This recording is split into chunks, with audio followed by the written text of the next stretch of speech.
The Senate will come to order. The chairman, Dr. Black, the chaplain, Dr. Black, will open the Senate with prayer.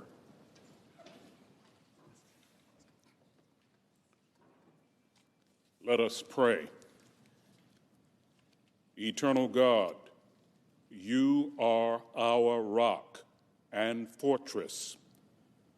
Keep us from dishonor.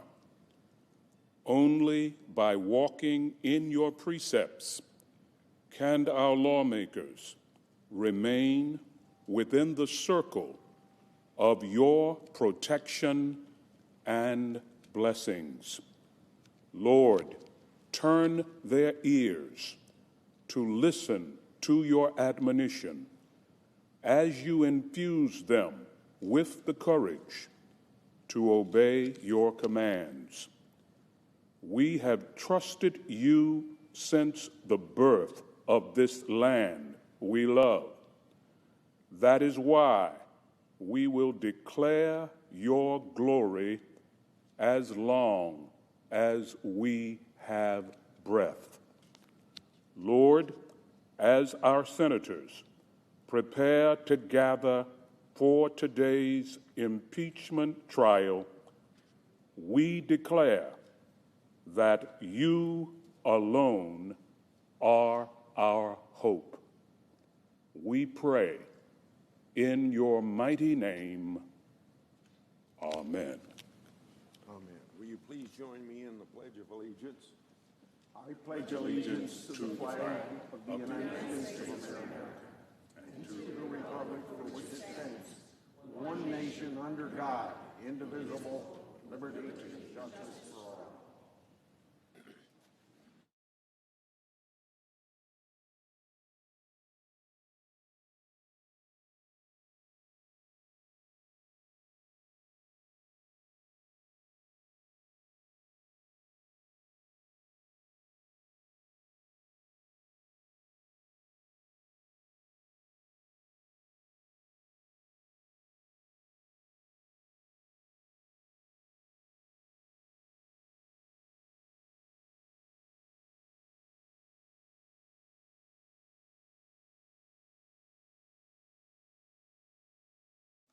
Mr. President. The Majority Leader. Last Thursday, the United States Senate crossed one of the gravest thresholds that exists in our system of government. We began just the third presidential impeachment trial in American history.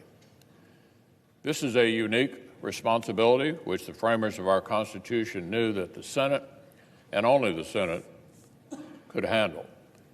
Our founders trusted the Senate to rise above short-term passions and factionalism. They trusted the Senate to soberly consider what has actually been proven and which outcome best serves the nation. That's a pretty high bar, Mr. President, and you might say that later today, this body will take our entrance exam. Today, we will consider and pass an organizing resolution that will structure the first phase of the trial.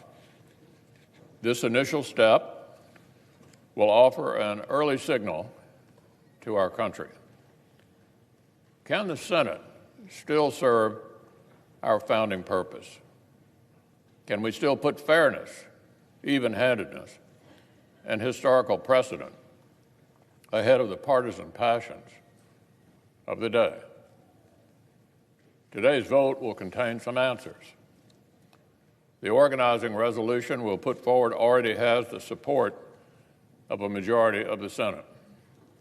That's because it sets up a structure that is fair, even-handed, and tracks closely with past precedents that were established unanimously. After pretrial business, the resolution establishes the four things that need to happen next. First, the Senate will hear an opening presentation from the House managers. Second, we will hear from the President's counsel.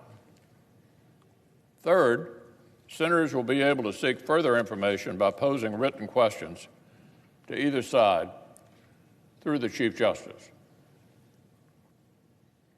And fourth, With all that information in hand, the Senate will consider whether we feel any additional evidence or witnesses are necessary to evaluate whether the House case has cleared or failed to clear the high bar of overcoming the presumption of innocence and undoing a democratic election. The Senate's fair process will draw a sharp contrast with the unfair and precedent-breaking inquiry that was carried on by the House of Representatives. The House broke with precedent by denying members of the Republican minority the same rights that Democrats had received when they were in the minority back in 1998.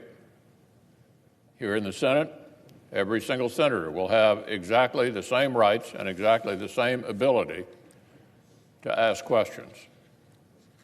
The House broke with fairness by cutting President Trump's counsel out of their inquiry to an unprecedented degree. Here in the Senate, the President's lawyers will finally receive a level playing field with the House Democrats and will finally be able to present the President's case. Finally, some fairness. On every point, our straightforward resolution will bring the clarity and fairness that everyone deserves: the President of the United States, the House of Representatives, and the American people. This is the fair roadmap for our trial. We need it in place before we can move forward. So the Senate should prepare to remain in session today until we complete this resolution and adopt it. This basic four-part structure aligns with the first steps of the Clinton impeachment trial in 1999. 21 years ago, 100 senators agreed unanimously that this roadmap was the right way to begin the trial. All 100 senators agreed the proper time to consider the question of potential witnesses was after opening arguments and senators' questions. Now, some outside voices have been urging the Senate to break with precedent on this question.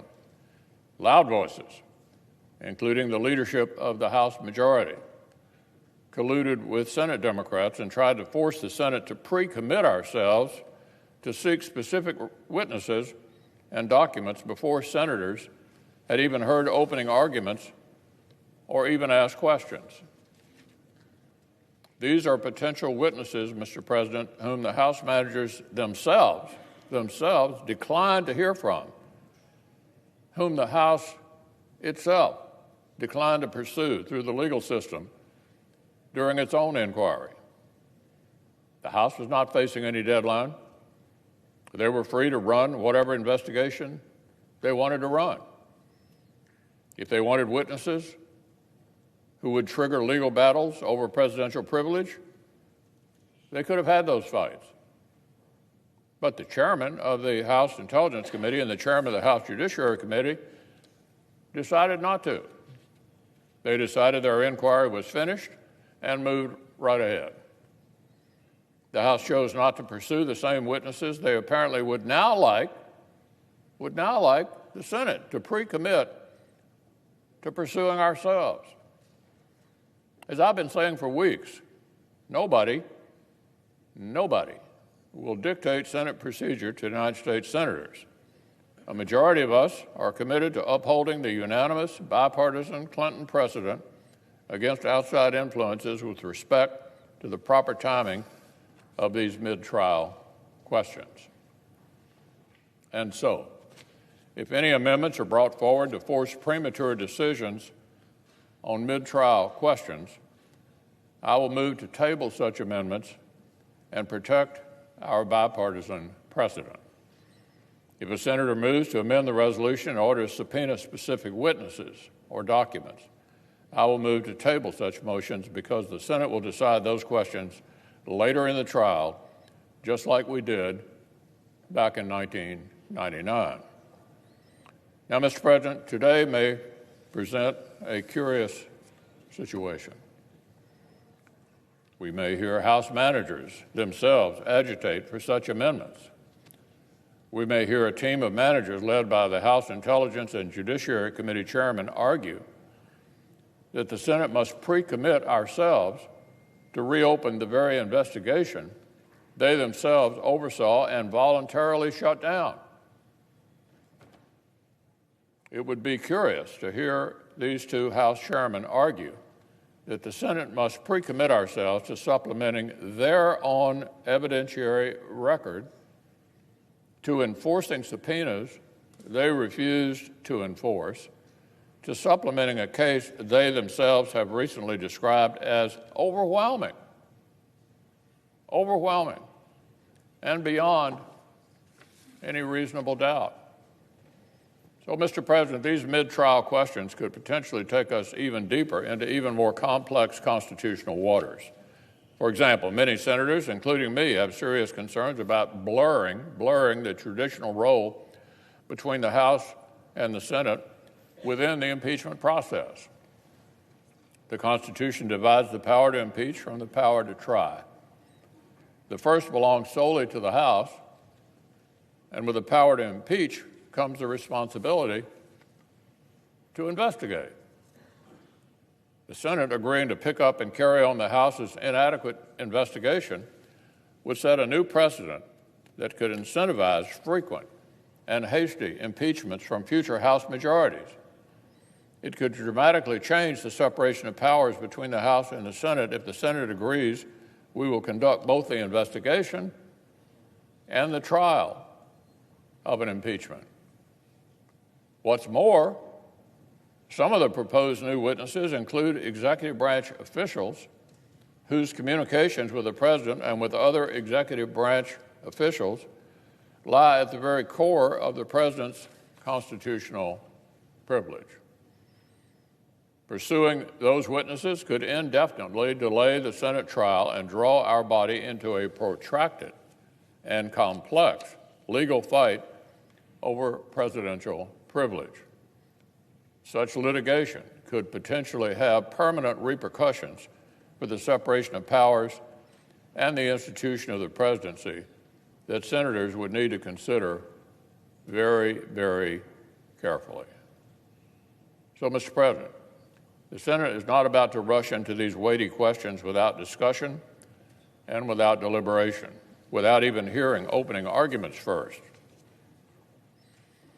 There were good reasons why 100 out of 100 senators agreed 2 decades ago to cross these bridges when we came to them. That is what we will do this time as well. Fair is fair. The process was good enough for President Clinton, and basic fairness dictates it ought to be good enough for this president as well. So, the eyes are on the Senate. The country is watching to see if we can rise to the occasion. 21 years ago, 100 senators, including a number of us who sit in the chamber today, did just that. The body approved a fair, common-sense process to guide the beginning of a presidential impeachment trial.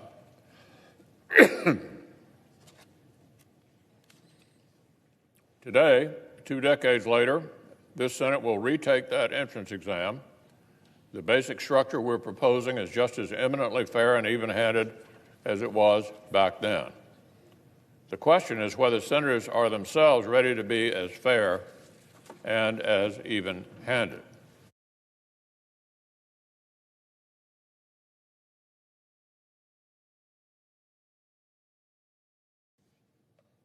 The Senate made a statement 21 years ago. We said that presidents of either party deserve basic justice and a fair process. A challenging political moment like today does not make such statements less necessary, but all the more necessary, in fact. So I would say to my colleagues across the aisle, there is no reason why the vote on this resolution ought to be remotely partisan. There's no reason other than base partisanship to say this particular president deserves a radically different rule book than what was good enough for a past president of your own party. So I would urge every single senator to support our fair resolution I urge everyone to vote to uphold the Senate's unanimous bipartisan precedent of a fair process.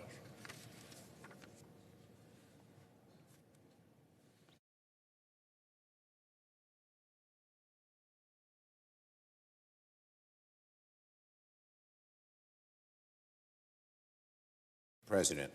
Democratic leader.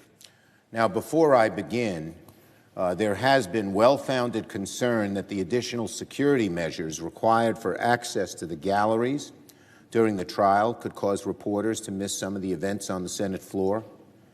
I want to assure everyone in the press that I will vociferously oppose any attempt to begin the trial unless the reporters trying to enter the gallery are seated. The press is here to inform the American public about these pivotal events in our nation's history. We must make sure they are able to. Some may not want what happens here to be public. We do. Now, Mr. President, after the conclusion of my remarks, the Senate will proceed to the impeachment trial of President Donald John Trump for committing high crimes and misdemeanors. President Trump is accused of coercing a foreign leader into interfering in our elections to benefit himself and then doing everything in his power to cover it up. If proved, the president's actions are crimes against democracy itself. It's hard to imagine a greater subversion of our democracy than for powers outside our borders to determine the elections from within. For a foreign country to attempt such a thing on its own is bad enough. For an American president to deliberately solicit such a thing, to blackmail a foreign country with military assistance to help him win an election, is unimaginably worse. I can't imagine any other president doing this. Beyond that, for then the president to deny the right of Congress to conduct oversight, deny the right to investigate any of his activities, to say Article 2 of the Constitution gives him the right to, quote, do whatever he wants. We are staring down an erosion of the sacred democratic principles for which our founders fought a bloody war of independence. Such is the gravity of this historic moment. Now, once Senator Inhofe is sworn in at 1 p.m., the ceremonial functions at the beginning of a presidential trial will be complete. The Senate then must determine the rules of the trial. The Republican leader will offer an organizing resolution that outlines his plan for the rules of the trial. It is completely partisan. It was kept secret until the very eve of the trial. And now that it's public, it's very easy to see why. The McConnell rules seem to be designed by President Trump for President Trump. It asks the Senate to rush through as fast as possible and makes getting evidence as hard as possible. It could force presentations to take place at 2 or 3 in the morning so the American people won't see them. In short, the McConnell resolution will result in a rush trial with little evidence in the dark of night. Literally, the dark of night. If the president is so confident in his case, if Leader McConnell is so confident the president did nothing wrong, why don't they want the case to be presented in broad daylight? On something as important as impeachment, the McConnell resolution is nothing short of a national disgrace. This will go down, this resolution, as one of the darker moments in the Senate history, perhaps one of even the darkest. Now, Leader McConnell has just said he wants to go by the Clinton rules. Then why did he change them in 4 important ways at minimum to all make the trial less transparent, less clear, and with less evidence? He said he wanted to get started in exactly the same way. It turns out, contrary to what the leader said, I'm amazed he could say it with a straight face. that the rules are the same as the Clinton rules. The rules are not even close to the Clinton rules. Unlike the Clinton rules, the McConnell resolution does not admit the record of the House impeachment proceedings into evidence. So Leader McConnell wants a trial with no existing evidence and no new evidence. A trial without evidence is not a trial. It's a cover-up. Second, unlike the Clinton rules, the McConnell resolution limits presentation by the parties to 24 hours per side over only 2 days. We start at 1, 12 hours a day, we're at 1 a.m., and that's without breaks. It'll be later. Leader McConnell wants to force the managers to make important parts of their case in the dark of night. Number 3, unlike the Clinton rules, the McConnell resolution places an additional hurdle to get witnesses and documents by requiring a vote on whether such motions are even in order. If that vote fails, then no motions to subpoena witnesses and documents will be in order. I don't want anyone on the other side to say, I'm going to vote no first on witnesses, but then later I'll determine it. If they vote for McConnell's resolution, they're making it far more difficult to vote in the future, later on in the trial. And finally, unlike the Clinton rules, the McConnell resolution allows a motion to dismiss at any time in the trial. So in short, contrary to what the leader has said, the McConnell rules are not at all like the Clinton rules. The Republican leader's resolution is based neither in precedent nor in principle. It is driven by partisanship and the politics of the moment. Today, I'll be offering amendments to fix the many flaws in Leader McConnell's deeply unfair resolution and seek the witnesses and documents we've requested, beginning with an amendment to have the Senate subpoena White House documents. Let me be clear, these amendments are not dilatory. They only seek one thing, the truth. That means relevant documents. That means relevant witnesses. That's the only way to get a fair trial, and everyone in this body knows it. Each Senate impeachment trial in our history, all 15 that were brought to completion, feature witnesses. Every single one. The witnesses we request are not Democrats. They're the president's own men. The documents are not Democratic documents. They're documents, period. We don't know if the evidence of the witnesses or the documents will be exculpatory to the president or incriminating. But we have an obligation, a solemn obligation, particularly now during this most deep and solemn part of our Constitution, to seek the truth and then let the chips fall where they may.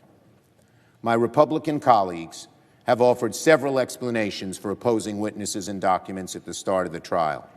None of them has much merit. Republicans have said we should deal with the question of witnesses later in the trial. Of course, it makes no sense to hear both sides present their case first and then afterward decide if the Senate should hear evidence. The evidence is supposed to inform arguments, not come after they're completed. Some Republicans have said the Senate should not go beyond the House record by calling any witnesses. But the Constitution gives the Senate the sole power to try impeachments, not the sole power to review, not the sole power to rehash, but to try. Republicans have called our request for witnesses and documents political. If seeking the truth is political, then the Republican Party is in serious trouble. The White House has said that the articles of impeachment are brazen and wrong. Well, if the president believes his impeachment is so brazen and wrong, why won't he show us why? Why is the president so insistent that no one come forward, that no documents be released? If the president's case is so weak that none of the president's men can defend him under oath, shame on him and those who allow it to happen. What is the president hiding? What are our Republican colleagues hiding? Because if they weren't afraid of the truth, they'd say, go right ahead, get at the truth, get witnesses, get documents.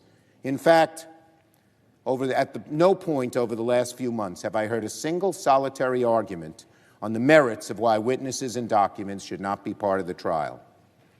No Republican has explained why less evidence is better than more evidence. Nevertheless, Leader McConnell is poised to ask the Senate to begin the first impeachment trial of a president in history without witnesses, that rushes through the arguments as quickly as possible, that in ways both shameless and subtle will conceal the truth from the American people. Leader McConnell claimed that the House had ran the most rushed, least thorough, and most unfair impeachment inquiry in modern history. The truth is, Leader McConnell is plotting the most rushed, least thorough, and most unfair impeachment trial in modern history. And it begins today. The Senate has before it a very straightforward question. The President is accused of coercing a foreign power to interfere in our elections to help himself. It's the job of the Senate to determine if these very serious charges are true. The very least we can do is examine the facts, review the documents, hear the witnesses, try the case. Not run from it, not hide it, try it. Because if the President commits high crimes and misdemeanors, and Congress refuses to act, refuses even to conduct a fair trial of his conduct, then presidents, this president and future presidents, can commit impeachable crimes with impunity, and the order and rigor of our democracy will dramatically decline. The fail-safe, the final fail-safe of our democracy will be rendered moot. The most powerful check on the executive, the one designed to protect the people from tyranny, will be erased. In short time, my colleagues, each of us will face a choice about whether to begin this trial in search of the truth or in service of the President's desire to cover it up. Whether the Senate will conduct a fair trial and a full airing of the facts, or a rush to a predetermined political outcome. My colleagues, the eyes of the nation, the eyes of history, the eyes of the Founding Fathers are upon us. History will be our final judge. Will senators rise to the occasion? I yield the floor. Under the previous order, the leadership time is reserved. Morning business is closed. Under the previous order, the Senate stands in recess, subject to the call of the chair.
impeachment.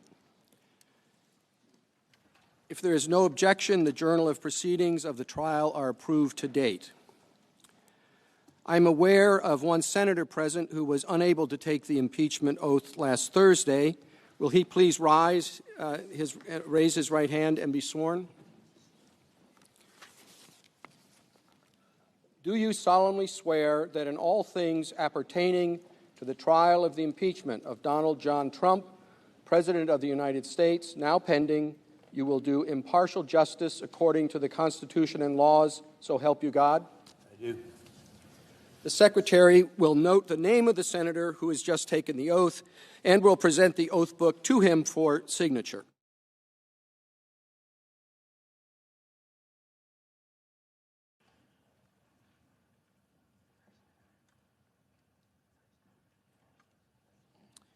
The Sergeant-at-Arms will make the proclamation.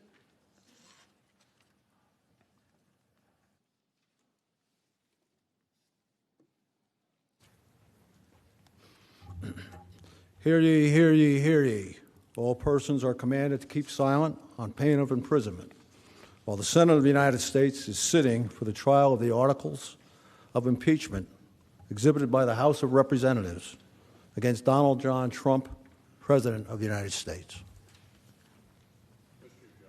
The Majority Leader is recognized. I'd like to state that for the information of all senators, the trial briefs filed yesterday by the parties have been printed and are now at each senator's desk.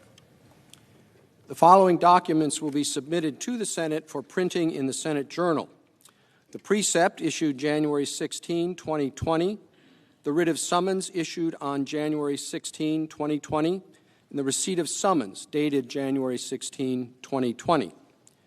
The following documents, which were received by the Secretary of the Senate, will be submitted to the Senate for printing in the Senate Journal pursuant to the order of January 16, 2020.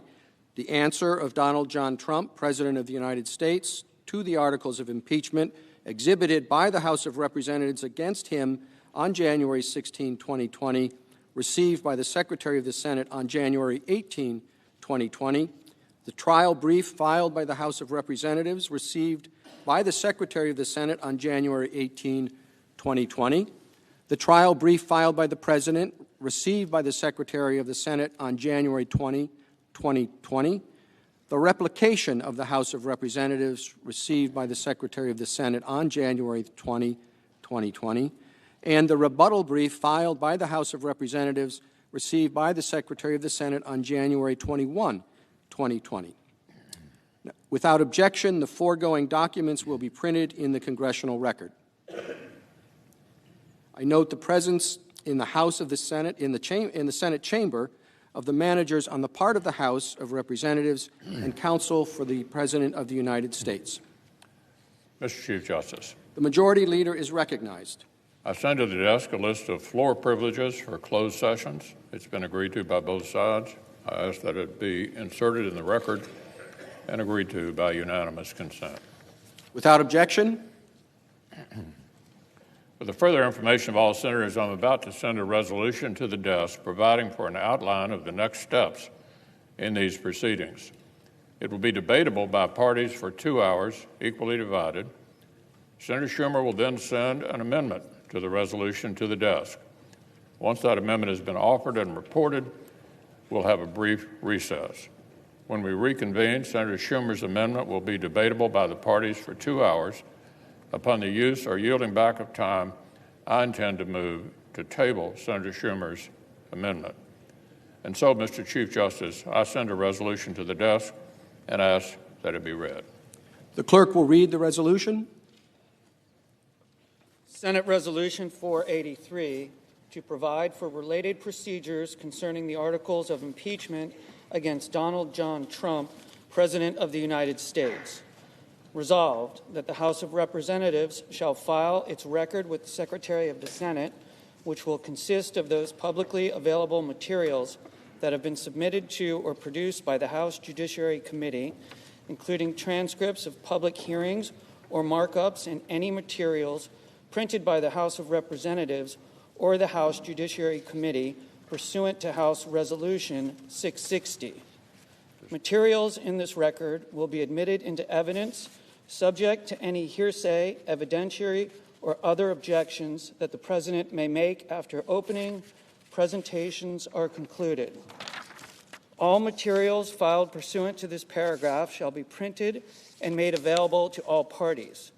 The President and the House of Representatives shall have until 9 a.m. on Wednesday, January 22nd, 2020, to file any motions permitted under the rules of impeachment, with the exception of motions to subpoena witnesses or documents or any other evidentiary motions. Responses to any such motions shall be filed no later than 11 a.m. on Wednesday, January 22nd, 2020. All materials filed pursuant to this paragraph shall be filed with the Secretary and be printed and made available to all parties. Arguments on such motions shall begin at 1 p.m. on Wednesday, January 22nd, 2020, and each side may determine the number of persons to make its presentation, following which the Senate shall deliberate, if so ordered, under the impeachment rules, and vote on any such motions. Following the disposition of such motions, or if no motions are made, then the House of Representatives shall make its presentation in support of the articles of impeachment for a period of time not to exceed 24 hours over up to 3 session days. Following the House of Representatives' presentation, the President shall make his presentation for a period not to exceed 24 hours over up to 3 session days. Each side may determine the number of persons to make its presentation. Upon the conclusion of the President's presentation, senators may question the parties for a period of time not to exceed 16 hours. Upon the conclusion of questioning by the Senate, there shall be 4 hours of argument by the parties, equally divided, followed by deliberation by the Senate, if so ordered under the impeachment rules, on the question of whether it shall be in order to consider and debate under the impeachment rules any motion to subpoena witnesses or documents. The Senate, without any intervening action, motion, or amendment, shall then decide by the yeas and nays whether it shall be in order to consider and debate under the impeachment rules any motion to subpoena witnesses or documents. Following the disposition of that question, other motions provided under the impeachment rules shall be in order. If the Senate agrees to allow either the House of Representatives or the President to subpoena witnesses, the witnesses shall first be deposed, and the Senate shall decide after deposition which witnesses shall testify pursuant to the impeachment rules. No testimony shall be admissible in the Senate unless the parties have had an opportunity to depose such witnesses. At the conclusion of deliberations by the Senate shall vote on each article of impeachment. The resolution is arguable by the parties for 2 hours, equally divided. Mr. Manager Schiff, are you a proponent or opponent of this motion? Managers are in opposition to this resolution. Thank you. Mr. Cipollone, are you a proponent or opponent of the motion? Mr. Chief Justice, we are a proponent of the motion. Then, Mr. Cipollone, your side may proceed first, and we'll be able to reserve rebuttal time if you wish.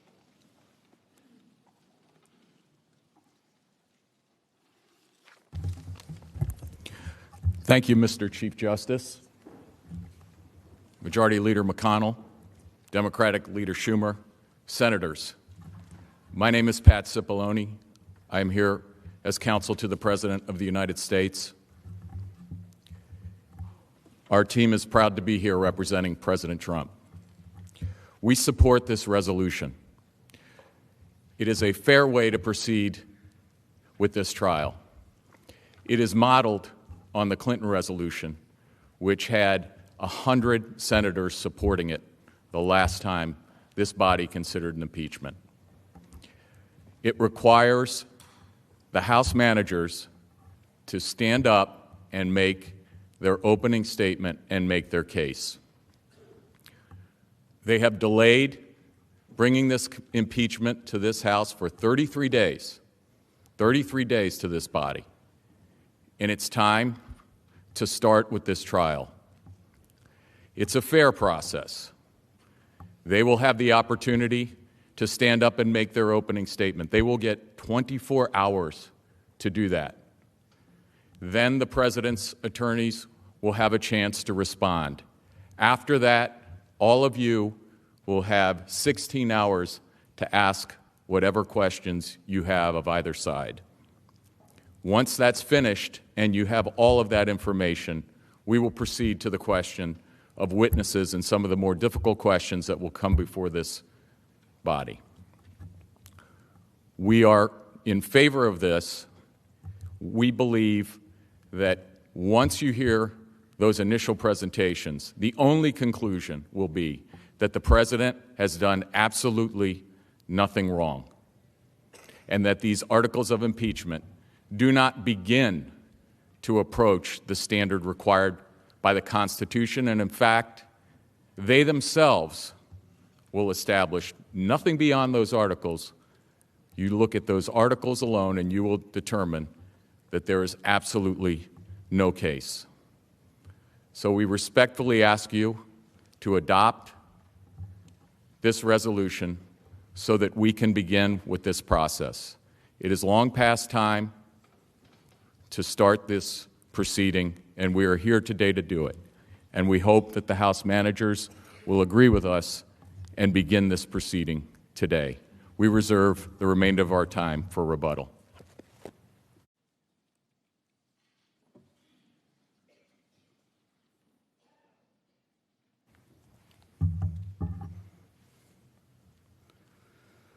Mr. Chief Justice, Senators, and Counsel for the President, the House managers, on behalf of the House of Representatives, rise in opposition to Leader McConnell's resolution. Let me begin by summarizing why. Last week, we came before you to present the articles of impeachment against the President of the United States for only the third time in our history. Those articles charge President Donald John Trump with abuse of power and obstruction of Congress. The misconduct set out in those articles is the most serious ever charged against a president. The first article, abuse of power, charges the president with soliciting a foreign power to help him cheat in the next election. Moreover, it alleges, and we will prove, that he sought to coerce Ukraine into helping him cheat by withholding official acts, two official acts: a meeting that the new president of Ukraine desperately sought with President Trump at the White House to show the world, and the Russians in particular, that the Ukrainian president had a good relationship with his most important patron, the President of the United States. And even more perniciously, President Trump illegally withheld almost $400 million in taxpayer-funded military assistance to Ukraine, a nation at war with our Russian adversary, to compel Ukraine to help him cheat in the election. Astonishingly, the President's trial brief filed yesterday contends that even if this conduct is proved, that there is nothing that the House or this Senate may do about it. It is the President's apparent belief that under Article 2 he can do anything he wants, no matter how corrupt, outfitted in gaudy legal clothing. And yet, when the founders wrote the impeachment clause, they had precisely this type of misconduct in mind. Conduct that abuses the power of his office for personal benefit, that undermines our national security, that invites foreign interference in our democratic process of an election. It is the trifecta of constitutional misconduct justifying impeachment. In Article 2, the President is charged with other misconduct that would likewise have alarmed the founders: the full, complete, and absolute obstruction of a co-equal branch of government, the Congress, during the course of its impeachment investigation into the President's own misconduct. This is every bit as destructive of our constitutional order as the misconduct charged in the first article. If a president can obstruct his own investigation, if he can effectively nullify a power the Constitution gives solely to Congress, indeed the ultimate power the Constitution gives to prevent presidential misconduct, then the president places himself beyond accountability, above the law, cannot be indicted, cannot be impeached. It makes him a monarch, the very evil against which our Constitution and the balance of powers it carefully laid out was designed to guard against. Shortly, the trial on these charges will begin, and when it has concluded, you'll be asked to make several determinations. Did the House prove that the President abused his power by seeking to coerce a foreign nation to help him cheat in the next election?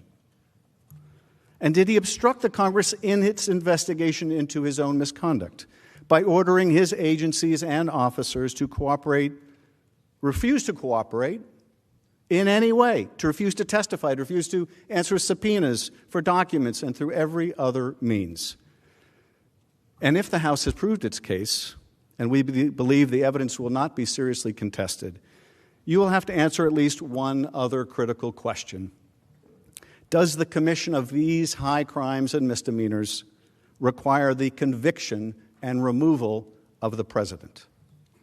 We believe that it does, and that the Constitution requires that it be so, or the power of impeachment must be deemed a relic or a casualty to partisan times, and the American people left unprotected against a president who would abuse his power for the very purpose of corrupting the only other method of accountability, our elections themselves. And so you will vote to find the president guilty or not guilty, to find his conduct impeachable or not impeachable. But I would submit to you, these are not the most important decisions you will make. How can that be? How can any decision you will make be more important than guilt or innocence, than removing the president or not removing the president?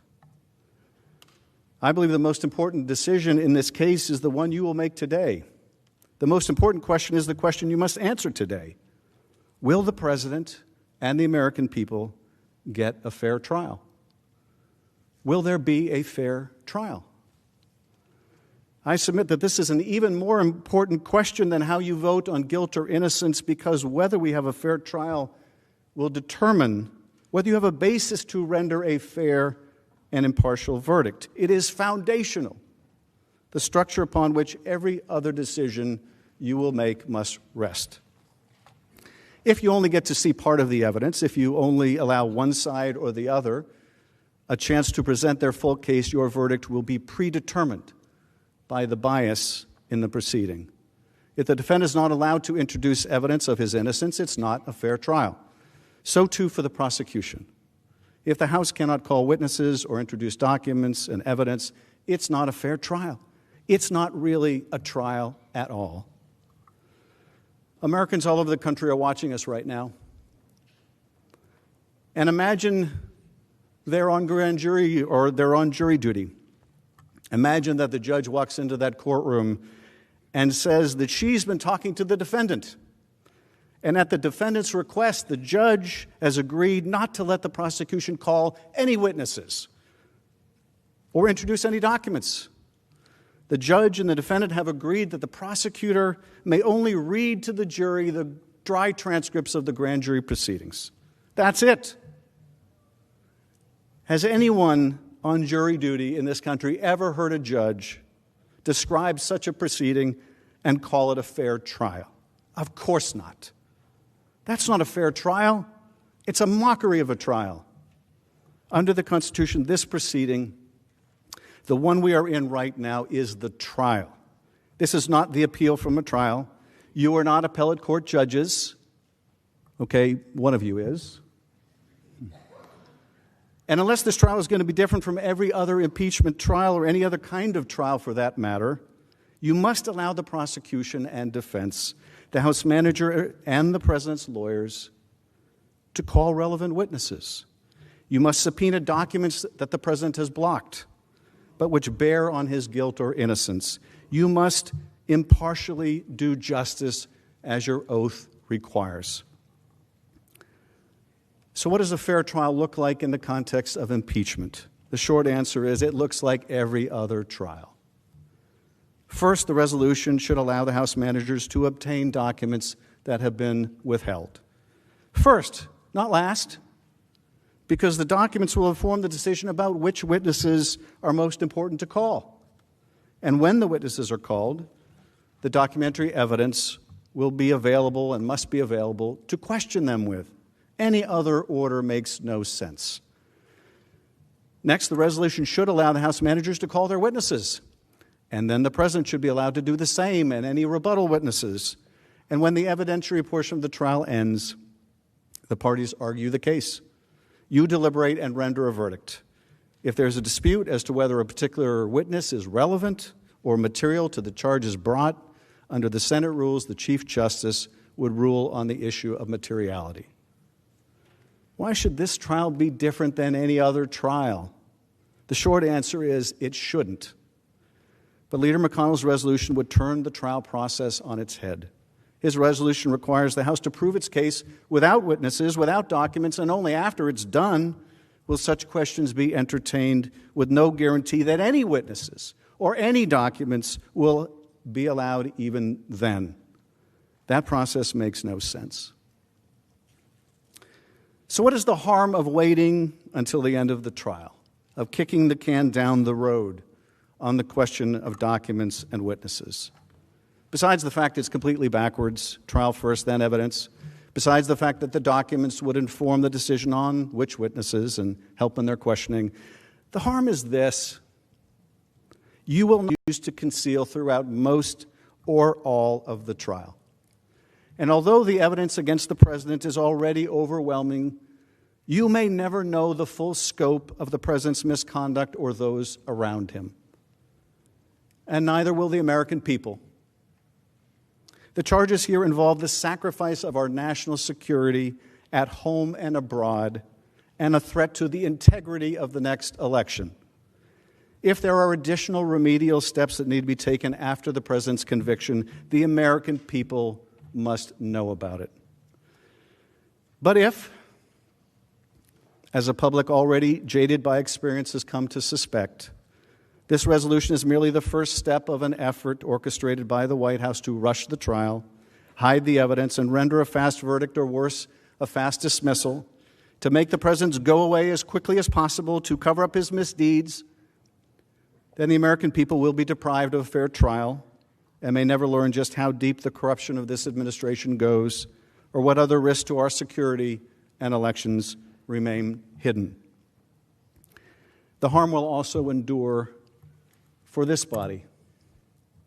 If the Senate allows the President to get away with such extensive obstruction, it will affect the Senate's power of subpoena and oversight just as much as the House. The Senate's ability to conduct oversight will be beholden to the desires of this President and future presidents, whether he or she decides they want to cooperate with a Senate investigation or another impeachment inquiry and trial. Our system of checks and balances will be broken. Presidents will become accountable to no one. Now, it has been reported that Leader McConnell has already got the votes to pass this resolution, the text of which we did not see until last night and which has been changed even moments ago. And they say that Leader McConnell is a very good vote counter. Nonetheless, I hope that he's wrong. And not just because I think this process, the process contemplated by this resolution, is backwards and designed with the result in mind, and that the result is not a fair trial. I hope that he's wrong because whatever senators may have said or pledged or committed has been superseded by an event of constitutional dimension. You have all now sworn an oath. Not to each other, not to your legislative leadership, not to the managers or even to the Chief Justice. You have sworn an oath to do impartial justice. That oath binds you. That oath supersedes all else. Many of you in the Senate and many of us in the House have made statements about the President's conduct, or this trial, or this motion, or expectations. None of that matters now. That is all in the past. Nothing matters now but the oath to do impartial justice. And that oath requires a fair trial, fair to the President and fair to the American people. But is that really possible? Or as the founders feared, has factionalism or an excessive partisanship made that now impossible. One way to find out what a fair trial should look like, devoid of partisan consideration, is to ask yourselves, how would you structure the trial if you didn't know what your party was? And you didn't know what the party of the president was? Would it make sense to you to have the trial first and then decide on witnesses and evidence later? Would that be fair to both sides? I have to think that your answer would be no. Let me be blunt. Let me be very blunt. Right now, a great many, perhaps even most Americans, do not believe there will be a fair trial. They don't believe that the Senate will be impartial. They believe that the result is pre-cooked. The president will be acquitted. Not because he is innocent, he is not, but because the senators will vote by party and he has the votes. The votes to prevent the evidence from coming out, the votes to make sure the public never sees it. The American people want a fair trial. They want to believe their system of government is still capable of rising to the occasion. They want to believe that we can rise above party and do what's best for the country, but a great many Americans don't believe that will happen. Let's prove them wrong. Let's prove them wrong. How? By convicting the president? No, not by conviction alone. By convicting him if the House proves its case, and only if the House proves its case. But by letting the House prove its case, by letting the House call witnesses, by letting the House obtain documents, by letting the House decide how to present its own case, and not deciding it for us. In sum, by agreeing to a fair trial. Now let's turn to the precise terms of the resolution, the history of impeachment trials, and what fairness and impartiality require.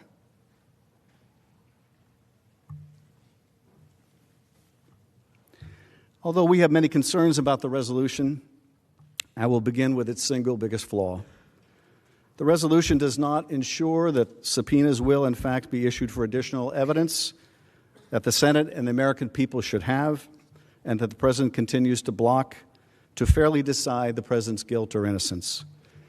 Moreover, it guarantees that subpoenas will not be issued now, when they would be most valuable to the Senate, the parties, and the American people. According to the resolution the leader has introduced, first, the Senate receives briefs and filings from the parties. Next, it hears lengthy presentations from the House and the President. Now, my colleagues, the President's lawyers, have described this as opening statements. But let's not kid ourselves. That is the trial that they contemplate. The opening statements are the trial. They'll either be most of the trial or they'll be all the trial. If the Senate votes to deprive itself of witnesses and documents, the opening statements will be the end of the trial. So to say, let's just have the opening statements and then we'll see, means let's have the trial. And maybe we can just sweep this all under the rug. So you'll hear these lengthy presentations from the House. There will be a question and answer period for the senators, and then and only then, after essentially the trial is over, after the briefs have been filed, after the arguments have been made, after the senators exhaust all their questions, only then will the Senate consider whether to subpoena crucial documents and witness testimony that the President has desperately tried to conceal from this Congress and the American people. Documents and witness testimony that, unlike the Clinton trial, have not yet been seen or heard. It is true that the record compiled by the House is overwhelming. It is true the record already compels the conviction of the President. In the face of unprecedented resistance by the President, the House assembled a powerful case, evidence of the President's high crimes and misdemeanors that includes direct evidence and testimony of officials who were unwilling and unwitting in this scheme and saw it for what it was. Yet there is still more evidence, relative and probative evidence, that the President continues to block, that would flesh out the full extent of the President's misconduct and those around him. We have seen that over the past few weeks, New evidence has continued to come to light as the Nonpartisan Government Accountability Office has determined that the hold on military to Ukraine was illegal and broke the law, as John Bolton has offered to testify in the trial, as one of the President's agents, Lev Parnas, has produced documentary evidence that clarifies Mr. Giuliani's activities on behalf of the President and corroborates Ambassador Sondland's testimony that everyone was in the loop. As documents released under the Freedom of Information Act have documented the alarm at the Department of Defense while the President illegally withheld military support for Ukraine, an ally at war with Russia, without explanation. As a senior Office of Management and Budget official, Michael Duffy instructed Defense Department officials on July 25th, 90 minutes after President Trump spoke by phone with President Zelensky, the Defense Department should pause all obligation of Ukraine military assistance under its purview. 90 minutes after that call. Duffy added, quote, "Given the sensitive nature of the request, I appreciate your keeping that information closely held to those who need to know to execute the direction."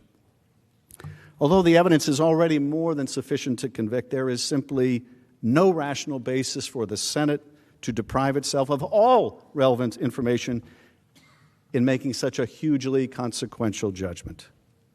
Moreover, as the President's answer to his summons and his trial brief make clear, the President now attempts to contest the facts, albeit in false and misleading ways. But the President should not have it both ways. He should not be permitted to claim that the facts uncovered by the House are wrong, while also concealing mountains of evidence that bear precisely on those facts. If this body seeks impartial justice, it should ensure that subpoenas are issued and that they are issued now, before the Senate begins extended proceedings based on a record that every person in this room and every American watching at home knows does not include documents and witness testimony. It should, because the President would not allow it to be so. Complying with these subpoenas would not impose a burden. The subpoenas cover narrowly tailored and targeted documents and witnesses that the President has concealed.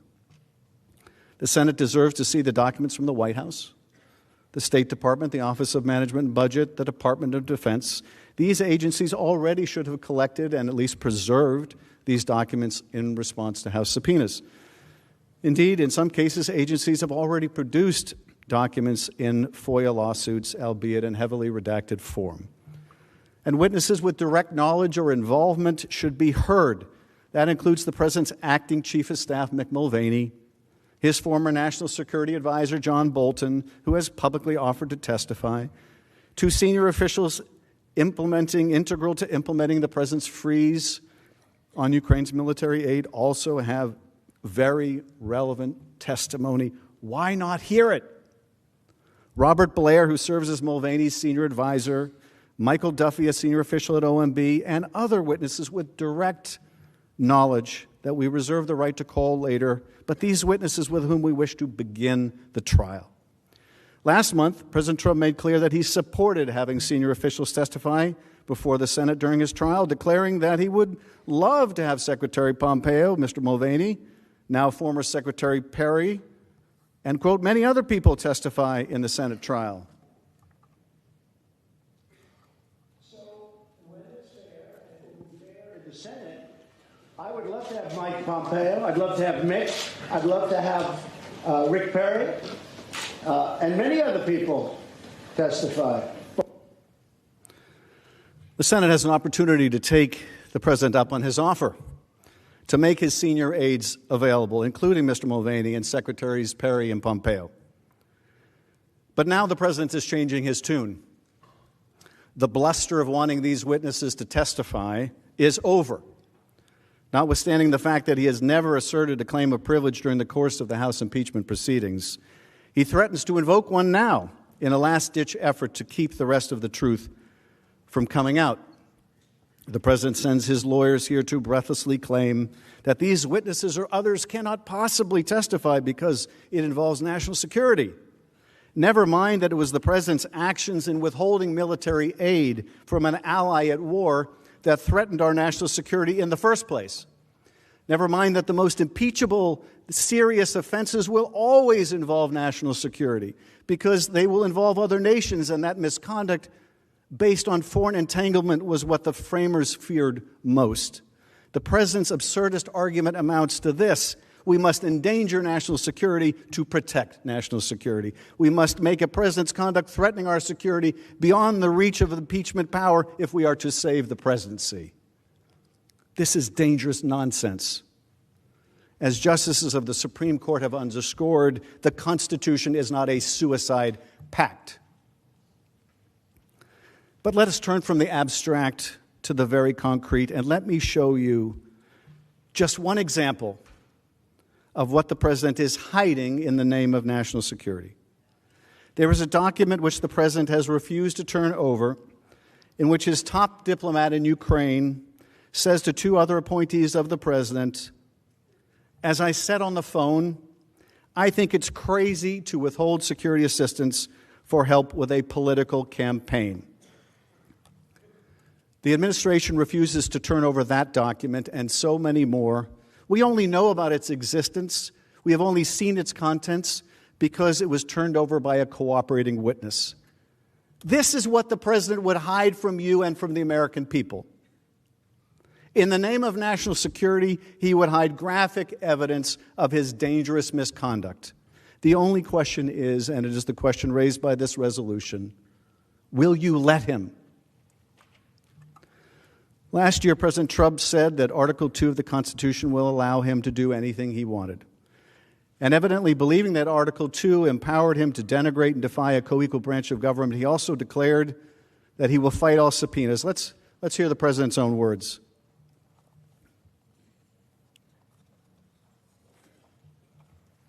Then I have an Article 2 where I have the right to do whatever I want as president. Well, we're fighting all the subpoenas. True to his pledge to obstruct Congress, when President Trump faced an impeachment inquiry in the House of Representatives, he ordered the executive branch to defy every single request on every single subpoena. He issued this order through his White House counsel, Pat Cipollone, on October 8, the same counsel that stood before you a moment ago to defend the president's misconduct. He then affirmed it again at a rally on October 10. Following President Trump's categorical order, we never received key documents and communications. It is important to note, in refusing to respond to Congress, the president did not make any formal claim of privilege ever. Instead, Mr. Cipollone's letter stated, in effect, that the president would withhold all evidence in the executive branch unless the House surrendered to demands that would effectively place President Trump in charge of the inquiry into his own misconduct. Needless to say, that was a non-starter and designed to be so. The president was determined to obstruct Congress no matter what we did. And his conduct since, his attacks on the impeachment inquiry, his attacks on witnesses, have affirmed that the president never had any intention to cooperate under any circumstance. And why? Because the evidence and testimony he conceals would only further prove his guilt. The innocent do not act this way. Simply stated, this trial should not reward the president's obstruction by allowing him to control what evidence is seen and when it is seen and what evidence will remain hidden. The documents the president seeks to conceal include White House records, including records about the president's unlawful hold on military aid, State Department records, including text messages and WhatsApp messages exchanged by the State Department and Ukrainian officials, and notes to file written by career professionals as they saw the president's scheme unfold in real time. OMB records demonstrating efforts to fabricate an after-the-fact rationale for the president's orders and showing internal objections that the president's orders violated the law. Defense Department records reflecting bafflement and alarm that the president suspended military aid to a key security partner without explanation. Many of the president's aides have also followed his orders and refused to testify. These include central figures in the impeachment inquiry, including White House Chief of Staff Mick Mulvaney, former National Security Advisor John Bolton, and many others with relevant testimony, like Robert Blair and Michael Duffy. Mr. Blair, who serves as a senior advisor to Acting Chief of Staff Mulvaney, worked directly with Mr. Duffy, a political appointee in the Office of Management and Budget, to carry out the president's order to freeze vital military and security assistance to Ukraine. The Trump administration has refused to disclose their communications, even though we know from written testimony, public reporting, and even Freedom of Information Act lawsuits that they were instrumental in implementing the hold and extending it at the president's express direction, even as career officials warned accurately that doing so would violate the law. The president has also made the insupportable claim that the House should have enforced its subpoenas in court and allowed the president to delay his impeachment for years. If we had done so, we would have abdicated our constitutional duty to act on the overwhelming facts before us and the evidence the president was seeking to cheat in the next election. We could not engage in a deliberately protracted court process while the president continued to threaten the sanctity of our elections. Resorting to the courts is also inconsistent with a constitution that gives the House the sole power of impeachment. If the House were compelled to exhaust all legal remedies before impeaching the president, it would interpose the courts or the decision of a single judge between the House and the power to impeach. Moreover, it would invite the president to prevent his own impeachment by endlessly litigating the matter in court, appealing every judgment, engaging in every frivolous motion or device. Indeed, in the case of Don McGahn, the president's lawyer who was ordered to fire the special counsel and lie about it, he was subpoenaed by the House in April last year, and there is still no final judgment. A president may not defeat impeachment or accountability by engaging in endless litigation. Instead, it's been the long practice of the House to compile core evidence necessary to reach a reasoned decision about whether to impeach, and then to bring the case here to the Senate for a full trial. That is exactly what we did here, with an understanding that the Senate has its own power to compel documents and testimony. It would be one thing if the House had shown no interest in documents or witnesses during its investigation, although even there, the House has the sole right to determine its proceedings, as long as it makes the full case to the House, as it did. But it is quite another when the president is the cause of his own complaint, when the president withholds witnesses and documents and then attempts to rely on his own noncompliance to justify further concealment. President Trump made it crystal clear we would never see a single document or a single witness when he declared, as we just watched, that he would fight all subpoenas.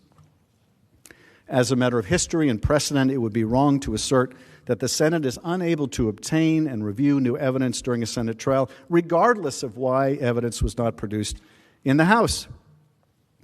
You can and should insist on receiving all of the evidence so you can render impartial justice and can earn the confidence of the public in the Senate's willingness to hold a fair trial. Under the Constitution, the Senate does not just vote on impeachments. It does not just debate them. Instead, it is commanded by the Constitution to try all cases of impeachment. If the founders intended for the House to try the matter and the Senate to consider an appeal based on the cold record from the other chamber, they would have said so. But they did not. Instead, they gave us the power to charge and you the power to try all impeachments. The framers chose their language and the structure for a reason. As Alexander Hamilton said, the Senate is given awful discretion in matters of impeachment. The Constitution thus speaks to senators in their judicial character as a court for the trial of impeachments. It requires them to aim at real demonstrations of innocence or guilt, and it requires them to do so by holding a trial. The Senate has repeatedly subpoenaed and received new documents, often many of them while adjudicating cases of impeachment. Moreover, the Senate has heard witness testimony in every one of the 15 Senate trials, full Senate trials in the history of this republic, including those for Presidents Andrew Johnson and Bill Clinton. Indeed, in President Andrew Johnson's Senate impeachment trial, the House managers were permitted to begin presenting documentary evidence to the Senate on the very first day of the trial. The House managers' initial presentation of documents in President Johnson's case carried on for the first 2 days of trial, immediately after which witnesses were called to appear in the Senate. This has been the standard practice in prior impeachment trials. Indeed, in most trials, this body has heard from many witnesses, ranging from 3 in President Clinton's case to 40 in President Johnson's, and well over 60 in other impeachments. As these numbers make clear, the Senate has always heard from key witnesses when trying an impeachment. The notion that only evidence that was taken before the House should be considered is squarely and unequivocally contrary to Senate precedent. Nothing in law or history supports it. To start, consider Leader McConnell's own description of his work in a prior Senate impeachment proceeding. After serving on the Senate Trial Committee in the case of Judge Claiborne, Leader McConnell described how the Senate committee, quote, labored intensively for more than 2 months, amassing the necessary evidence and testimony. In the same essay, Leader McConnell recognized the full body's responsibility for amassing and digesting evidence. There was certainly a lot of evidence for the Senate to amass and digest in that proceeding, which involved charges against a district court judge. The Senate heard testimony from 19 witnesses, and it allowed for over 2,000 pages of documents to be entered into the record over the course of that trial. At no point did the Senate limit evidence to what was before the House. It did the opposite, consistent with unbroken Senate practice in every single impeachment trial, every single one. For example, of the 40 witnesses who testified during President Johnson's Senate trial, only 3 provided testimony to the House during its impeachment inquiry. Only 3. The remaining 37 witnesses in that presidential impeachment trial testified before the Senate. Similarly, the Senate's full first impeachment trial, which involved charges against Judge Pickering, involved testimony from 11 witnesses, all of whom were new to the impeachment proceedings and had not testified before the House. There are many other examples of this point, including the Senate's most recent impeachment trial of Judge Porteous in 2010. It is one that many of you and some of us know well. It, too, is consistent with this long-standing practice. There, the Senate heard testimony from 26 witnesses, 17 of whom had not testified before the House during its impeachment inquiry. Thus, there is a definitive tradition of the Senate hearing from new witnesses when trying articles of impeachment. There has never been a rule limiting witnesses to those who appeared in the House or limiting evidence before the Senate to that which the House itself considered. And that is because, as Senator Hiram Johnson explained in 1934, the integrity of Senate impeachment trials depend heavily upon the witnesses who are called, their appearance on the stand, their mode of giving testimony. There is thus an unbroken history of witness testimony in Senate impeachment trials, presidential and judicial. I would argue in the case of a president, it is even more important to hear the witnesses and see the documents. Any conceivable doubt on this score, and there should be none left, is dispelled by the Senate's own rules for trial of impeachment. Obtaining documents and hearing live witness testimony is so fundamental that the rules of procedure and practice in the Senate when sitting on impeachment trials, which date back to the 19th century, devote more attention to the gathering, handling, and admission of new evidence than any other single subject. These rules expressly contemplate that the Senate will hear evidence and conduct a thorough trial when sitting as a court of impeachment. At every turn, they reject the notion that the Senate would take the House's evidentiary record, blind itself to everything else, and vote to convict or acquit. For example, Rule 6 says the Senate shall have the power to compel the attendance of witnesses and enforce obedience to its orders. Rule 7 authorizes the presiding officer to rule on all questions of evidence, including but not limited to questions of relevancy, materiality, and redundancy. This Rule 2 presumes that the Senate trial will have testimony, giving rise to such questions. Rule 11 authorizes the full Senate to designate a committee of senators to receive evidence and take testimony at such times and places as the committee may determine. As Rule 11 makes clear, the committee's report must be transmitted to the full Senate for final adjudication. But nothing herein, the rule states, shall prevent the Senate from sending for any witness and hearing his testimony in open Senate or by order of the Senate involving the entire trial in the open Senate. Here, too, the Senate's operative impeachment rules expressly contemplate and provide for subpoenaing witnesses and hearing their testimony as part of the Senate trial. And the list goes on. These rules plainly contemplate a robust role for the Senate in gathering and considering evidence. They reflect centuries of practice of accepting and requiring new evidence in Senate trials. This Senate should honor that practice today by rejecting this resolution.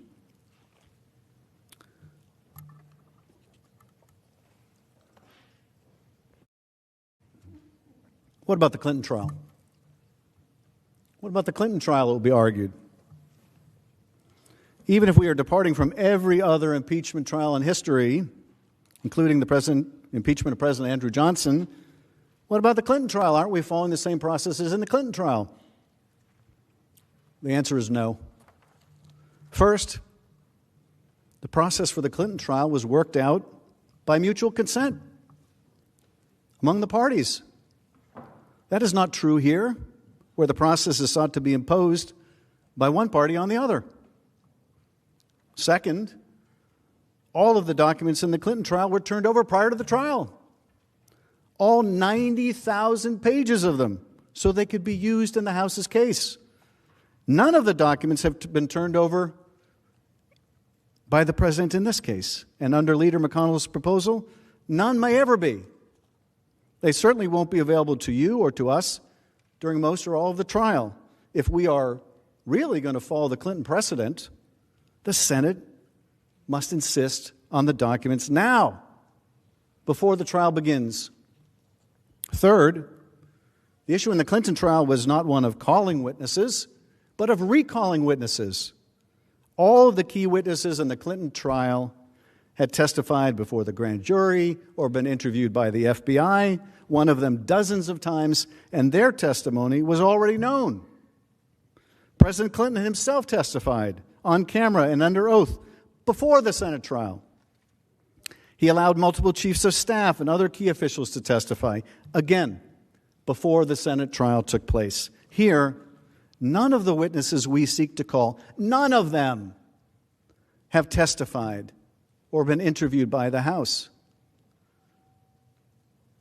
And as I said, the President cannot complain that we did not call these witnesses before the House when their unavailability was caused by the President himself. And last, as you will remember, those of you that were here, the testimony in the Clinton trial involved decorum issues that are not present here. You may rest assured, whatever else the case may be, such issues will not be present here. In sum, the Clinton precedent, if you're serious about it, if we're really serious about modeling this proceeding after the Clinton trial, the Clinton precedent is one where all the documents had been provided up front, where all the witnesses had testified up front prior to the trial. That is not being replicated by the McConnell resolution, not in any way, not in any shape, not in any form, far from it. The traditional model followed in President Johnson's case and all of the others is really the one that's most appropriate to the circumstances. The Senate should address all the documentary issues and most of the witnesses now, not later. The need to subpoena documents and testimony now has only increased due to the President's obstruction for several reasons. First,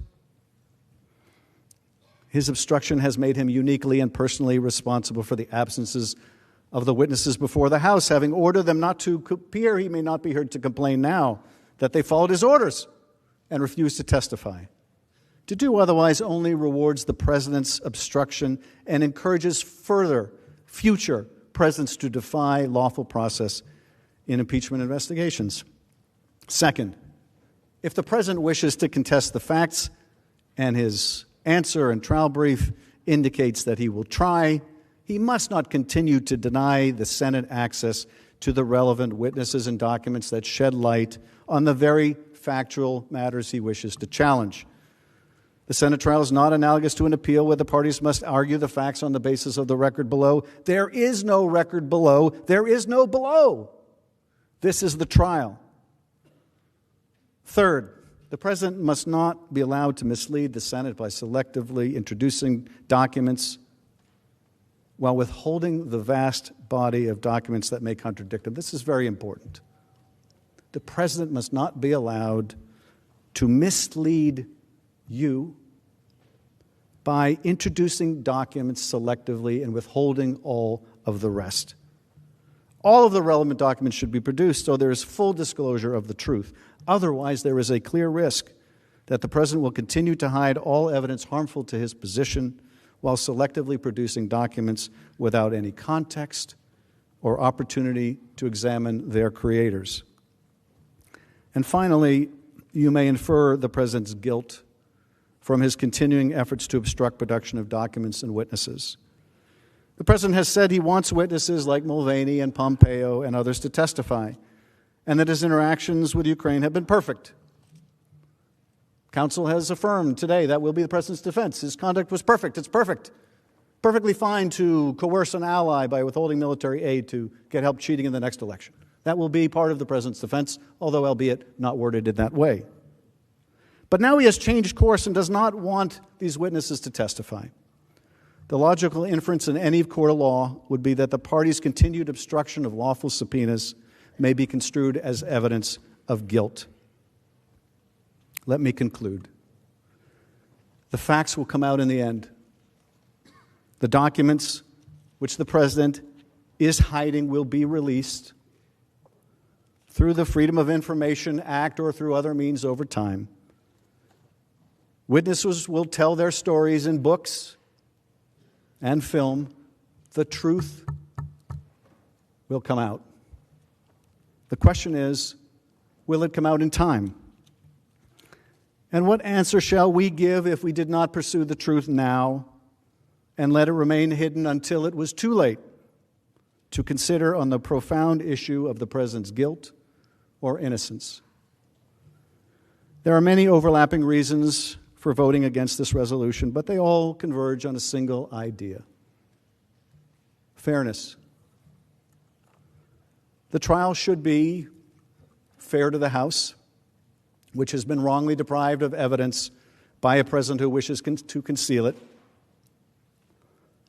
It should be fair to the president, who will not benefit from an acquittal or dismissal if the trial is not viewed as fair, if it is not viewed as impartial.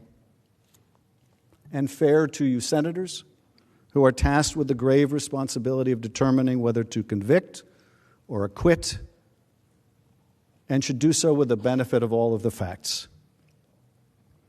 And fair to the American people, who deserve the full truth and who deserve representatives who will seek it on their behalf.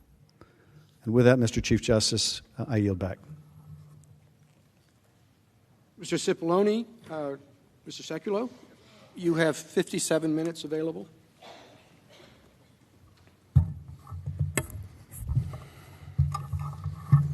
Thank you, Mr. Chief Justice, members of the Senate, Leader McConnell, Democratic Leader Schumer. It's also my privilege to represent the President of the United States before this chamber.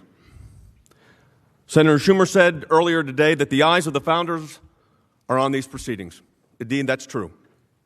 But it is the heart of the Constitution that governs these proceedings. And what we just heard from Manager Schiff, courts have no role, privileges don't apply. What happened in the past we should just ignore. In fact, Manager Schiff just said, try to summarize my colleague's defense of the president.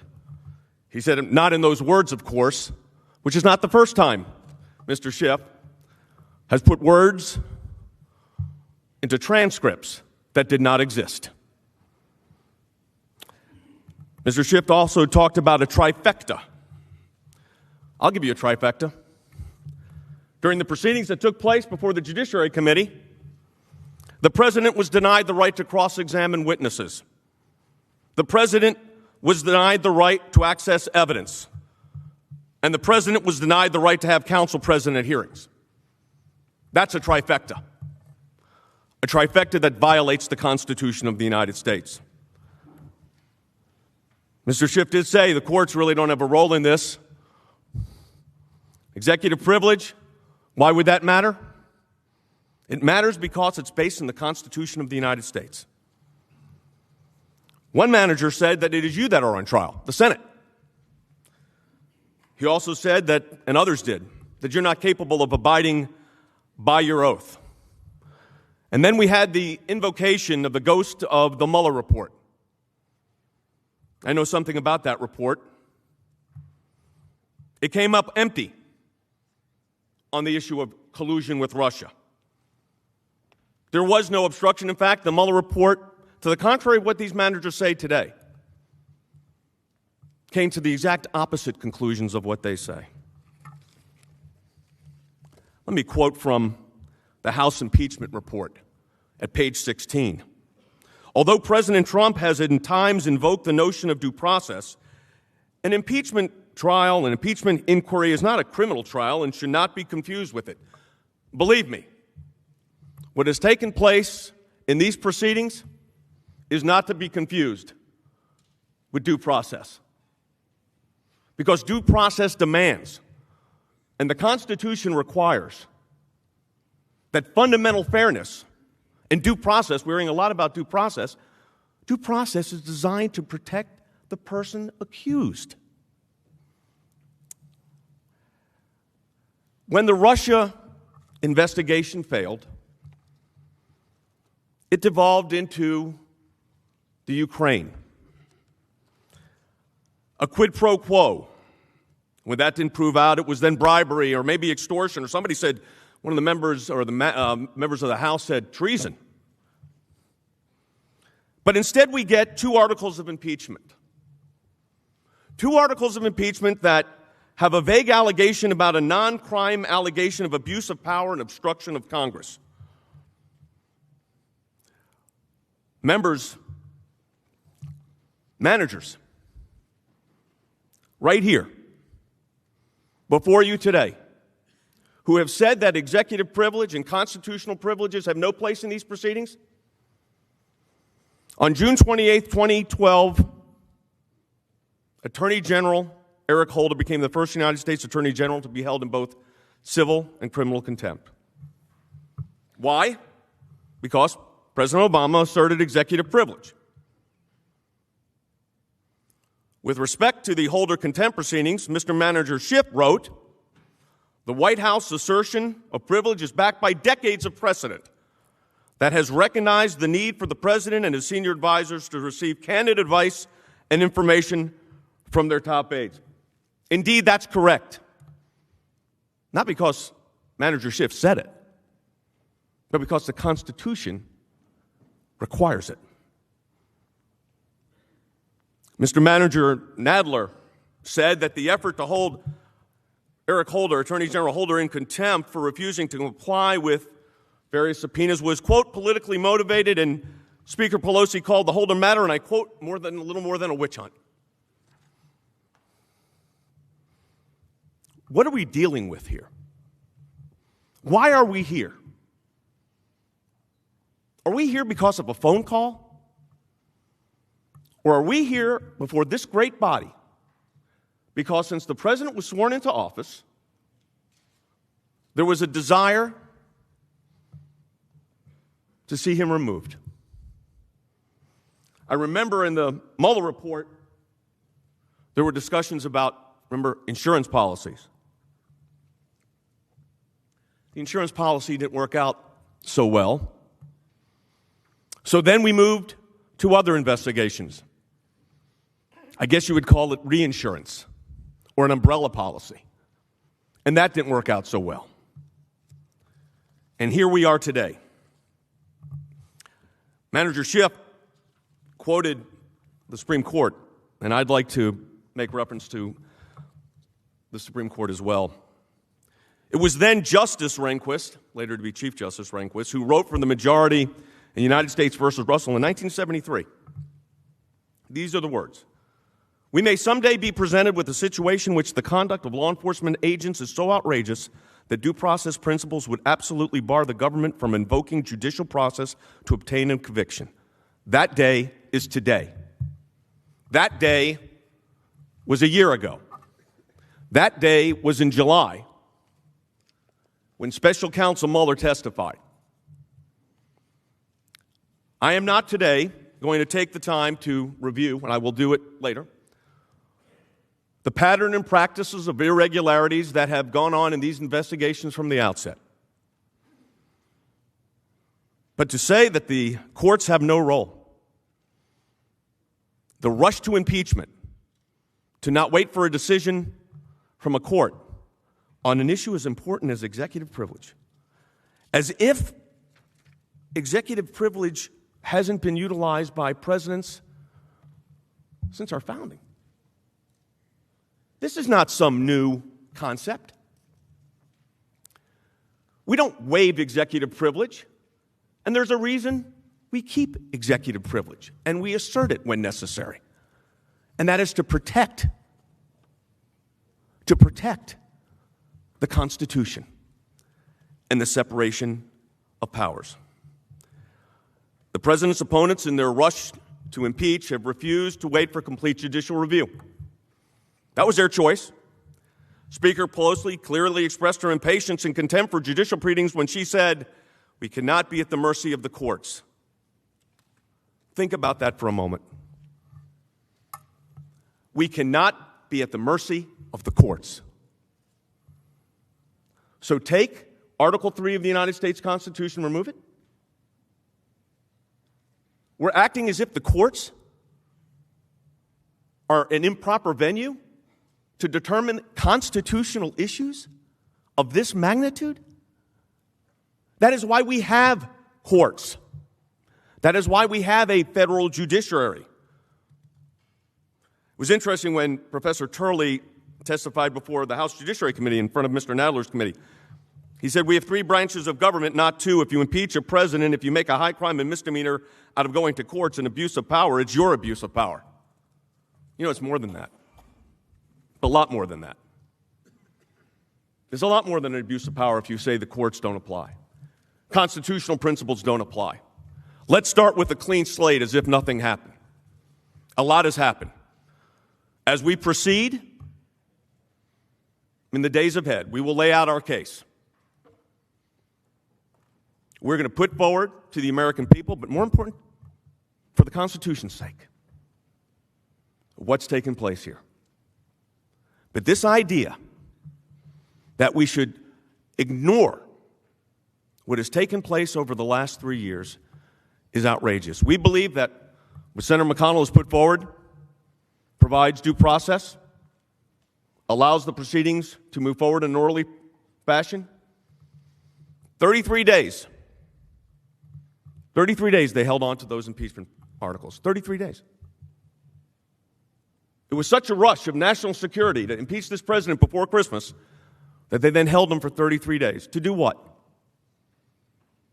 To act as if they negotiate, the House of Representatives should negotiate the rules of the United States Senate. They didn't hide this. This was the express purpose. This was the reason they did it. We're prepared to proceed. Majority Leader, Democratic Majority Leader, we're prepared to proceed. In our view, these proceedings should begin. I yield the rest of my time to my colleague, the White House counsel. Thank you, Mr. Chief Justice. Cipollone. Thank you, Mr. Chief Justice. I just want to make a couple of additional points. It's very difficult to sit there and listen to Mr. Schiff tell the tale that he just told. Let's remember how we all got here. They made false allegations about a telephone call. The President of the United States declassified that telephone call and released it to the public. How's that for transparency? When Mr. Schiff found out that there was nothing to his allegations, he focused on the second telephone call. He made false, and his colleagues made false allegations about that second telephone call that occurred before the one he had demanded. So the President of the United States declassified and released that telephone call. Still nothing. Again, complete transparency in a way that, frankly, I'm unfamiliar with any precedent of any President of the United States releasing a classified telephone call with a foreign leader. When Mr. Schiff saw that his allegations were false, and he knew it anyway, what did he do? He went to the House and he manufactured a fraudulent version of that call. He manufactured a false version of that call. He read it to the American people, and he didn't tell them it was a complete fake. Do you want to know about due process? I'll tell you about due process. Never before in the history of our country has a president been confronted with this kind of impeachment proceeding in the House. It wasn't conducted by the Judiciary Committee. Now, Mr. Nadler, when he applied for that job, told his colleagues when they took over the House that he was really good at impeachment. But what happened was the proceedings took place in a basement of the House of Representatives. The president was forbidden from attending. The president was not allowed to have a lawyer present. In every other impeachment proceeding, the president has been given a minimal due process. Nothing here.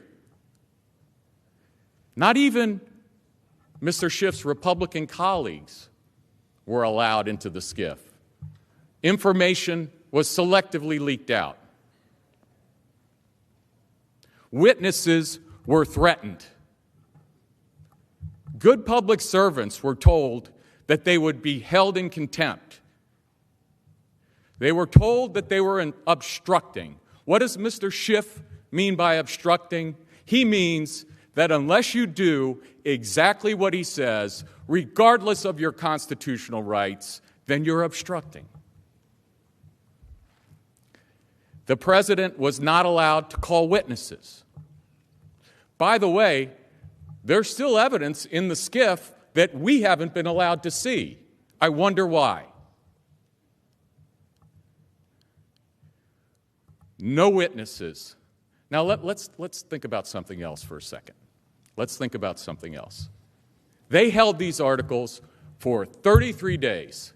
We hear all this talk about an overwhelming case. An overwhelming case that they're not even prepared today to stand up and make an opening argument about. That's because they have no case. Frankly, they have no charge. When you look at these articles of impeachment, they're not only ridiculous, they are dangerous to our republic. And why? First of all, the notion that invoking your constitutional rights to protect the executive branch, that's been done by just about every president since George Washington, that is obstruction. That is our patriotic duty, Mr. Schiff, particularly when confronted with a wholesale trampling of constitutional rights that I'm unfamiliar with in this country. Frankly, it's the kind of thing that our State Department would criticize if we see it in foreign countries. We've never seen anything like it. And Mr. Schiff said, have I got a deal for you? Abandon all your constitutional rights. forget about your lawyers, and come in and do exactly what I say. No, thank you.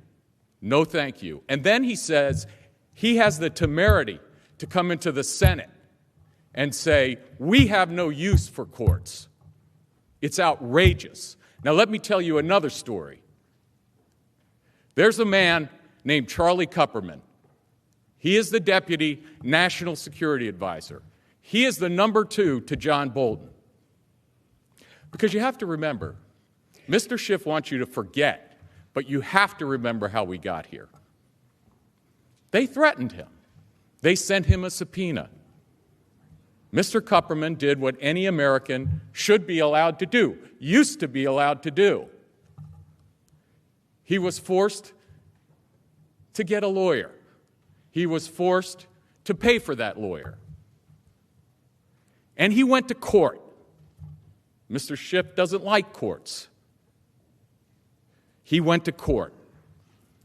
And he said, Judge, tell me what to do. I have obligations that frankly rise to what the Supreme Court has called the apex of executive privilege in the area of national security. And then I have a subpoena from Mr. Schiff. What do I do? You know what Mr. Schiff did? Mr. Kupperman went to the judge, and the House said, never mind, we withdraw the subpoena. We promise not to issue it again. And then they come here and they ask you to do the work that they refuse to do for themselves. They ask you to trample on executive privilege. Now, would they ever suggest that the executive could determine on its own what the speech or debate clause means? Of course not. Would they ever suggest that the House could invade the discussions that the Supreme Court has behind closed doors? I hope not. But they come here and they ask you to do what they refuse to do for themselves. They had a court date. And they withdrew the subpoena, they evaded a decision, and they're asking you to become complicit in that evasion of the courts. It's ridiculous. And we should call it out for what it is. Obstruction for going to court? It's an act of patriotism to defend the constitutional rights of the president, because if they can do it to the president, they could do it to any of you, and they could do it to any American citizen, and that's wrong. And Lawrence Tribe, who's been advising them, I guess he didn't tell you that in the Clinton impeachment he said, it's dangerous to suggest that invoking constitutional rights is impeachable. It's dangerous. And you know what? It is dangerous, Mr. Schiff. So what are we doing here? Okay. We have the House that completely concocted a process that we've never seen before. They locked the president out. Oh, and by the way, will Mr. Schiff give documents? We asked him for documents. We asked him for documents when, contrary to his prior statements, it turned out that his staff was working with the whistleblower. We said, let us see the documents, release them to the public. We're still waiting. So the idea that they would come here and lecture the Senate. By the way, I was surprised to hear that, did you realize you're on trial? Mr. Nadler's putting you on trial. Everybody's on trial except for them. It's ridiculous. It's ridiculous. They said in their brief, we have overwhelming evidence, and they're afraid to make their case. Think about it. Think about it. It's common sense. Overwhelming evidence to impeach the President of the United States. And then they come here on the first day and they say, you know what, we need some more evidence. Now let me tell you something. If I showed up in any court in this country and I said, Judge, my case is overwhelming, but I'm not ready to go yet. I need more evidence before I can make my case. I would get thrown out in 2 seconds. And that's exactly what should happen here. That's exactly what should happen here. It's too much to listen to almost. The hypocrisy of the whole thing. And what are the stakes? What are the stakes? There's an election in almost 9 months. Months from now, there's going to be an election.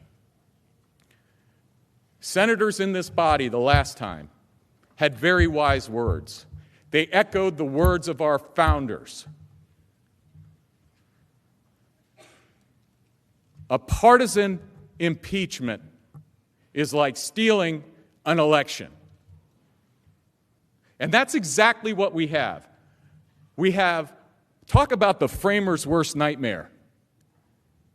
It's a partisan impeachment that they've delivered to your doorstep in an election year. Some of you are upset because you should be in Iowa right now. But instead, we're here, and they're not ready to go. And it's outrageous. It's outrageous. And the American people won't stand for it, I'll tell you that right now. They're not here to steal one election. They're here to steal 2 elections. It's buried in the small print of their ridiculous articles of impeachment. They want to remove the President Trump from the ballot. They won't tell you that. They don't have the guts to say it directly, but that's exactly what they're here to do. They're asking the Senate to attack one of the most sacred rights we have as Americans, the right to choose our president in an election year. It's never been done before. It shouldn't be done before.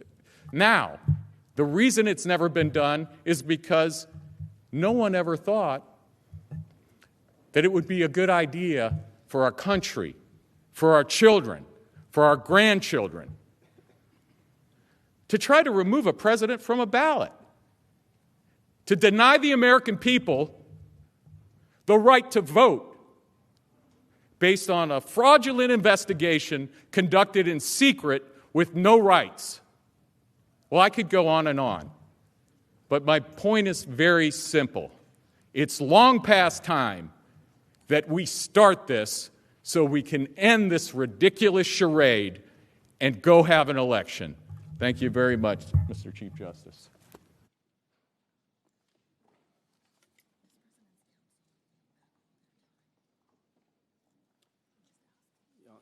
Does the President's counsel yield back the remainder of their time?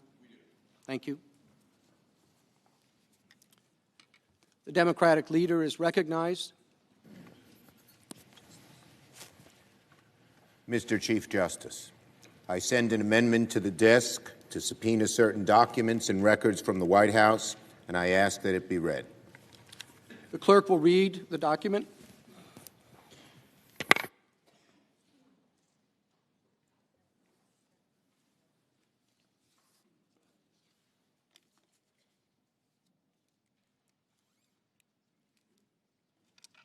The senator from New York, Mr. Schumer, proposes an amendment number 1284. At the appropriate place in the resolving clause, insert the following. Section, notwithstanding any other provision of this resolution pursuant to Rules 5 and 6 of the Rules and Procedure and Practice in the Senate when sitting on impeachment trials, 1, the Chief Justice of the United States, through the Secretary of the Senate, shall issue a subpoena to the acting Chief of Staff of the White House, commanding him to produce, for the time period from January 1st, 2019 to the present, all documents, communications, and other records within the possession, custody, or control of the White House, including the National Security Council, referring or relating to A, all meetings and calls between President Trump and the President of Ukraine, including documents, communications, and other records related to the scheduling of, preparation for, and follow-up from the President's April 21st and July 25th, 2019 telephone calls, as well as the President's September 25, 2019 meeting with the President of Ukraine in New York. B, all investigations, inquiries, or other probes relating to Ukraine, including any that relate in any way to 1, former Vice President Joseph Biden, 2, Hunter Biden and any of his associates, 3, Burisma Holdings Limited, also known as Burisma, 4, interference or involvement by Ukraine in the 2016 United States election, 5, the Democratic National Committee, or 6, CrowdStrike. C, the actual or potential suspension, withholding, delaying, freezing, or releasing of United States foreign assistance, military assistance, or security assistance of any kind to Ukraine, including but not limited to the Ukraine Security Assistance Initiative, USAI, and foreign military financing, FMF. D, all documents, communications, notes, and other records created or received by Acting Chief of Staff Mick Mulvaney, then National Security Advisor John R. Bolton, Senior Advisor to the Chief of Staff Robert B. Blair, and other White House officials relating to efforts to 1, solicit, request, demand, induce, persuade, or coerce Ukraine to conduct or announce investigations, 2, offer, schedule, cancel, or withhold a White House meeting for Ukraine's president, or 3, hold and then release military and other security assistance to Ukraine.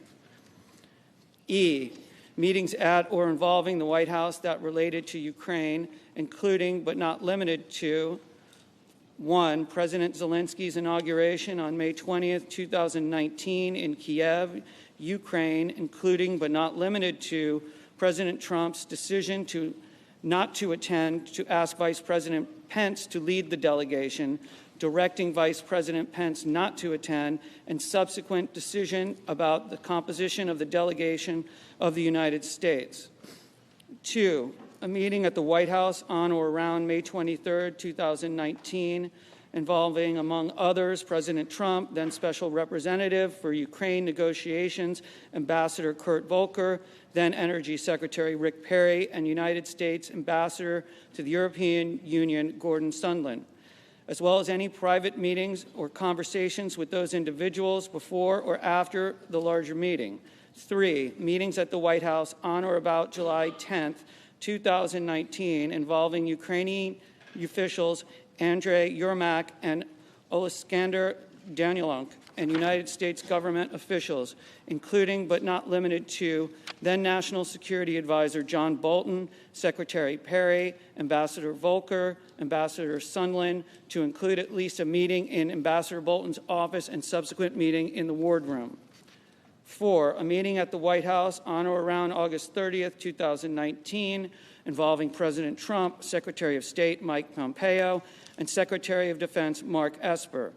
5, a planned meeting later canceled in Warsaw, Poland, on or around September 1st, 2019, between President Trump and President Zelensky, and subsequently attended by Vice President Pence. And 6, a meeting at the White House on or around September 11, 2019, involving President Trump, Vice President Pence, and Mr. Mulvaney concerning the lifting of the hold on security assistance for Ukraine.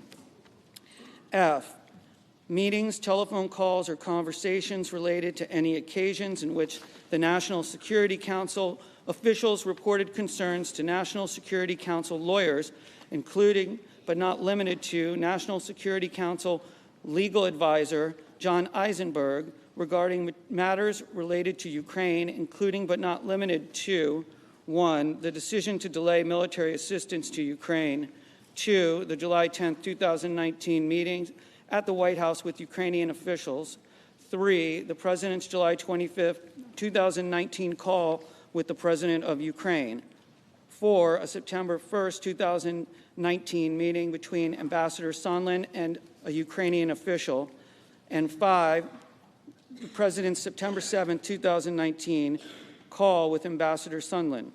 G, any internal review or assessment within the White House regarding Ukraine matters following the September 9, 2019 request for documents from the House Permanent Select Committee on Intelligence, the House Committee on Oversight and Reform, and the House Committee on Foreign Affairs, including but not limited to documents collected that pertain to the hold on military and other security assistance to Ukraine, the scheduling of a White House meeting for the President of Ukraine, and any requests for investigations by Ukraine.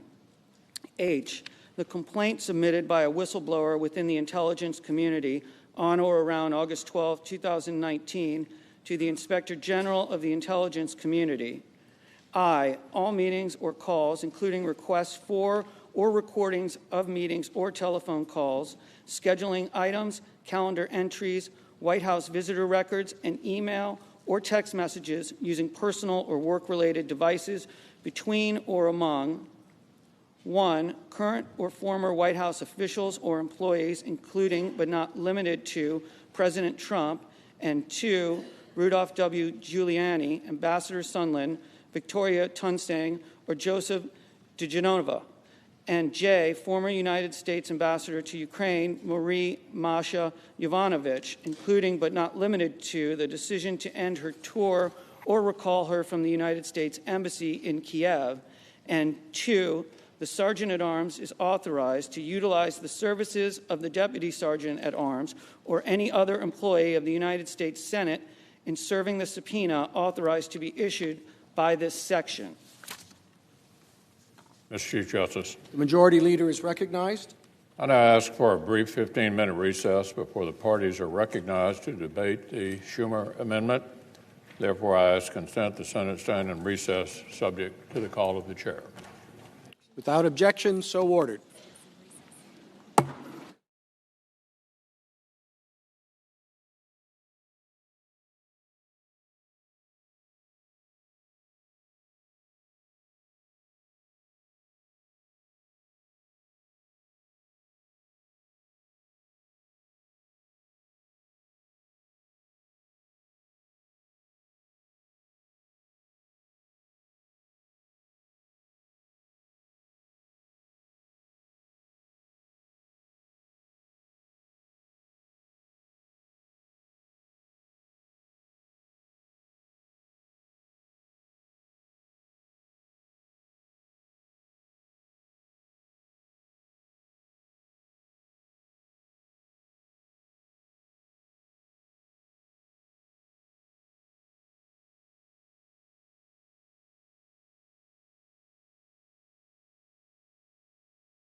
on Senator Schumer's amendment.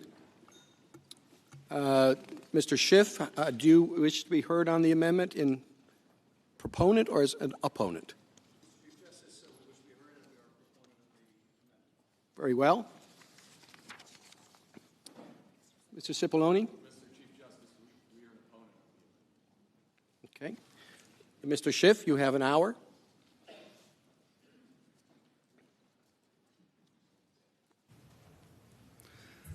Thank you, Mr. Chief Justice. In a moment, I will introduce House Manager Lofgren of California to respond on the amendment. But I did want to take this opportunity before certain representations became congealed to respond to my colleague's argument on the resolution at large. First, it's worth noting they said nothing about the resolution. They said nothing about the resolution. They made no effort to defend it. They made no effort to even claim that this was like the Senate trial in the Clinton proceeding. They made no argument that, well, this is different here because of this or that, or they made no argument about that whatsoever. They made no argument that it makes sense to try the case and then consider documents. They made no argument about why it makes sense to have a trial without witnesses. And why? Because it's indefensible. It's indefensible. No trial in America has ever been conducted like that. And so you heard nothing about it. And that should be the most telling thing about counsel's argument. They had no defense of the McConnell resolution because there is none. They couldn't defend it on the basis of Senate precedent. They couldn't defend it on the basis of Senate history, tradition. They couldn't defend it on the basis of the Constitution. They couldn't defend it at all. And so what did they say? Well, first they made the representation that the House is claiming there is no such thing as executive privilege. That's nonsense. No one here has ever suggested there's no such thing as executive privilege. But the interesting thing here is they've never claimed executive privilege. Not once during the House investigation did they ever say that a single document was privileged or a single witness had something privileged to say. And why didn't they invoke privilege? Why only now? And even now they haven't quite invoked it. Why only now? Why not in the House? Because in order to claim privilege, as they know because they're good lawyers, you have to specify which document, which line, which conversation, and they didn't want to do that because to do that, the president would have to reveal the evidence of his guilt. That's why they made no invocation of privilege. Now, they make the further argument that the House should only be able to impeach after they exhaust all legal remedies, as if the Constitution says the House shall have the sole power of impeachment, asterisk, but only after it goes to court, in the district court, then the Court of Appeals, and then en banc, and then the Supreme Court, and it's remanded, and they go back up the chain, and it takes years. Why didn't the founders require the exhaustion of legal remedies? Because they didn't want to put the impeachment process in the courts. And you know what's interesting is that while these lawyers for the president are here before you today saying the House should have gone to court, they are in court saying the House may not go to court to enforce its subpoenas. I kid you not. Other lawyers, maybe not the ones at this table, but other lawyers for the president, are in court saying the exact opposite of what they're telling you today. They're saying you cannot enforce congressional subpoenas. That's non-judiciable. You can't do it. Counsel brings up the case involving Charles Kupperman, who was a deputy to John Bolton on the National Security Council, and says he did what he should do. He went to court to fight us. Well, the Justice Department took the position he can't do that. So these lawyers are saying he should, and those lawyers are saying he shouldn't. They can't have it both ways. Now, interestingly, while Mr. Kupperman, Dr. Kupperman, went to court, and they applaud him for doing that, his boss, John Bolton, now says there's no necessity for him to go to court. He doesn't have to do it. He's willing to come and talk to you. He's willing to come and testify and tell you what he knows. The question is, do you want to hear it? Do you want to hear it? Do you want to hear from someone who was in the meetings, someone who described what the president did, this deal between Mulvaney and Sondland as a drug deal? Do you want to know why it was a drug deal? Do you want to ask him why it was a drug deal? Do you want to ask him why he repeatedly told people, go talk to the lawyers? You should want to know. They don't want you to know. They don't want you to know. The president doesn't want you to know. Can you really live up to the oath you've taken to be impartial and not know? I don't think you can. Now, they also made the argument that you'll hear more later on from apparently Professor Dershowitz that, well, abuse of power is not an impeachable offense. It's interesting that they had to go outside the realm of constitutional lawyers and scholars to a criminal defense lawyer to make that argument because no reputable constitutional law expert would do that. Indeed, the one they called in the House, the Republicans called in the House, Jonathan Turley, has said exactly the opposite. There's a reason that Jonathan Turley is not sitting at the table, much to his dismay, and that is because he doesn't support their argument. So they'll cite him for one thing, but they'll ignore him for the other. Now they say, oh, the president is very transparent. He may have refused every subpoena, every document request, but he released 2 documents. The document on the July 25th call and the document on the April 21st call. Well, let's face it. He was forced to release the record of the July 25th call when he got caught. When a whistleblower filed a complaint, when we opened an investigation, he was forced because he got caught. You don't get credit for transparency when you get caught. And what's more, what's revealed in that, of course, is damning. Now they point to the only other record he has apparently released, the April 21st call, and that's interesting too. Now that's just a congratulatory call. But what's interesting about it is the president was urged on that call to bring up the issue of corruption. And indeed, in the readout of that call, the White House misleadingly said he did. But now that we've seen the record, we see that he didn't. And notwithstanding counsel's claim in their trial brief that the president raised the issue of corruption in his phone call, the July 25th call, of course, that word doesn't appear in either conversation. And why? Because the only corruption he cared about was the corruption that he could help bring about. Now, Mr. Cipollone made the representation that Republicans were not even allowed in the depositions conducted in the House. Now, I'm not going to suggest to you that Mr. Cipollone would deliberately make a false statement. I will leave it to Mr. Cipollone to make those allegations against others. But I will tell you this, he's mistaken. He's mistaken. Every Republican on the 3 investigative committees was allowed to participate in the depositions, and more than that, they got the same time we did. You show me another proceeding, another presidential impeachment or other that had that kind of access for the opposite party. Now, there were depositions in the Clinton impeachment. There were depositions in the Nixon impeachment. So what they would say is some secret process. Well, they were the same private depositions in these other impeachments as well.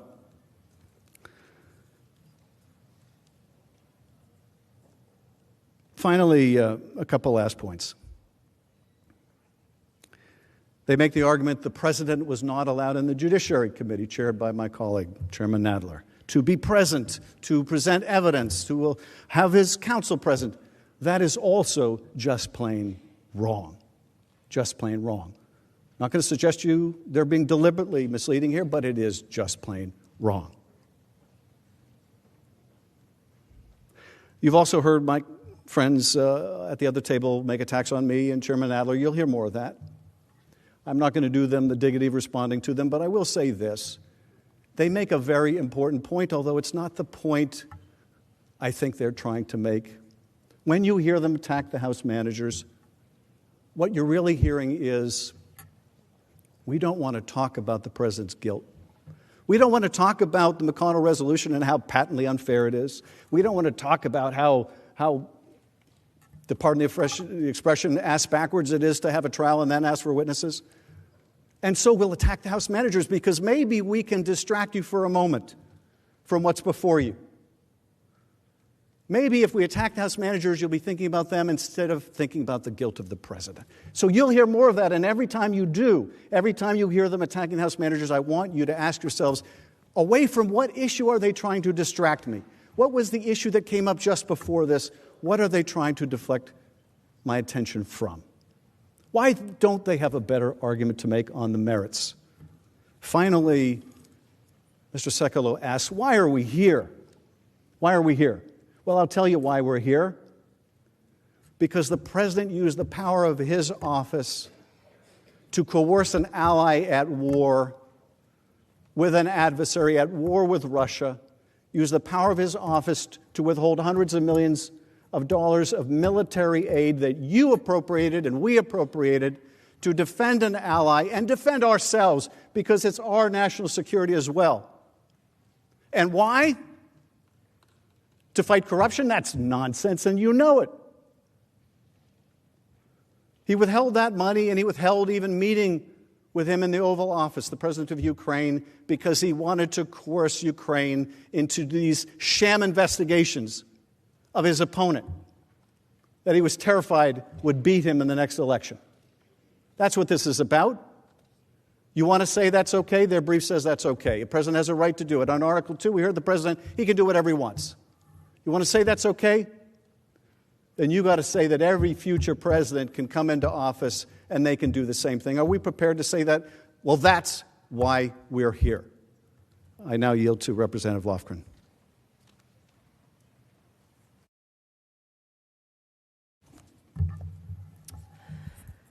Mr. Chief Justice, Senators, Counsel for the President, the House managers strongly support Senator Schumer's amendment, which would ensure a fair, legitimate trial based on a full evidentiary record. The Senate can remedy President Trump's unprecedented cover-up by taking a straightforward step. It can ask for the key evidence that the president has improperly blocked. Senator Schumer's amendment does just that. The amendment authorizes a subpoena for White House documents that are directly relevant to this case. These documents focus on the president's scheme to strong-arm Ukraine, to announce an investigation into his political opponent, to interfere with the 2020 election. The documents will reveal the extent of the White House's coordination with the president's agents, such as Ambassador Sondland and Rudy Giuliani, who pushed the president's so-called drug deal on Ukrainian officials. The documents will also show us how key players inside the White House, such as the president's acting chief of staff, Mick Mulvaney, and his deputy, Robert Blair, helped set up the deal by executing the freeze on all military aid and withholding a promised visit to the White House. The documents include records of the people who may have objected to this scheme, such as Ambassador Bolton. This is an important impeachment case against the president. The most important documents are going to be at the White House. The documents Senator Schumer's amendment targets would provide more clarity and context about President Trump's scheme. The amendment prevents the president from hiding evidence, as he has previously tried to do.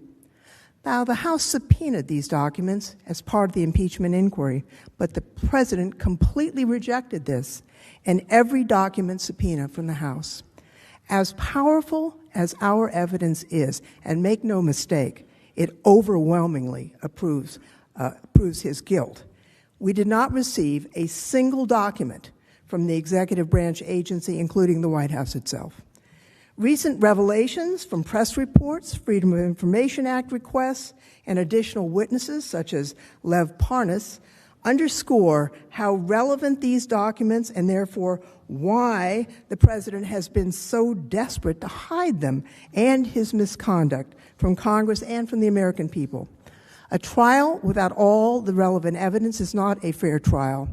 It would be wrong for you senators acting as judges to be deprived of relevant evidence of the president's offenses when you are judging these most serious charges. It would also be unfair to the American people, who overwhelmingly believe the president should produce all relevant documents and evidence. Now, documentary evidence is used in all trials for a simple reason. As the story goes, the documents don't lie. Documents give objective, real-time insight into the events under investigation. The need for such evidence is especially important in Senate impeachment trials. More than 200 years of Senate practice make clear that documents are generally the first order of business. They've been presented to the Senate before witnesses take the stand in great volume to ensure the Senate has the evidence it needs to evaluate the case. Now, documentary evidence in Senate trials has never been limited to the documents sent by the House. The Senate, throughout its existence, has exercised its authority pursuant to its clear rules of procedure to subpoena documents at the outset of a trial. We don't know with certainty what the documents will say. We simply want the truth, whatever that truth may be. So do the American people. They want to know the truth, and so should everybody in this chamber, regardless of our party affiliation. There are key reasons why this amendment is necessary. We'll begin by walking through the history and precedent of Senate impeachment trials. I'll let you know about the House's efforts to get the documents, which were met by the President and his administration's categorical commitment to hide all the evidence at all costs. And we'll address the specific need for these subpoenaed White House documents. I'll tell you why these documents are needed now, not at the end of the trial, in order to ensure a full, fair trial based on a complete evidentiary record. Now, some have suggested incorrectly that the Senate is limited only to evidence gathered before the House approved its articles of impeachment. Others have suggested, also incorrectly, that it would somehow be strange for the Senate to issue subpoenas. These claims are without any historical, precedential, or legal support. Over the past 2 centuries, the Senate has always understood that its sole power under the Constitution to try all impeachments requires the Senate to sit as a court of impeachment and hold a trial. In fact, the founders assigned sole authority only twice in the Constitution.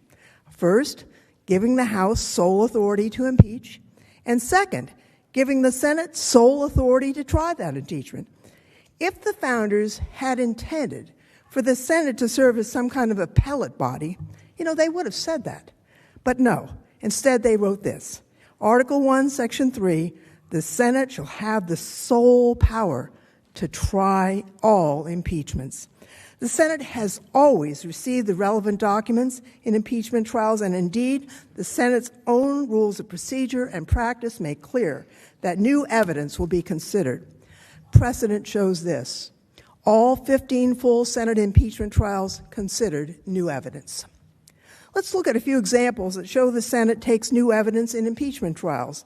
The first ever presidential impeachment trial in 1868 against President Andrew Johnson allowed the House managers to spend the first 2 days of the trial introducing new documentary evidence.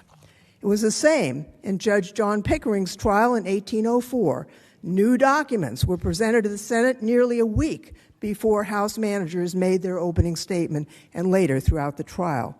And, as been mentioned earlier by Mr. Schiff, in modern times, in 2010, Judge Porteous's impeachment trial included 7 months of pretrial discovery and 6,000 pages of documentary evidence admitted at trial. After that evidence was admitted, the Senate held its trial.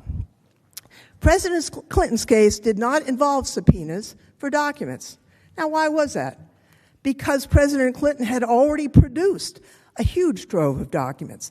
The independent counsel turned over to Congress some 90,000 pages of relevant documents gathered during the course of his years-long investigation. And I remember, as a member of the Judiciary Committee, going over to the Ford building, looking at the boxes of the document.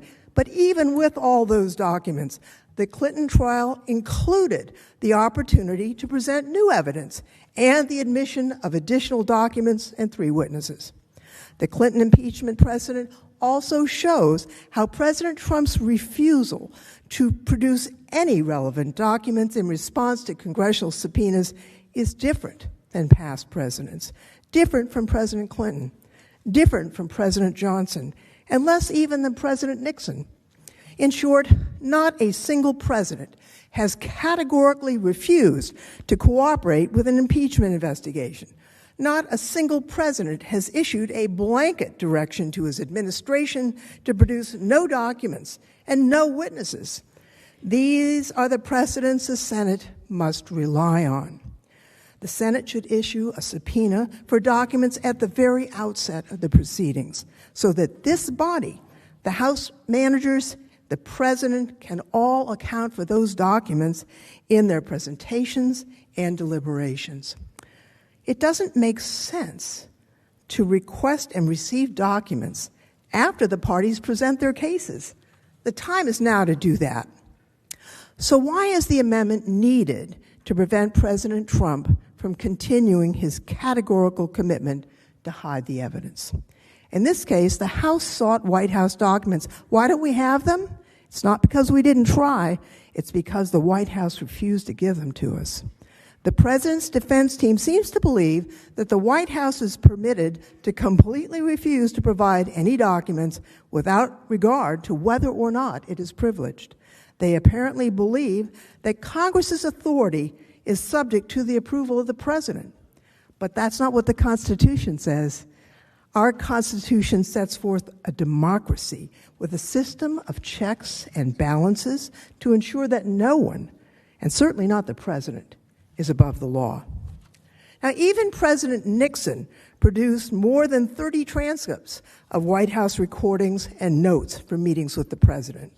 Here, even before the House launched the investigation that led to this trial, President Trump rejected Congress's constitutional responsibility to use its lawful authority to investigate his actions. He asserted that his administration was fighting all the subpoenas, proclaiming, "I have an Article 2, where I have the right to do whatever I want as president." Here is what he said. Then I have an Article 2, where I have the right to do whatever I want as president. Even after the House formally announced its investigation of the President's conduct in Ukraine, the President still continued his obstruction. Beginning on September 9th, 2019, the House investigative committees made 2 attempts to voluntarily obtain documents from the White House. The White House refused to engage with, frankly, or even respond to the House committees. On October 4th, the House Committee on Oversight and Reform set a subpoena to White House Acting Chief of Staff Mick Mulvaney, this time compelling the production of documents from the White House by October 18th. On October 8th, before the White House documents were due, the White House counsel sent a letter to Speaker Pelosi stating the President's position that the President Trump and his administration cannot participate in this partisan inquiry under these circumstances. The President simply declared that he will not participate in an investigation he didn't like. 10 days later, on October 18th, the White House counsel sent a letter to the House confirming that it would continue to stonewall. The White House counsel again stated the President refused to participate. Well, the Constitution, Article 1, Section 2, says that the House shall have the sole power of impeachment, just as in Article 1, Section 3, the Senate has the sole power to try. Participation in a duly authorized congressional investigation isn't optional. It's not up to the President to decide whether to participate or not. The Constitution gives the House the sole power of impeachment. It gives the Senate the sole power to try all impeachments. The President may not like being impeached, but if the President, not the Congress, decides when impeachment proceedings are appropriate, then the impeachment power is no power at all. And if you let him block from Congress and from the American people the evidence to cover up his offenses, then the impeachment power truly will be meaningless. With all the back and forth about these documents, we've heard the phrase executive privilege. The President and his lawyers keep saying it.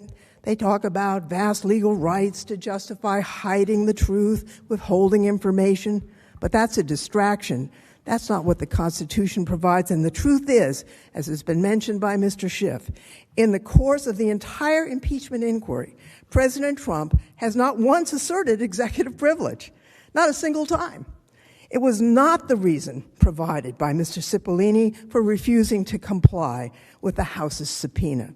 Indeed, President Trump didn't offer legal justification for withholding the evidence. Here's the truth. Presidents, members of Congress, judges, and the Supreme Court have recognized throughout our nation's history that Congress's investigative power are at their absolute peak during impeachment proceedings. Your powers. Executive privilege cannot be a barrier to give absolute secrecy to cover up wrongdoing. If it did, the House and the Senate would see their power disappear. When President Nixon tried that argument by refusing to produce tape recordings to prosecutors and to Congress, he was soundly rebuked by the other two branches of government. The Supreme Court unanimously ruled against him. The House Judiciary Committee voted that he be impeached for obstruction of Congress. It would be remarkable for the United States Senate to declare, for the first time in our nation's history, that the president has an absolute right to decide whether his own impeachment trial is legitimate. And it would be extraordinary for the Senate to refuse to seek important documentary evidence, especially when the president has yet to assert any privilege to justify withholding documents. Now, there's another reason this amendment is important. The documents sought are directly relevant to the president's misconduct. The White House is concealing documents involving officials who have direct knowledge of key events at the heart of this trial.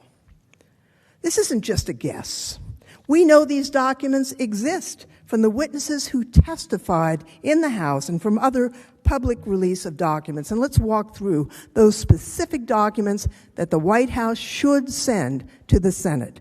They include, among other documents, relating to President Trump's direct communications with President Zelensky, President Trump's request for political investigations, including communications with Rudy Giuliani, Ambassador Sondland, and others, President Trump's unlawful hold of the $391 million of military aid, concerns that White House officials reported to NSC legal counsel in real time, the president's decision to recall Ambassador Marie Yovanovitch from Ukraine.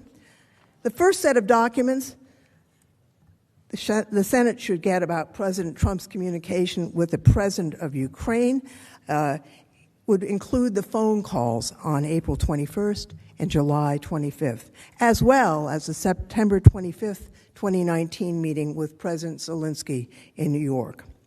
We know, for example, that NSC officials prepared talking points for the president in preparation for both calls with the Ukrainian president.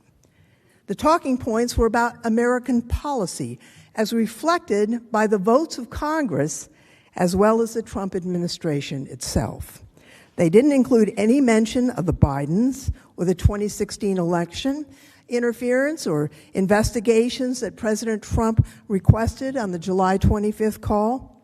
Here's a clip of Lieutenant Colonel Vindman explaining how the president ignored the points about American policy, reflecting the views of both the Congress and the Trump administration. Colonel Vindman, if I could turn your attention to the April 21st call, that is the first call between President Trump and President Zelensky. Did you prepare talking points for the president to use during that call? Yes, I did. And did those talking points include rooting out corruption in Ukraine? Yes. That was something the president was supposed to raise in the conversation with President Zelensky? Those were the recommended talking points that were cleared through the NSC staff for the president, yes. The materials provided for the July 25th call that Lieutenant Colonel Vindman mentioned are highly relevant.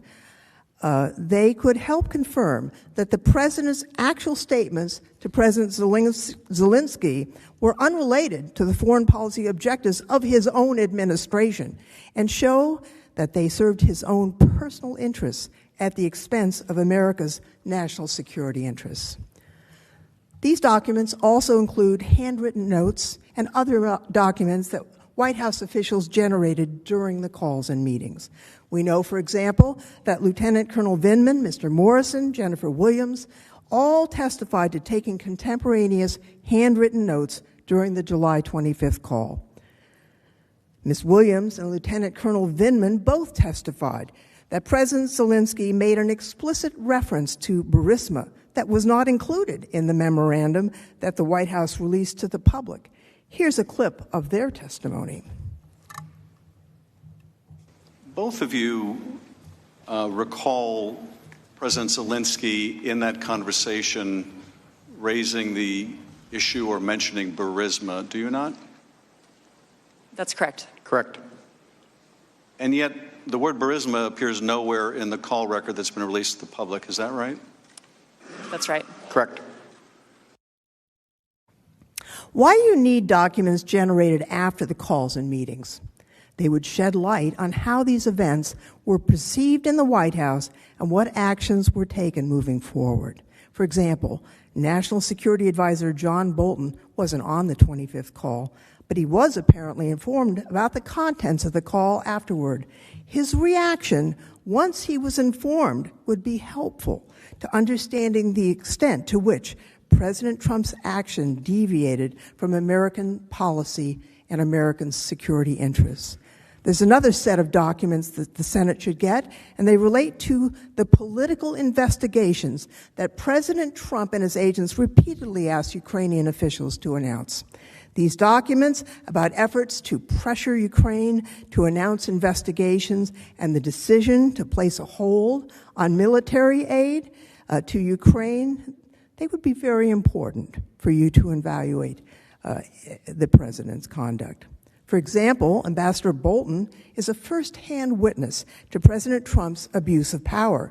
He reported directly to the president. He supervised the entire staff of the National Security Council. Public reports indicate that John Bolton is a voracious note-taker in every meeting. From witness testimony, we know that Ambassador Bolton hosted the July 10th 2019 meeting where Ambassador Sondland told Ukrainian officials that the promised White House meeting would be scheduled if they announced the investigations. We know Bolton was briefed about this meeting immediately following it when Ambassador Sondland said he had a deal with Mick Mulvaney to schedule the promised White House meeting if Ukraine announced investigations into the Bidens in the 2016 election. We also know Ambassador Bolton was involved in briefing the president on a presidential decision memorandum in August, reflecting the consensus interagency opinion that Ukrainian security assistance was vital to America's national security, something the Congress had approved, appropriated, something the president had signed. Press reports indicate that he, too, was involved in a late August Oval Office meeting where he, Secretary Pompeo, and Secretary Esper all tried to convince the president to release the aid. Now, Ambassador Bolton has come forward and publicly confirmed that he was a witness to important events, but also that he has new evidence that no one has seen yet. If we know there is evidence that's not yet come out, all of us should want to hear it. We should want to hear it now. Before Ambassador Bolton testifies, we should get documents and records relating to his testimony, including his notes, which would provide contemporaneous evidence about what was discussed in meetings related to Ukraine, which would help to evaluate his testimony. The evidence is not just restricted to Ambassador Bolton. During his public testimony, Ambassador Gordon Sondland stated, I have not had access to all my phone records. He also said that he and his lawyers had asked repeatedly for these materials. He said the materials would help refresh his memory. We should look at that material. Ambassador Sondland also testified that he exchanged a number of emails with top officials like Mick Mulvaney about his efforts to pressure Ukraine to announce the investigations President Trump demanded. Here's his testimony. Third, let me say, precisely because we did not think that we were engaging in improper behavior, we made every effort to ensure that the relevant decision makers at the National Security Council and the State Department knew the important details of our efforts. The suggestion that we were engaged in some irregular or rogue diplomacy is absolutely false. I have now identified certain State Department emails and messages that provide contemporaneous support for my view. These emails show that the leadership of the State Department, the National Security Council, and the White House were all informed about the Ukraine efforts from May 23, 2019, until the security aid was released on September 11, 2019. These emails, among others, are in the possession of... Oh.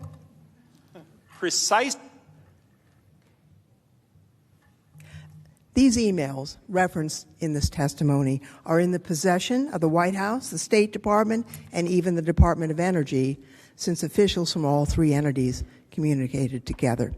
You know, during his testimony, Ambassador Sondland described it this way. Everyone was in the loop. It was no secret. These emails are therefore important to understanding the full scope of the scheme. The request for relevant evidence is not confined to Trump administration officials. The Senate should also get White House records relating to the president's private agents who acted on his behalf in Ukraine, including Rudy Giuliani, Victoria Tensing, and Joe diGenova. Witness testimony and documents have made clear that Mr. Giuliani, a frequent visitor to the White House who also received and made frequent calls to the White House, was acting on behalf of the president to press Ukrainian officials to announce investigations that would personally and politically benefit the president. For example, the May 10th, 2019 letter from Mr. Giuliani to President-elect Zelensky that's shown on this slide states he was acting, quote, as personal counsel to President Trump with his knowledge and consent. He requested a meeting with the president-elect and he to be joined by Ms. Tensing, who is, quote, very familiar with this matter. The evidence indicates he was collaborating with Ms. Tensing and Mr. diGenova in this effort. The Senate should get the White House records of meetings, of calls involving Mr. Giuliani, Ms. Tensing, or Mr. diGenova. These records are important to help you understand the extent to which the White House was involved in Mr. Giuliani's efforts to coerce Ukraine to announce the investigations the president wanted. The records would also show how the president's personal political agenda became more important than policies to help America's national security interests. The President's Counsel may, consistent with his prior attempts to hide evidence, assert that attorney-client privilege would cover these documents.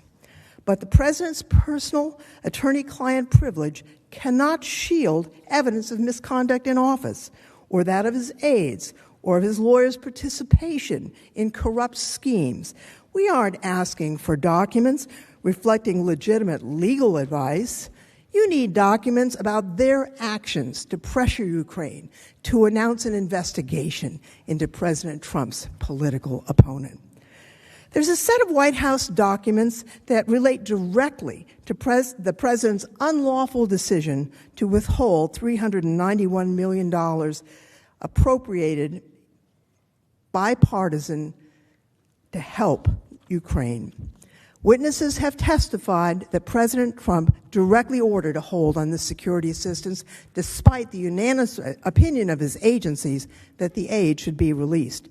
Importantly, according to the Government Accountability Office, his action violated the law. On January 16, 2020, the GAO, an independent watchdog, issued a legal opinion finding that President Trump violated the law when he held up security assistance to Ukraine. The GAO said, and I quote, "Faithful execution of the law does not permit the president to substitute his own policy priorities for those that Congress enacted into law. OMB withheld funds for a policy reason which is not permitted under the Empowerment Control Act. The withholding was not a programmatic delay. Therefore, we conclude that OMB violated the ICA. The fact that the president's action to freeze the aid, which he used to pressure Ukraine to announce the political investigations he wanted, was against not only the official consensus of his own administration, but also against the law, and it was to help himself. That helps demonstrate these actions were taken for President Trump's personal and political benefit. Witness testimony and public reporting make clear the White House has a significant body of documents that relate to these key aspects of the president's scheme. Some of these documents outline the planning of the president's freeze. For example, the New York Times reported in June that Mr. Mulvaney emailed his senior advisor, Mr. Blair, "Did we ever find out about the money for Ukraine and whether we can hold it back?" This shows that Mr. Mulvaney was in email contact with his aides about the very issues under investigation as part of this impeachment. It tells us that the White House is in possession of communications that go to the heart of the charges before you. The Senate should also get materials prepared for summary notes from a late August meeting with President Trump, Secretary of Defense Mark Esper, and Secretary of State Mike Pompeo when they tried to convince the president that freeing, and this is a quote, "freeing up the money for Ukraine was the right thing to do." According to the New York Times, Ambassador Bolton told the president, "This is in America's interest." The Senate should review that highly relevant document, which reflects real-time assertions by President Trump's own senior aides that Ukrainian aid was in the national security interest of the United States and that there was no legitimate reason to hold up the aid. There are documents that include after-the-fact justifications to try and overcome legal problems and the unanimous objections to freezing assistance to Ukraine. And we know these documents exist.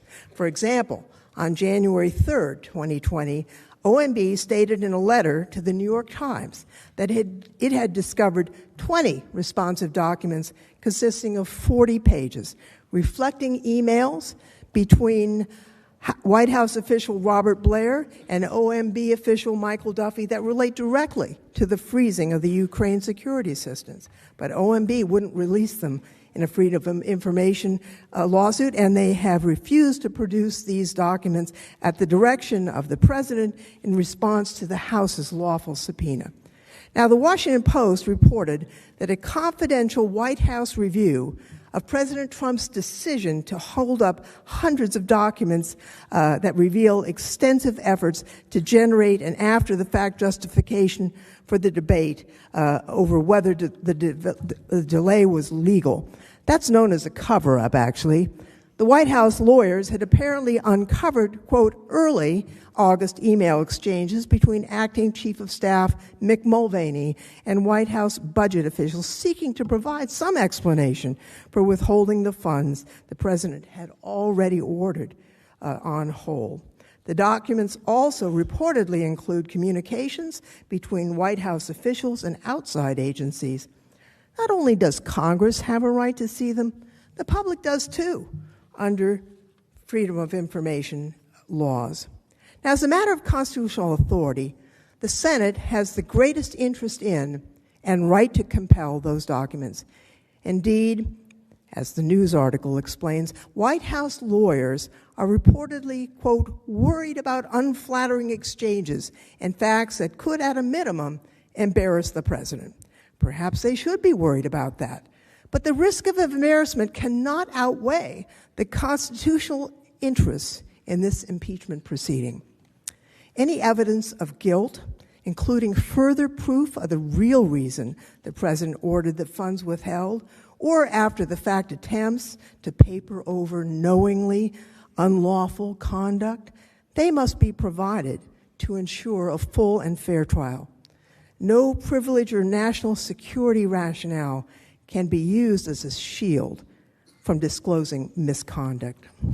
There are key White House documents relating to multiple instances when White House officials reported their concerns to White House lawyers about the president's scheme to press Ukraine to do the president a domestic political favor. For example, Lieutenant Colonel Vindman and Dr. Hill both informed NSC lawyers about the July 10th meeting in which Ambassador Sondland revealed he had a deal with Mr. Mulvaney. I'm going to go directly to the clip by Dr. Hill, because Dr. Hill, pardon me, at Bolton's direction, also reported that meeting to John Eisenberg, as she explained in her testimony. I had a discussion with Ambassador Bolton both after the meeting in his office, a very brief one, and then one immediately afterwards, the subsequent meeting. So the subsequent meeting, or after both meetings, when you spoke to him and relayed to him what Ambassador Sondland said, what did Ambassador Bolton say to you? Well, I just want to highlight, first of all, that Ambassador Bolton wanted me to hold back in the room immediately after the meeting. Again, I was sitting on the sofa with a colleague. Right, but just in that second meeting, what did he say? Yes, but he was making a very strong point that he wanted to know exactly what was being said. And when I came back and related it to him, he had some very specific instruction for me. And I'm presuming that that's what was that specific instruction? The specific instruction was that I had to go to the lawyers, to John Eisenberg, our senior counsel for the National Security Council, to basically say, you tell Eisenberg, Ambassador Bolton told me, that I am not part of this whatever drug deal that Mulvaney and Sondland are cooking up. What did you understand him to mean by the drug deal that Mulvaney and Sondland were cooking up? I took it to mean investigations for a meeting. Did you go speak to the lawyers? I certainly did. You relayed everything that you just told us and I relayed more? it precisely, and then the details of how the meeting had unfolded as well, which I gave a full description of this in my October 14 deposition. There was something wrong going on here, and White House officials were told repeatedly, go tell the lawyers about it. Dr. Hill, Lieutenant Colonel Vindman, Mr. Morrison, who reported to Mr. Eisenberg at least 2 conversations. We need the notes of those documents to find out what was said. And again, attorney-client privilege cannot shield information about misconduct from the impeachment trial of the President of the United States. Now, it's interesting. This amendment is supported by 200 years of precedent. It's needed to prevent the president from continuing to hide the evidence, and that's why the specific documents requested are so important for this case. It's faithful to the Constitution's provision that the Senate shall have the sole power to try all impeachments. The final point I'll make today concerns urgency. The Senate should act on this subpoena now, at the outset of the trial. In 14 of the Senate's 15 full impeachment trials, threshold evidentiary matters, including the timing, nature, and scope of witness testimony and the gathering of all relevant documents, were addressed at the very outset of the trial. There are practical considerations as why the subpoenas need to be issued now. Resolving whether a subpoena should issue now would let us immediately engage with the White House to resolve asserted legitimate privilege issues, if any exist, and ensure you get the documents as soon as possible so they can be presented to the senators in advance of witness testimony. Waiting to resolve these threshold matters until after the parties have presented their case would undercut the process of a genuine, credible trial. Thus, common sense, tradition, and fairness all compel that the amendment should be adopted, and it should be adopted now. Members of the Senate, for all the reasons I walked through today, I urge you to support the amendment to issue a subpoena for White House documents, documents that are directly relevant to evaluating the president's scheme. The House did its job. In the face of the president's obstruction and categorical commitment to hide the evidence, we still gathered direct evidence of his conduct and determined that his conduct required impeachment. The president complains about due process in the House investigation, but he was not only permitted to participate, he was actually required to participate, yet he refused to do so. He refused to provide witnesses and documents that would tell his side of the story. So now it's up to you. With the backing of a subpoena authorized by the Chief Justice of the United States, you can end President Trump's obstruction. If the Senate fails to take this step, if it won't even ask for this evidence, this trial and your verdict will be questioned. Congress and the American people deserve the full truth. There is no plausible reason why anyone wouldn't want to hear all of the available evidence about the president's conduct. It's up to this body to make sure that happens. It's up to you to decide whether the Senate will affirm its sole power and constitutional duty to try impeachments, whether and when it will get the evidence that it needs to render a fair verdict. Don't surrender to the president's stonewalling. It will allow the president to be above the law and deprive the American people of truth in the process. A fair trial is essential in every way. Important for the president, who hopes to be exonerated, not merely acquitted by a trial seen as unfair. Important for the Senate, whose vital role is to continue to protect and defend the Constitution of the United States, which has preserved our American liberty for centuries. And finally, important for the American people, who expect a quest for truth, fairness, and justice. History is watching, and the House managers urge that you support the amendment, and I reserve the balance of my time. Thank you, Counsel. Mr. Cipollone. Mr. Chief Justice, Patrick Philbin will present our opposition. Very well. Mr. Philbin.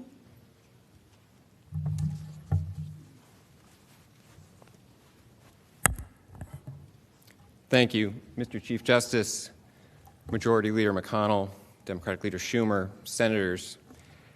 It's remarkable that after taking the action of the breathtaking gravity of voting to impeach the duly elected President of the United States, and after saying for weeks that they had overwhelming evidence to support their case, the first thing that the House managers have done upon arriving finally in this chamber after waiting for 33 days is to say, well, actually, we need more evidence. We're not ready to present our case. We need to have subpoenas and we need to do more discovery because we don't have the evidence we need to support our case. This is stunning. It's a stunning admission of the inadequate and broken process that the House Democrats ran in this impeachment inquiry that failed to compile a record to support their charges. It's stunning that they don't have the evidence they need to present their case and that they don't really have a case.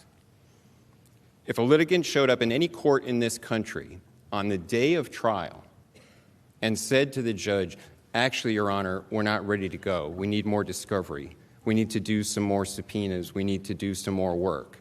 They'd be thrown out of court and the lawyers would probably be sanctioned.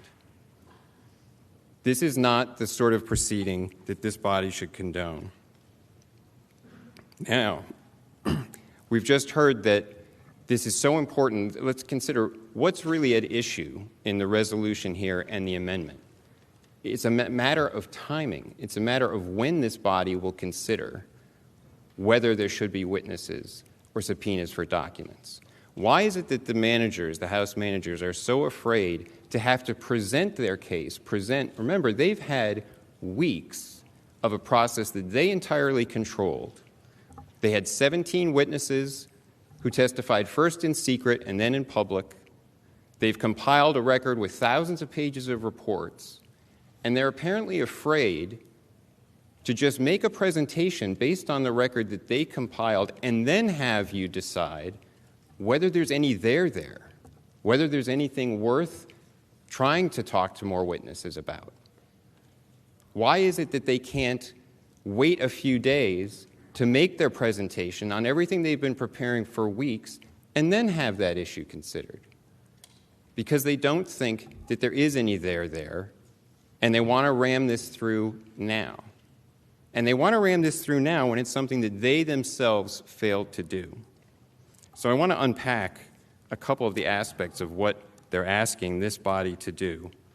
Part of it relates to the broken process in the House and how that process was inadequate and invalid and compiled an inadequate record. And part of it has to do with what accepting their request to have this body do their job for them would do to this institution going forward, and how it would alter forever the relationship between the House and the Senate in impeachment proceedings.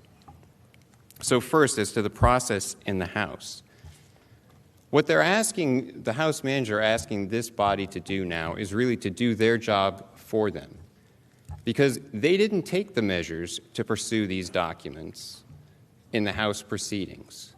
And there have been a number of statements made about they tried to get the documents and no executive privilege was asserted and things like that. Let's look at what actually happened. They issued a subpoena to the White House. And the White House explained, and we were told a few minutes ago that the White House provided no response, it provided no rationale. That's not true. In a letter of October 18th, White House counsel Pat Cipollone explained in 3 pages of legal argument why that subpoena was invalid. And that subpoena was invalid because it was issued without authorization. We've heard a lot today about how the Constitution assigns the sole power of impeachment to the House. That's right. That's what Article 1, Section 2 says. It assigns the sole power of impeachment to the House, not to any member of the House. And no committee of the House can exercise that authority to issue subpoenas until it's been delegated that authority by a vote of the House. There was no vote from the House. Instead, Speaker Pelosi held a press conference, and she purported by holding a press conference on September 24th to delegate the authority of the House to Manager Schiff and several other committees and have them issue subpoenas. All of those subpoenas were invalid. And that was explained to the House, to Manager Schiff and the other chairman of those committees at the time in that October 18th letter. Did the House take any steps to remedy that? Did they try to dispute that? Did they go to court? Did they do anything to resolve that problem? No. Because as we know, all that they wanted to do was issue a subpoena and move on. They just wanted to get through the impeachment process as quick as possible and get it done before Christmas. That was their goal. So those subpoenas were unauthorized. Now, what about some of the other things that they brought up? The witnesses. Witnesses who were directed not to testify. And part on this, we've heard Manager Schiff say several times that the White House never asserted executive privilege. Well, let me be clear on that. That's a lawyer's trick, because it is technically true that the White House didn't assert executive privilege, because there's a particular situation in which you do that and a particular way that you do that. But there's another doctrine of immunity of senior advisors to the president that is based on the same principles as executive privilege, and that has been asserted by presidents of both political parties since the 1970s at least. So that's And this is what one attorney general explained about that. Quote, "The immunity such advisors enjoy from testimonial compulsion by a congressional committee is absolute and may not be overborne by competing congressional interests." End quote. That was Attorney General Janet Reno in the Clinton administration, explaining that senior advisors to the president are immune from congressional compulsion. And that doctrine, that immunity, is rooted in the same principles of executive privilege. It's been asserted by all presidents since the 1970s, and that was the basis on which a number of the advisors whose pictures they put up were directed not to testify. Did they try to challenge that in court?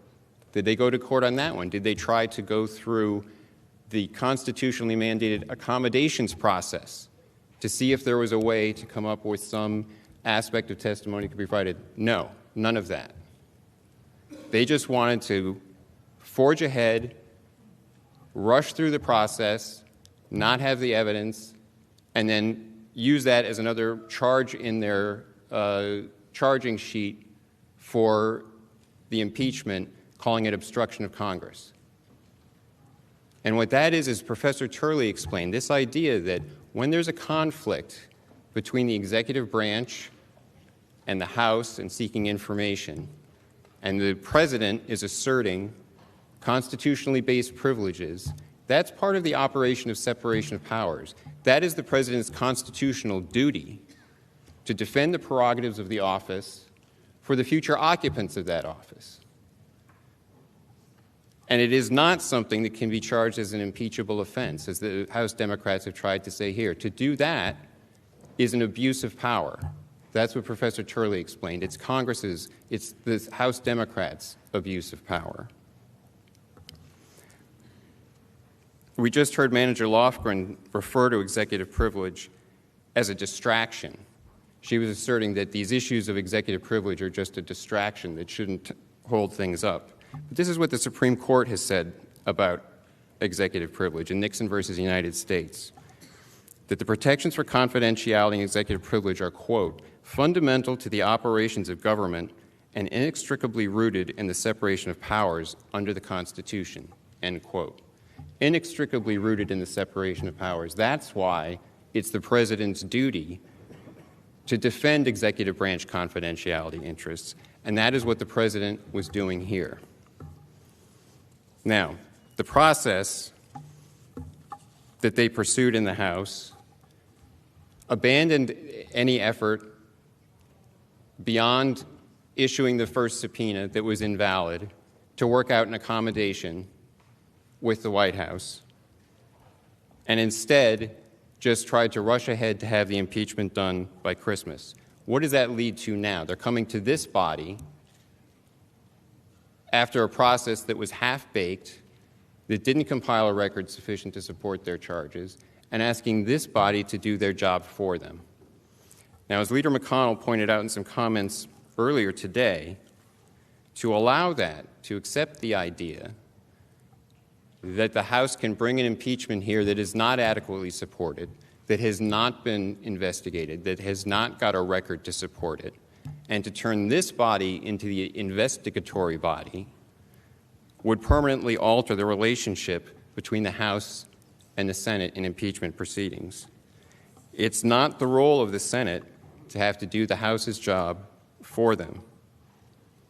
It's not the role of the Senate to be doing an investigation and to be doing discovery in a matter like the impeachment of a president of the United States. If the House has not done the investigation and cannot support its case, it's not the time once it arrives here to start doing all that work.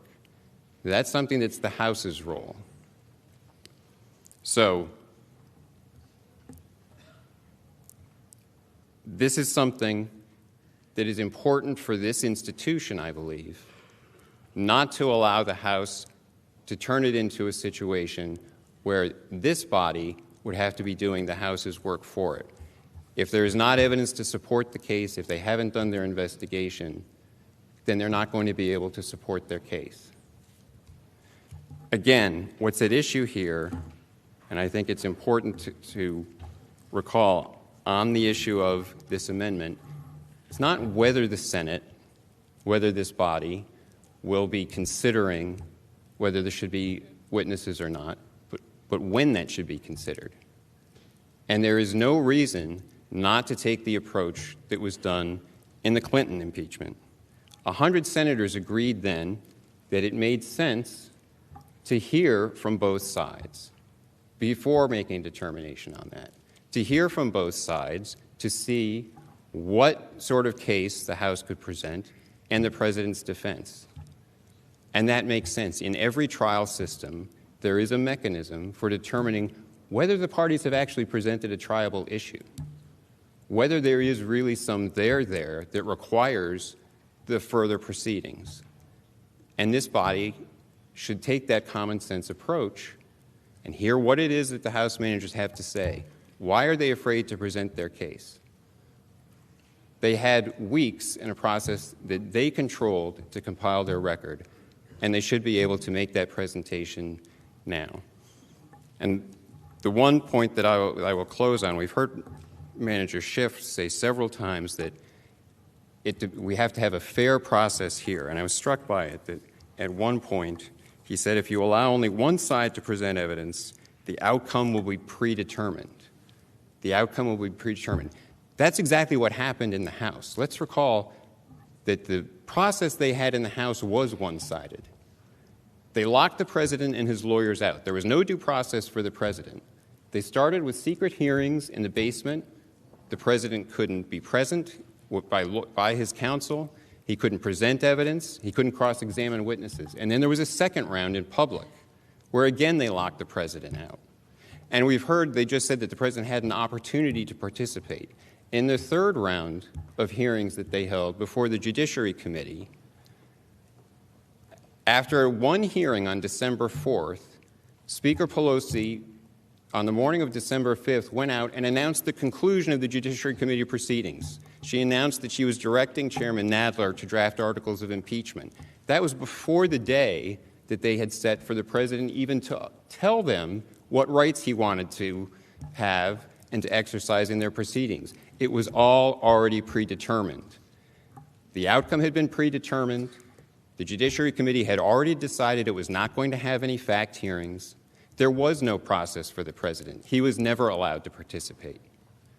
So when Chairman Schiff says here that if you only allow one side to present evidence, that predetermines the outcome, that's what they did in the House, because they had a predetermined outcome there, because it was all one-sided.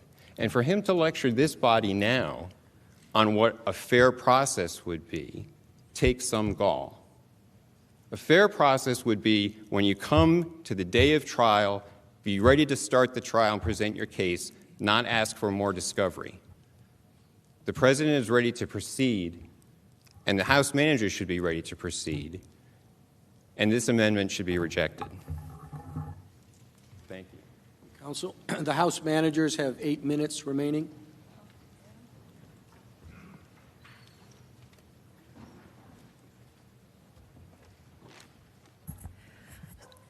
The House is certainly not asking the Senate to do the House's job. We're asking the Senate to do its job, to hold a trial. Have you ever heard of a trial that doesn't have evidence, that doesn't have witnesses? That's what this amendment is all about. Just a moment about the subpoenas. President Trump, refused to provide any information to the House, ordered all of his people to stonewall us. Now, it's been suggested that we should spend 2 or 3 years litigating that question.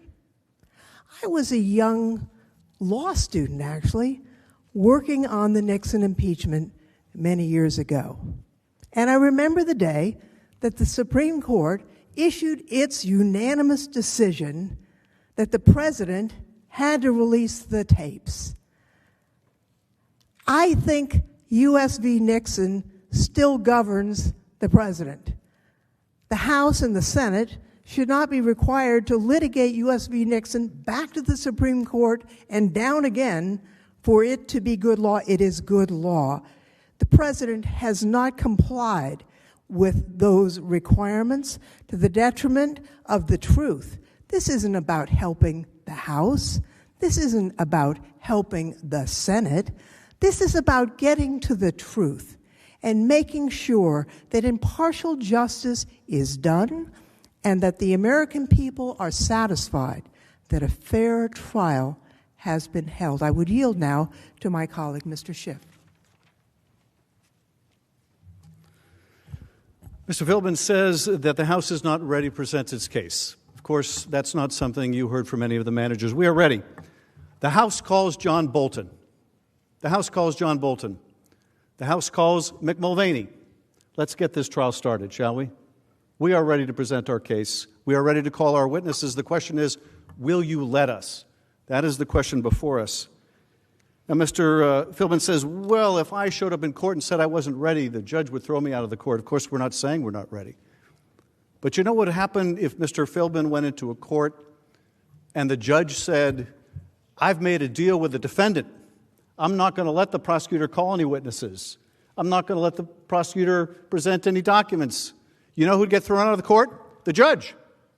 The judge would be taken out in handcuffs. So let's step out of this body for a moment and imagine what a real trial would look like. It would begin with the government receiving documents, being able to introduce documents, being able to call witnesses. This trial should be no different. Now, Mr. Philbin makes reference to the Cipollone letter on October 18th, which followed a Cipollone 8-page letter on October 8th saying, we're not going to do anything you ask. Part law, part diatribe, mostly diatribe. You should read it. It's a letter basically that says what the president said on that TV screen, which is, we're going to fight all subpoenas. The doctrine of absolute immunity that counsel refers to has, yes, it has been invoked or at least attempted by presidents of both parties and rejected uniformly by the courts, including in the most recent decision involving Don McGahn, the president's former White House counsel, where the court said that would make him a king. He's no king. And this trial has determined that he shall not become a king, accountable to no one, answerable to no one. And what's more, this idea of absolute immunity, this fever dream of presidents of both parties, it has no application to documents. Again, this amendment is on documents. There's no absolute immunity from providing documents. And as Representative Lofgren illustrated, when this case has gone to the Supreme Court, in the Nixon case, the court held that the interest in confidentiality in an impeachment proceeding must give way to the interests of the truth and the Senate and the American people. You cannot invoke privilege to protect wrongdoing. You cannot invoke privilege to protect evidence of a constitutional crime like we have here. And finally, with respect to those secret hearings that counsel keeps referring to, those secret depositions in the House were so secret that only 100 members of Congress were able to be there and participate. Only 100. That's how secret that chamber was. Imagine that in the grand jury proceedings in the Clinton investigation or in the Jaworski, the Nixon investigation, imagine inviting 50 or 100 members of Congress to sit in on those.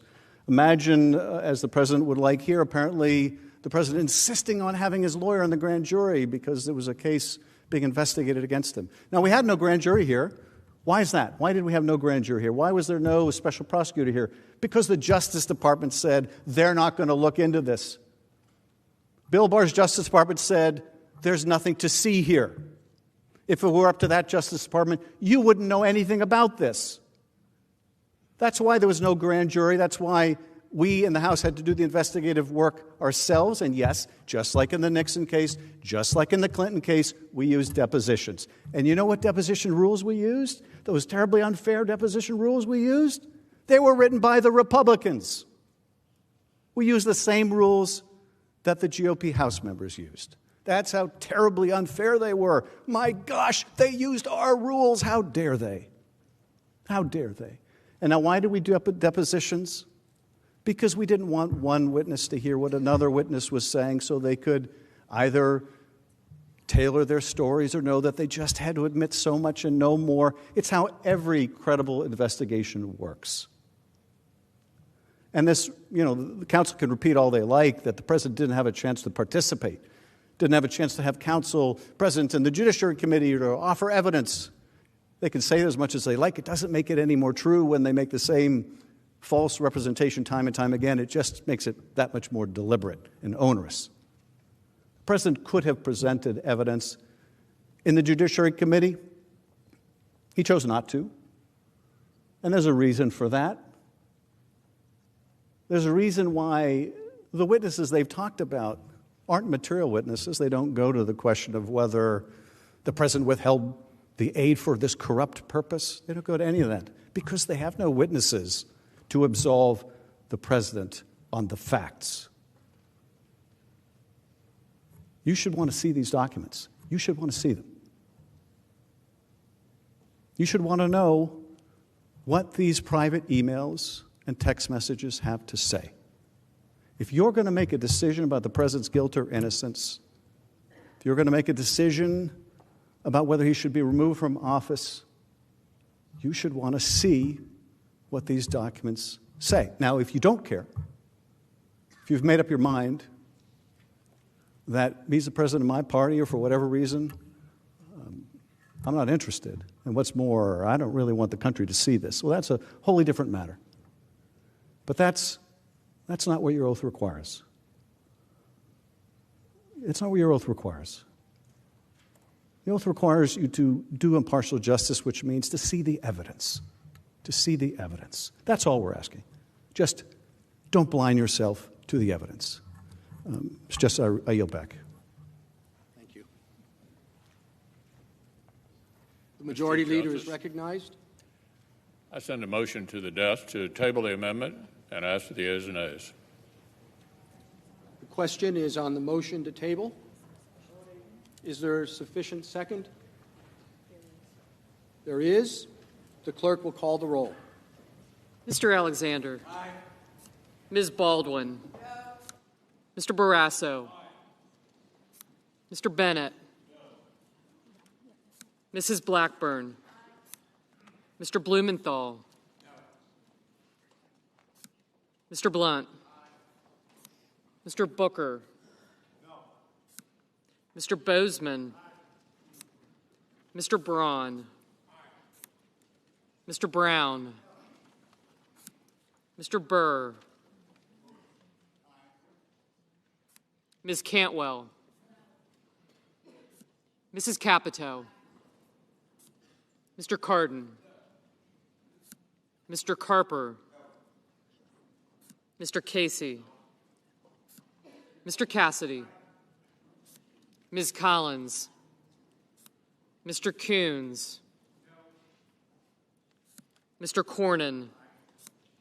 Ms. Cortez Masto. Mr. Cotton. Mr. Kramer. Mr. Crapo. Mr. Cruz. Mr. Daines. Ms. Duckworth. Mr. Durbin. Mr. Enzi. Ms. Ernst. Mrs. Feinstein. Mrs. Fisher. Mr. Gardner. Mrs. Gillibrand. Mr. Graham. Mr. Grassley. Ms. Harris. Ms. Hassan. Mr. Hawley. Mr. Heinrich. Ms. Hirono. Mr. Hoven. Mrs. Hyde-Smith. Mr. Inhofe. Mr. Johnson. Mr. Jones. Mr. Kane. Mr. Kennedy. Mr. King.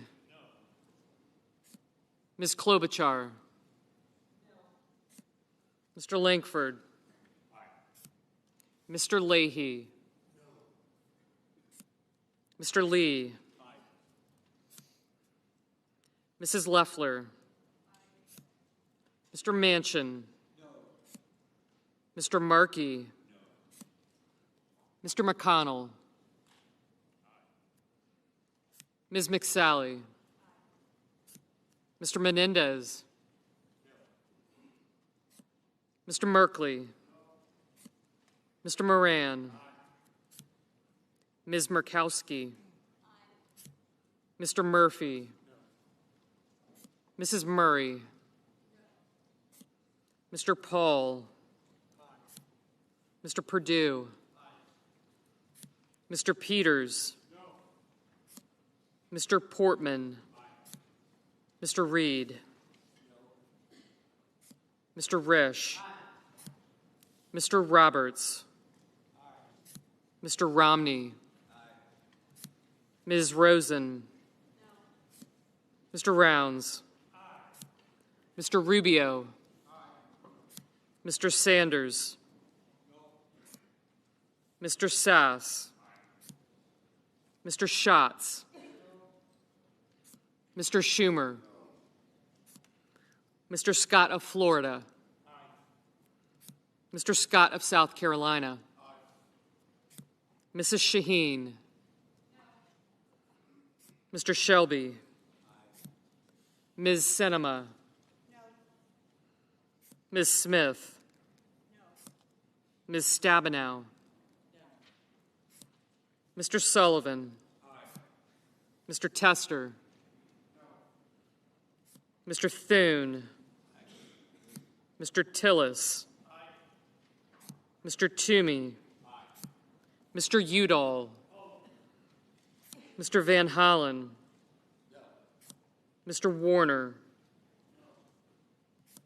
Ms. Warren. Mr. Whitehouse. Mr. Wicker. Mr. Wyden.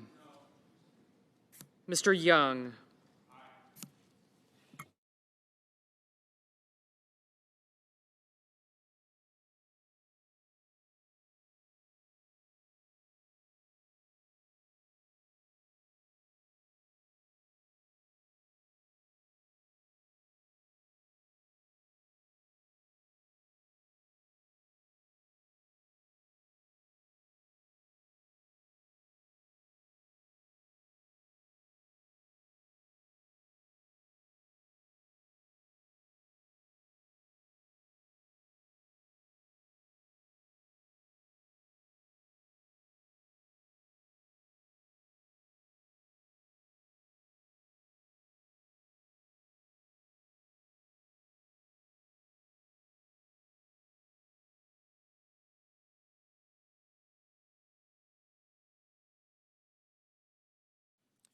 Are there any senators in the chamber wishing to vote or change his or her vote?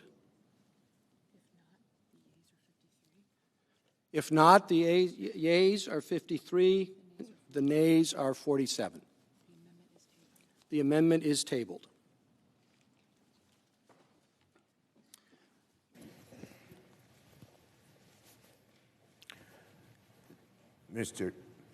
The Democratic leader is recognized. Mr. Chief Justice, I send an amendment to the desk to subpoena certain documents and records from the State Department, and I ask that it be read. The clerk will read the amendment.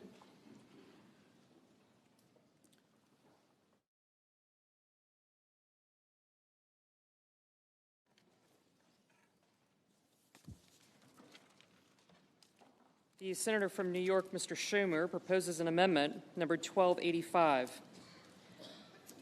At the appropriate place in the resolving clause, insert the following section. Notwithstanding any other provision of this resolution pursuant to Rules 5 and 6 of the Rules of Procedures and Practice in the Senate when sitting in impeachment trials, 1. The Chief Justice of the United States, through the Secretary of the Senate, shall issue a subpoena to the Secretary of Senate commanding him to produce, for the time period from January 1, 2019 to the present, all documents, communications, and other records within the possession, custody, or control of the Department of State referring or relating to A, all meetings and calls between President Trump and the President of Ukraine, including documents, communications, and other records related to the scheduling of, preparation for, and follow-up from the President's April 21 and July 25, 2019 telephone calls, as well as the President's September 25, 2019 meeting with the President of Ukraine in New York. B, the actual or potential suspension, withholding, delaying, freezing, or releasing of United States foreign assistance, military assistance, or security assistance of any kind to Ukraine, including but not limited to the Ukraine Security Assistance Initiative, USAI, and foreign military financing, FMF, including but not limited to all communications with the White House, Department of Defense, and the Office of Management and Budget, as well as the Ukrainian government's knowledge prior to August 28, 2019, of any actual or potential suspension, withholding, delaying, freezing, or releasing of United States foreign assistance to Ukraine, including all meetings, calls, or other engagements with Ukrainian officials regarding potential or actual suspensions, holds, or delays in United States assistance to Ukraine. C, all documents, communications, notes, and other records created or received by Secretary Michael R. Pompeo, Counselor T. Ulrich Breckbull, former Special Representative for Ukraine Negotiations Ambassador Kurt Volker, Deputy Assistant Secretary George Kent, then United States Embassy in Ukraine Chargé d'Affaires William B. Taylor, and Ambassador to the European Union Gordon Sondland, and other State Department officials relating to efforts to 1. Solicit, request, demand, induce, persuade, or coerce Ukraine to conduct or announce investigations. 2. Schedule, cancel, or withhold a White House meeting for Ukraine's president. Or 3. Hold and then release military and other security assistance to Ukraine. D. Any meetings or proposed meetings at or involving the White House that relate to Ukraine, including but not limited to 1. President Zelensky's inauguration on May 20, 2019 in Kiev, Ukraine, including but not limited to President Trump's decision not to attend, to ask Vice President Pence to lead the delegation, directing Vice President Pence not to attend, and the subsequent decision about the composition of the delegation of the United States. 2. A meeting at the White House on or around May 23, 2019, involving, among others, President Trump, then Special Representative for Ukraine Negotiations Ambassador Kurt Volker, then Energy Secretary Rick Perry, and United States Ambassador to the European Union Gordon Sondland, as well as any private meetings or conversations with those individuals before or after the larger meeting. 3. Meetings at the White House on or about July 10, 2019, involving Ukrainian officials Andriy Yermak and Alexander Danylyuk, and United States government officials, including but not limited to then National Security Advisor John Bolton, Secretary Perry, Ambassador Volker, and Ambassador Sondland, to include at least a meeting in Ambassador Bolton's office and a subsequent meeting in the wardroom. 4. A meeting at the White House on or around August 30, 2019, involving President Trump, Secretary of State Mike Pompeo, and Secretary of Defense Mark Esper. 5. A planned meeting, later canceled in Warsaw, Poland, on or around September 1, 2019, between President Trump and President Zelensky, and subsequently attended by Vice President Pence. And 6. A meeting at the White House on or around September 11, 2019, involving President Trump, Vice President Pence, and Mr. Mulvaney, concerning the lifting of the hold on security assistance for Ukraine. E. All communications, including but not limited to WhatsApp or text messages on private devices between current or former State Department officials or employees, including but not limited to Secretary Michael R. Pompeo, Ambassador Volker, Ambassador Sondland, Ambassador Taylor, and Deputy Assistant Secretary Kent, and the following: President Zelensky, Andriy Yermak, or individuals or entities associated with or acting in any capacity as a representative, agent, or proxy for President Zelensky before and after his election. F. All records specifically identified by witnesses in the House of Representatives impeachment inquiry that memorialize key events or concerns, and any records reflecting an official response thereto, including but not limited to 1. On August 29, 2019, cable sent by Ambassador Taylor to Secretary Pompeo. 2, an August 16, 2019 memorandum to file written by Deputy Assistant Secretary Kent, and 3, a September 15, 2019 memorandum to file written by Deputy Assistant Secretary Kent. G, all meetings or calls, including but not limited to all requests for or records of meetings or telephone calls, scheduling items, calendar entries, State Department visitor records, and email or text messages using personal or work-related devices between or among 1, current or former State Department officials or employees, including but not limited to Secretary Michael R. Pompeo, Ambassador Volker, and Ambassador Sondland, and 2, Rudolph W. Giuliani, Victoria Tensing, or Joseph DeGeneva, and H, the curtailment or recall of former United States Ambassador to Ukraine, Marie Masha Yovanovitch, for the United States Embassy in Kiev, including credible threat reports against her and any protective security measures taken in response, and 2, the Sergeant-at-Arms is authorized to utilize the services of the Deputy Sergeant-at-Arms or any other employee of the Senate in serving the subpoena authorized to be issued by this section.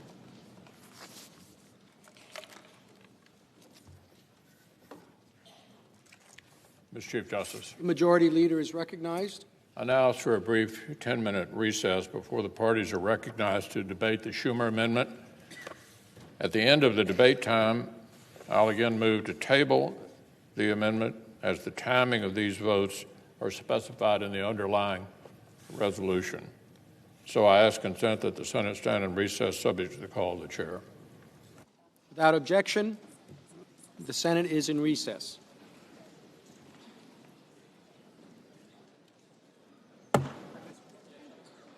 Her name was there.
Senate will come to order.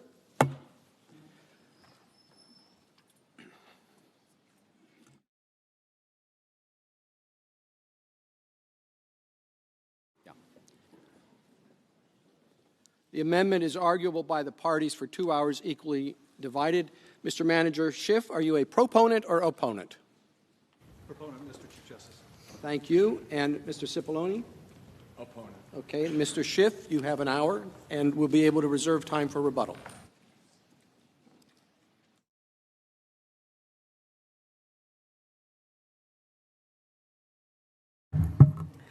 Chief Justice Roberts, Senators, Counsel for the White House. I am Val Demings from the state of Florida.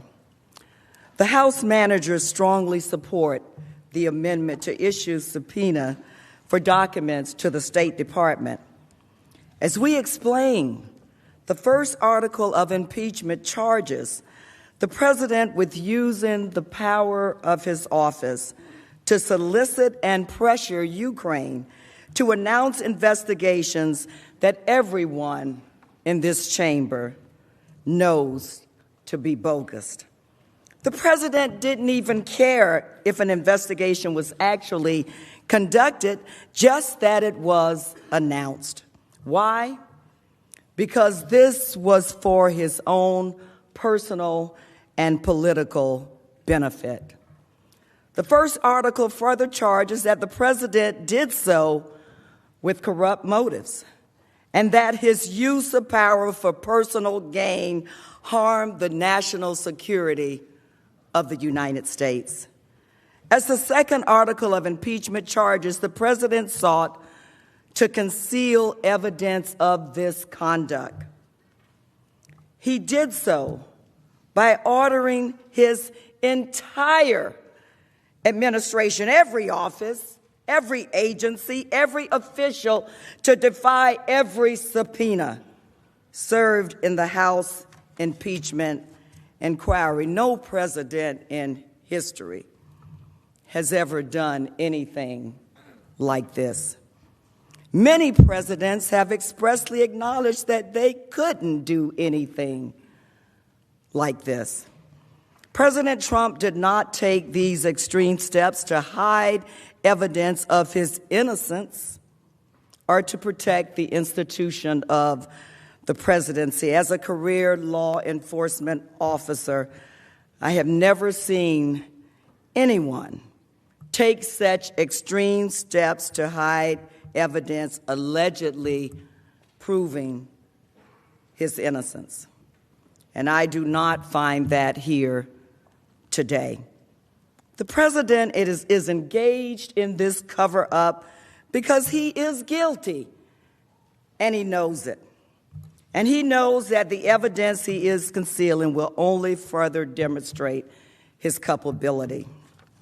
Notwithstanding this effort to stonewall our inquiry, the House amassed powerful evidence of the president's high crimes and misdemeanors.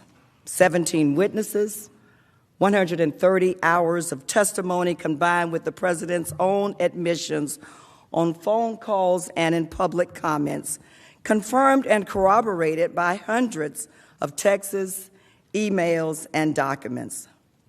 Much of that evidence came from patriotic, nonpartisan, decorated officials in the State Department. They are brave men and women who honored their obligations under the law and gave testimony required by congressional subpoena in the face of the president's taunts and insults. These officials described the president's campaign to induce and pressure Ukraine to announce political investigations, his use of $391 million of vital military aid, taxpayer money appropriated on a bipartisan basis by Congress as leverage to force Ukraine to comply, and his withholding of a meeting desperately sought by the newly elected president of Ukraine. This testimony was particularly compelling because the State Department is at the very center of President Trump's wrongdoing. We heard firsthand from diplomatic officials who saw up close and personal what was happening, and who immediately sounded the alarms. Ambassador William Taylor, who returned to Ukraine in June of last year as acting ambassador, texted other State Department officials. I think it's crazy to withhold security assistance for help with a political campaign. Ambassador to the European Union, Gordon Sondland, who was delegated authority over Ukraine matters by none other than President Trump, testified, "We knew these investigations were important to the president, and we followed the president's orders." And David Holmes, a senior official at the U.S. Embassy in Kyiv, said it was made clear that some action on a Burisma Biden investigation was a condition for an Oval Office meeting. During their testimony, many of these State Department officials described specific documents, including text messages, emails, former diplomatic cables, and notes that would corroborate their testimony and shed additional light on President Trump's corrupt scheme. For instance, Ambassador Taylor, who raised concerns that military aid had been conditioned on the president's demand for political investigations, described a little notebook in which he would take notes on conversations he had with key officials.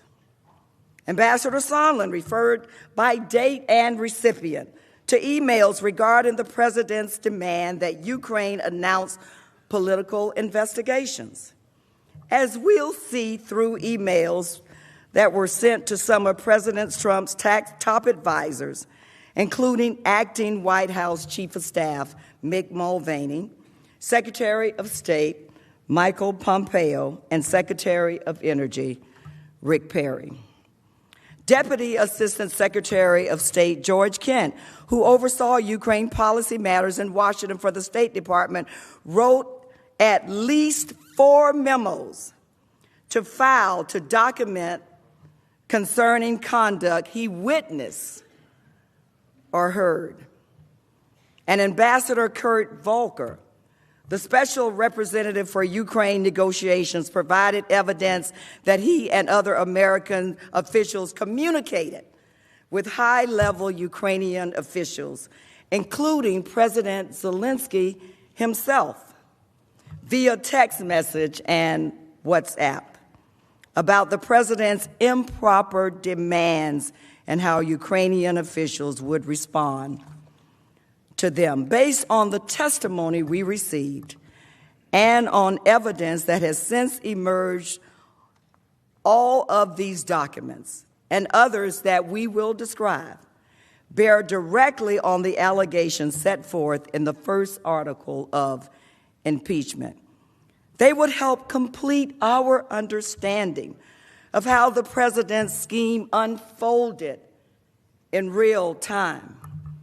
They would support the conclusion that senior Ukrainian officials understood the corrupt nature of President Trump's demand, and they would further expose the extent to which Secretary Pompeo, Acting Chief of Staff Mick Mulvaney, and other senior Trump administration officials were aware of the president's plot and helped carry it out. We're not talking about a burdensome number of documents. We're talking about a specific, discrete set of materials held by the State Department. Documents the State Department has already collected in response to our subpoena, but has never produced. We know these materials exist. We know they are relevant, and we know the president is desperately trying to conceal them. As I will describe, the Senate should subpoena the following. Number one, WhatsApp and other text message communications. 2, emails. 3, diplomatic cables. And 4, notes. Given the significance and relevance of these documents, the House requested that they be provided. When these requests were denied, the House issued subpoenas commanding that the documents be turned over. But at the President's direction, the Department of State unlawfully defied that subpoena.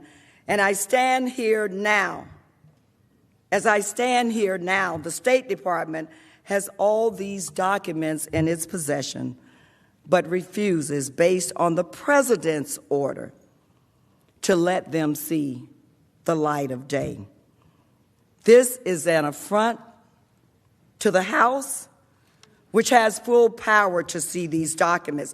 It is an affront to the Senate, which has been denied a full record on which to judge the President's guilt or innocence, and it is an affront to the Constitution, which makes clearly that nobody, not even the President, is above the law. And it is an affront to the American people, who have a right to know what the President and his allies are hiding from them and why it is being hidden. In prior impeachment trials, this body has issued subpoenas requiring the recipient to hand over relevant documents. It must do so again here. And it must do so now at the beginning of the trial, not the end. Of course, the need for a Senate subpoena arises because, as I've noted, the President ordered the State Department to defy a subpoena from the House. At this point, I'd like to briefly describe our own efforts to get those materials. I'll then address in a more detailed fashion exactly what documents the State Department has hidden from the American people and why the Senate should require it to turn them over. On September 9th, exercising their Article I oversight authority, the House Investigating Committee sent a document request to the State Department. The committee sought materials related to the President's effort to pressure Ukraine to announce investigations into his political rival, as well as his dangerous, unexplained withholding of millions of dollars in vital military aid. After the State Department failed to produce any documents, the House Committee on Foreign Affairs issued a subpoena to the State Department on September 27th. In a letter on October 1st, Secretary Pompeo acknowledged receipt of the subpoena. At that time, he stated that he would respond to the committee's subpoena for documents by the return date, October 4th. But his response never came. Instead, on October 8th, President Trump's lawyer, writing on the President's behalf, issued a direction confirming that the administration would stonewall the impeachment inquiry. To date, the State Department has not produced a single document, in response to the congressional subpoena. But witnesses who testified indicated that the State Department had gathered all of the records and was prepared to provide them before the White House directed it to defy the subpoena. Notwithstanding this unlawful obstruction through the testimony of brave State Department employees, the House was able to identify with remarkable precision several categories of documents relevant to the first article of impeachment that are sitting right now. Those documents are sitting right now at the State Department. I'd like to walk you through 4 key categories of documents that should be subpoenaed and which illustrate the highly relevant documents the State Department could produce immediately. They could produce them immediately for this trial. The first category consists of WhatsApps and other text messages from State Department officials caught up in these events, including Ambassadors Sondland and Taylor, and also Deputy Assistant Secretary George Kent, all three of whom confirm in their testimony that they regularly use WhatsApp to communicate with each other and foreign government officials. As Deputy Assistant Secretary Kent explained, WhatsApp is a dominant form of electronic communication in certain parts of the world. We know that the State Department possesses the records of WhatsApp and text messages from critical eyewitnesses to these proceedings, including from Ambassador Sondland and Taylor and Deputy Assistant Secretary Kent. We know that the department is deliberately concealing these records at the direction of the president, and we know that they could contain highly relevant testimony about the president's plan to condition official presidential acts on the announcements of investigations for his own personal and political gain. We know this not only from testimony, but also because Ambassador Volker was able to provide us with a small but telling selection of his WhatsApp messages.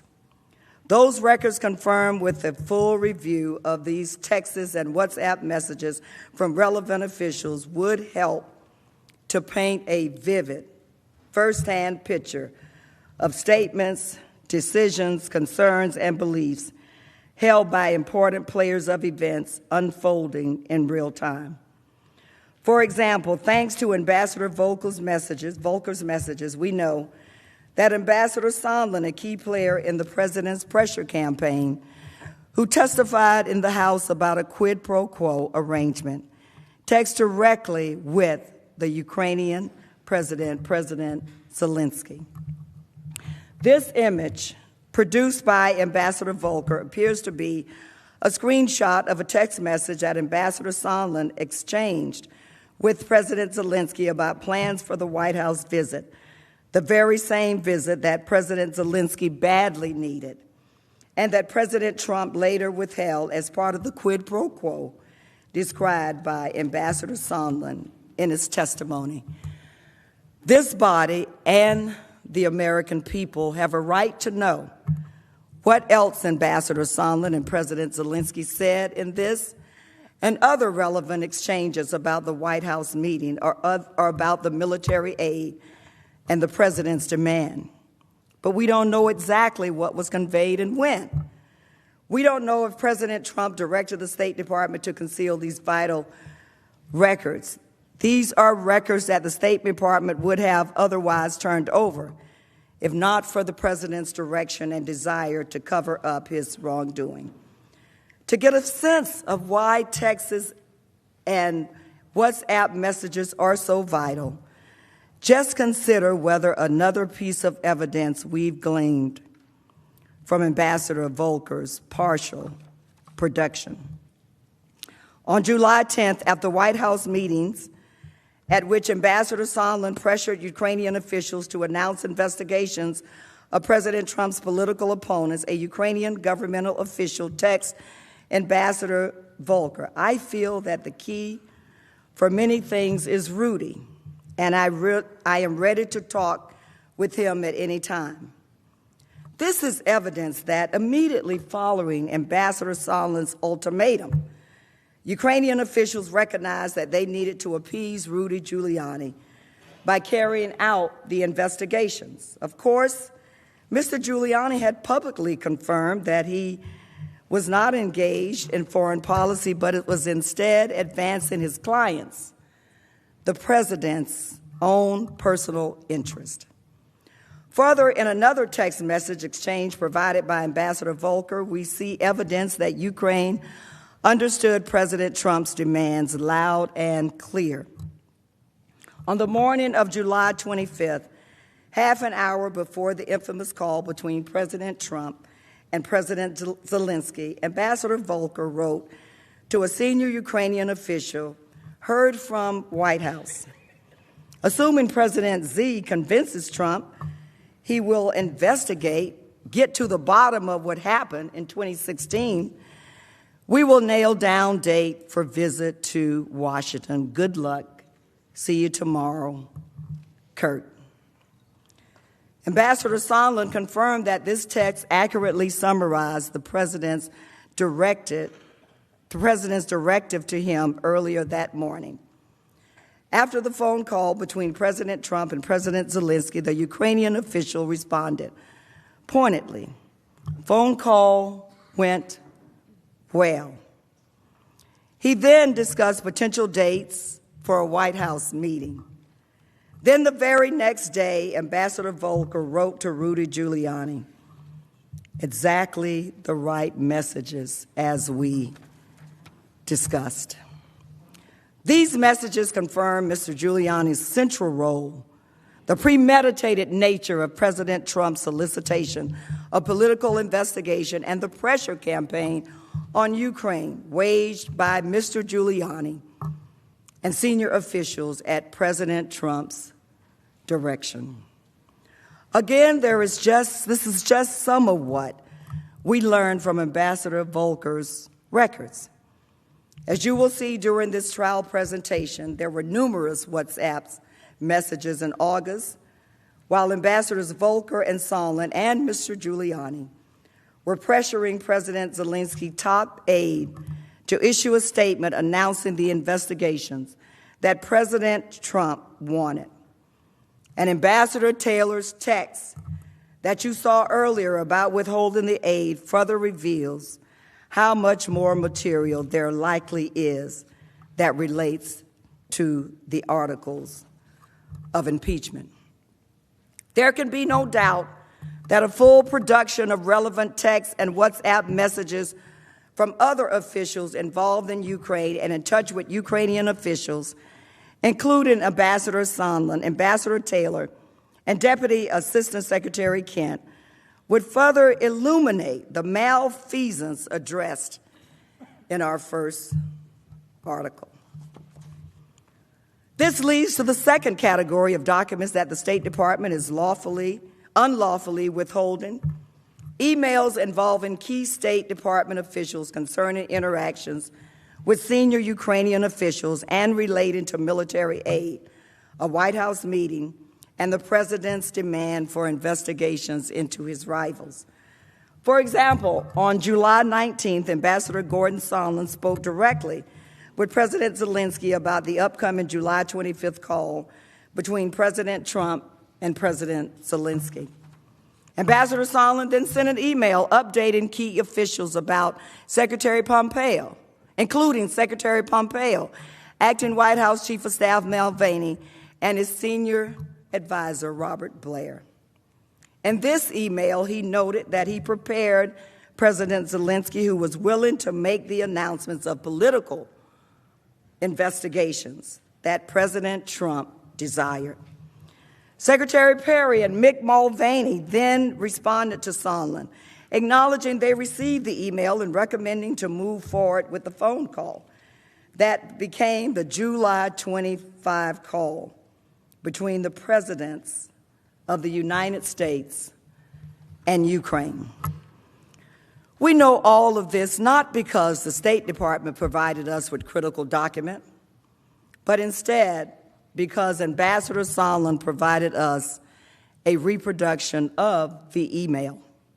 In his public testimony, Ambassador Sondland quite correctly explained that this email demonstrated, quote, everyone was in the loop.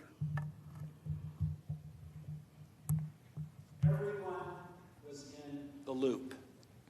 It was no secret. Everyone was informed via email on July 19th, days before the presidential call. As I communicated to the team, I told President Zelensky in advance that assurances to run a fully transparent investigation and turn over every stone were necessary in his call with President Trump.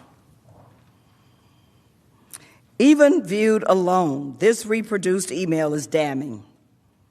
It was sent shortly after Ambassador Sondland personally conveyed the president's demand for investigations to Ukrainians at the White House, leading several officials to sound alarms.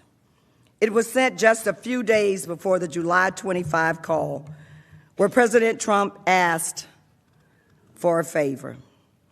And by itself, this email shows who was embroiled in President Trump's plan to pressure the Ukrainian president for his own political gain.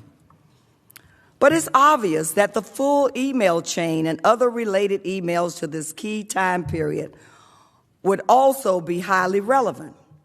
We don't have those emails because the State Department is hiding them at the direction of the president. The Senate should issue the proposed subpoena to ensure a complete record of these and other relevant emails. Any doubt that the State Department is concealing critical evidence from this body was resolved when the State Department was recently ordered to release documents, including emails pursuant to a lawsuit under the Freedom of Information Act.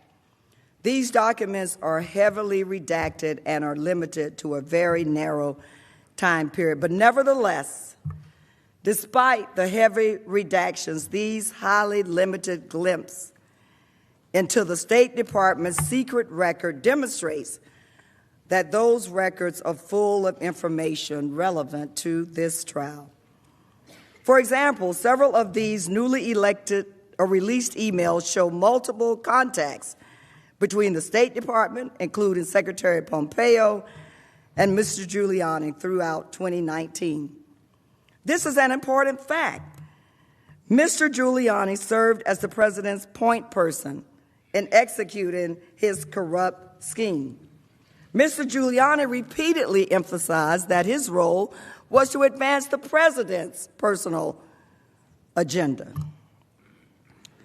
The president's political interests, not to promote the national security interest of the United States. The fact that the president's private attorney was in contact at key junctures with the Secretary of State, whose senior officials were directed by the president to support Mr. Giuliani's efforts in Ukraine, is relevant, disturbing, and telling.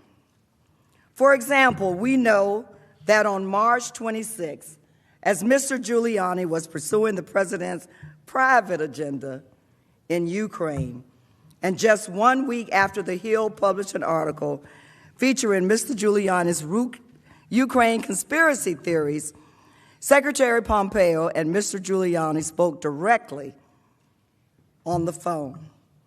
That same week, President Trump's former personal secretary was asked by Mr. Giuliani's assistant for a direct connection to Secretary Pompeo. Based on these records, it is also clear that Secretary Pompeo was already actively engaged with Mr. Giuliani in early spring of 2019. And it also appears that these efforts were backed by the White House, given the involvement of President Trump's personal secretary.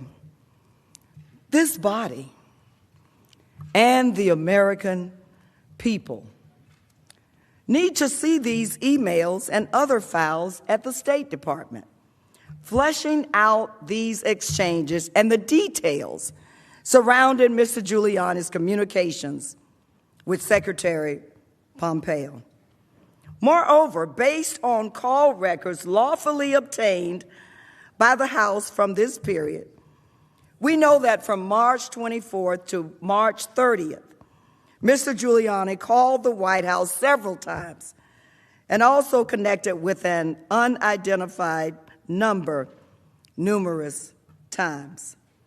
These records show that on March 27th, Mr. Giuliani placed a series of calls to the State Department switchboard, Secretary Pompeo's assistant, and the White House switchboard in quick succession, all within less than 30 minutes.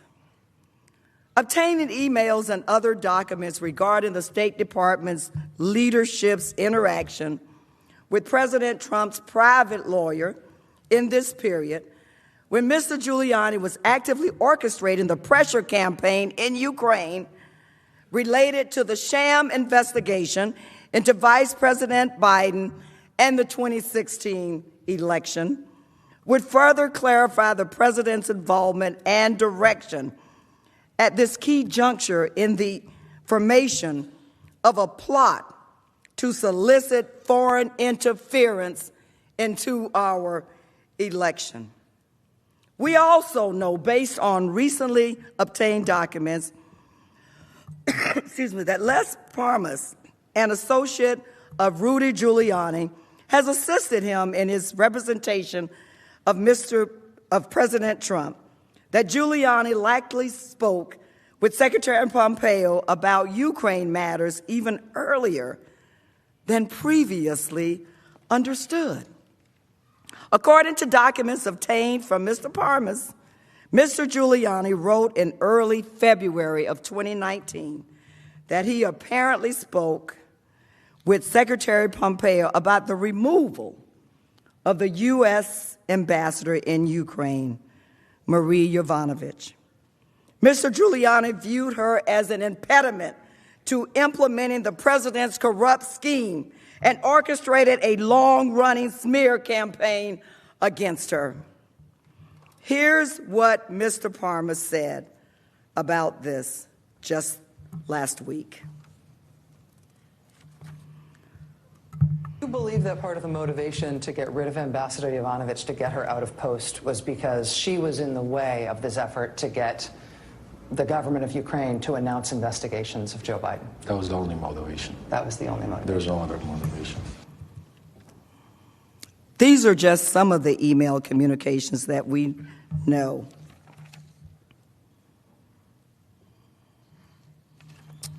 These are just some of the email communications that we know to exist, but there are undoubtedly more, including, for example, Ambassador Yovanovitch's requests for the State Department to issue a statement of support of her around the time that Mr. Giuliani was speaking directly with Secretary Pompeo. But that statement never came. The State Department has gathered these records and they are ready to be turned over, pursuant to a subpoena from the Senate. It would not be a time-consuming or lengthy process to obtain them, and there are clearly important and relevant documents to the president's scheme.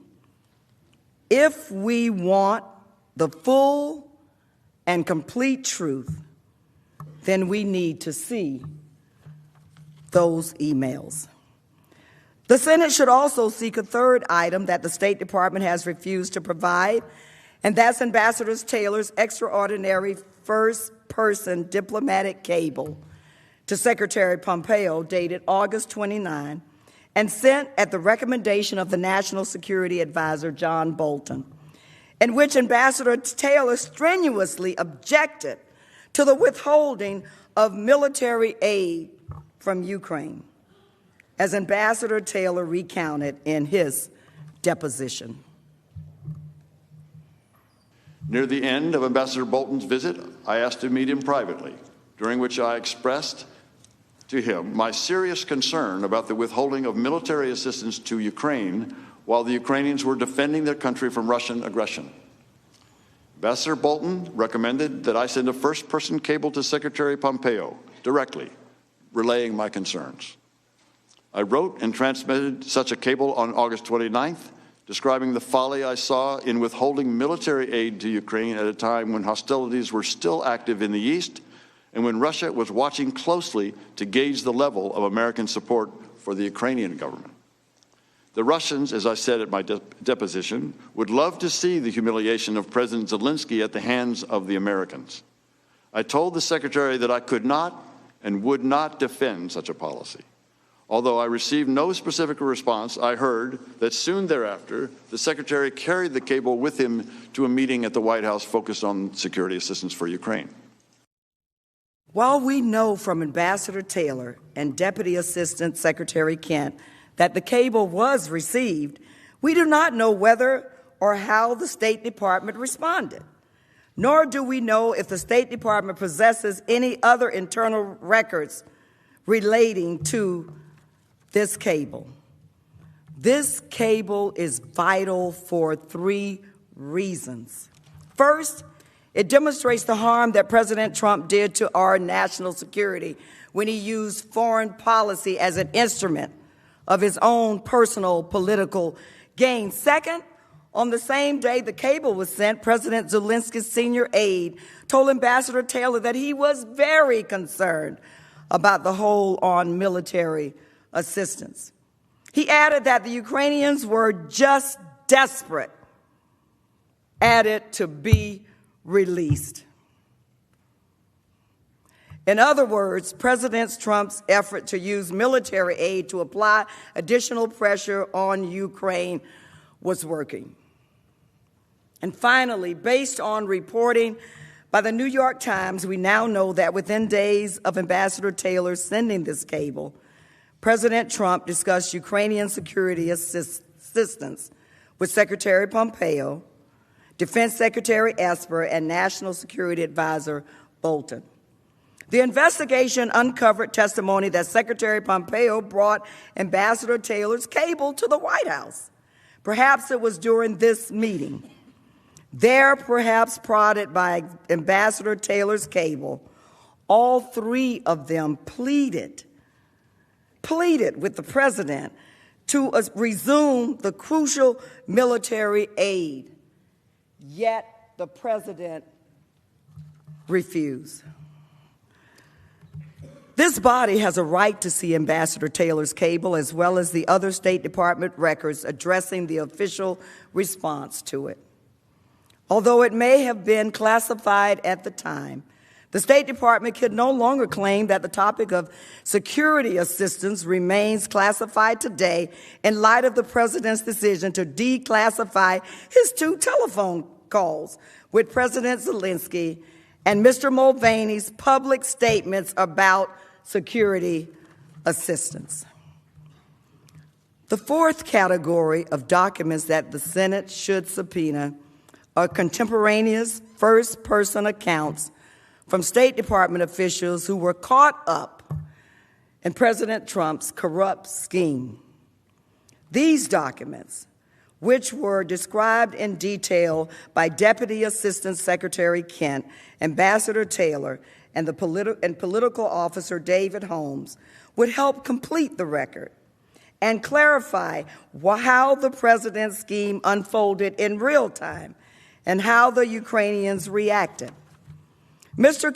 Kent wrote notes or memos to file at least 4 times, according to his testimony. Ambassador Taylor took extensive notes of nearly every conversation he had, some in a little notebook. And David Holmes, the embassy official in Ukraine, was a consistent note taker of important meetings with Ukrainian officials. Did you take notes of this conversation on September 1st with Ambassador Sondland? I did. And did you take notes related to most of the conversations, if not all of them, that you recited in your opening statement? All of them, Mr. Goldman. And you are aware, I presume, that the State Department has not provided those notes to the committee. Is that right? I am aware. So we don't have the benefit of reviewing them to ask you these questions. Correct. I understand that they may be coming sooner or later. Well, we would welcome that. The State Department never produced those notes. As another example, Deputy Assistant Secretary Kent testified about a key document that he drafted on August 16th, describing his concerns that the Trump administration was attempting to pressure Ukraine into opening politically motivated investigations. I'd like to start with you, Mr. Kent. In your testimony, you said that you had, in mid-August, it became clear to me that Giuliani's efforts to gin up politically motivated investigations were now infecting U.S. engagement with Ukraine, leveraging President Zelensky's desire for a White House meeting. Mr. Kent, did you actually write a memo documenting your concerns that there was an effort underway to pressure Ukraine to open an investigation to benefit President Trump? Yes, ma'am. I wrote a memo to the file on August 16th. But we don't have access to that memo, do we? I submitted it to the State Department subject to the September 27th subpoena. And we have not received one piece of paper from the State Department relative to this investigation. Deputy Assistant Secretary Kent also memorialized a September 15 conversation at which Ambassador Taylor described a Ukrainian official accusing America of hypocrisy for advising President Zelensky against investigating a prior Ukrainian president. Mr. Kent described that conversation during his testimony.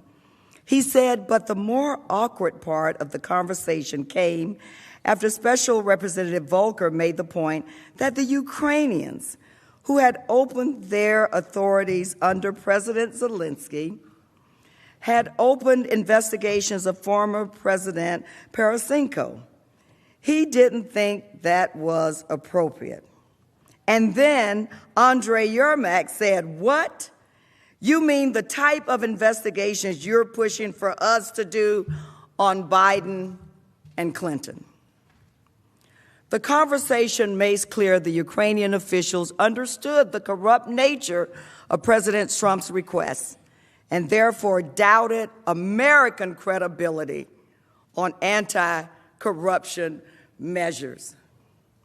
Records of these conversations and other notes and memoranda by senior American officials in Ukraine would flesh out and help complete the record for the first article of impeachment. They would tell the whole truth and to the American people and to this body. You should require the State Department to provide them.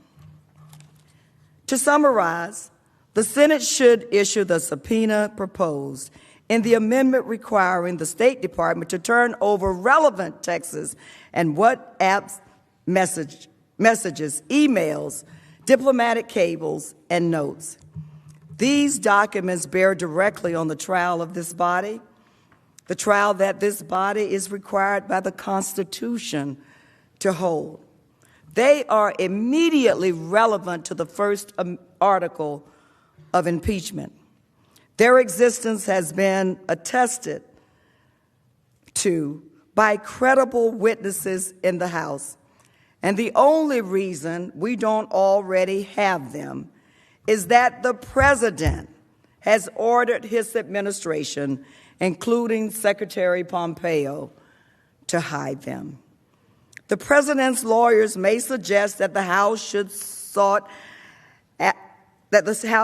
have sought these materials in court or awaited further lawsuits under the Freedom of Information Act, aka FOIA lawsuits. Any such suggestion is meritless. To start, the Constitution has never been understood to require such lawsuits, which has never occurred in any previous impeachment. Moreover, the President has repeatedly and strenuously argued that the House is not even allowed to file a suit to enforce its subpoenas. And in the Freedom of Information Act cases, the administration has only grudgingly and slowly produced an extremely small set of materials, but has insisted on applying heavy and dubious redactions. FOIA lawsuits filed by third parties cannot serve as a credible alternative to congressional oversight. In fact, it is still alarming that the administration has produced more documents pursuant to the Federal Office of Information Act lawsuits by private citizens and entities than congressional subpoenas. Finally, as we all know, litigation would take an extremely long time, likely years, not weeks or months, while the misconduct of this president requires immediate attention. The misconduct of this president requires immediate attention if this body is truly committed to a fair trial. It cannot let the president play a game of keep away and dictate what evidence the senators can and cannot see bearing on his guilt or innocence. This body cannot permit him to hide all the evidence while disingenuously insisting on lawsuits that he doesn't actually think we can file, ones that he knows won't be resolved until after the election he is trying to cheat to win. Instead, to honor your oaths to do impartial justice, we urge each senator to support a subpoena to the State Department. And that subpoena should be issued now, at the beginning of the trial, rather than at the end, so these documents can be reviewed and their importance weighed by the parties, the Senate, and by the American people. That is how things work in every courtroom in the nation. And it is how they should work here, especially because the stakes, as you all know, are so high. The truth is there. Facts are stubborn things. The president is trying to hide it. This body should not surrender to his obstruction by refusing to demand a full record. That is why the House managers support this amendment. And Mr. Chief Justice, the House managers reserve the balance of our time. Mr. Cipollone. Thank you, Mr. Chief Justice. In the interest of time, I won't repeat all of the arguments that we've made already with respect to these motions. I would say one thing before I turn it over to my co-counsel. Mr. Schiff came here and said he's not asking you to do something he wouldn't do for himself. And the House manager said, we're not asking you to do our jobs for us. And Mr. Schiff came up here and he said, I call Ambassador Bolton. Remember Paul Harvey? It's time for the rest of the story. He didn't call him in the House. He didn't subpoena Ambassador Bolton in the House. I have a letter here from Ambassador Bolton's lawyer. He's the same lawyer that Charlie Kupperman hired. It's dated November 8th. He said, I write as counsel to Dr. Charles Kupperman and to Ambassador John Bolton in response to to the letter of November 5th from Chairman Schiff, Chairman Engel, and Acting Chair Maloney, the House chairs, withdrawing the subpoena to Dr. Kupperman. I mentioned that earlier. And to recent published reports announcing that the House chairs do not intend to issue a subpoena to Ambassador Bolton. He goes on and says, we are dismayed that the committees have chosen not to join us in seeking resolution from the judicial branch of this momentous constitutional question. And he ends the letter by saying, if the House chooses not to pursue through subpoena the testimony of Dr. Kupperman and Ambassador Bolton, let the record be clear. That is the House's decision, and they made that decision. They never subpoenaed Ambassador Bolton. They didn't try to call him in the House, and they withdrew the subpoena for Charles Kupperman before the judge could rule, and they asked that the case be mooted. And now they come here and they ask you to issue a subpoena for John Bolton. It's not right. I yield the remainder of my time to Mr. Sekulow. Mr. Chief Justice, members of the Senate, the manager said facts are a stubborn thing. Let me give you some facts. It's from the transcripts. Ambassador Sondland actually testified unequivocally that the president did not tie aid to investigations. Instead, that he acknowledged any leak he had suggested was based entirely on his own speculation, unconnected to any conversation with the president. Here's the question. What about the aid? Ambassador Volker says that they were tied, that the aid was not tied. Answer. I didn't say that they were conclusively tied either. I said I was presuming it. Question. Okay. And so the president never told you they were tied. Answer. That is correct. Question. So your testimony and Ambassador Volker's testimony is consistent, and the president did not tie investigations, aid to investigations. Answer. That is correct. Ambassador Sondland also testified that he asked President Trump directly about these issues, and the president explicitly told them that he did not want anything from Ukraine. I want nothing.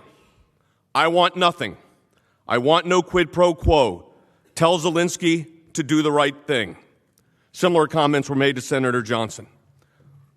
Those are the facts. Stubborn, but that's the facts.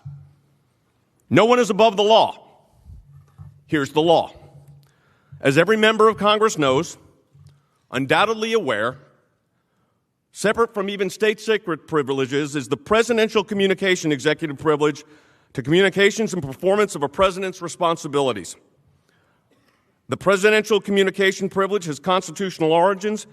Courts have recognized a great public interest in preserving the confidentiality of conversations that take place in the president's performance of his official duties, because such confidentiality is needed to protect the effectiveness of the executive decision-making process. In Ray Seal cases, that was decided in the District of Columbia Court of Appeals. The Supreme Court found such a privilege necessary to guarantee the candor of presidential advisors and to provide a president and those who assist him with freedom to explore alternatives in the process of ultimately shaping policies and making decisions, and to do so in a way many would be unwilling to express except in private. For these reasons, presidential conversations are presumptively privileged. There's something else about this privilege. Communications made by presidential advisors, again, quoting courts, and by the way, lawyer lawsuits,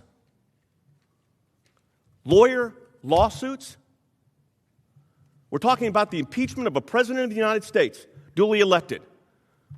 And the managers are complaining about lawyer lawsuits? The Constitution allows lawyer lawsuits. It's disrespecting the Constitution of the United States to even say that in this chamber. Lawyer lawsuits. Here's the law. Communications made by presidential advisors in the course of preparing advice for the president come under the presidential communications privilege, even when these communications are not made directly to the president. Even when they're not made directly to the president, advisor to advisor. Given the need to provide sufficient elbow room for advisors to obtain information from all knowledgeable sources, the privilege must apply both to communications which these advisors solicit and receive from others, as well as those they authorize themselves. The privilege must also extend to communications authored or received in response to solicitations by members of a presidential advisor's staff, since in many instances, advisors must rely on their staffs to investigate an issue and formulate advice given to the president. Lawsuits. The Constitution. A dangerous moment for America when an impeachment of a president of the United States is being rushed through because of lawyer lawsuits. The Constitution allows it if necessary. The Constitution demands it if necessary. Thank you, Mr. Chief Justice.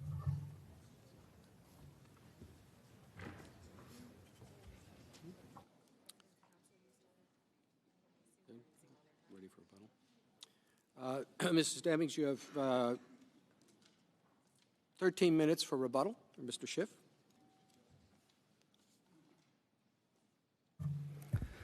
Thank you, Mr. Chief Justice. Let me just respond to some of my colleagues' points, if I can.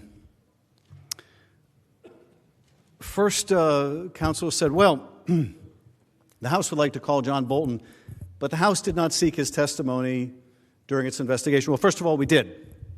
We invited John Bolton to testify, and you know what he told us? I'm not coming, and if you subpoena me, I will sue you. That was his answer. I will sue you. Mr. Bolton is represented by the same lawyer who represents Dr. Kupperman, who actually did sue us when he was subpoenaed. So we knew that John Bolton would make good on that threat. Now, Mr. Sekulow says something about lawyer lawsuits. Now, I have to confess I wasn't completely following the argument, but something about lawyer lawsuits, that we are against lawyer lawsuits. Well, I don't know what that means, but I can tell you this. The Trump Justice Department is in court in that case and in other cases arguing Congress cannot go to court to enforce its subpoenas. So when they say something about lawyer lawsuits and they say there's nothing wrong with the House suing to get these witnesses to show up and they should have sued to get them to show up, their own other lawyers are in court saying the House has no such right. They're in court saying you can't have lawyer lawsuits. So that argument cannot be made in both directions. What's more, in the Kupperman litigation, in the McGahn litigation, which tested this same bogus theory of absolute immunity, in that lawsuit, once again involving the president's lawyer, Don McGahn, the one who was told to fire the special counsel and then to lie about it, that lawsuit, to get his testimony. Judge Jackson ruled on that very recently when they made the same bogus claim he's absolutely immune from showing up. And the judge says that's nonsense. There's no support for that, none in the Constitution, none in the case law. That is made out of whole cloth. But you know, the judge said something more that was very interesting. Because what we urged John Bolton's lawyer is, you don't need to file a lawsuit. Dr. Kupperman, you don't need to file a lawsuit. There's one already filed involving Don McGahn that's about to be decided. So unless your real purpose here is delay, unless your real purpose here is to avoid testimony and you just wish to give the impression of a willingness to come forward, you just want to have the court's blessing, if that's really true, agree to be bound by the McGahn decision. Well, of course they were not willing because they didn't want to testify. Now, for whatever reason, John Bolton is now willing to testify. I don't know why that is. Maybe it's because he has a book coming out. Maybe it's because it will be very hard to explain why he was unwilling to share important information with the Senate, that he couldn't show up for a House deposition or interview because he would need court permission to do it, but he can put it in a book. I don't know. I can't speak to his motivation. But I can tell you he's willing to come now, if you're willing to hear him.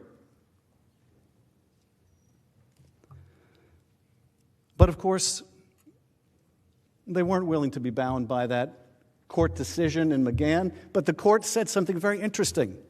Because one of the arguments they had been making, one of the arguments that John Bolton's lawyer had been making, as to why they needed their own separate litigation was, well, John Bolton and Dr. Kupperman, they're national security people, and Don McGahn is just the White House counsel. No offense to the White House counsel, but apparently you have nothing to do with national security.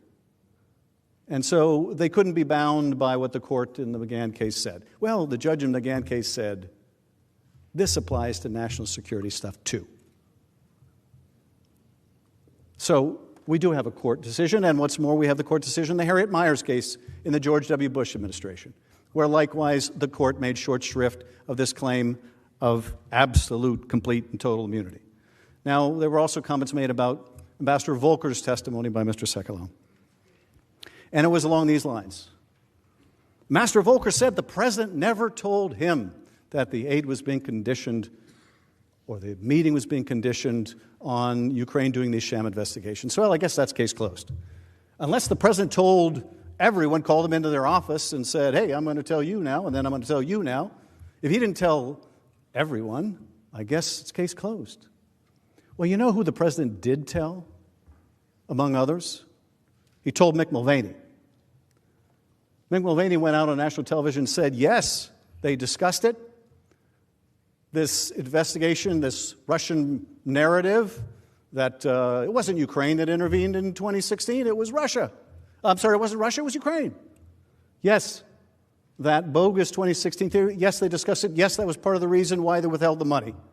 And when reporters said, well, you're kind of describing a quid pro quo, his answer was, yeah, get used to it or get over it. We do it all the time. Now, they haven't said they want to hear from Mick Mulvaney. I wonder why. The president did talk to Mick Mulvaney about it. Wouldn't you like to hear what Mick Mulvaney has to say? I mean, if you really want to get to the bottom of this, if they're really challenging the fact that the president conditioned $400 million of military aid to an ally at war, if Mick Mulvaney has already said publicly that he talked to the president about it, and this is part of the reason why, don't you think you should hear from him? Don't you think impartial justice requires you to hear from him? Now, counsel also referred to Ambassador Sondland, and Sondland saying, well, the president told me there was no quid pro quo. Now, of course, at the time the president said to Sondland, no quid pro quo, he became aware of the whistleblower complaint, presumably by Mr. Cipollone. And so the president knew that this was going to come to light. On the advice, apparently, of Mr. Cipollone, or maybe others, the Director of National Intelligence, for the first time in history, withheld a whistleblower complaint from Congress, its intended recipient. But nonetheless, the White House was aware of that complaint. We launched our own investigations. Yes, they got caught, and in the midst of being caught, what does he say? It's called a false exculpatory. For those people at home, that's a fancy word of saying it's a false, phony alibi. No quid pro quo. He wasn't even asked the question, was there a quid pro quo? He just blurted it out. That's the defense, that the president denies it. And what's more interestingly, he didn't tell you about the other half of that conversation where the president says no quid pro quo. He says no quid pro quo, but Zelensky needs to go to the mic, and he should want to do it, which is the equivalent of saying no quid pro quo except the quid pro quo. And here's what the quid pro quo is. He needs to go to the mic, and he should want to do it. That's their alibi? They didn't also mention, of course, and you'll hear about this during the trial if we have a real trial. Ambassador Sondland also said that we're often asked, was there a quid pro quo? The answer is yes, there was a quid pro quo. There was an absolute quid pro quo. And what's more, when it came to the military aid, it was as simple as 2 + 2. Well, I'll tell you something. We're not the only people who can add up 2 + 2. There are millions of people watching this can add up 2 + 2 also.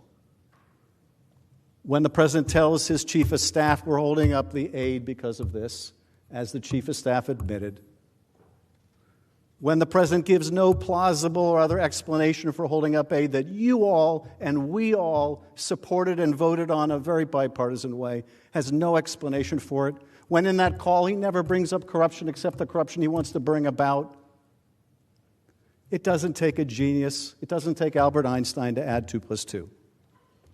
It equals 4. In this case, it equals guilt.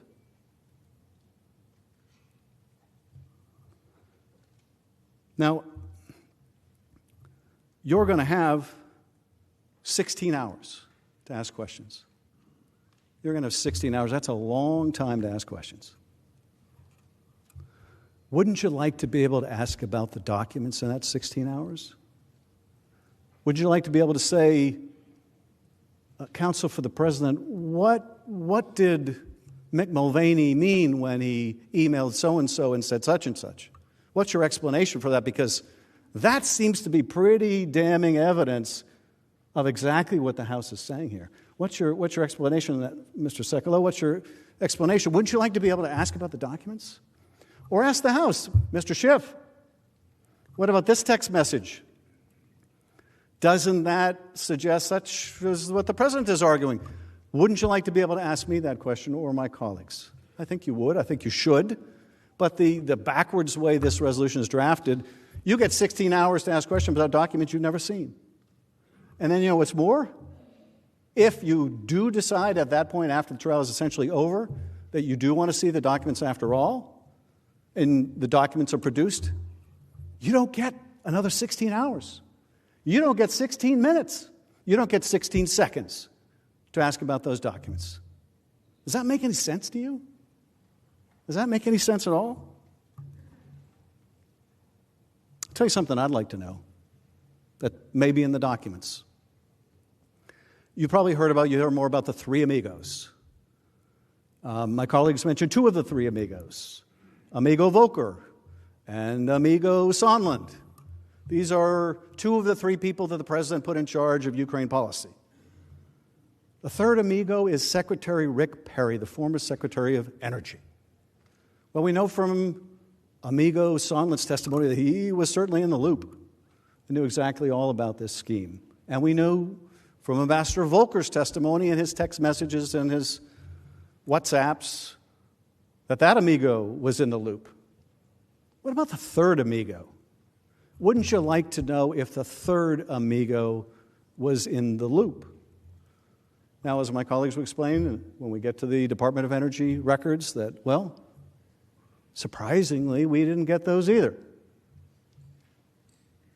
But any communication between the Department of Energy and the Department of State is covered by this amendment. Wouldn't you like to know? Don't you think the American people have a right to know what the third amigo knew about this scheme? I'd like to know.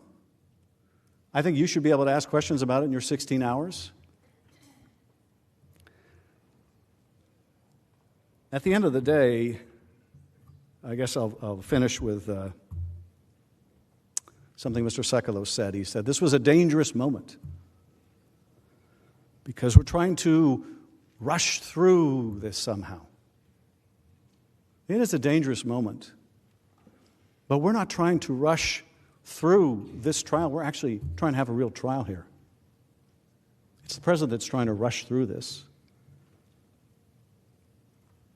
And I have to tell you that whatever you decide here, maybe this is wasted breath and maybe it's already decided, but whatever you decide here, I don't know who the next president's going to be. Maybe it'll be someone in this chamber. But I guarantee you this, whoever that next president is, whether they did something right or they did something wrong, there's going to come a time where you in this body are going to want to subpoena that president and that administration. You're going to want to get to the bottom of serious allegations. Are you prepared to say that that president can simply say, I'm going to fight all subpoenas? Are you prepared to say and accept that president saying, I have absolute immunity. You want me to come testify? Senator, you want me to come and testify? No. I have absolute immunity. You can subpoena me all you like. I'll see you in court. And when you get to court, I'm going to tell you, you can't see me in court. Are you prepared for that? That's what the future looks like. Don't think this is the last president if you allow this to happen. That's going to allow this to take place. Your time Mr. has Justice, expired. I yield back. I thank you.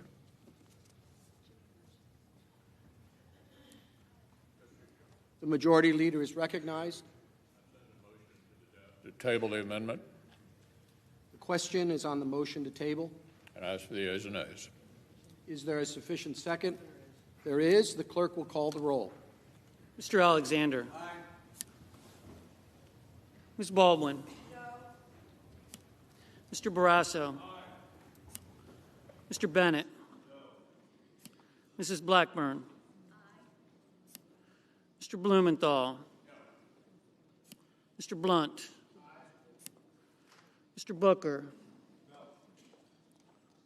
Mr. Bozeman. Aye. Mr. Braun. Aye. Mr. Brown. Mr. Burr. Ms. Cantwell. Mrs. Capito. Mr. Cardin. Mr. Carper. Mr. Casey. Mr. Cassidy.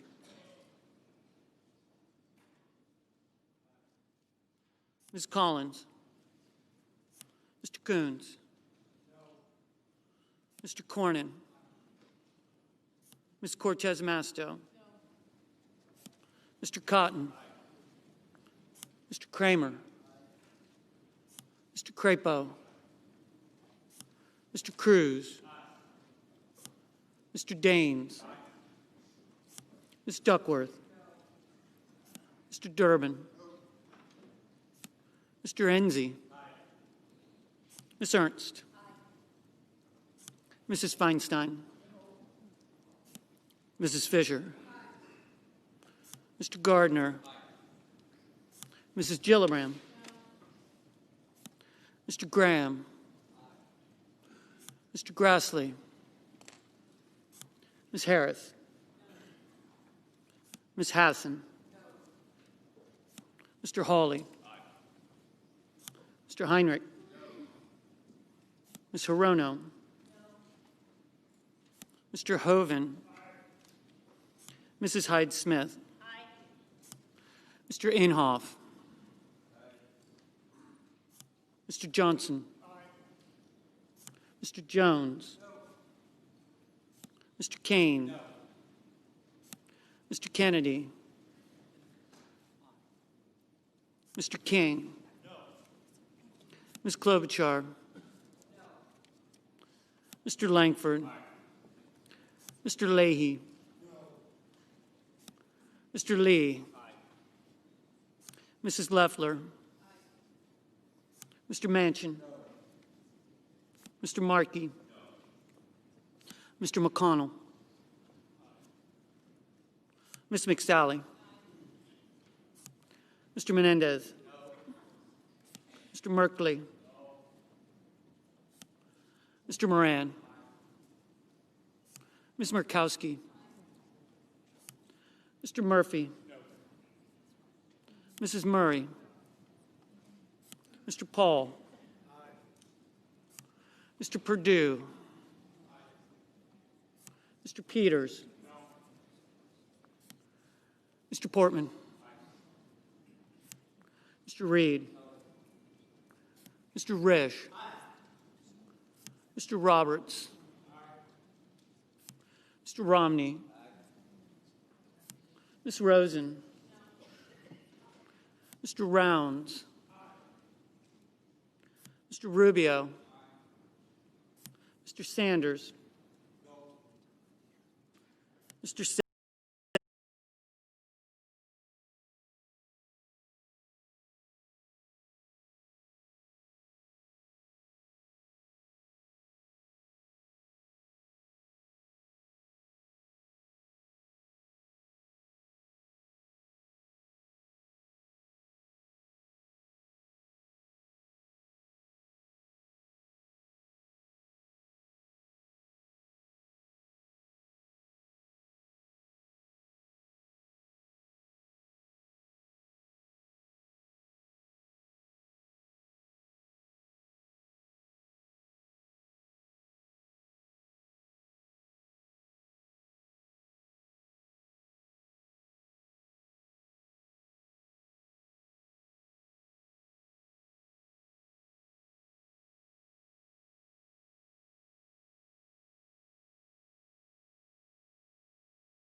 Pass. Mr. Schatz. Mr. Schumer.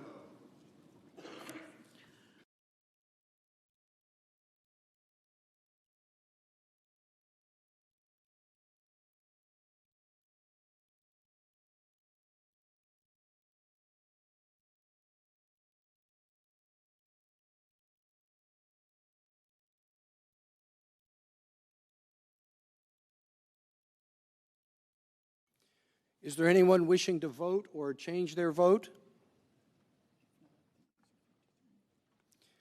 If not, the yeas are 53. The nay motion to table is agreed to.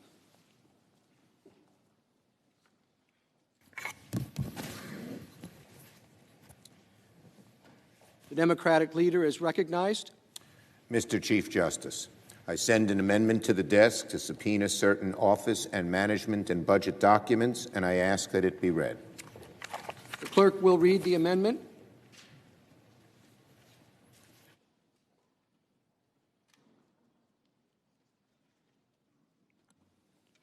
The senator from New York, Mr. Schumer, proposes an amendment number 1286. At the appropriate place in the resolving clause, insert the following section: notwithstanding any other provision of this resolution pursuant to Rules 5 and 6 of the Rules of Procedure and Practice in the Senate when sitting on impeachment trials, 1. The Chief Justice of the United States, through the Secretary of the Senate, shall issue a subpoena to the acting director of the Office of Management and Budget, commanding him to produce for the time period from January 1st, 2019 to the present all documents, communications, and other records within the possession, custody, or control of the Office of Management and Budget, referring or relating to A, the actual or potential suspension, withholding, delaying, freezing, or releasing of United States foreign assistance, military assistance, or security assistance of any kind to Ukraine, including but not limited to the Ukraine Security Assistance Initiative, referred to in this section as USAI, and foreign military financing, referred to in this section as FMF, including but not limited to 1. Communications among, between, or referring to Director Michael John Mick Mulvaney, Assistant to the President Robert Blair, Acting Director Russell Vought, Associate Director Michael Duffy, or any other Office of Management and Budget employee. 2. Communications related to requests by President Trump for information about Ukraine's security or military assistance and responses to those requests. 3. Communications related to concerns raised by any Office of Management and Budget employee related to the legality of any hold on foreign assistance, military assistance, or security assistance to Ukraine. 4. Communications sent to the Department of State regarding a hold or block on congressional notifications regarding the release of FMF funds to Ukraine. 5. Communications between 1. Officials at the Department of Defense, including but not limited to Undersecretary of Defense Elaine McCusker, and 2. Associate Director Michael Duffy, Deputy Associate Director Mark Sandy, or any other Office of Management and Budget employee. 6. All draft and final versions of the August 7, 2019 memorandum prepared by the National Security Division, International Affairs Division, and Office of General Counsel of the Office of Management and Budget about the release of foreign assistance, security assistance, or security assistance to Ukraine. 7. The Ukrainian government's knowledge prior to August 28, 2019 of any actual or potential suspension, withholding, delaying, freezing, or releasing of United States foreign assistance, military assistance, or security assistance to Ukraine, including all meetings, calls, or other engagement with Ukrainian officials regarding potential or actual suspensions, holds, or delays in United States assistance to Ukraine. B. Communications, opinions, advice, counsel, approvals, or concurrences provided by any employee in the Office of Management and Budget regarding the actual or potential suspension, withholding, delaying, freezing, or releasing of security assistance to Ukraine, including legality under the Impoundment Control Act. C. Associate Director Michael Duffy taking over duties related to apportionments of USAI FMF from Deputy Associate Director Mark Sandy or any other Office of Management and Budget employee. D. all meetings related to the security assistance to Ukraine, including but not limited to interagency meetings on July 18th, 2019, July 23rd, 2019, July 26th, 2019, and July 31st, 2019, including any directions provided to staff participating in those meetings and any readouts from those meetings. E, the decision announced on or about September 11, 2019, to release appropriated foreign assistance, military assistance, or security assistance to Ukraine, including but not limited to any notes, memoranda, documentation, or correspondence related to the decision.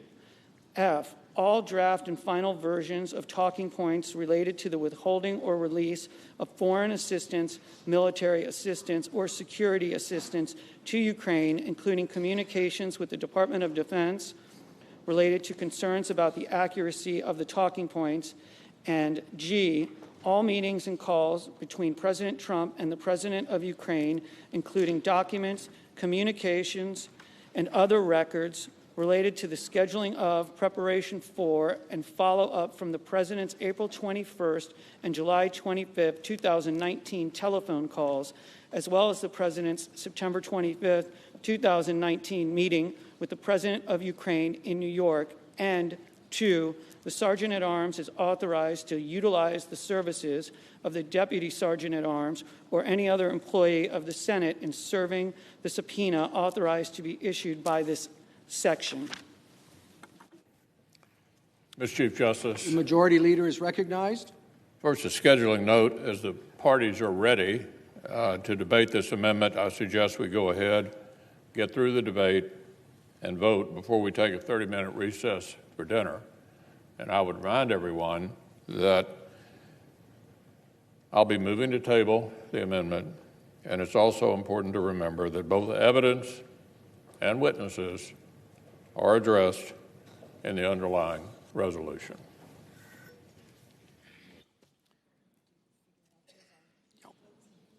Thank you. The amendment is arguable by the parties for 2 hours, equally divided. Mr. Manager Schiff, are you a proponent or opponent of the motion? Proponent. Mr. Cipollone, are you a proponent or opponent? Then, Mr. Schiff, your side will proceed first, and you will be able to reserve time for rebuttal. Thank you. Before I begin, Mr. Chief Justice, the House managers will reserve the balance of our time to respond to the counsel for the President. Mr. Chief Justice, Senators, counsel for the President, and the American people, I am Jason Crow from the great state of Colorado. The House managers strongly support this amendment to subpoena key documents from the Office of Management and Budget, or OMB. These documents go directly to one of President Trump's abuses of power, his decision to withhold vital military aid from a strategic partner that's at war to benefit his own personal re-election campaign. But why should that matter? Why should anybody care? Why should I care? Before I was a member of Congress, I was an American soldier, serving in Iraq and Afghanistan. And although some years have passed since that time, there are still some memories that are seared in my brain. One of those memories was scavenging scrap metal on the streets of Baghdad in the summer of 2003 that we had to bolt onto the side of our trucks because we had no armor to protect against roadside bombs. So when we talk about troops not getting the equipment that they need when they need it, it's personal to me.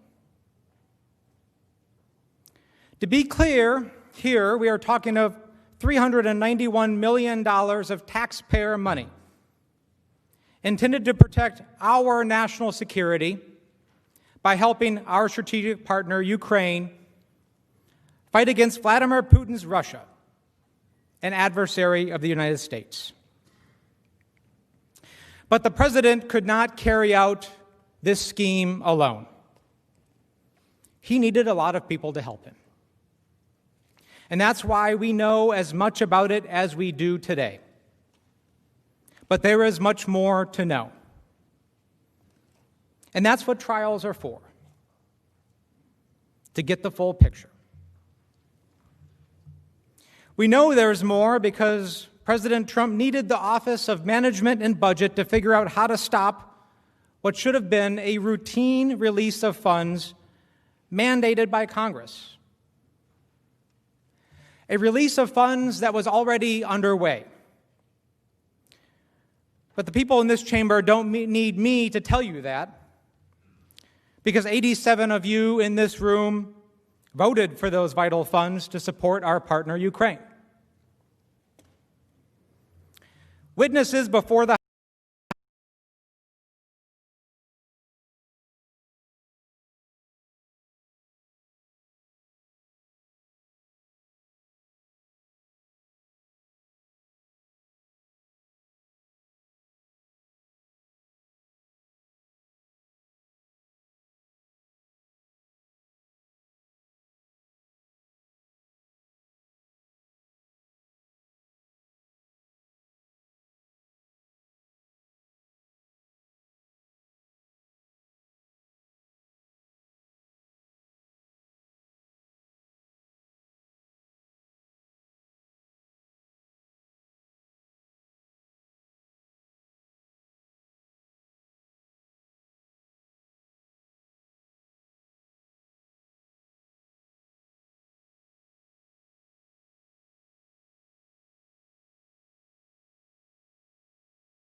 House testified extensively about OMB's involvement in carrying out the hold. It was OMB to support our partner, Ukraine. Witnesses before the House testified extensively about OMB's involvement in carrying out the hold to support our partner, Ukraine.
Witnesses before the House testified extensively about OMB's involvement in carrying out the hold.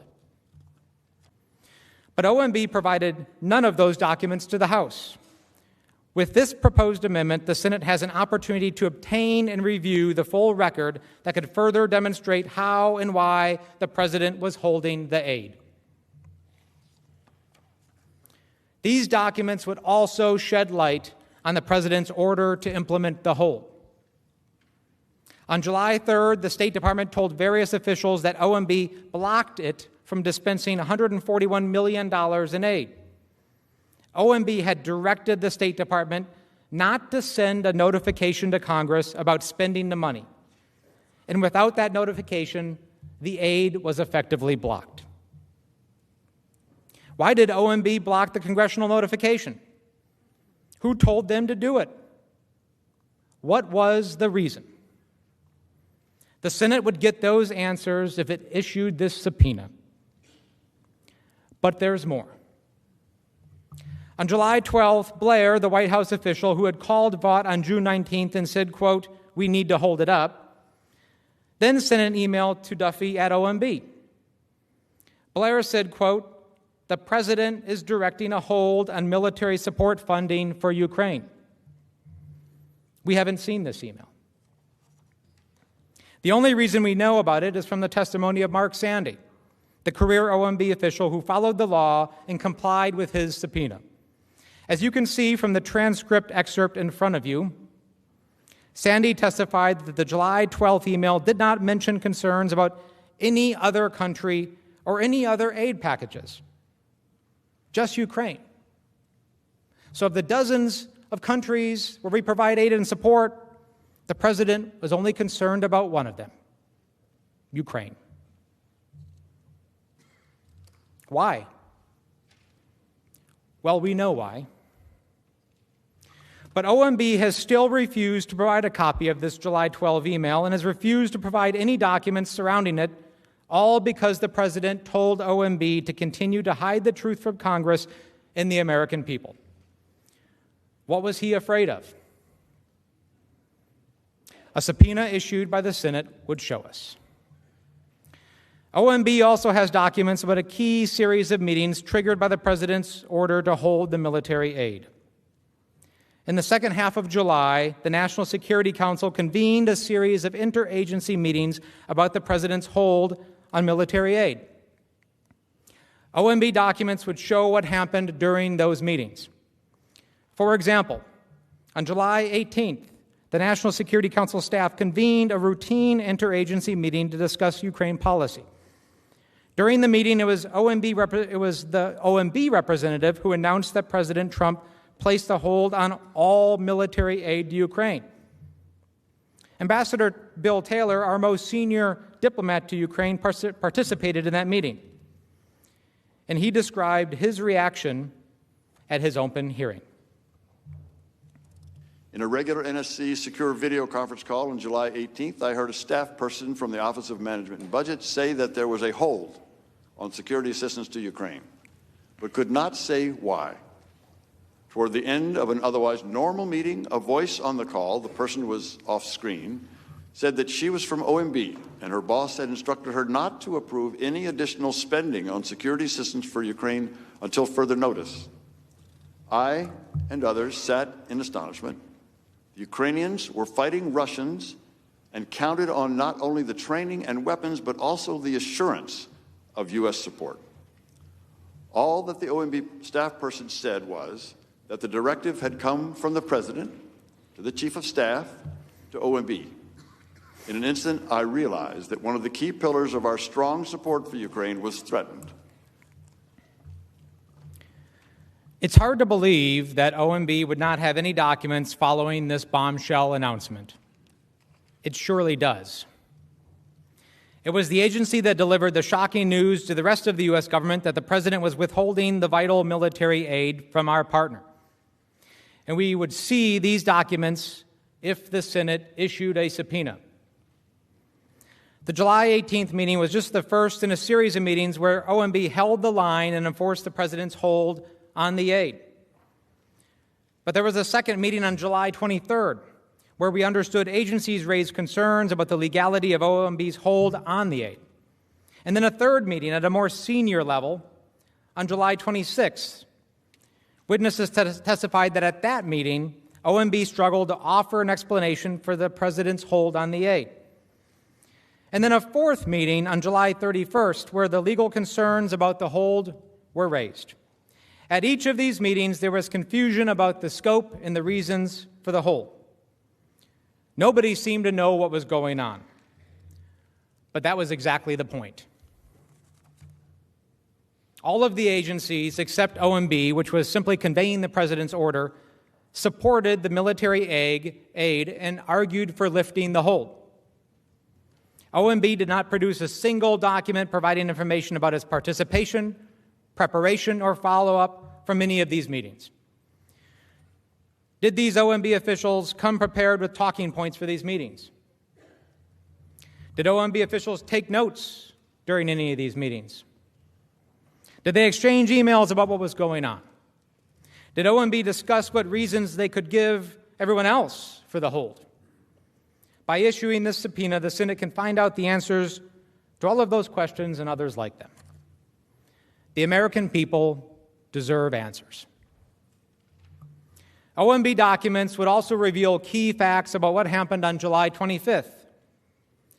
On July 25th, President Trump conducted his phone call with President Zelensky, during which he demanded a favor. This favor was for Ukraine to conduct an investigation to benefit the president's re-election campaign. That call was at 9 a.m. Just 90 minutes after President Trump hung up the phone, Duffy, the political appointee at OMB, who is in charge of national security programs, emailed DOD to, quote, formalize, end quote, the hold on the military aid. Just 90 minutes after President Trump's call, a call in which the president had asked for a favor. That email is on the screen in front of you. We have a redacted copy of this email because it was recently released through the Freedom of Information Act. It was not released by the Trump administration in response to the House's subpoena.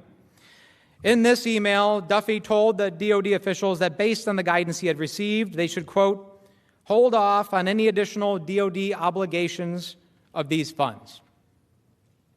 He added that the request was, quote, sensitive, and that they should keep this information closely held, meaning don't tell anybody about it. Why did Duffy consider the information sensitive? Why didn't he want anyone to learn about it? Answers to those questions may be found in OMB emails that we could all see if you issue a subpoena. But there's more. Remember, the administration needed to create a way to stop funding that was already underway. The train had already left the station. And something like this had never been done before.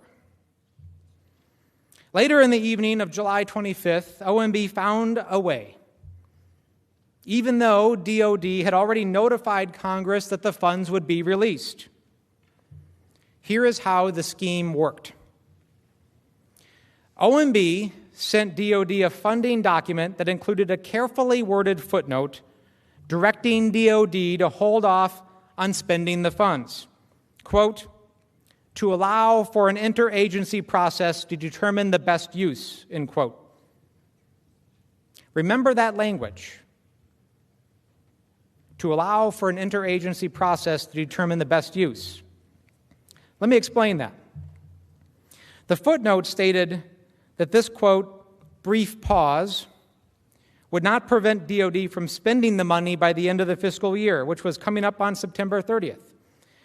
OMB had to do this because it knew that not spending the money was illegal. And they knew that DOD would be worried about that. And they were right. DOD was worried about it. Mr. Sandy testified that in his 12 years of experience at OMB, he could not recall anything like this ever happening before. The drafting of this unusual funding document and the issuance of the document must have generated a significant amount of email traffic, memos, and other documentation at OMB. Memos, email traffic, and documentation that we would all see if the Senate issued a subpoena. So what was the result from the series of events on July 25th? Where was Mr. Duffy's guidance to implement the hold coming from? Why was the request sensitive? What was the connection between OMB's direction to DOD and the call President Trump had with President Zelensky just 90 minutes before? Did agency officials communicate about the questions coming from Ukrainian officials? The American people deserve answers. A subpoena would provide those answers. OMB documents also would reveal information about the decision to have a political appointee take over Ukraine funding responsibility. The tensions and chaos surrounding the freeze escalated at the end of July when Duffy, a political appointee at OMB, with no relevant experience in funding approvals, took authority for releasing military aid to Ukraine away from Sandy, a career OMB official. Sandy could think of no other example of a political appointee taking on this responsibility. Sandy was given no reason other than that Mr. Duffy wanted to be, quote, more involved in daily operations, end quote. During his deposition, Sandy confirmed that he was removed from the funding approval process after he had raised concerns to Duffy about whether the hold was legal under the Impoundment Control Act. Needless to say, OMB has refused to turn over any documents or communications involving that decision to replace Mr. Sandy. Why did Duffy, a political appointee with no relevant experience in this area, take over responsibility for Ukraine funding approval? Was the White House involved in that decision? Was Sandy removed because he had expressed concerns about the legality of the hold? By August 7th, people in our government were worried. And when people in the government get worried, sometimes what they do is they draft memos. Because when they're concerned about getting caught up in something that doesn't seem right, they don't want to be a part of it. So on that day, Mark Sandy and other colleagues at OMB drafted and sent a memo about Ukraine military aid to Acting Director Vaught. According to Sandy, the memo advocated for the release of the funds. It said that the military aid was consistent with American national security interests. It would help to oppose Russian aggression, and it was backed by strong bipartisan support. But President Trump did not lift the hold. Over the next several weeks, OMB continued to issue funding documents that kept kicking the can down the road, supposedly to allow for more of this, quote, interagency process. Well, inserting those footnotes throughout the apportionment documents stating that the delay wouldn't affect the funding. But here's the really shocking part. There was no interagency process. They made it up. It had ended months before. They made it up because nobody could say the real reason for the hold. In total, OMB issued 9 of these documents between July 25th and September 10th. Did the White House respond to OMB's concerns and recommendation to release the aid? Did the White House instruct OMB to continue creating a paper trail in an effort to justify the hold? Who knew what and when? OMB documents would shed light on OMB's actions as the president's scheme unraveled. Did the White House direct OMB to continue issuing the hold? What was OMB told about the president's reasons for releasing the hold? What communications did OMB officials have with the White House around the time of the release? As the president's scheme unraveled, did anyone at OMB connect the dots about the real reason for the hold? The OMB documents would shed light on all of these questions, and the American people deserve answers. I remember what it feels like to not have the equipment you need when you need it. Real people's lives are at stake. That's why this matters. We need this information so we can ensure that this never happens again. Eventually, this will all come out. We will have answers to these questions. The question now is whether we'll have them in time and who here will be on the right side of history.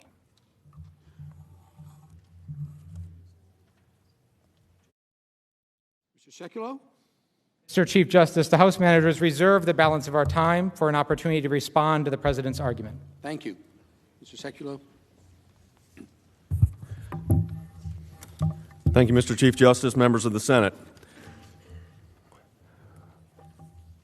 Manager Crow, you should be happy to know that the aid that was provided to Ukraine over the course of the President's administration included lethal weapons. Those were not provided by the previous administration. The suggestion that the Ukraine failed to get any equipment is false. The security assistance was not for funding Ukraine over the summer of 2019. There was no lack of equipment due to the temporary pause. It was future funding. The Ukraine Deputy Minister of Defense, who oversaw U.S. aid shipments, said the hold came and went so quickly they did not notice any change. Undersecretary of State David Hale explained the paused aid was future assistance, not to keep the Army going now. So the made-up narrative that security assistance was conditioned on Ukraine taking some action on investigations is further disproved by the straightforward fact that the aid was delivered on September 11, 2019, without Ukraine taking any action on any investigation. It's interesting to note that the Obama administration withheld $585 million of promised aid to Egypt in 2013. But the administration's public message was that the money was not officially on hold, as technically it was not due until September 30th, the end of the fiscal year. So they didn't have to disclose the halt to anyone. Sounds like this may be a practice of a number of administrations. In fact, to the president, this president has been concerned about how aid is being put forward.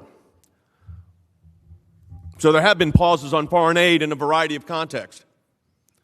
In September of 2019, the administration announced that it was withholding over $100 million in aid to Afghanistan over concerns about government corruption. In August of 2019, President Trump announced that the administration and Seoul were in talks to substantially increase South Korea's share of the expense of U.S. military support for South Korea. In June, President Trump cut or paused over $550 million in foreign aid to El Salvador, Honduras, and Guatemala because those countries were not fairly sharing the burdens of preventing mass migration to the United States. This is not the only administration. As I said, President Obama withheld hundreds of millions of dollars of aid to Egypt. To be clear, and I want to be clear, Ambassador Yovanovitch herself testified that our policy actually got stronger under President Trump, largely because, unlike the Obama administration, quote, this administration made the decision to provide lethal weapons to Ukraine to help Ukraine fend off Russian aggression. She testified in a deposition before your various committees that, and actually I felt that in the 3 years that I was there, partly because of my efforts, but also the interagency team and President Trump's decision to provide lethal weapons to Ukraine, that our policy actually got stronger. Deputy Assistant Secretary Kent, his name's come up a couple of times, agree that javelins are incredibly effective weapons at stopping armored advance, and the Russians are scared of them. Ambassador Volker explained that President Trump approved each of the decisions made along the way, and as a result, America's policy towards Ukraine strengthened. So when we want to talk about facts, go to your own discovery and your own witnesses that you called. This all supposedly started because of a whistleblower. Where is that whistleblower?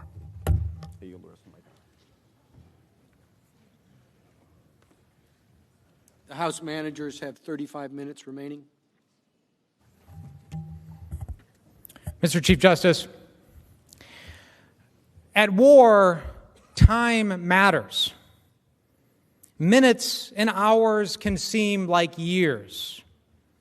So the idea that, well, it made it there eventually just doesn't work. And yes, the aid was provided. It was provided by Congress. This Senate and the House of Representatives with the President's signature. The Congress is the one that sends the aid. And millions of dollars of this aid would have been lost because of the delay had Congress not actually passed another law that extended that deadline to allow the funds to be spent. Let me repeat that. The delay had jeopardized the expenditure of the money to such an extent that Congress had to pass another law to extend the deadline so that the money and the equipment got to the people on the front lines. Need I also reiterate the supposed interagency process, the concerns that the President and his counsel continue to raise about corruption and making sure that the process went right. There was no interagency process. The whole thing was made up. It was a phantom. There was a delay, and delays matter. Mr. Chief Justice, I reserve the balance of my time for Mr. Schiff. Mr. Schiff?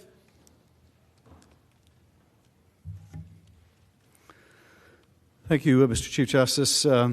Just a few additional points I'd like to make on this amendment and on my colleagues' arguments.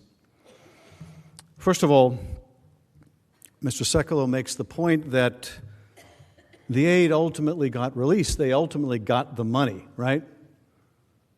Yes, they got the money after the president got caught, after the president was forced to relieve the hold on the aid, after he got caught, yes.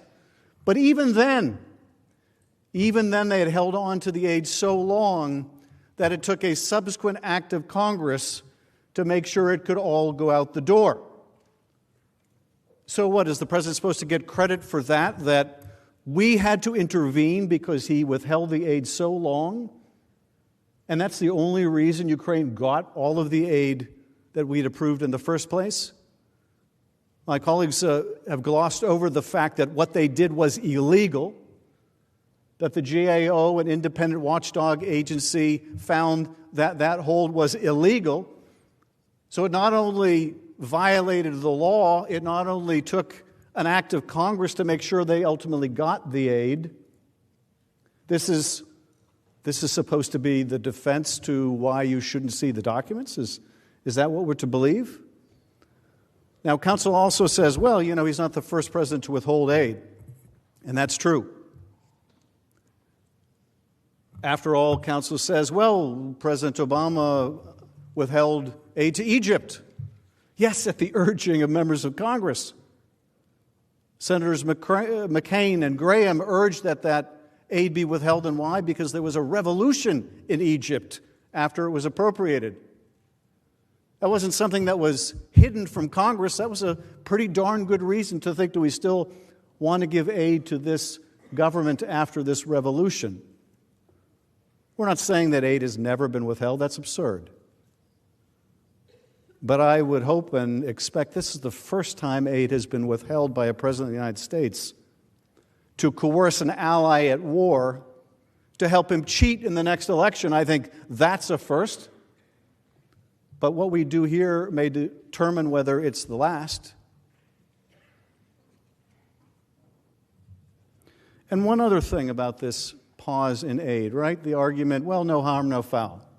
Okay, you got caught, they got the aid. What's the big deal? Well, as we heard during the trial, it's not just the aid.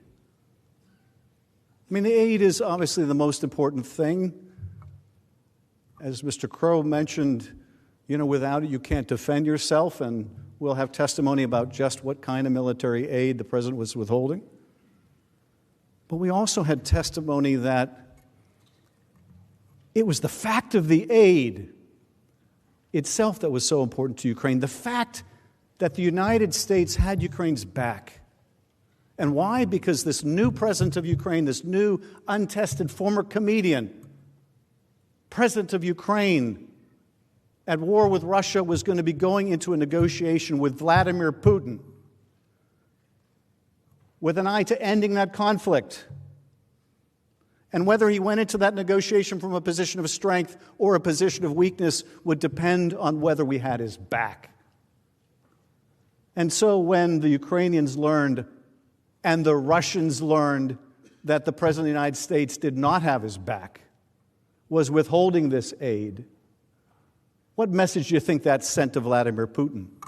What message do you think it sent to Vladimir Putin when Donald Trump wouldn't let Vladimir Zelensky, our ally, in the door at the White House, but would let the Russian foreign minister?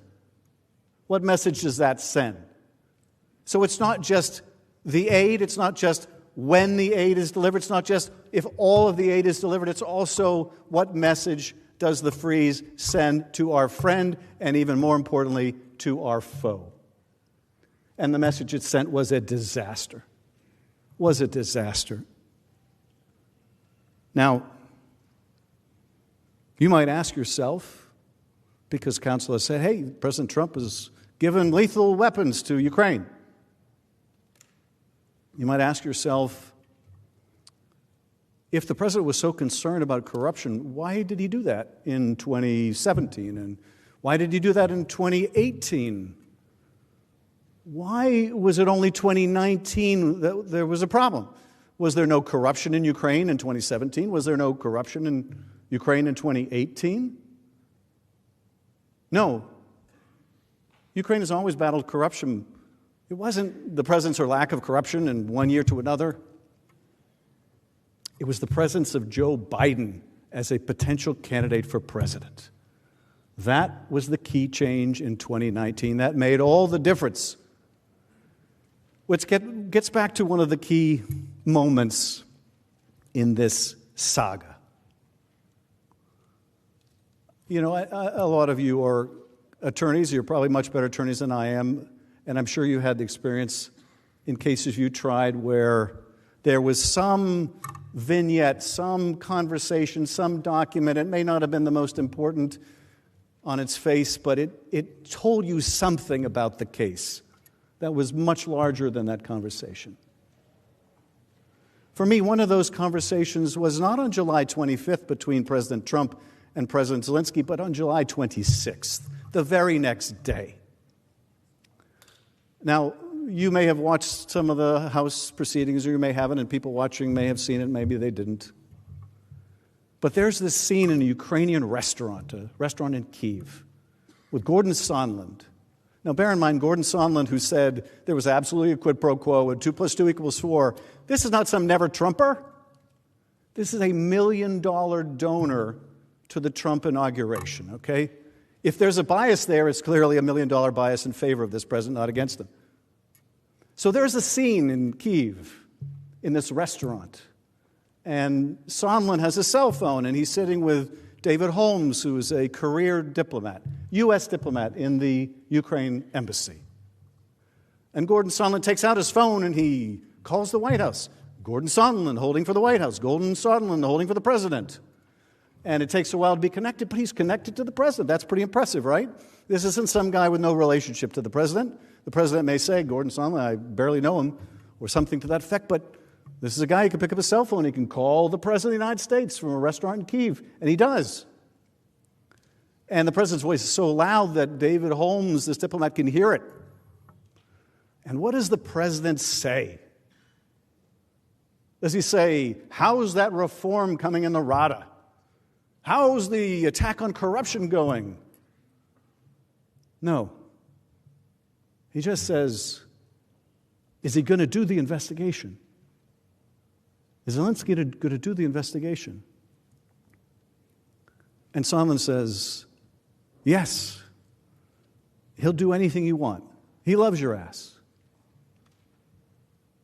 This is the extent of the president's interest in Ukraine, and they go on to talk about other things, and then they hang up, and David Holmes turns to the ambassador and says, in language which I will have to modify, to remove an expletive, says something along the lines of, does the president give a blank about Ukraine? And Sondland says, no, he doesn't give a blank about Ukraine. He only cares about the big stuff, like the investigation of the Bidens that Giuliani wants. This is $1 million donor to the Trump inaugural, admitting the president doesn't care about Ukraine. He doesn't care whether they get military dollars to defend themselves. He doesn't care about what position Zelensky goes into in these negotiations with Putin. He doesn't care about that. Isn't that clear? It's why he didn't care about corruption in 2017 or 2018, and he certainly didn't care about it in 2019. All he cared about was the big stuff that affected him personally, like this investigation that he wanted of the Bidens. So when you ask, do you want to see these documents? Do you want to know if these documents corroborate Ambassador Sondland? Will the documents show, as we fully expect they will, that the only thing he cared about was the big stuff that affected him? David Holmes' response was, well, you know, there's some big stuff going on here, like a war with Russia. This isn't withholding aid because of a revolution in Egypt. This is withholding aid from a country in which 15,000 people have died fighting the Russians. And as Ambassador Taylor said, and others, you know, Russia's fighting to remake the map of Europe by dint of military force. If we think that's just about Ukraine's security, we are very deceived. It's about our security. It's about the tens of thousands of troops that we have in Europe. And if we undercut our own ally, if we give Russia reason to believe we will not have their back, that we'll use Ukraine as a plaything, or worse, to get them to help us cheat in an election, that will only embolden Putin to do more. You've said it as often as I have, the only thing he respects is strength. You think that looks like strength to Vladimir Putin? I think that looks like something that Vladimir Putin is only too accustomed to. And that is the kind of corruption that he finds and he perpetuates in his own regime and he pushes all around the world. My colleague Val Demings made reference to a conversation which I think is one of the other key vignettes in this whole sad saga. And that's that conversation that Ambassador Volker has with Andrei Yermak, one of the top aides to President Zelensky. And this is a conversation in which Ambassador Volker is doing exactly what he's supposed to be doing, which is he's telling Yermak, you know, you guys shouldn't really do this investigation of your former President Poroshenko, because it would be for a political reason. You really shouldn't engage in political investigations. And as Representative Deming said, what's the response from the Ukrainians? Oh, you mean like the one you want us to do of the Bidens and the Clintons? Threw it right back in his face. Ukraine's not oblivious to that hypocrisy. Mr. Sekulow says, what are we here for? You know, part of our strength is not only our support for our allies, it's not only our military might, it's what we stand for. We used to stand for the rule of law. We used to champion the rule of law around the world. Part of the rule of law is, of course, that no one is above the law. But to be out in Ukraine or anywhere else in the world championing the rule of law and saying, don't engage in political prosecutions, and having them throw it right back in our face, oh, you mean like the one you want us to do? That's why we're here. That's why we're here. That's why we're here. I yield back. Mr. Chief Justice. The Majority Leader is recognized. I send a motion to the desk to table the amendment and ask for the yeas and nays. Is there a sufficient second? There is. The clerk will call the roll. Mr. Alexander. Ms. Baldwin. Mr. Barrasso. Mr. Bennett. Mrs. Blackburn. Mr. Blumenthal. Mr. Blunt. Mr. Booker. Mr. Bozeman. Mr. Braun. Mr. Brown. Mr. Burr. Ms. Cantwell. Mrs. Capito. Mr. Cardin. Mr. Carper. Mr. Casey. Mr. Cassidy. Ms. Collins. Mr. Coons. Mr. Cornyn. Ms. Cortez Masto. Mr. Cotton. Mr. Kramer. Mr. Crapo. Mr. Cruz. Mr. Daines. Ms. Duckworth. Mr. Durbin. Mr. Enzi. Ms. Ernst. Mrs. Feinstein. Mrs. Fisher. Mr. Gardner. Mrs. Gillibrand. Mr. Graham. Mr. Grassley. Ms. Harris. Ms. Hassan. Mr. Hawley. Mr. Heinrich. Ms. Hirono. Mr. Hoven. Mrs. Hyde-Smith. Mr. Inhofe. Mr. Johnson. Mr. Jones.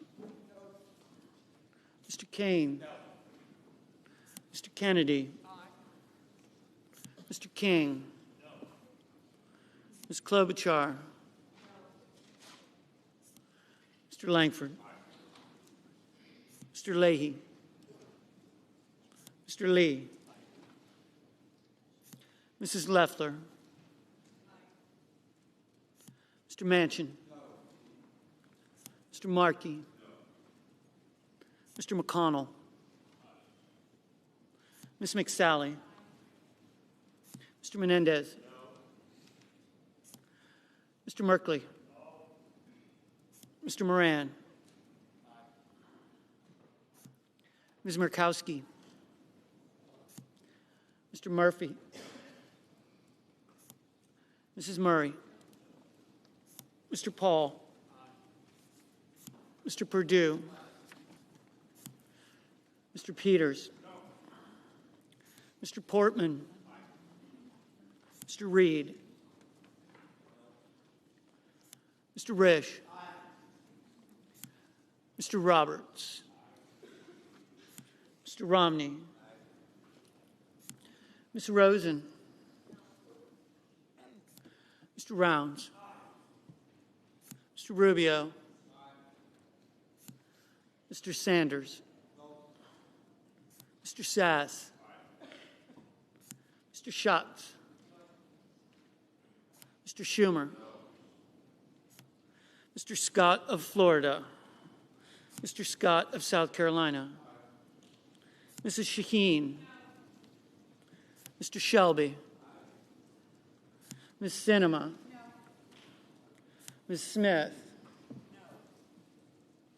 Ms. Stabenow. Mr. Sullivan. Mr. Tester.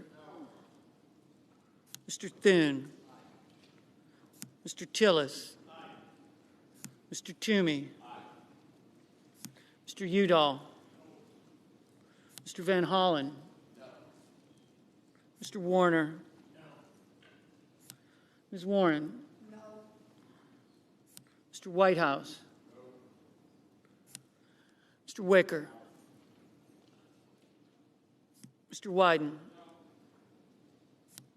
Mr. Young.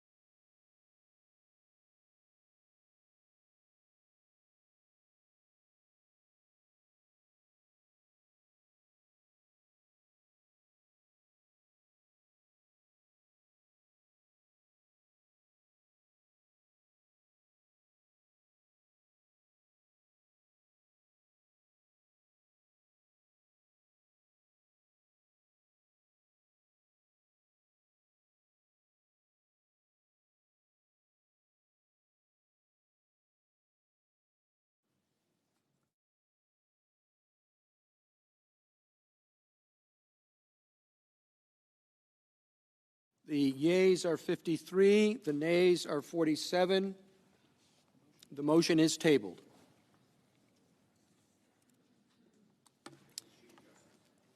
The Democratic leader is recognized.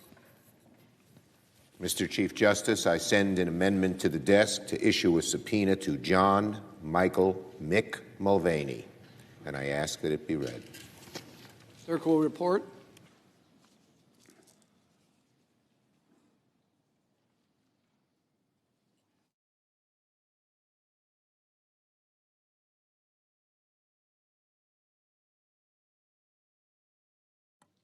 The senator from New York, Mr. Schumer, proposes an amendment number 1287. At the appropriate place in the resolving clause, insert the following section: notwithstanding any other provision of this resolution pursuant to Rules 5 and 6 of the Rules of Procedure and Practice in the Senate when sitting on impeachment trials, the Chief Justice of the United States, through the Secretary of the Senate, shall issue a subpoena for the taking of testimony of John Michael Mick Mulvaney, and the Sergeant-at-Arms is authorized to utilize the services of the Deputy Sergeant-at-Arms or any other employee of the Senate in serving the subpoena authorized to be issued by this section. Mr. Chief Justice. The majority leader is recognized. I now ask for a 30-minute recess before the parties are recognized to debate the Schumer amendment. Following the debate time, I will once again move to table the amendment because votes on witnesses and evidence, as I've repeatedly said, are addressed in the underlying resolution. So I ask that the Senate stand in recess until 8 p.m. Without objection, so ordered. To bang the gavel, right?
Mr. Schiff, are you in favor of the motion or opposed? The amendment?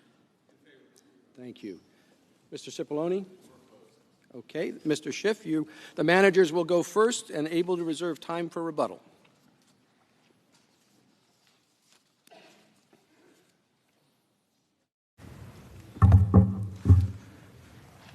Mr. Chief Justice, distinguished members of the Senate, Counsel for the President.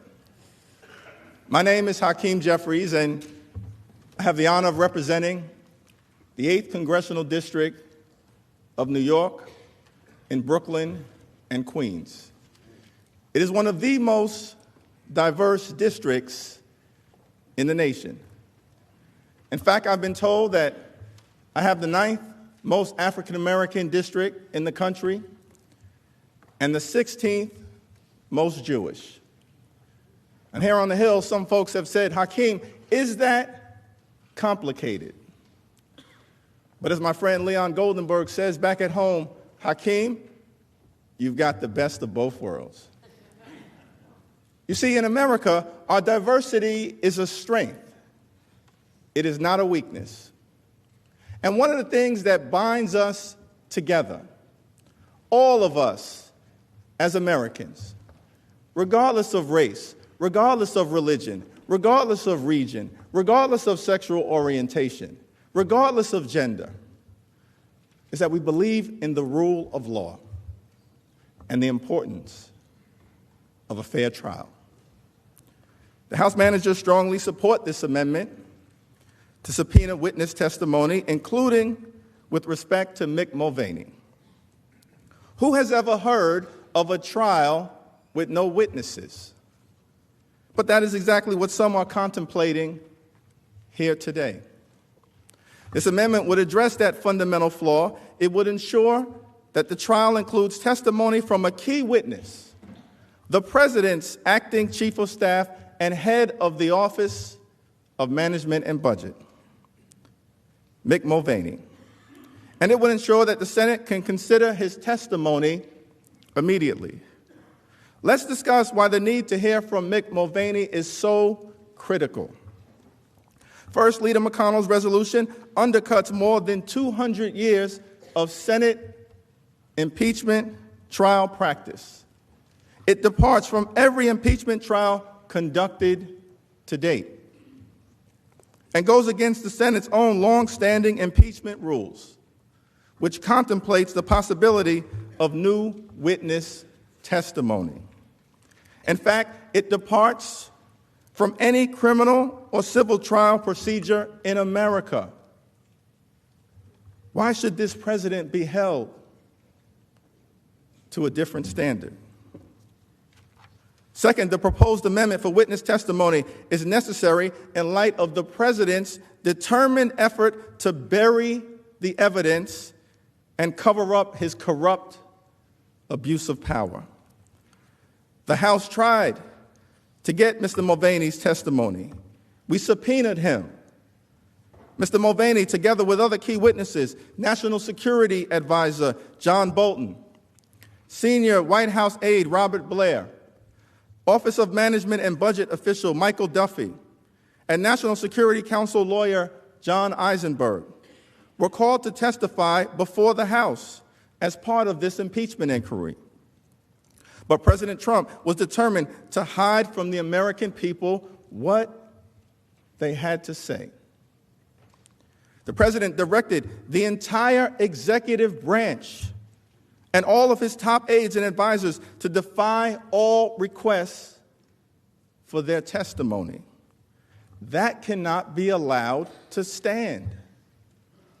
Third, Mr. Mulvaney is a highly relevant witness to the events at issue in this trial.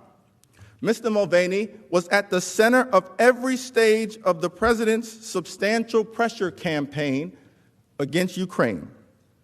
Based on the extensive evidence the House did obtain, it is clear that Mulvaney was crucial in planning the scheme, executing its implementation, and carrying out the cover-up.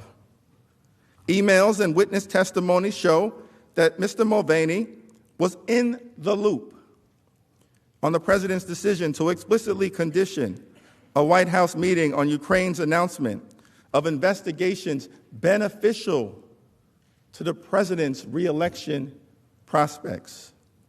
He was closely involved in implementing the president's hold on the security assistance and subsequently admitted that the funds were being withheld to put pressure on Ukraine to conduct one of the phony political investigations that the president wanted. Phony political investigations. A trial would not be complete without the testimony of Mick Mulvaney. Make no mistake, the evidentiary record that we have built is powerful and can clearly establish the president's guilt on both of the articles of impeachment, but it is hardly complete. The record comes to you without the testimony of Mr. Mulvaney and other important witnesses. And that brings me to one final preliminary observation. The American people agree that there cannot be a fair trial without hearing from witnesses who have relevant information to provide. The Constitution, our democracy, the Senate, the President, and most importantly, the American people deserve a fair trial. A fair trial requires witnesses in order to provide the truth, the whole truth, and nothing but the truth. That is why this amendment should be adopted. Before we discuss Mr. Mulvaney's knowledge of the president's geopolitical shakedown, it is important to note that an impeachment trial without witnesses would be a stunning departure from this institution's past practice. This distinguished body has conducted 15 impeachment trials. All have included witnesses. Sometimes those trials included just a handful of witnesses, as indicated on the screen. At other times, they included dozens. In one case, there were over 100 different witnesses.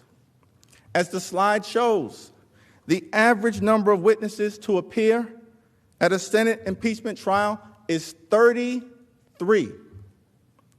And in at least 3 of those instances, including the impeachment of Bill Clinton, witnesses appeared before the Senate who had not previously appeared before the House. That's because the Senate, this great institution, has always taken its responsibility to administer a fair trial seriously. The Senate has always taken its duty to obtain evidence, including witness testimony, seriously. The Senate has always taken its obligation to evaluate the president's conduct based on a full body of available information seriously. This is the only way to ensure fundamental fairness for everyone involved. Respectfully, it is important to honor that unbroken precedent today, so that Mr. Mulvaney's testimony, without fear or favor as to what he might say, can inform this distinguished body of Americans. This amendment is also important to counter the president's determination to bury the evidence of his high crimes and misdemeanors. As we've explained in detail today, despite considerable efforts by the House to obtain relevant documents and testimony, President Trump has directed the entire executive branch to execute a cover-up. He has ordered the entire administration to ignore the powers of Congress, a separate and co-equal branch of government, to investigate his offenses in a manner that is unprecedented in American history. There were 71 requests by the House for relevant evidence. In response, the White House produced 0 documents, in this impeachment inquiry. 71 requests, 0 documents. President Trump is personally responsible for depriving the Senate of information important to consider in this trial. This point cannot be overstated. When faced with a congressional impeachment inquiry, a process expressly set forth by the framers of the Constitution in Article 1, the president refused to comply in any respect. And he ordered his senior aides to fall in line. As shown on the slide, as a result of President Trump's obstruction, 12 key witnesses, including Mr. Mulvaney, refused to appear for testimony in the House's impeachment inquiry. No one has heard what they have to say. These witnesses include central figures in the abuse of power charged in Article 1. What is the president hiding? Equally troublesome, President Trump and his administration did not make any legitimate attempts to reach a reasonable accommodation with the House or compromise regarding any document requests or witness subpoenas. Why? Because President Donald John Trump wasn't interested in cooperating. He was plotting a cover-up. It is important to take a step back and think about what President Trump is doing. Complete and total presidential obstruction is unprecedented in American history. Even President Nixon, whose articles of impeachment included obstruction of Congress, did not block key White House aides from testifying in front of Congress during the Senate Watergate hearings. In fact, he publicly urged White House aides to testify. Remember all of those witnesses who came in front of this body? Take a look at the screen.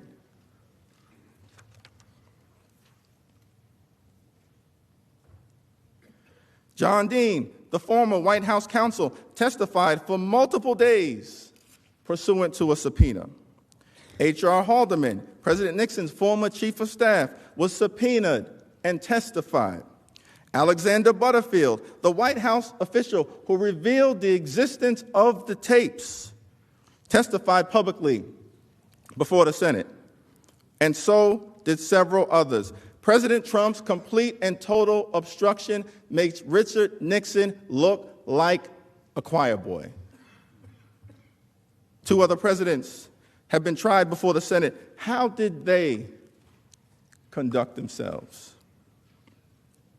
William Jefferson Clinton and Andrew Johnson did not block any witnesses from participating in the Senate trial.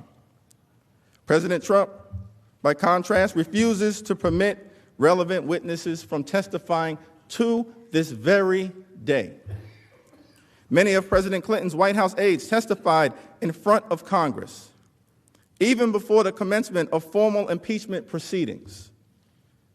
During various investigations in the mid-1990s, the House and Senate heard from more than 24 White House aides, including the White House counsel, the former chief of staff, and multiple senior advisors to President Clinton.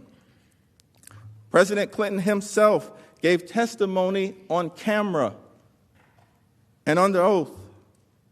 He also allowed his most senior advisors, including multiple chiefs of staff and White House counsels, to testify in the investigation that led to his impeachment.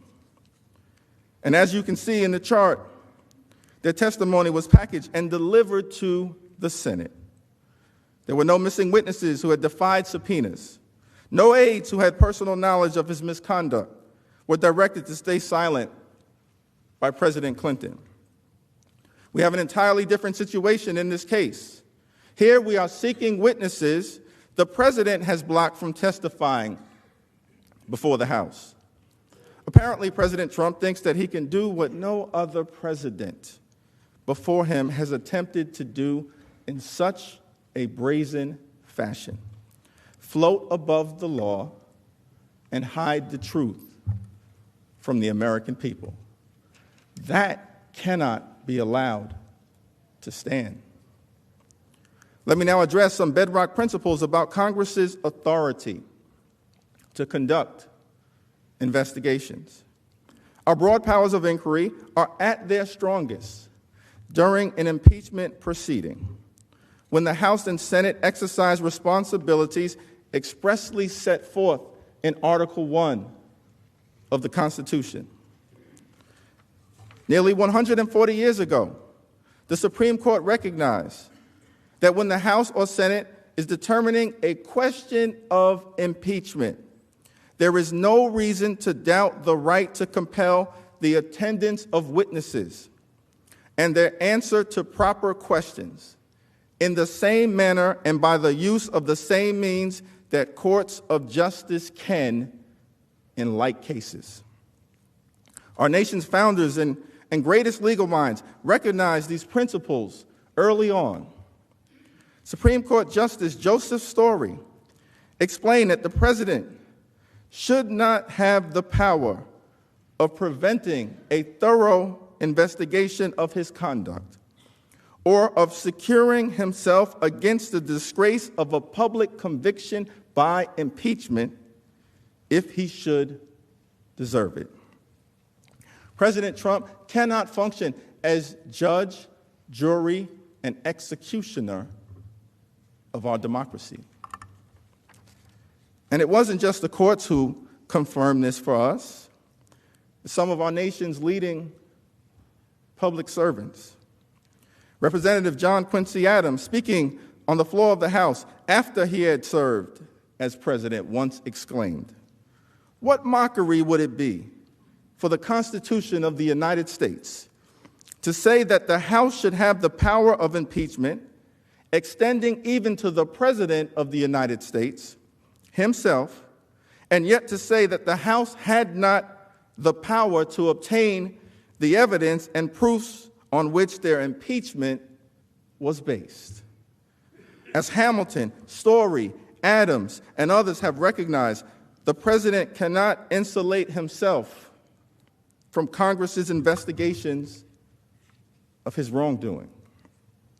The president could decide what evidence gets to be presented in his own trial that would fundamentally nullify the constitutional power of impeachment. This amendment is important because President Trump simply cannot be allowed to hide the truth. No other president has done it. The Supreme Court does not allow it, and the president is not above the law.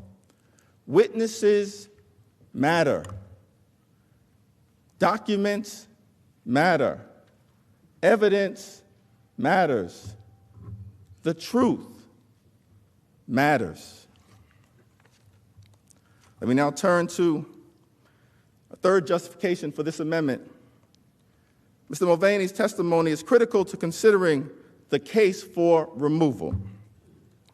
It is imperative that we hear from the president's closest aide, a man intimately involved at key stages of this extraordinary abuse of power.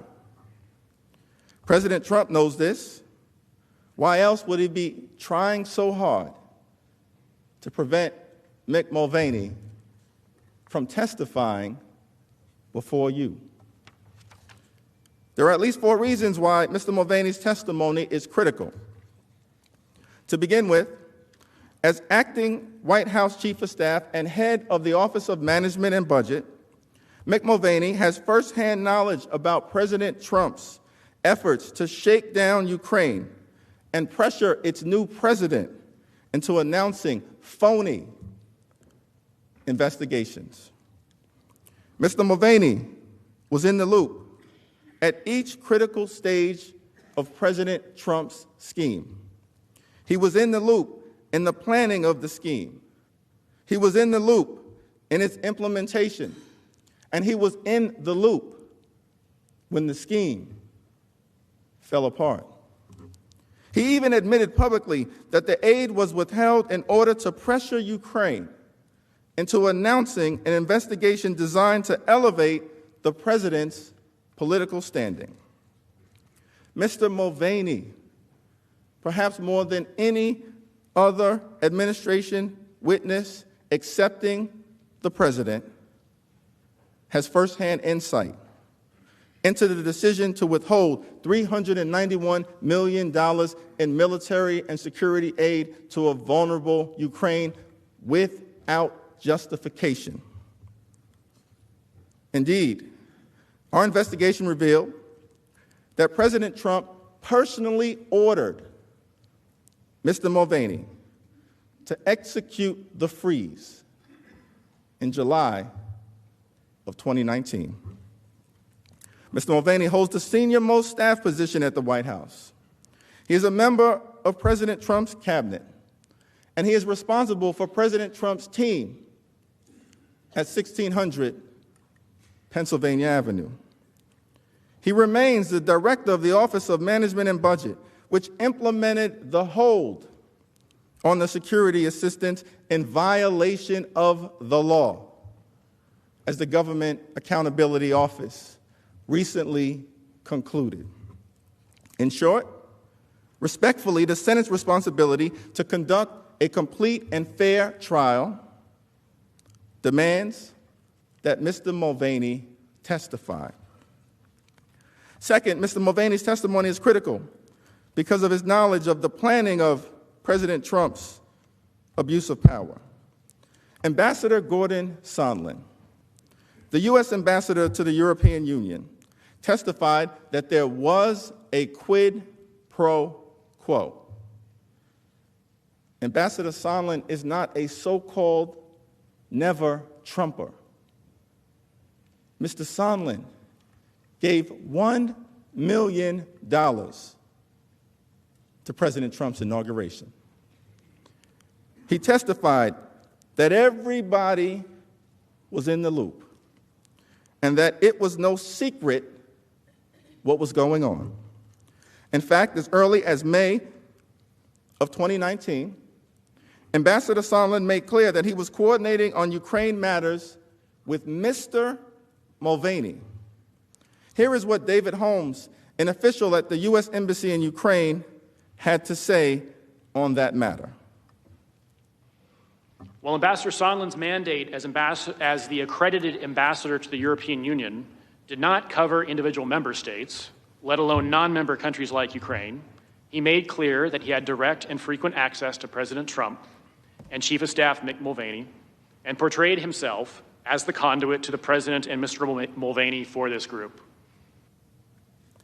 After the U.S. delegation returned from the inauguration of the new Ukrainian president in April, they were able to secure an Oval Office meeting with President Trump to brief him on their trip, in part because of Ambassador Sondland's connections to Mick Mulvaney. Then, during a June 18, 2019 meeting, Ambassador Sondland informed National Security Council Senior Director Dr. Fiona Hill that he was in charge of Ukraine and that he had been briefing senior White House officials, including Mr. Mulvaney, about his efforts to undertake, as Dr. Hill put it, a domestic political errand in Ukraine. Here is Dr. Hill explaining this herself. So I was upset with him that he wasn't fully telling us about all of the meetings that he was having. And he said to me, but I'm briefing the president. I'm briefing Chief of Staff Mulvaney. I'm briefing Secretary Pompeo, and I've talked to Ambassador Bolton. Who else do I have to deal with? And the point is we have a robust interagency process that deals with Ukraine. It includes Mr. Holmes. It includes Ambassador Taylor as the chargé in Ukraine. It includes a whole load of other people. But it struck me yesterday when you put up on the screen Ambassador Sondland's emails and who was on these emails, and he said, these are the people who need to know, that he was absolutely right, because he was being involved in a domestic political errand. And we were being involved in national security foreign policy, and those two things had just diverged. And there's more. Much more. A month later, President Trump's national security advisor at the time, John Bolton, told Dr. Fiona Hill to tell the National Security Council's lawyers that he was not part of whatever drug deal Sondland and Mulvaney were cooking up. He made that statement after Ambassador Sondland specifically said that he had a deal with Mr. Mulvaney to schedule a White House visit for President Zelensky if Ukraine announced 2 phony investigations involving the Bidens and 2016 election interference investigations that were sought by President Donald John Trump. Here is Dr. Hill's testimony about Sondland describing this drug deal he had with Mulvaney. And so when I came in, Gordon Sondland was basically saying, well, look, we have a deal here that there will be a meeting. I have a deal here with Chief of Staff Mulvaney. There will be a meeting if the Ukrainians open up or announce these investigations into 2016 in Burisma. And I cut it off immediately there. Because by this point, having heard Mr. Giuliani over and over again on the television and all of the issues that he was asserting, by this point it was clear that Burisma was code for the Bidens, because Giuliani was laying it out there. I could see why Colonel Vindman was alarmed, and he said, this is inappropriate with the National Security Council, we can't be involved in this. The referenced agreement between Ambassador Sondland and Mick Mulvaney was so upsetting that Dr. Hill reported it to National Security Council legal advisors. Here is the testimony of Dr. Hill explaining these particular concerns. What did he say? Yes, but he was making a very strong point that he wanted to know exactly what was being said. And when I came back and related it to him, he had some very specific instruction for me. And I'm presuming that that's what was that specific instruction? So the specific instruction was that I had to go to the lawyers, to John Eisenberg, our senior counsel for the National Security Council, to basically say, you tell Eisenberg, Ambassador Bolton told me, that I am not part of this whatever drug deal that Mulvaney and Sondland are cooking up. What did you understand him to mean by the drug deal that Mulvaney and Sondland were cooking up? I took it to mean investigations for a meeting. Did you go speak to the lawyers? I certainly did.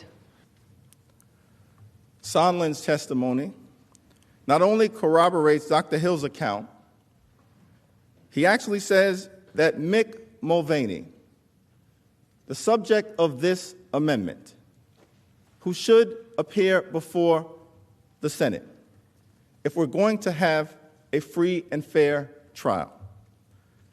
Sondland says Mick Mulvaney knew all about it.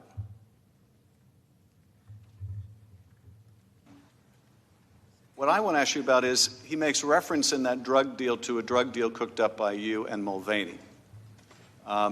It's the reference to Mulvaney that I want to ask you about.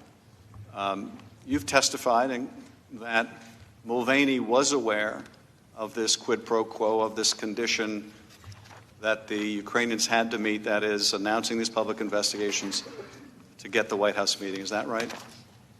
Yeah, a lot of people were aware of it, and including Mr. Mulvaney. Correct. The documents also highlight the extensive involvement of Mick Mulvaney in this geopolitical shakedown scheme. Email messages summarized by Ambassador Sondland during his sworn testimony showed that he informed Mr. Mulvaney, as well as Secretary Pompeo and Secretary Perry, of his efforts to persuade President Zelensky to announce the investigations desired by President Trump. For example, as shown on the screen, on July 19th, Ambassador Sondland emailed several top administration officials, including Mr. Mulvaney, stating that he had talked to President Zelensky to help prepare him for a phone call with President Trump. And he reported that President Zelensky plan to assure President Trump that he intends to run a fully transparent investigation and will turn over every stone. Ambassador Sondland made clear in his testimony that he was referring to the Burisma Biden and 2016 election interference investigations that were explicitly mentioned by President Trump on the July 25th phone call. Mr. Mulvaney wrote in response, "I asked NSC to set it up." What exactly did Mr. Mulvaney know about the Ukrainian commitment to turn over every stone? And when did he know it? These and many other questions require answers under oath from Mr. Mulvaney. Mr. Mulvaney is also a central figure with respect to how President Trump implemented this pressure campaign. According to public reports and witness testimony, Mr. Mulvaney was deeply involved with implementing the scheme, including the unlawful White House freeze on $391 million in aid to Ukraine. But this isn't just other people fingering Mr. Mulvaney.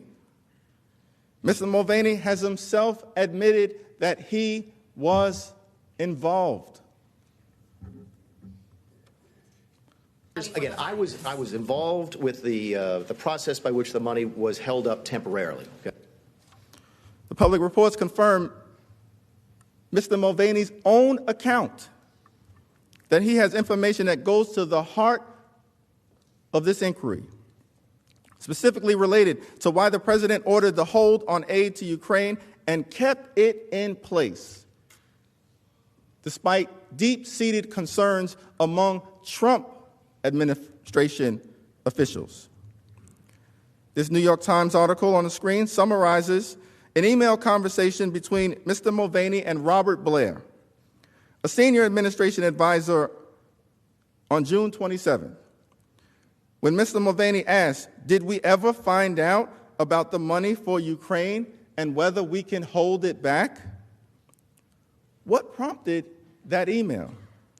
According to public reports, Mr. Mulvaney was on Air Force One. Air Force One with President Trump when he sent it. What other conversations did Mr. Mulvaney have with the president and White House officials about this unlawful freeze? The American people deserve to know. There is other significant evidence concerning Mr. Mulvaney's role in implementing the scheme. According to multiple witnesses, the direction to freeze the security assistance to Ukraine was delivered by Mick Mulvaney himself.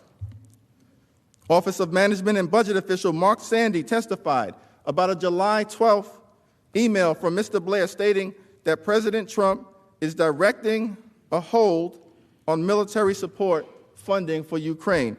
Was Mr. Blair acting at Mr. Mulvaney's express direction?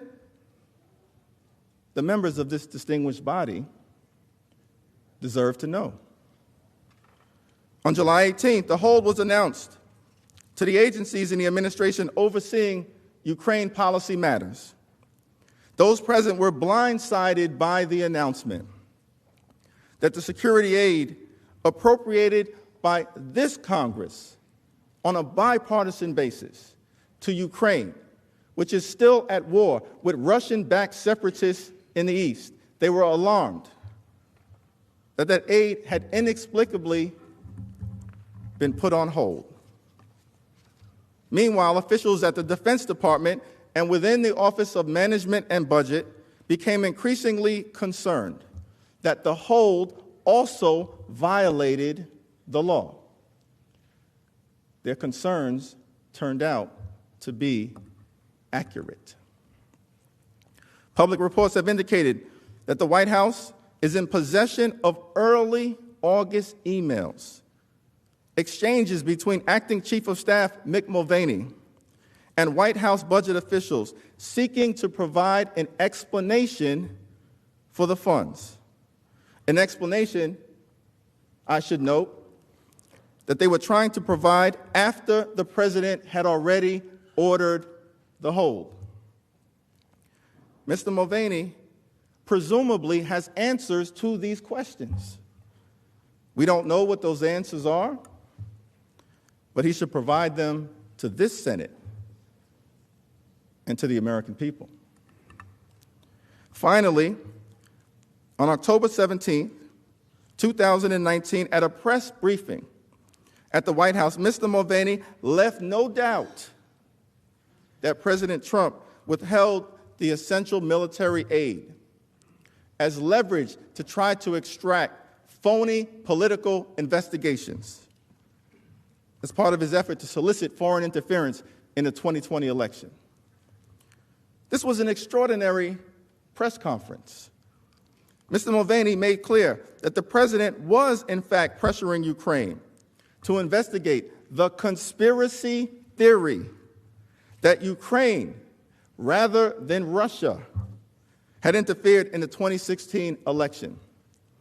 A conspiracy theory promoted by none other than the great purveyor of democracy, Vladimir Putin himself.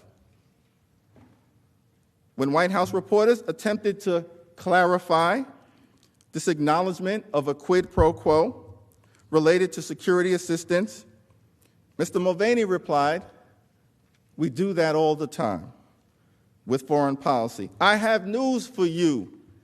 Get over it." Let's listen to a portion of that stunning exchange. Did he also mention to me in the past the corruption related to the DNC server? Absolutely. No question about that. But that's it. And that's why we held up the money. Now, there was a report. So the demand for an investigation into the Democrats was part of the reason that he ordered to withhold funding to Ukraine. The look back to what happened in 2016 certainly was part of the thing that he was worried about in corruption with that nation. And that is absolutely appropriate. But to be clear, what you just described is a quid pro quo. It is funding will not flow unless the investigation into the Democratic server happened as well. We do that all the time with foreign policy. We were holding up money at the same time for what was it? The Northern Triangle countries.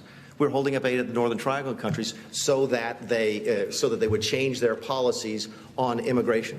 By the way, and this speaks to an important. I'm sorry. This speaks to an important point, because I heard this yesterday, and I can never remember the gentleman who testified. Was it McKinney, the guy? Is that his name? I don't know him. He testified yesterday. And if you believe the news reports, okay, because we've not seen any transcripts of this. The only transcript I've seen was Sondland's testimony this morning. If you read the news reports and you believe them, what did McKinney say yesterday? Well, McKinney said yesterday that he was really upset with the political influence in foreign policy. That was one of the reasons he was so upset about this. And I have news for everybody. Get over it. There's going to be political influence in foreign policy. In this extraordinary press conference, Mr. Mulvaney spoke with authority and conviction about why President Trump withheld the aid. He did not mince his words, but then following the press conference, he tried to walk back his statements as if he had not said them or had not meant them. We need to hear from Mick Mulvaney directly so he can clarify his true intentions. Now, having gone through the need for the evidence, let's briefly address the president's arguments that he can block this testimony. That argument is not only wrong, it fundamentally undermines our system of checks and balances. Step back for a moment and consider the extraordinary position that President Trump is trying to manufacture for himself. The Department of Justice has already said that the president cannot be indicted or prosecuted in office. As we sit here today, the president has actually filed a brief in the Supreme Court saying he cannot be criminally investigated as well while in the White House. So the Senate and the House are the only check that are left when the president abuses his power, tries to cheat in the next election, undermines our national security, breaks the law in doing so, and then tries to cover it up. This is America. No one is above the law. But if the president is allowed to determine whether he is even investigated by Congress, if he is allowed to decide whether he should comply with lawful subpoenas in connection with an impeachment inquiry or trial, then he is the ultimate arbiter of whether he did anything wrong. That cannot stand. If he can't be indicted, and he can't be impeached, and he can't be removed, then he can't be held accountable. That is inconsistent with the United States Constitution. Now, you will no doubt hear that the reason that the president blocked all of these witnesses, including Mr. Mulvaney, from testifying is because of some lofty concern for the office of the presidency and the preservation of executive privilege. Let's get real. How can blocking witnesses from telling the truth about the president's misconduct help preserve the office of the presidency? This type of blanket obstruction undermines the credibility of the office of the presidency and deals the Constitution a potentially mortal death blow. To be clear, executive privilege does not provide a legally justifiable basis for his complete and total blockage of evidence. In fact, as you heard earlier today, President Trump never even invoked executive privilege, not once. And without ever asserting this privilege, how can you consider his argument in a serious fashion? Instead, speaking through Mr. Cipollone, the distinguished White House counsel, in a letter dated October 8, 2019, President Trump simply decided that he did not want to participate in the investigation into his own wrongdoing. It was a categorical decision not to cooperate without consideration of specific facts or legal arguments. In fact, even the words that President Trump used through his White House counsel were made up. In the letter, Mr. Cipollone referred to so-called executive branch confidentiality interest. But that is not a recognized jurisprudential shield, not a proper assertion of executive privilege. To the extent that there are privilege issues to consider, those can be resolved during the testimony, as they have been for decades. And finally, the president claimed that Mr. Mulvaney could not be compelled to testify because of so-called absolute immunity. But every court to address this legal fiction has rejected it. As the Supreme Court emphatically stated in unanimous fashion in its decision on the Nixon tapes, confidentiality interests of the president must yield to an impeachment inquiry when there is a legitimate need for the information, as there is here today. There can be no doubt that Mr. Mulvaney, as the president's chief of staff and head of the Office of Management and Budget, is uniquely situated to provide this distinguished body with relevant and important information about the charges in the articles of impeachment. The president's obstruction has no basis in law and should yield to this body's co-equal authority to investigate impeachable and corrupt conduct. One final point bears mention. If the president wanted to make witnesses available, even while preserving the limited protections of executive privilege, he can do so. In fact, President Trump expressed his desire for witnesses to testify in the Senate just last month. Let's go to the videotape. So when it's fair, it will be fair in the Senate. I would love to have Mike Pompeo. I'd love to have Mick. I'd love to have Rick Perry and many other people testify. If President Trump has nothing to hide, as he and his advisors repeatedly claim, they should all simply testify in the Senate trial. What is President Donald John Trump hiding from the American people? The Constitution requires a fair trial.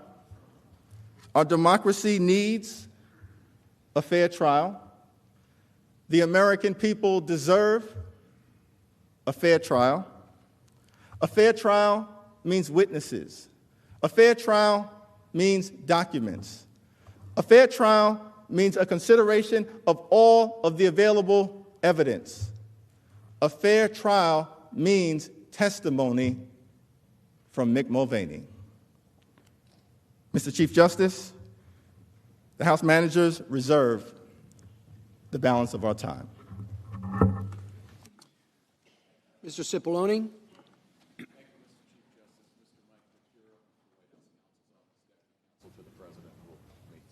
Thank you.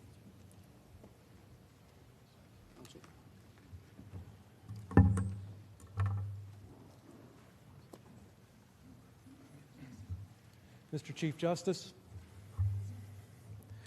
members of the Senate, good evening. My name is Michael Purpura. I serve as Deputy Counsel to the President. We strongly oppose the amendment and support the resolution. There is simply no need to alter the process on witnesses and documents from that of the Clinton trial, which was supported by this body 100-0. At its core, this case is very simple, and the key facts are undisputed. First, you've seen the transcripts, which the President released transparently, unprecedentedly. There was no quid pro quo for anything. Security assistance funds aren't even mentioned on the call. Second, President Zelensky and the highest-ranking officials in the Ukrainian government repeatedly have said there was no quid pro quo and there was no pressure. Third, the Ukrainians were not even aware of the pause in the aid at the time of the call and weren't aware of it, did not become aware of it until more than a month later. Fourth, the only witnesses in the House record who actually spoke to the President about the aid, Ambassador Sondland and Senator Ron Johnson, say the President was unequivocal in saying there was no quid pro quo. Fifth, and this one's pretty obvious, the aid flowed, and President Trump and President Zelensky met without any investigations started or announced. Finally, and I ask that you not lose sight of the big picture here. By providing lethal aid to Ukraine, President Trump has proven himself to be a better friend and ally to Ukraine than his predecessor. The time for the House managers to bring their case is now. They had their chance to develop their evidence before they sent the articles of impeachment to this chamber. This chamber's role is not to do the House's job for it. With that, I yield the balance of my time to Mr. Cipollone. Thank you, Mr. Chief Justice. Just a couple of observations. First of all, as Mr. Purpura said, all we're talking about is when this question is addressed. Under the resolution, that'll be next week. This resolution was accepted 100-0. Some of you were here then, thought it was great. If we keep going like this, it'll be next week. For those of you keeping score at home, they haven't even started yet. We're here today. We came hoping to have a trial. They spent the entire day telling you and the American people that they can't prove their case. I could have told you that in 5 minutes and saved us all a lot of time. They came here talking about the GAO. It's an organization that works for Congress. Do you know who disagrees with the GAO? Don't take it from me. They do. They sent you articles of impeachment that makes no claim of any violation of any law. By the way, you know what also doesn't? You can search high and low on the articles of impeachment. You know what it doesn't say? Quid pro quo, because there wasn't any. Only in Washington would someone say that it's wrong when you don't spend taxpayer dollars fast enough, even if you spend them on time. Now let's talk about the Judiciary Committee for a second. 2 days in the Judiciary Committee, 2 days. The Judiciary Committee is supposed to be in charge of impeachments. The delivery time for the articles they produced was 33 days. I think this might be the first impeachment in history where the delivery time was longer than the investigation in the Judiciary Committee. They come here and falsely accuse people. By the way, they falsely accused you. You're on trial now. They falsely accuse people of phony political investigations. Really. Since the House Democrats took over, that's all we've had from them.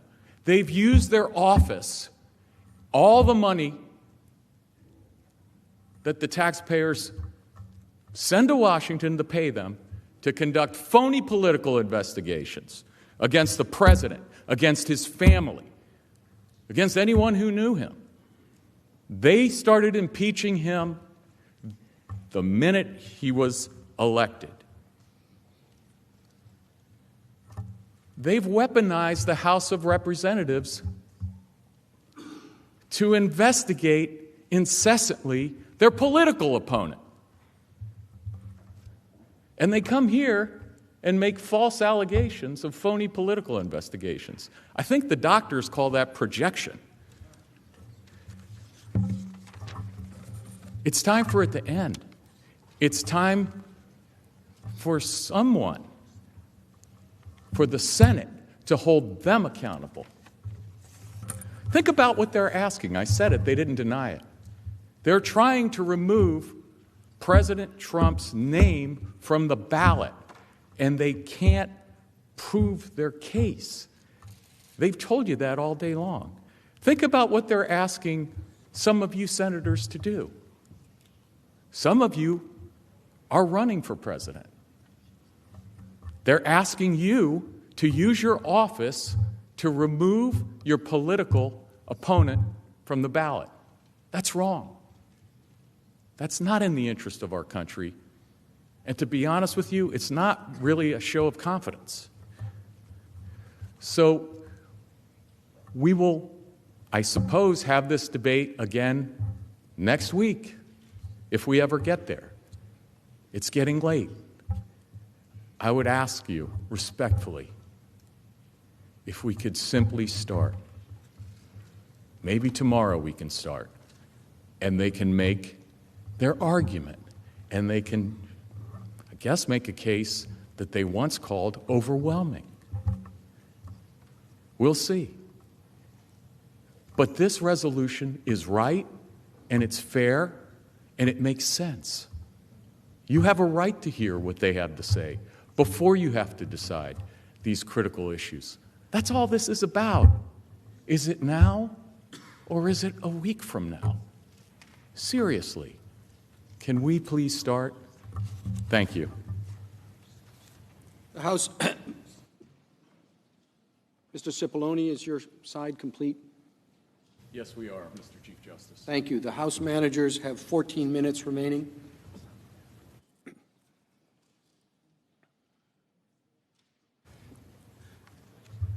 Counsel for the President indicated that we have not charged President Trump with a crime. We have charged him with crimes against the United States Constitution, high crimes and misdemeanors.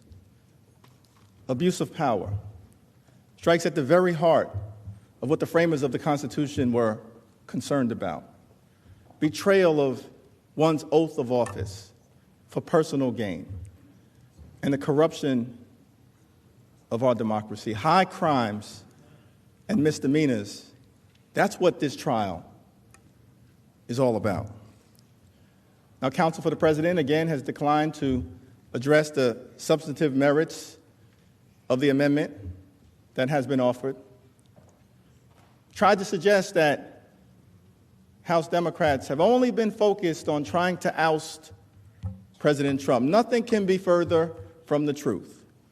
In the last year, we passed 400 bills sent into this chamber. 275 of those bills are bipartisan in nature, addressing issues like lowering health care costs and prescription drug prices, trying to deal with the gun violence epidemic. We've worked with President Trump on criminal justice reform. I personally worked with him, along with all of you, on the First Step Act. We worked with him on the U.S.-Mexico-Canada trade agreement. We worked with him to fund the government. We don't hate this president, but we love the Constitution. We love America. We love our democracy. That's why we're here today. The question was asked by Mr. Sekulow as he opened before this distinguished body. Why are we here? Let me see if I can just posit an answer to that question. We are here, sir, because President Trump pressured a foreign government to target an American citizen for political and personal gain. We are here, sir, because President Trump solicited foreign interference in the 2020 election and corrupted our democracy. We are here, sir, because President Trump withheld $391 million in military aid from a vulnerable Ukraine without justification in a manner that has been deemed unlawful. We are here, sir, because President Donald Trump elevated his personal political interests and subordinated the national security interests of the United States of America. We are here, sir, because President Trump corruptly abused his power and then he tried to cover it up. And we are here, sir, to follow the facts, apply the law, be guided by the Constitution, and present the truth to the American people. That is why we are here, Mr. Sekulow. And if you don't know, now you know. I yield to my distinguished colleague, Chairman Schiff.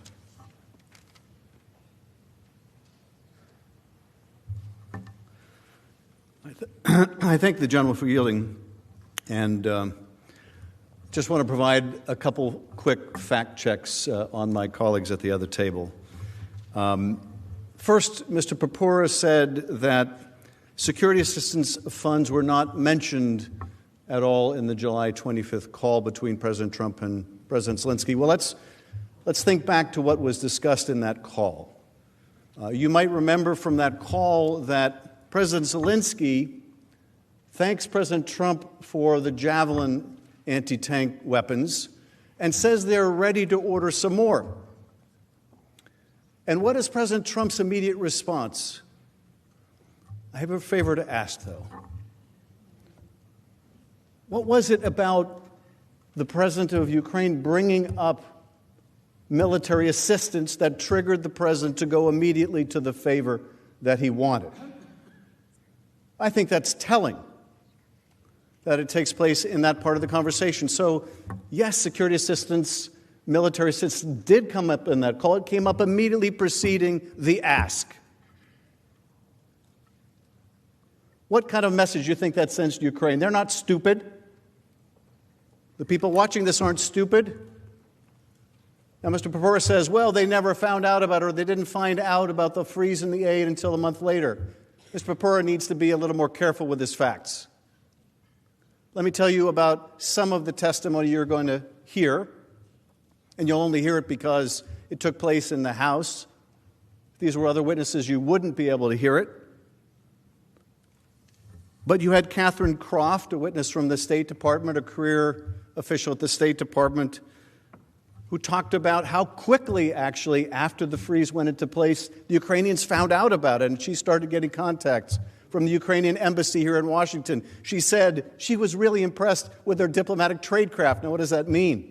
It means she was really impressed with how quickly the Ukrainians found out about something that the administration was trying to hide from the American people. Ukraine found out about it.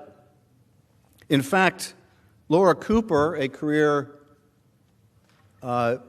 official at the Defense Department, said that her office started getting inquiries from Ukraine about the issues with the aid on July 25th, the very day of the call. So much for Ukraine not finding out about this for a month later.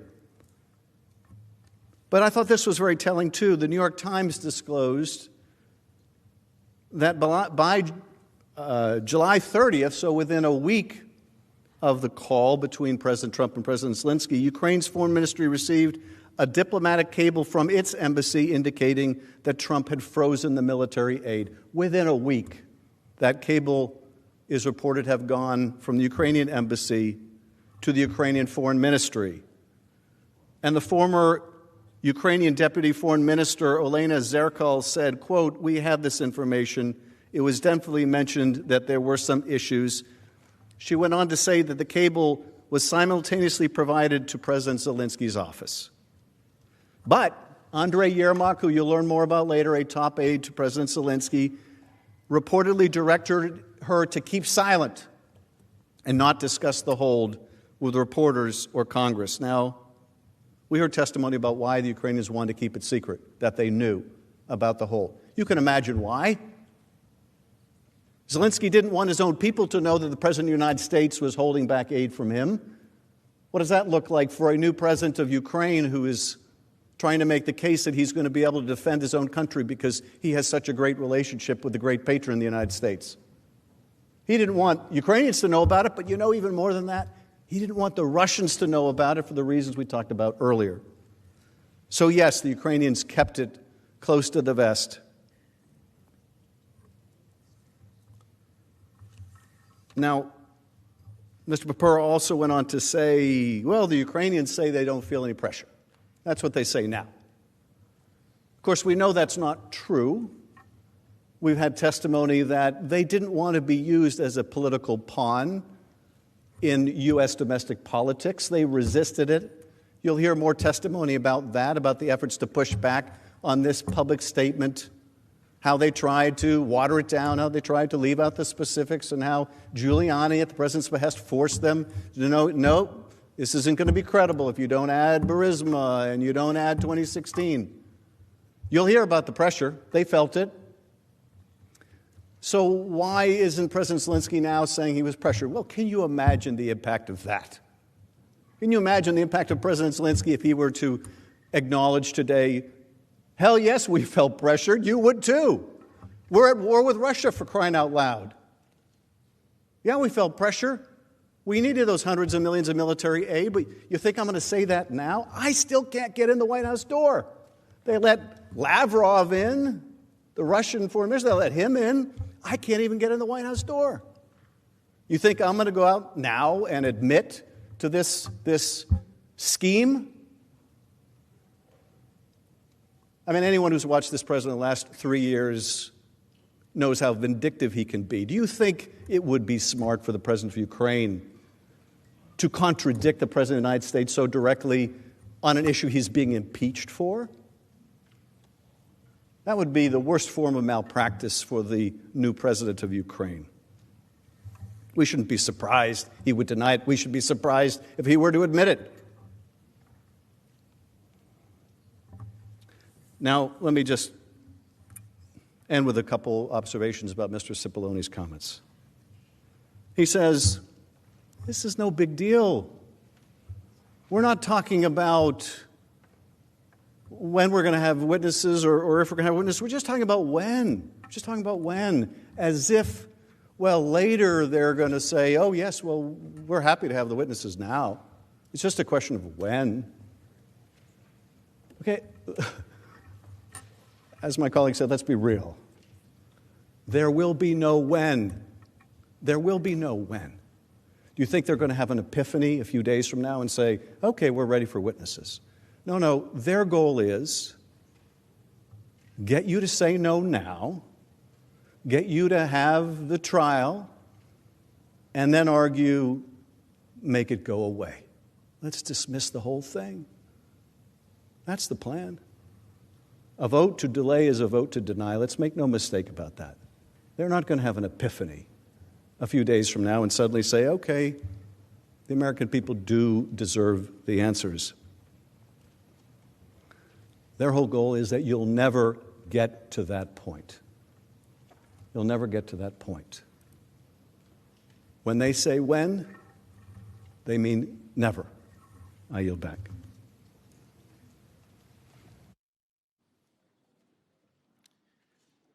The majority leader is recognized. I make a motion to table the amendment and ask for the ayes and nays. Is there a sufficient second? There is. The clerk will call the roll. Mr. Alexander. Aye. Ms. Baldwin. Mr. Barrasso. Mr. Bennett.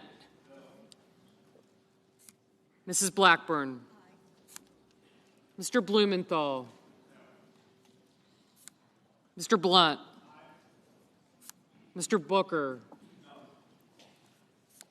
Mr. Bozeman. Mr. Braun.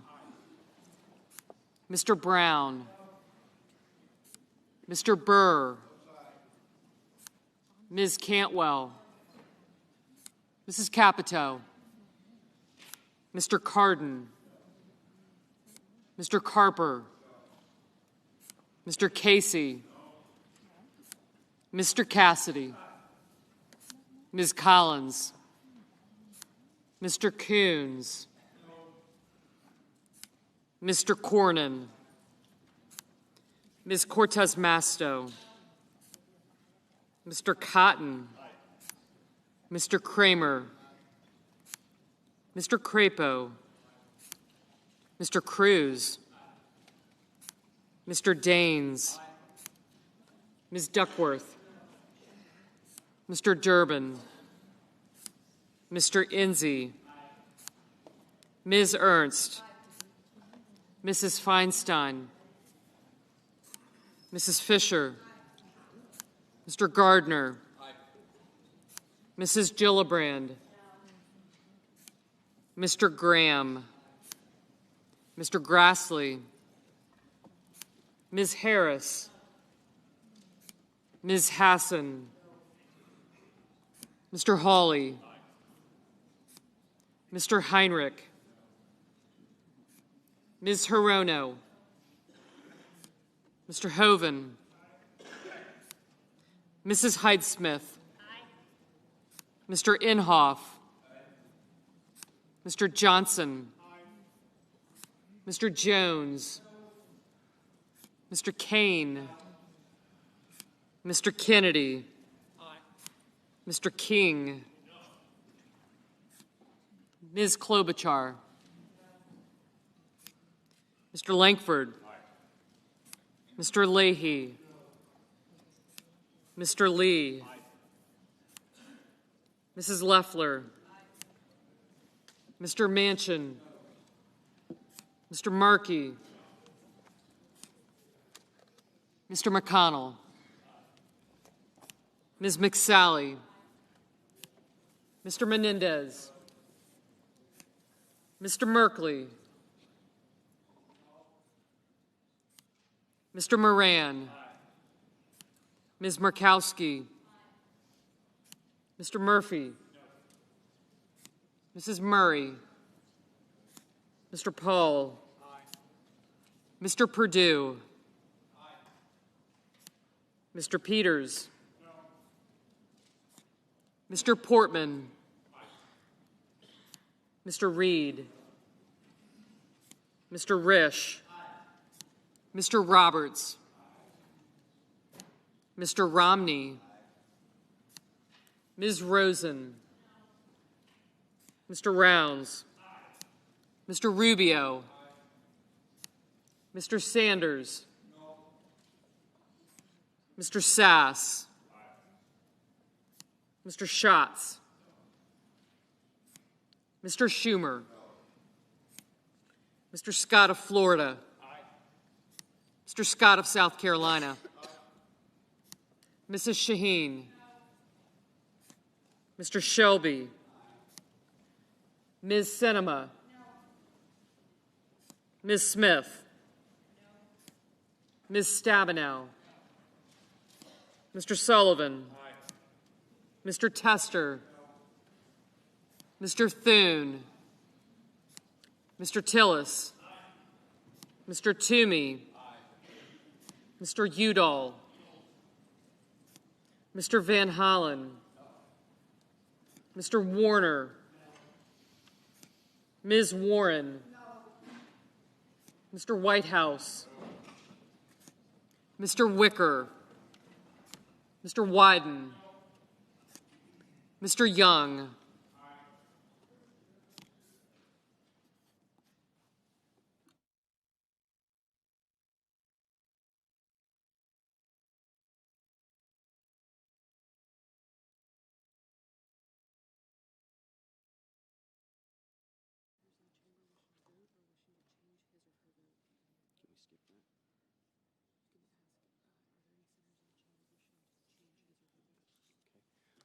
Are there any senators in the chamber wishing to change his or her vote? If not, the yeas are 53 and the nays are 47. The amendment is tabled. Mr. Chief Justice. Mr. Majority Leader is recognized. I would ask consent to ask the Democratic leader, since there's a certain similarity to all these amendments, whether he might be willing to enter into a consent agreement to stack these votes. Without objection, the inquiry is permitted. Thank you, Mr. Chief Justice. The bottom line is very simple. As has been clear to every senator and the country, we believe witnesses and documents are extremely important, and a compelling case has been made for them. We will have votes on all of those. We will also, the leader, without consulting us, made changes, a number of significant changes that significantly deviated from the 1999 Clinton resolution. We want to change those. So there will be a good number of votes. We are willing to do some of those votes tomorrow. There's no reason we have to do them all tonight and inconvenience the Senate and the Chief Justice. But we will not back off on getting votes on all of these amendments, which we regard as extremely significant and important to the country. As I've said, Consent was for a question. As I've said repeatedly, all of these amendments under the resolution could be dealt with at the appropriate time. I suggest the absence of quorum. The clerk will call the roll. Mr. Alexander.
Mr. Chief Justice, The Majority Leader is recognized. I ask consent that further proceedings on the quorum call be dispensed with. Without objection, so ordered.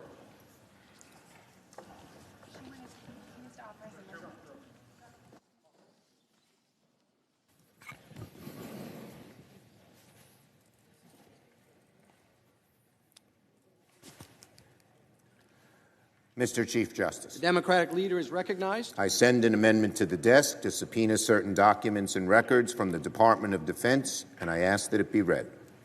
The clerk will report.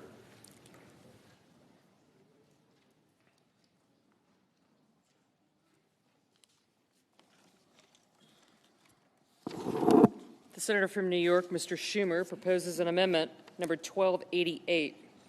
At the appropriate place in the resolving clause, insert the following section.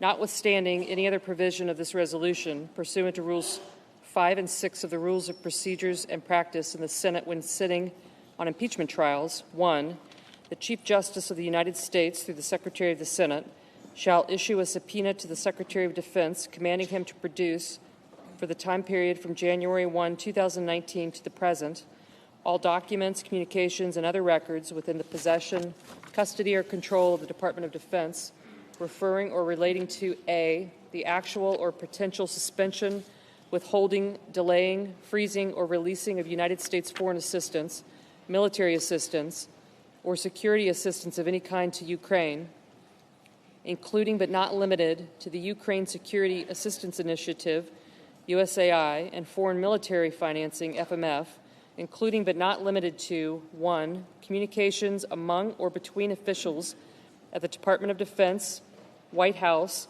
Office of Management and Budget, Department of State, or Office of the Vice President. 2, documents, communications, notes, or other records created, sent, or received by the Secretary Mark Esper, Deputy Secretary David Norquist, Undersecretary of Defense Elaine McCusker, and Deputy Assistant Secretary of Defense Laura Cooper or Mr. Eric Tuning. 3, draft or final letters from Deputy Secretary David Norquist to the Office of Management and Budget. And 4, unredacted copies of all documents released in response to the September 25, 2019 Freedom of Information Act request by the Center for Public Integrity, tracking number 19-F-1934. B, the Ukrainian government's knowledge prior to August 28, 2019 of any actual or potential suspension, withholding, delaying, freezing, or releasing of United States foreign assistance, military assistance, or security assistance to Ukraine, including but not limited to all meetings, calls, or other engagements with Ukrainian officials regarding potential or actual suspensions, holds, or delays in United States assistance to Ukraine, including but not limited to 1, communications received from the Department of State concerning the Ukrainian Embassy's inquiries about United States foreign assistance, military assistance, and security assistance to Ukraine, and 2, communications received directly from the Ukrainian Embassy about United States foreign assistance, military assistance, and security assistance to Ukraine. C, communications, opinions, advice, counsel, approvals, or concurrences provided by the Department of Defense, Office of Management and Budget, or the White House on the legality of any suspension, withholding, delaying, freezing, or releasing of United States foreign assistance, military assistance, and security assistance to Ukraine. D, planned or actual meetings with President Trump related to United States foreign assistance, military assistance, or security assistance to Ukraine, including but not limited to any talking points and notes for Secretary Mark Esper's planned or actual meetings with President Trump on August 16, August 19, or August 30, 2019. E, the decision announced on or about September 11, 2019 to release appropriated foreign assistance, military assistance, and security assistance to Ukraine, including but not limited to any notes, memoranda, documentation, or correspondence related to the decision. And F, all meetings and calls between President Trump and the President of Ukraine, including but not limited to documents, communications, and other records related to the scheduling of, preparation for, and follow-up from the President's April 21 and July 25, 2019 telephone calls, as well as the President's September 25, 2019 meeting with the President of Ukraine in New York, and 2, the Sergeant-at-Arms is authorized to utilize the services of the Deputy Sergeant-at-Arms or any other employee of the Senate in serving the subpoena authorized to be issued by this action. The amendment is arguable by the parties for 2 hours, equally divided. Mr. Manager Schiff, are you a proponent or opponent? Mr. Cipollone? Mr. Chief Justice, we are an opponent. So, Mr. Schiff, the House managers can proceed first and reserve time for rebuttal. Mr. Chief Justice, the House managers will be reserving the balance of our time to respond to the argument of the counsel for the President. Mr. Chief Justice, Senators, Counsel for the President, and the American people, I'd like to begin by getting something off of my chest, something that's been bothering me for a little while. Counsel for the President and some other folks in this room have been talking a lot about how late it's getting, how long this debate is taking. It's almost 10 p.m. in Washington, D.C. They say, let's get the show on the road. Let's get moving. And the whole time, the only thing I can think about is how late it is in other places. Because right now, it's the middle of the night in Europe, where we have over 60,000 U.S. troops. There are helicopter pilots flying training missions, tankers maneuvering across fields, infantrymen walking with 100-pound packs. And yes, Ukrainian soldiers getting ready to wake up in their trenches, facing off against Russian tanks right now. And I don't think any of those folks want to hear us talk about how tired we are or how late it is. We have time to have this debate. And that's why the House managers strongly support this amendment to subpoena key documents from the Department of Defense. Because just like the subpoena for OMB, these documents from DOD speak directly to one of President Trump's abuses: his withholding of critical military aid from our partner Ukraine to further his personal political campaign. $250 million of taxpayer-funded military aid for Ukraine was managed by the Department of Defense as part of the Ukraine Security Assistance Initiative. These funds, approved by 87 senators in this very room, would purchase additional training, equipment, and advising to strengthen the capacity of Ukraine's armed forces. The equipment approved for Ukraine included sniper rifles, rocket-propelled grenade launchers, counter-artillery radar, night vision goggles, and medical supplies. And this equipment was to be purchased almost exclusively from American businesses. This equipment, along with the training and advising provided by DOD, was intended to protect our national security by helping our friend Ukraine fight against Vladimir Putin's Russia. Earlier, Counsel for the President tried to make the argument, well, it made it there. The aid eventually made it there. The delay doesn't really matter. And you heard me talk about why the delay does matter. But what Counsel for the President didn't say is that all of the aid has not made it there. Congress had to pass another law so that $35.2 million of that aid wouldn't expire and lapse. We did. But to this day, $18.5 million of that money remains outstanding and hasn't made its way to the battlefield. It was DOD that repeatedly advised the White House and OMB about the importance of the security assistance to not only Ukraine, but also U.S. national security. It was DOD in August of 2019 that warned OMB that the freeze was unlawful and that the funds could be lost as a result. And it was DOD that scrambled after the hold was lifted without explanation on September 11th to spend the funds before they expired at the end of the month. Without a doubt, DOD has key documents that the President has refused to turn over to Congress, key documents that go to the heart of the ways in which the President abused his power. It's time to subpoena those documents. DOD documents would provide insight into critical aspects of this hold. They would show the decision-making process and motivations behind President Trump's freeze. They would reveal the concerns expressed by DOD and OMB officials that the hold was violating the law. They would reveal our defense officials' grave concerns about the impact of the freeze on Ukraine and U.S. national security.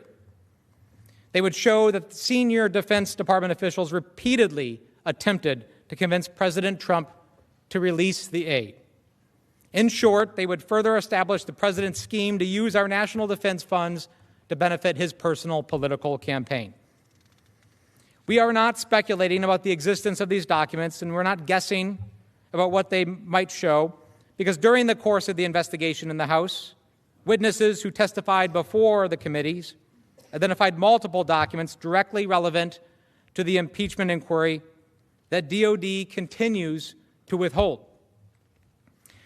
We know these documents exist, and we know that the only reason we do not have them is because the President himself directed the Pentagon not to produce them, because he knows what they would show. To demonstrate the significance of the DOD documents and the value they would provide in this trial, I would like to walk you through some of what we know exists, but that the Trump administration continues to refuse to turn over. And again, based on what is known from the testimony and the few documents that have been obtained through the public reporting and lawsuits, it's clear that the President is trying to hide this evidence because he is afraid of what it would show the American people. We know that DOD has documents that reveal that as early as June, the President was considering holding military aid for Ukraine. As I mentioned earlier, the President began questioning military aid to Ukraine in June of last year.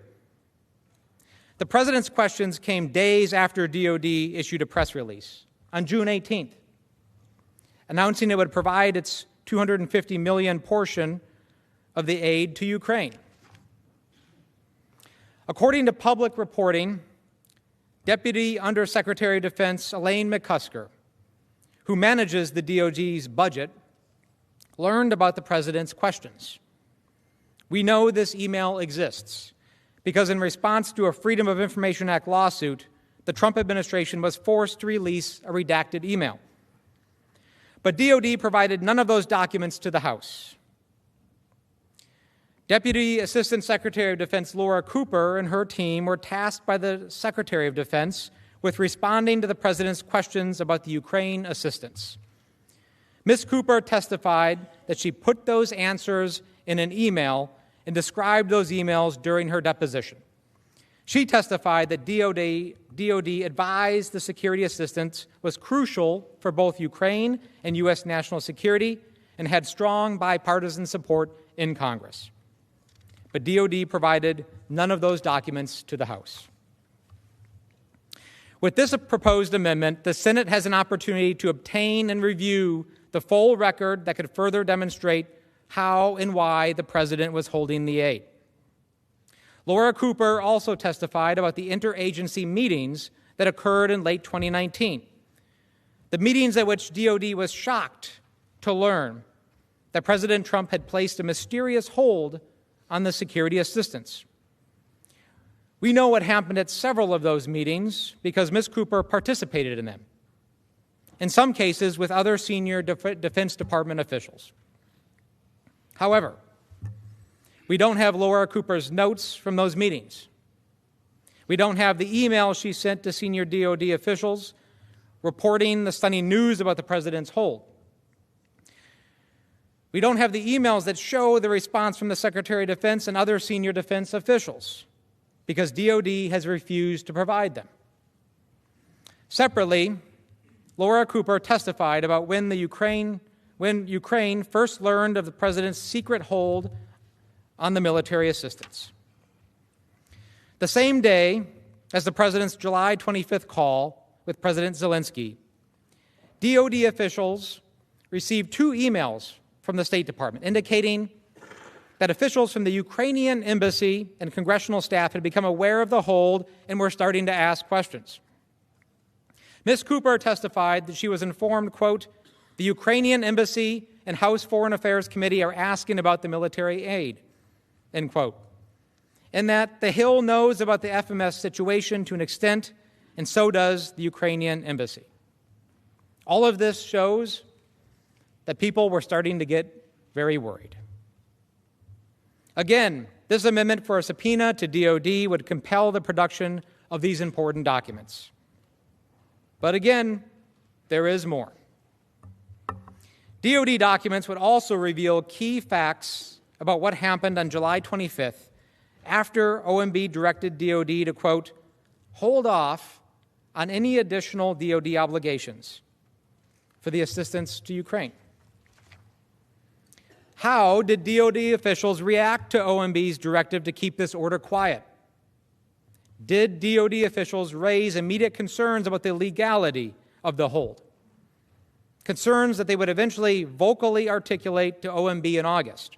Did DoD officials hear from the American businesses that were on tap to provide the equipment from Ukraine? Was DoD informed that the president's hold would undermine American jobs? Answers to those questions may be found in DoD emails, emails that we could all see if you issue the subpoena. Earlier, I mentioned that by late July, officials in our government raised significant concerns about the impact and the legality of President Trump's hold on the military aid. We know this from witness testimony, public reporting, and documents produced in Freedom of Information Act lawsuits. For example, at an interagency meeting on July 31st, Laura Cooper, one of the officials at DoD, announced that because there were 2 legally available options to continue the hold, and they did not have direction to pursue either of those legal options, DoD would have to start spending the funds on August 6th. Cooper explained that if they did not start spending the funds, they would risk violating the Impoundment Control Act. It was a fateful warning because that is exactly what happened. Throughout August, Pentagon officials grew increasingly concerned as the hold dragged on. According to public reporting, DoD wrote to OMB on August 9th to say that it could no longer claim the delay would have no effect on the Defense Department's ability to spend the funds. We only know this through recent reporting about the contents of the email. President Trump certainly hasn't made this information public. In response to a Freedom of Information Act request, the Trump administration released this August 9th email from Elaine McCusker, the Pentagon's chief budget officer. And as you can see from the slide in front of you, it is almost entirely blacked out. According to public reporting, the email said, quote, "As we discussed as of 12 August, we don't think we can agree that the pause will not preclude timely execution. We hope it won't, and we'll do all we can to execute once the policy decision is made, but can no longer make that declarative statement." Let me interpret what's actually being said here. What's actually being said is, we're in trouble. We can't spend the money in the time that we have left, and we're not going to cover your tracks anymore and say that we can.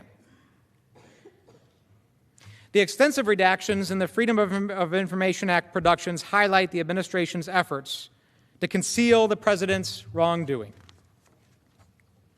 They also underscore why the Senate must subpoena DoD documents to ensure that all of the relevant facts come to light. And yes, there is more. Based on the concerns expressed by McCusker and others at DoD, OMB eventually dropped from the documents the statement that the hold would not preclude timely execution of the funds.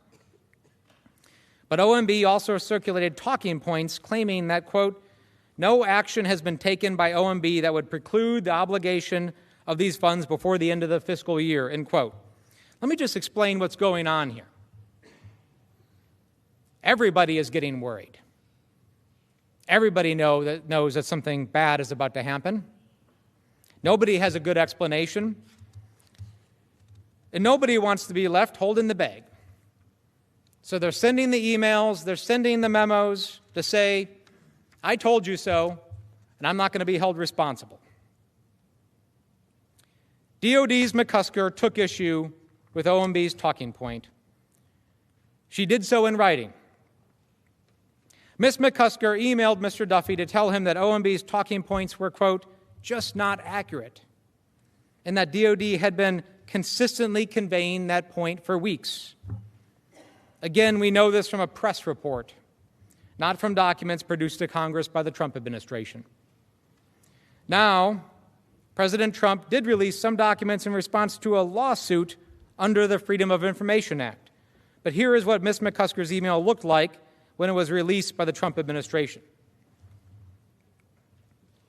Her concern that OMB's talking point was, quote, just not accurate, was again entirely blacked out. What else is being hidden from the American people? The Senate should issue the subpoena. DOD documents would also shed light on OMB's actions as the president's scheme unraveled. On September 9th, Ms. McCusker informed Duffy that DOD could fall short of spending $120 million or more because of the hold. Duffy responded by suggesting that it would be DOD's fault if they ended up violating the Impoundment Control Act. McCusker responded, quote, you can't be serious. I am speechless, end quote. It will come as no surprise, then, that the administration entirely redacted this email, too, when it produced the documents in connection with the Freedom of Information Act lawsuit.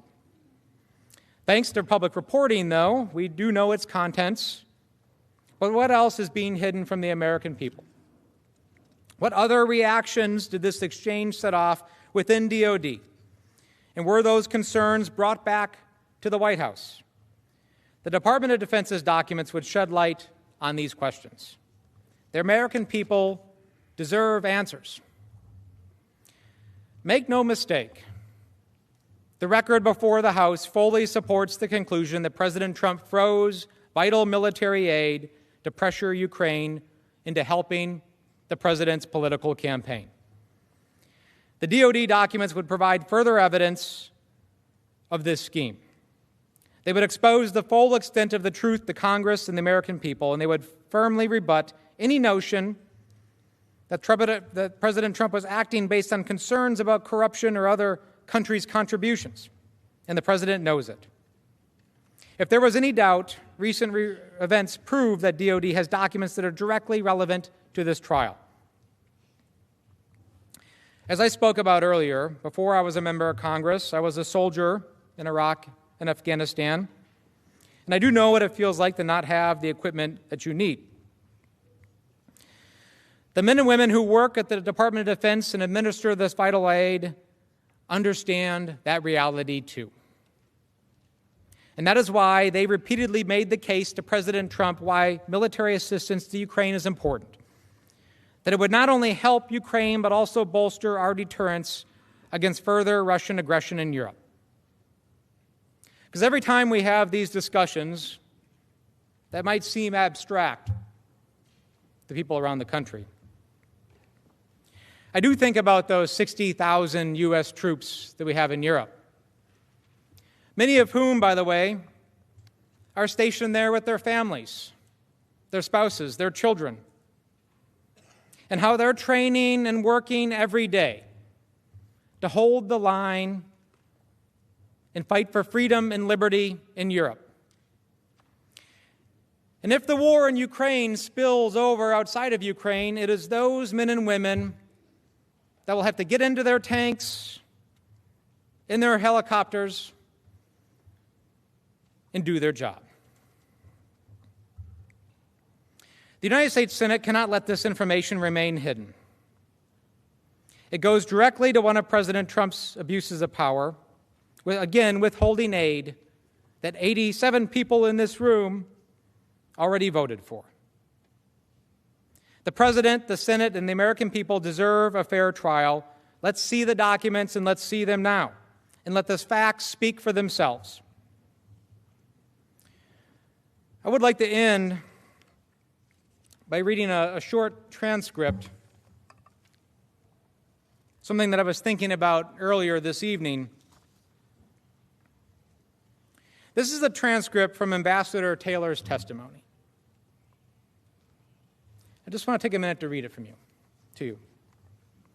He was talking about a trip that he made to visit our friends in Ukraine. We had a meeting with the defense minister. It was the first meeting of the day. We went over there. They invited us to a ceremony that they have in front of their ministry every day. Every day they have this ceremony. And it's about a half an hour ceremony where soldiers in formation, the defense minister, families of soldiers who have been killed are all there. And the selection of which soldiers are honored, which soldiers who had been killed are honored, is on the date of it. So whatever today's date is, you know. If we were there today on the 22nd of October, the families of those soldiers who were killed on any 22nd of October in the previous 5 years would be there. End quote. Ambassador Taylor was talking about our friends. At least 13,000 of them have given their lives in the last 5 years in the fight for liberty in Europe. This, ladies and gentlemen, is a national disgrace. And only the people in this room can fix it. It's time to issue the subpoenas. Mr. Chief Justice, the House managers reserve the balance of our time for an opportunity to respond to the President's argument. Mr. Cipollone? Mr. Chief Justice, Mr. Philbin will make this argument. Thank you.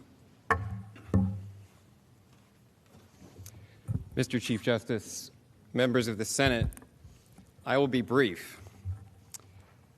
And this may seem like some deja vu all over again because we've been arguing about the same issues really over and over and over for a long time. And I think that's something that Americans one of the things they don't really understand about Washington is how it could be that House Democrats think that it is the best use of time for this body to spend an entire day deciding simply the issue of when this body should decide about whether or not there should be witnesses and documents subpoenaed, because that is the issue before the body now. It is not the question, finally, of whether there should be witnesses or documents. As the majority leader has made clear multiple times, the underlying resolution simply allows that issue to be addressed a week from now.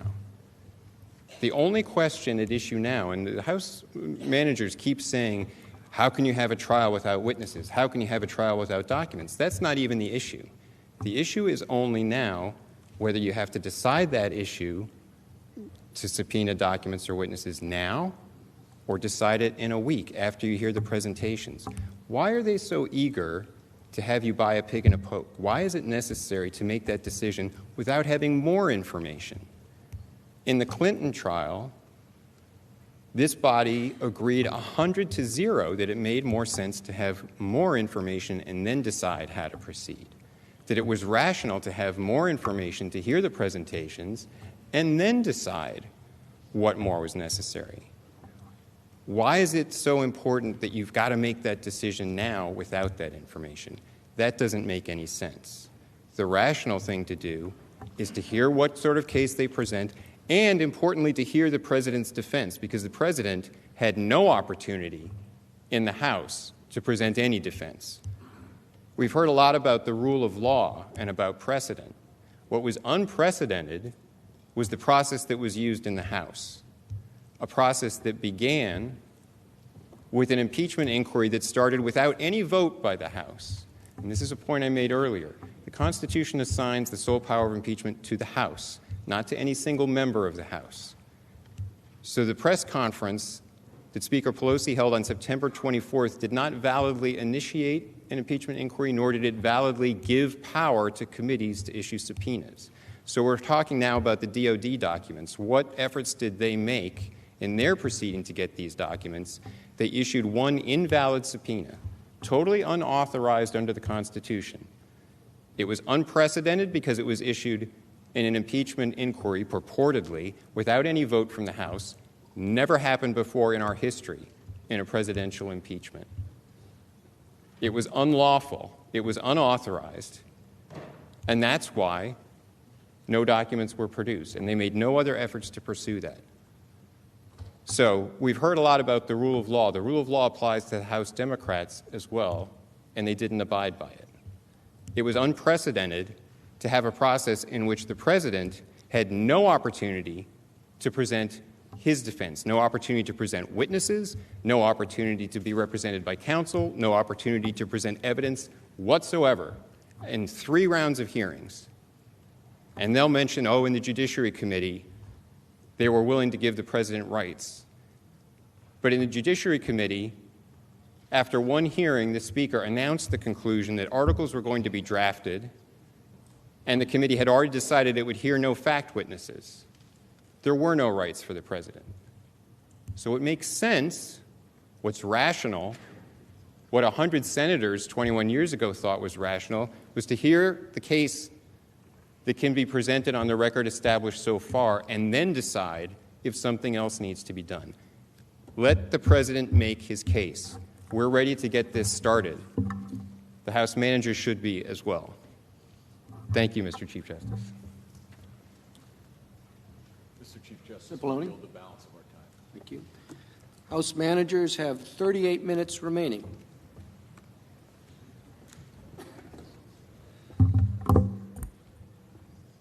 Mr. Chief Justice, I will be brief. Counsel for the President continues to say a lot of things that just really rub me the wrong way.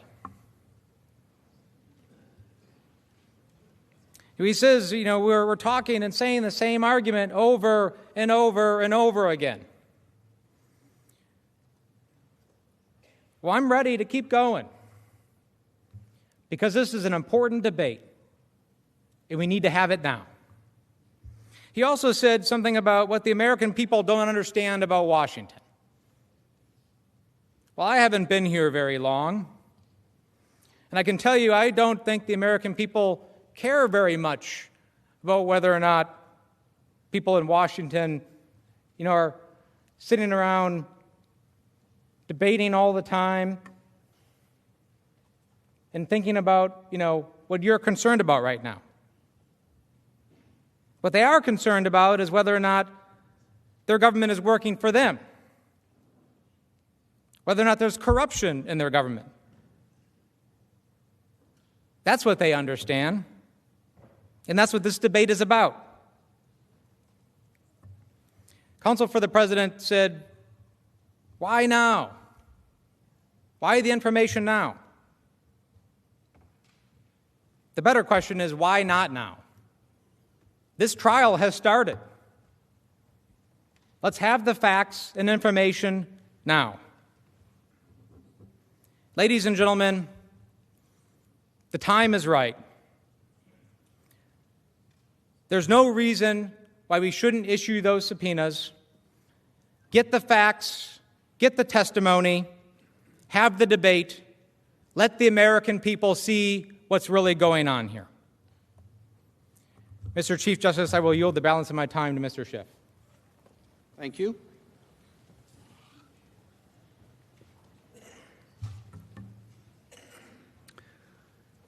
Senators, I'll be brief, but I do want to respond to a couple of the points that my colleagues have made.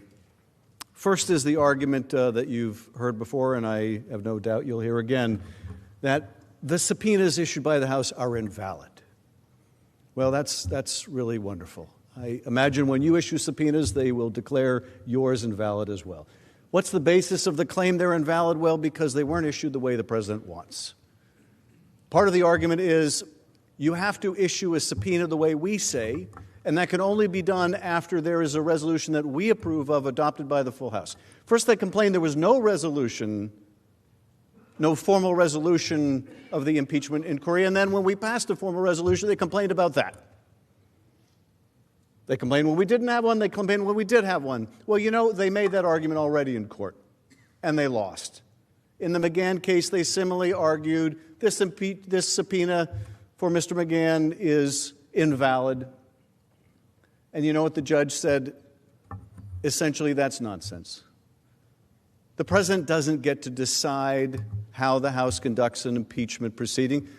The president doesn't get to decide whether a subpoena it issues is valid or invalid. No, the House gets to decide because the House is given the sole power of impeachment, not the President of the United States. Now, counsel says, why are we going through all these documents? Aren't all these motions the same? And the fact of the matter is, we're not talking about the same documents here. They would like nothing better than for you to know nothing about the documents we seek. They don't want you to know what Defense Department documents they're withholding. Yeah, of course they don't want to hear that. They don't want you to know what State Department documents are they, because if it's just abstract, if it's just we're here arguing for documents, well, they can say, well, that's really not that important, right? It's just some generic thing.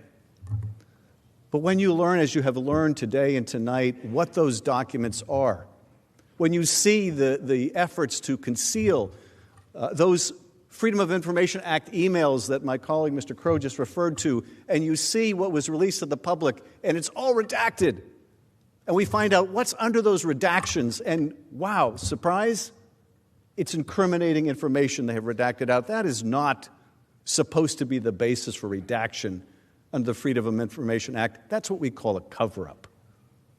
They didn't want you to see that today. They didn't want you to see the before and the after, the redacted and the non-redacted. They didn't want you to hear from these witnesses about the detailed personal notes that they took. Ambassador Taylor took detailed personal notes.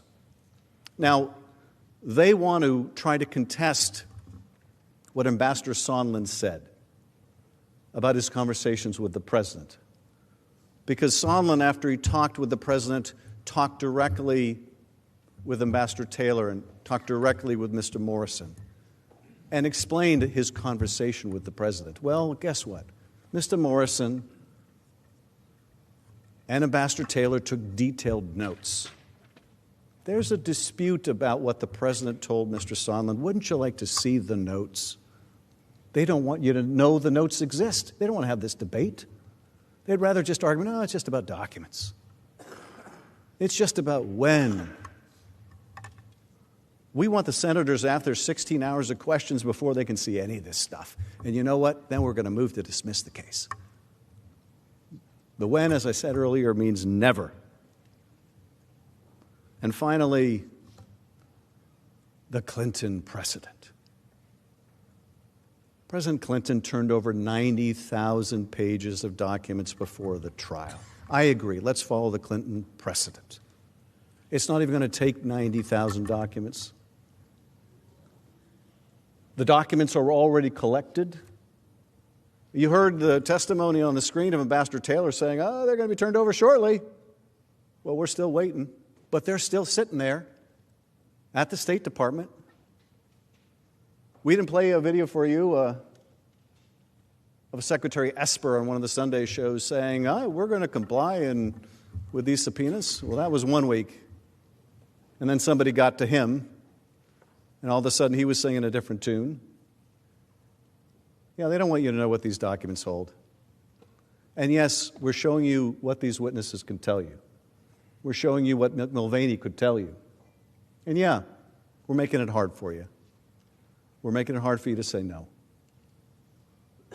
We're making it hard for you to say, I don't want to hear from these people. I don't want to see these documents. We're making it hard. It's not our job to make it easy for you. It's our job to make it hard to deprive the American people of a fair trial. And that's why we're taking the time to do it. I yield back. The majority leader is Mr. recognized. Chief Justice, I make a motion to table the amendment and ask for the ayes and nays. Is there a sufficient second? There is. The clerk will call the roll. Mr. Alexander. Ms. Baldwin. Mr. Barrasso.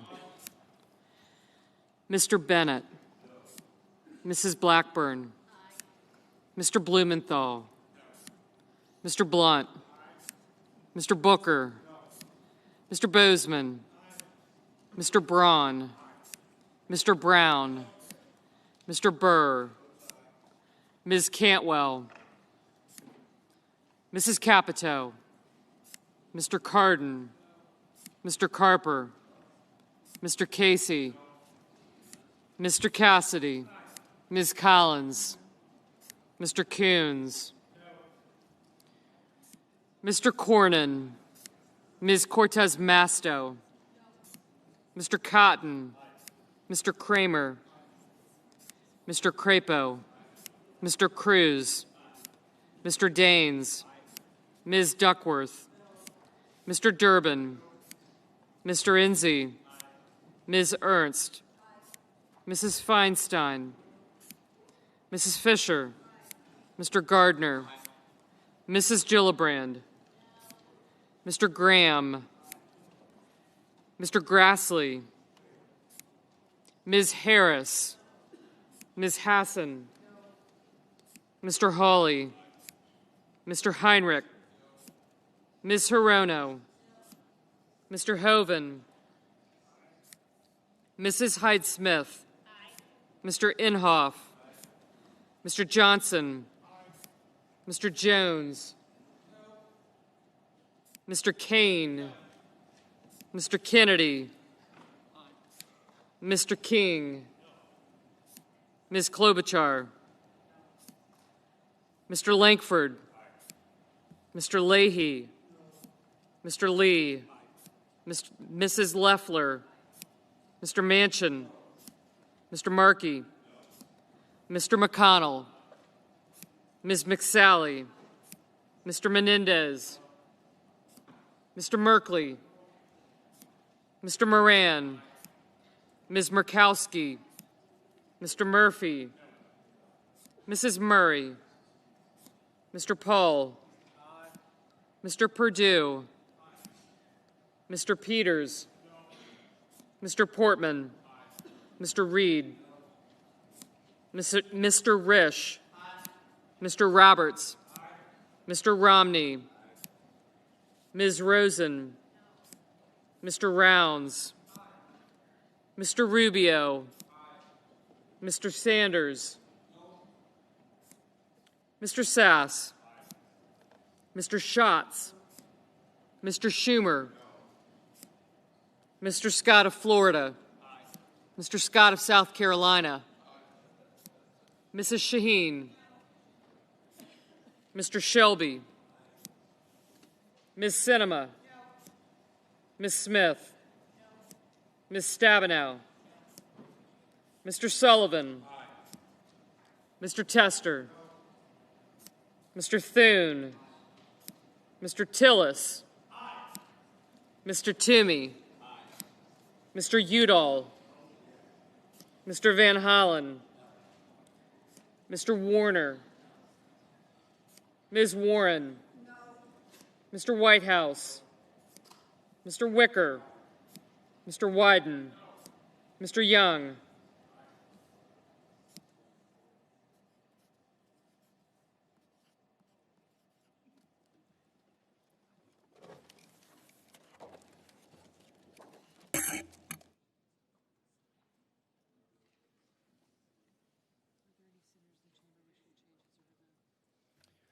Are there any senators in the chamber who wish to change his or her vote? If not, the yeas are 53 and the nays are 47. The amendment is tabled.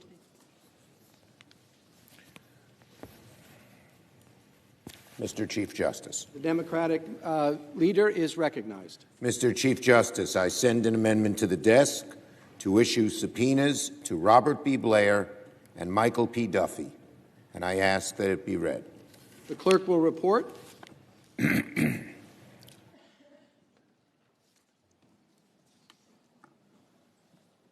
The senator from New York, Mr. Schumer, proposes an amendment number 1289.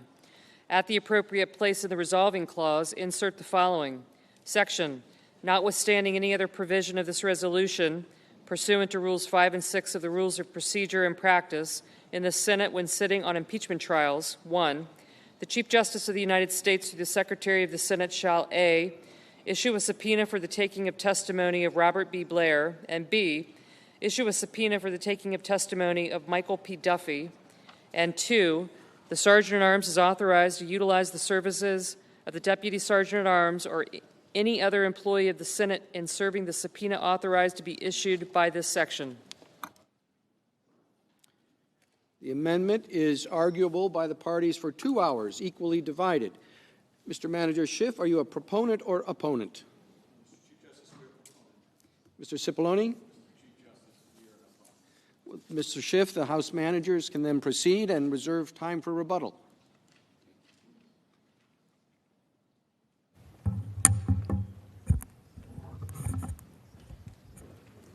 Mr. Chief Justice, Senators, Counsel for the President. My name is Sylvia Garcia, and I am a Congresswoman from Texas in the Houston region. You know, I've been sitting for some time, as well as you, and it brought to mind the many years that I spent as a judge. Justice, all of you today are judges in this hearing. It's important that I say a few words before I start our argument for this amendment, because in the scheme of things, it's really not that very complicated. The American people, everyday Americans, know what a trial looks like, whether they've seen it on Perry Mason or Law and Order, or maybe they've been in court themselves. They know what a trial is. It's about making sure that people have an opportunity to be heard, both sides. It's about witnesses. It's about documents. It's about getting a fair shot. And that's all that we're asking for today, is to make sure that we give the American people the trial that they expect, to make sure that the American people know that this president needs to be held accountable. Because if it were they who were accused or alleged to have done something, they would want the same thing. So for me, it's about making sure that we get a fair trial, which is why I'm here representing the House managers to strongly support this amendment to subpoena Robert Blair and Michael Duffy. Blair and Duffy are the two officials who carried out President Trump's order to freeze vital military aid to Ukraine. Their testimony would shed light on central facts the House uncovered in our impeachment inquiry. Their testimony will further affirm that President Trump had no legitimate policy reason for the order. Blair works in the White House as the senior advisor to the acting chief of staff, Mick Mulvaney. Duffy is a political appointee. He works in the Office of Management and Budget. There he serves as the Associate Director for National Security Programs. Both were subpoenaed by the House investigative committees. Both were ordered not to appear, so both failed to appear for their scheduled depositions. Despite repeated outreach and despite their legal duty to comply, Blair and Duffy are not household names. Many Americans have never heard of them, but they operated the machinery of the executive branch. They implemented President Trump's instruction to freeze military aid to Ukraine. They communicated about the freeze with each other, with Mulvaney, with OMB's acting director Russell Vought, and with numerous officials at the State Department and the Department of Defense. They stood at the center of this tangled web. Some of their communications are known to us from the testimony of other witnesses before House committees. Other communications have been revealed through public reporting and the Freedom of Information Act releases. But these communications only partly penetrate the secrecy in which President Trump sought to cloak his instruction to freeze military aid to a vulnerable strategic partner. As plentiful evidence confirms, officials throughout the government were stumped, literally stumped, about why the freeze was happening. They were thwarted when they tried to get explanations from Blair and Duffy. Consistent with President Trump's effort to hide all evidence, Blair and Duffy have defied the House's subpoenas at the President's direction. To explain why this amendment should be passed, I would like to walk you through some key events which Blair and Duffy participated in.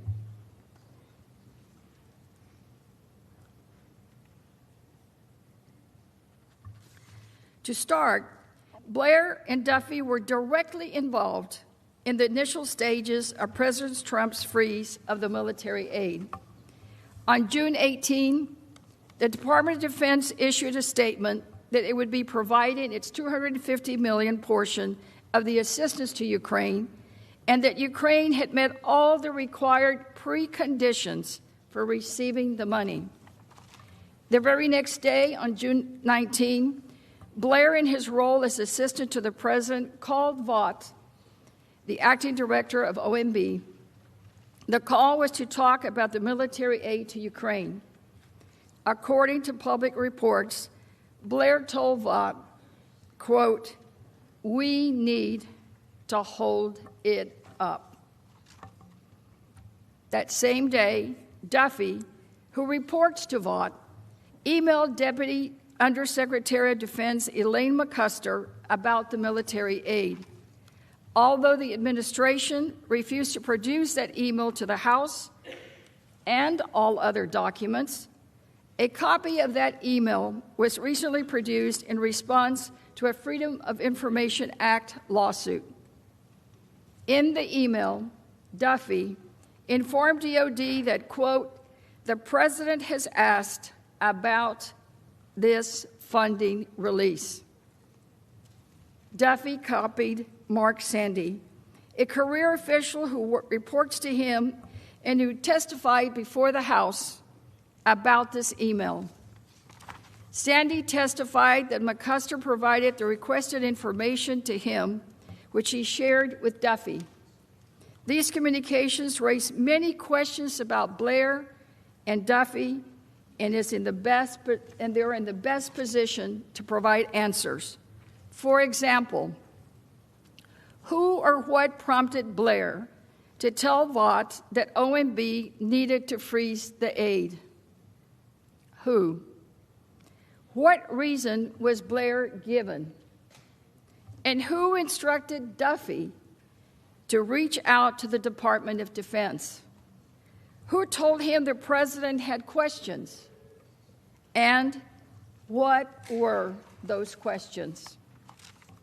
And did Duffy and Blair have communications about the military aid to Ukraine with the president, with Acting Chief of Staff Mick Mulvaney, between themselves?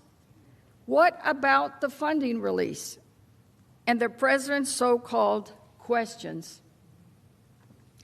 Blair and Duffy could provide the answers. They could explain what directions they received, when they were provided, and who provided them. The American people deserve to know these facts. The next significant event in our timeline happened at the end of June. On June 27, Blair got an email from his boss, Mulvaney. Mulvaney was on Air Force One with President Trump. According to public reports, Mulvaney asked Blair, quote, did we ever find out about the money for Ukraine and whether we can hold it back?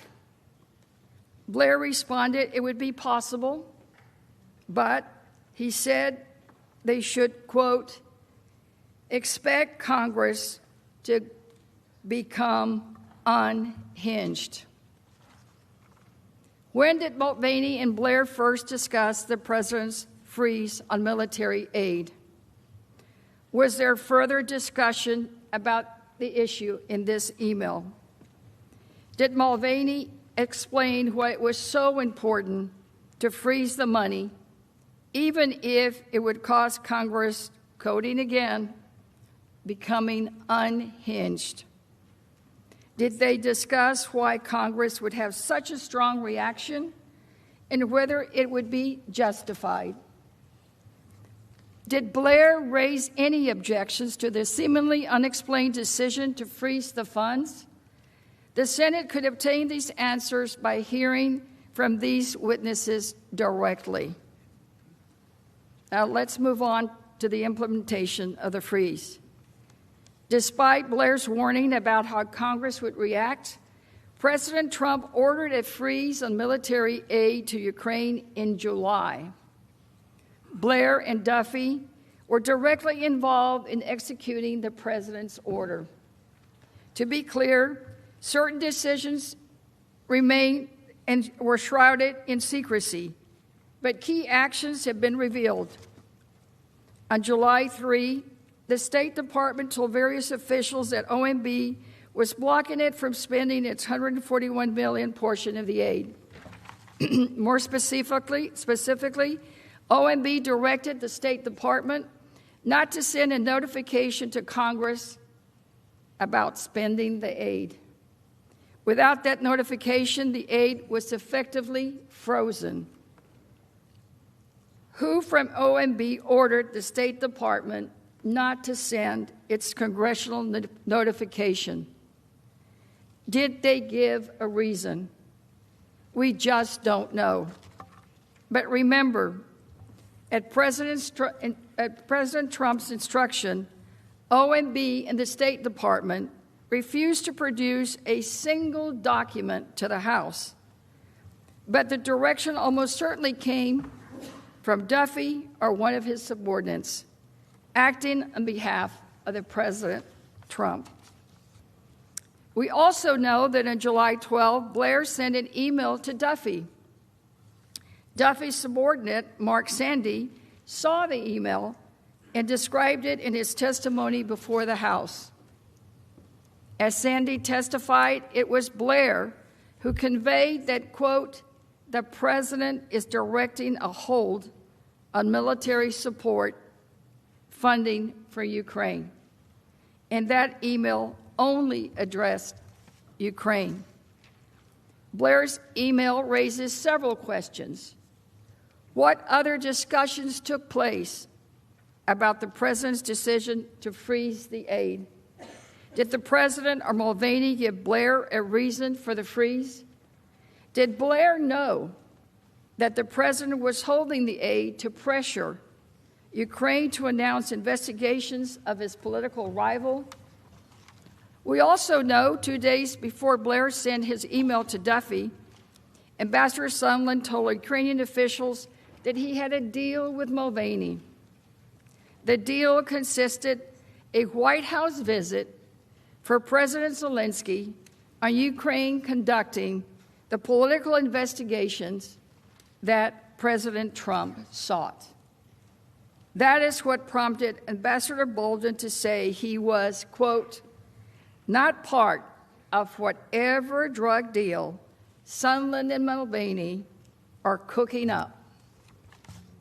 Blair is Mulvaney's senior advisor. Did Blair know about the Sondland-Mulvaney deal? Did he know that they were leveraging an official White House visit for the president to get Ukraine to investigate his political rival? The White House was unable to provide any reason for the hold. Throughout this period, officials across the executive branch started asking questions. Questions about the freeze on the military aid. Around July 17 or 18, Duffy emailed Blair. He asked about the reason for the freeze, but he got no explanation. Instead, Blair insisted, quote, "We need to let the hold take place," and they could, quote, "revisit the issue with the president later." In the House, we heard testimony from multiple officials, including Ambassador Taylor, who was until very recently our top diplomat in Ukraine, our numero uno. We also heard from several other officials from the Department of Defense, the NSC staff, and OMB, but no one heard any credible evidence, any credible explanation for the freeze at the time. No one, nada. Senators, think about it. Not even our top U.S. diplomat to Ukraine had any idea as to why the president had ordered the funds frozen. That is shocking. That should worry every single one of us here. Here are some of those witnesses. They're up in the slide. Again, no one else knew why. Why this decision made so secretly and without any explanation. Why was the president compromising the safety of a strategic ally in the region? Why was he harming our national security interests in the process? On July 26, Duffy attended a meeting of a high-level executive branch officials. Duffy made clear that the freeze on military aid was based on President Trump's express direction. But apparently, he could not clearly explain why there was a freeze beyond a vague reference to concerns about corruption. The official said,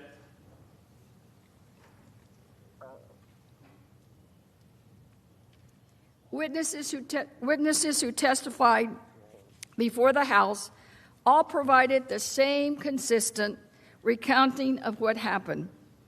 As you can see from the statements on the slide, officials were not provided clear explanation for such a dramatic step. As we have already discussed earlier, and will explain in more depth during the trial, these facts contradict the White House's recent claims of why President Trump froze the Ukraine aid. Those facts clearly show efforts by this president and those around him to fabricate explanations after the president's illegal scheme came to light.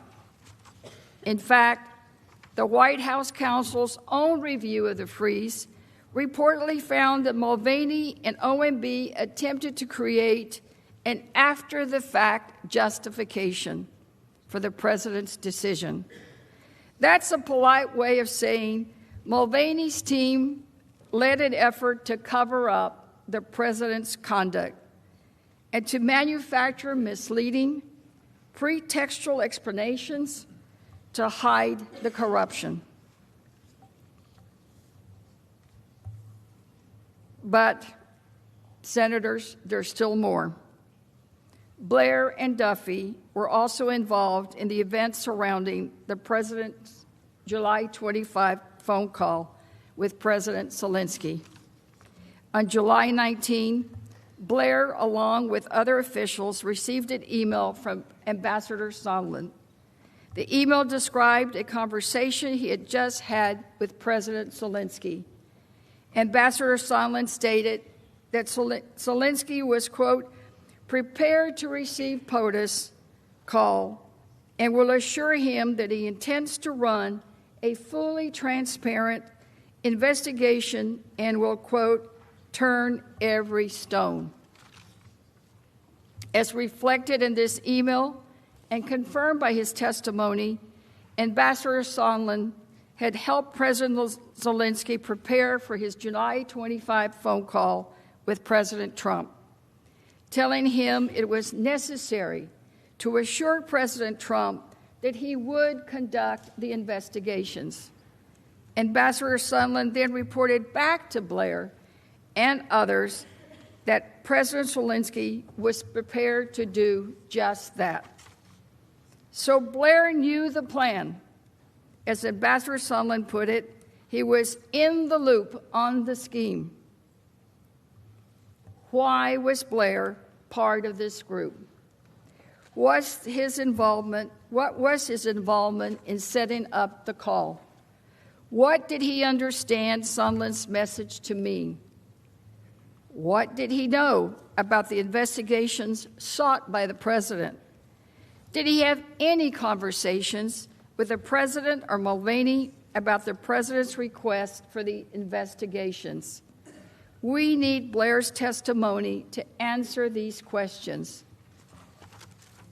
And then, 6 days later, Blair was in the Situation Room, listening in on President Trump's July 25 call with President Zelensky. He heard President Zelensky raise the issue of U.S. aid to Ukraine. He heard President Trump respond by asking for, quote, a favor, though, namely investigations of the 2016 election and of Vice President Biden. The House heard the testimony of 3 of the other officials who listened in to the president's July 25 call, directly listened in. Lieutenant Colonel Vindman, Tim Morrison, and Jennifer Williams. Each of them expressed concerns about the call. Lieutenant Colonel Vindman and Tim Morrison immediately reported the call to NSC lawyers. Jennifer Williams said the call, quote, struck her as unusual and inappropriate, and further, quote, more political in nature. Senators, the American people deserve to hear if Blair shared the concerns of the other officials who listened to the president's call.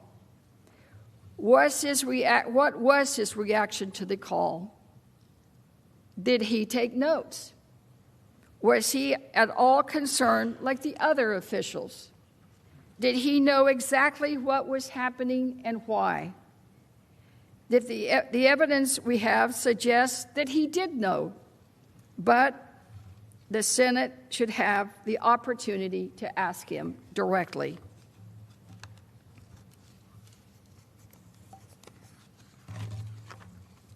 Just 90 minutes after that July 25 call, Blair's contact at OMB, Michael Duffy, sent officials at the Department of Defense an email to make sure that DOD continued to freeze the military aid that Ukraine so desperately needed. This email, like all others, was not produced to the House. However, it was produced pursuant to court order in a Freedom of Information Act lawsuit. As the email reflects, Duffy told the DOD officials that based on the guidance he had received, they should, quote, hold off any additional DOD obligations of these funds. Duffy added that the request was sensitive and that they should keep this information closely held. This email, too, raises questions that Duffy should answer. What exactly was the guidance Duffy received? Who gave it to him? Was it connected to President Trump's phone call? And why was it so sensitive that he directed DOD to keep it closely held? The Senate should demand the answers to these questions. The Senate should also hear from Duffy as to why he abruptly removed a career OMB official who questioned the freeze on military aid to Ukraine, and whether he did so at the direction of the White House or President Trump. Throughout July, Mark Sandy, the OMB career official who handled military aid to Ukraine, repeatedly tried to get Duffy to provide an explanation for the freeze. He was unsuccessful.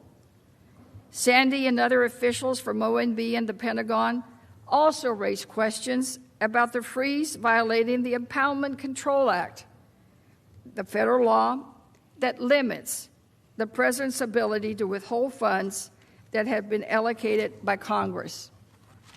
In fact, 2 career OMB officials ultimately resigned, in part based on concerns about the handling of the Ukraine military aid freeze. These concerns were not unfounded. Just last week, the nonpartisan Government Accountability Office issued a detailed legal opinion finding OMB had violated federal law by executing the president's order to freeze military aid to Ukraine. Remarkably, on July 29, after Sandy had expressed his concerns about the legality of the freeze, Duffy removed Sandy from responsibility for Ukraine military aid. Instead, Duffy took over responsibility for withholding the aid himself. He was a political appointee. He had no relevant experience.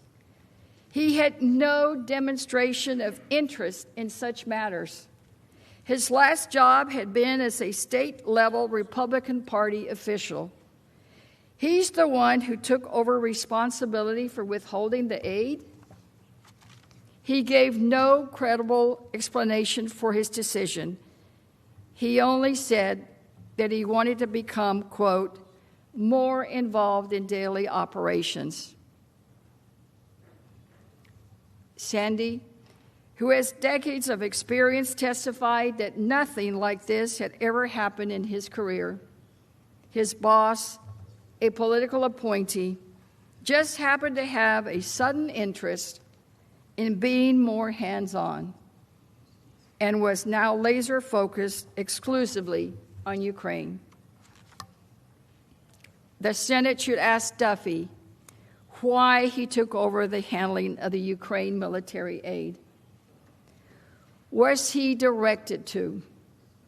Why was Sandy removed from his responsibility over Ukraine aid? Was it because he expressed concerns about the legality of the freeze? These questions are those that Duffy would be able to answer. Now we move on to warnings from DOD. Around this period in late July and early August, Duffy also ignored warnings from DOD about the legality of the freeze. The Senate should hear from him and judge what he has to say. Throughout July and August, Duffy executed President Trump's freeze of the military aid through a series of funding documents from OMB. In carefully worded footnotes, OMB tried to claim that this, quote, was a brief pause, and it would not affect DOD's ability to spend the money on time. As we now know from public reporting, as the freeze continued, DOD officials grew more and more alarmed. They knew the freeze would impact DOD's ability to spend the funds before the end of the fiscal year. DOD officials, including Deputy Undersecretary McCusker, voiced these concerns to Duffy on multiple occasions. First, in an email on August 9th, McCusker told Duffy DOD could no longer support OMB's claim that the freeze would not preclude timely execution of the aid for Ukraine. Her email read, and I quote, As we discussed as of 12 August, I don't think we can agree that the pause will not preclude timely execution. We hope it won't, and we will do all we can to execute once the policy decision is made, but can no longer make that a declarative statement. Then again, on August 12, McCusker warned Duffy in an email. The footnotes needed to include a caveat that, quote, execution risk increases continued delays. The House never received these documents from OMB or DOD. We know what they contain because of public reporting, despite persistent efforts by the Trump administration to keep them from Congress and the public. The Pentagon's alarm should have raised concerns for Duffy.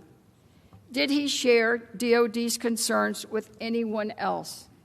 Did he agree with those concerns or take any actions in response?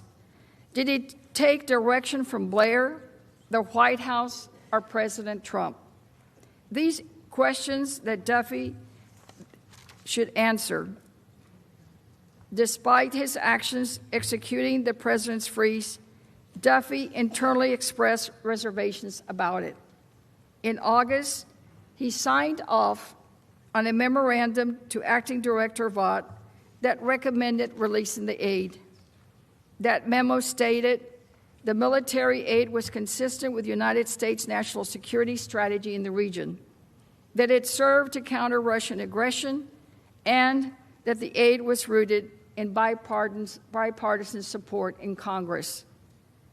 This is contrary to Duffy's actions leading up to the memo. What changed? What caused Duffy to disagree with the president's direction to continue to withhold the aid? Duffy should be called to explain why he recommended that the president release the aid, what other steps he took to advocate for the release. Does he know why Vought and the White House apparently disregarded the recommendation?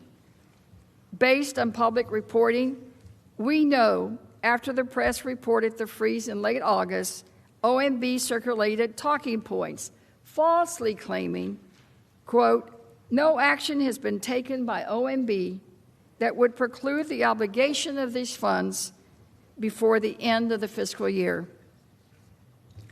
According to public reporting, McCusker responded with an email to Duffy to tell him that this, quote, was just not accurate, and that DOD had been, quote, consistently conveying that for weeks.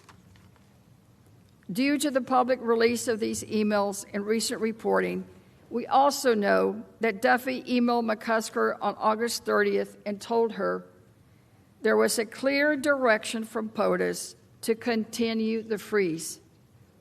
McCusker continued to warn that the freeze was having real effects on DOD's ability to spend the military aid, and the impact would keep growing if the freeze continued.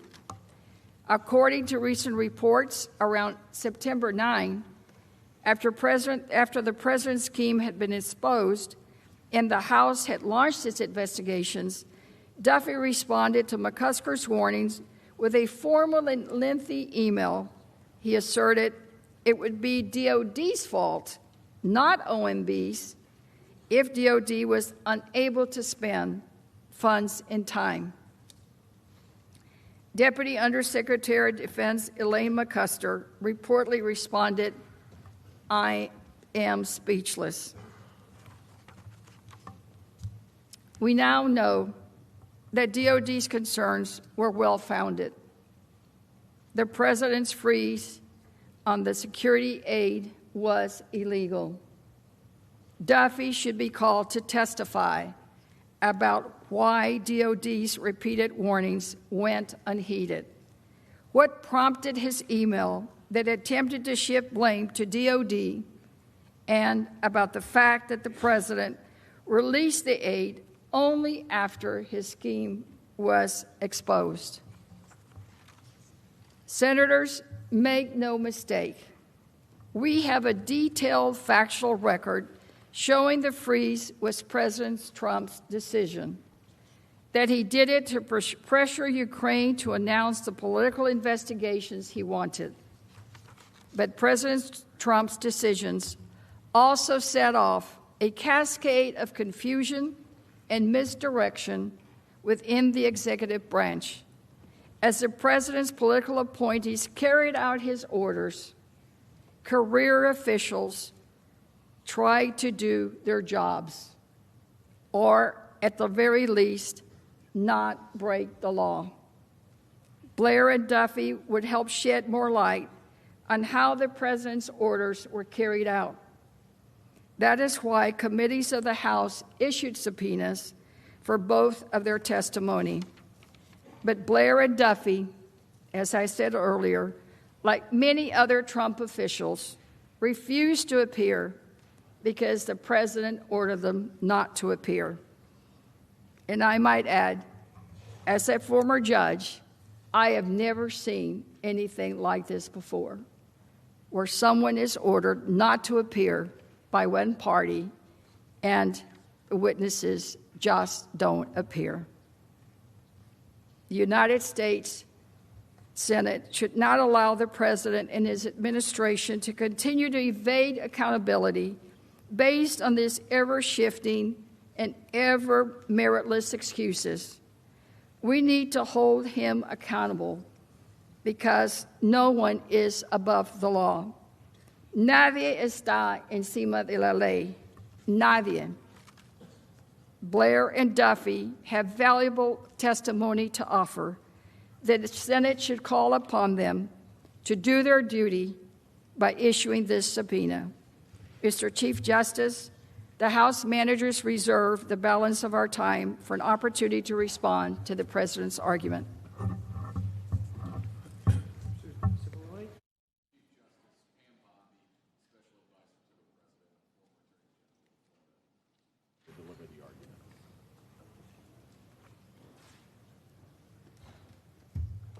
Ms. Bondi?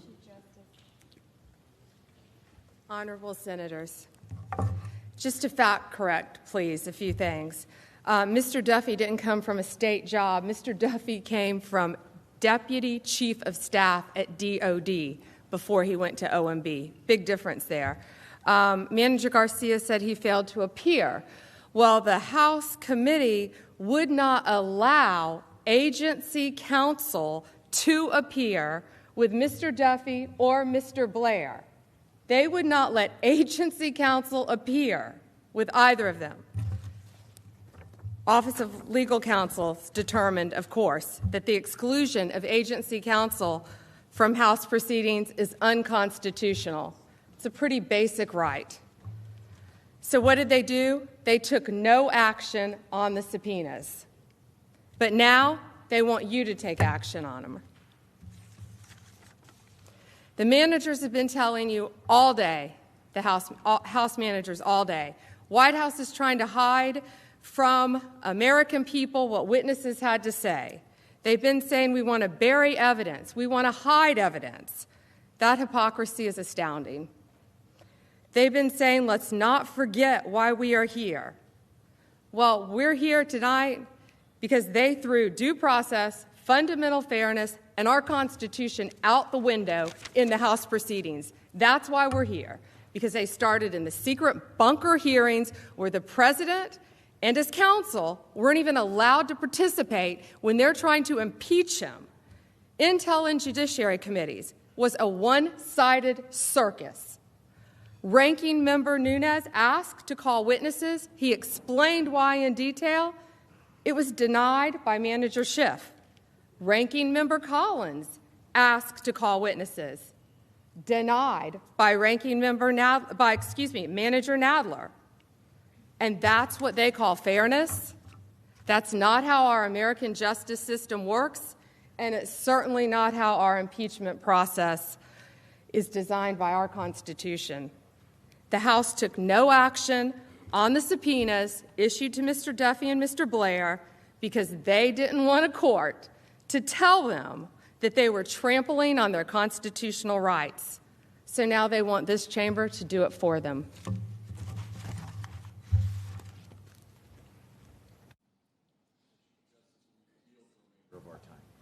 Thank you. The House managers have 24 minutes remaining.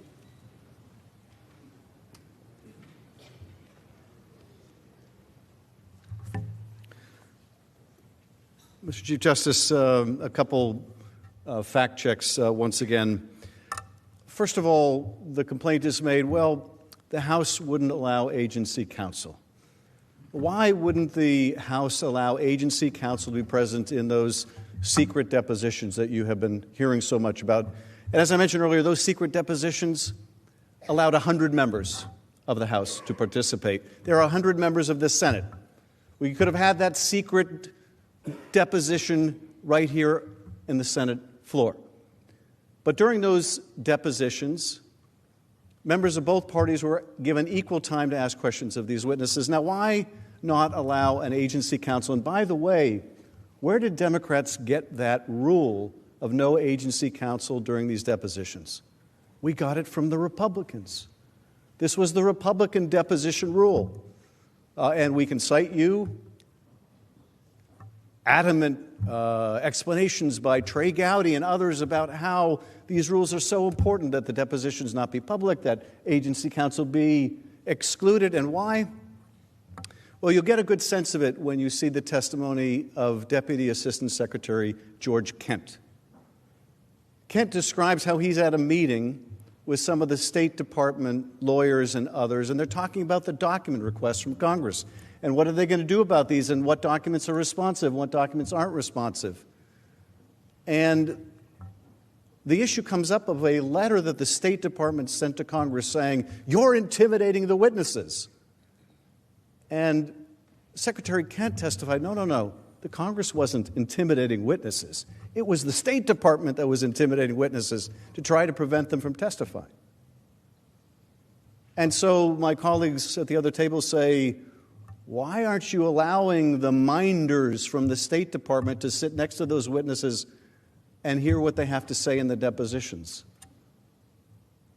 We've seen all too much witness intimidation in this investigation to begin with, without having an agency minder sitting in on the deposition. And by the way, those agency minders don't get to sit in on grand jury interviews either. There is a very good investigative reason that has been used by Republicans and Democrats who have been adamant about the policy of excluding agency counsel. It was also represented that the Intelligence Committee and the Judiciary Committee wouldn't allow the minority to call any witnesses. That's just not true. In fact, fully 1/3 of the witnesses who appeared in open hearing in our committee were minority-chosen witnesses. Now, what they ended up having to say was pretty darn incriminating of the president, but nonetheless, they chose them. And so this idea, well, we had no due process, the fact of the matter is we followed the procedures in the Clinton and Nixon impeachments. And they can continue to say we didn't, but we did. And in some respects, we gave even greater due process opportunities here than there. The fact that the president would take no advantage of them doesn't change the fact that they had that opportunity. And finally, the claim is made that we trampled on the constitutional rights by daring to subpoena these witnesses. How dare we subpoena administration officials, right? Because Congress never does that. How dare we do that? How dare we subpoena them?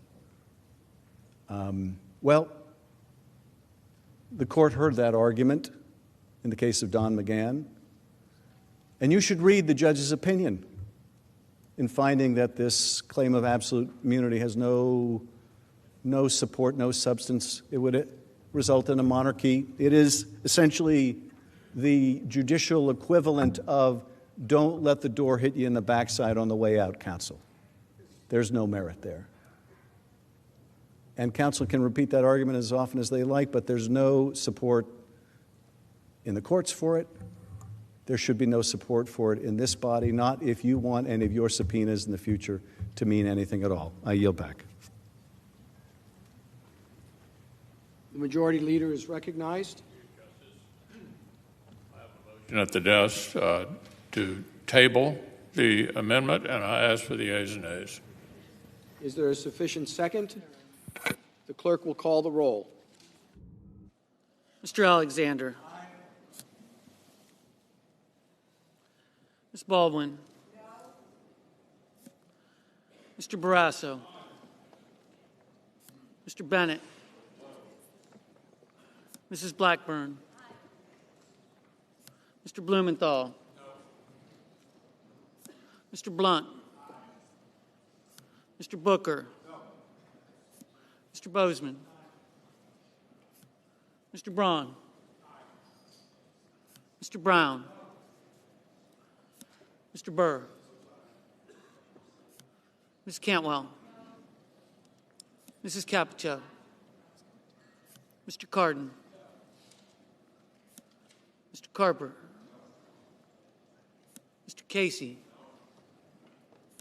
Mr. Cassidy. Ms. Collins. Mr. Coons. Mr. Cornyn. Ms. Cortez Masto. Mr. Cotton. Mr. Kramer. Mr. Crapo. Mr. Cruz. Mr. Daines. Ms. Duckworth. Mr. Durbin. Mr. Enzi. Ms. Ernst. Mrs. Feinstein. Mrs. Fisher. Mr. Gardner. Mrs. Gillibrand. Mr. Graham. Mr. Grassley. Ms. Harris. Ms. Hassan. Mr. Hawley. Mr. Heinrich. Ms. Hirono. Mr. Hoven. Mrs. Hyde-Smith. Mr. Inhofe. Mr. Johnson. Mr. Jones. Mr. Kane. Mr. Kennedy. Mr. King. Ms. Klobuchar.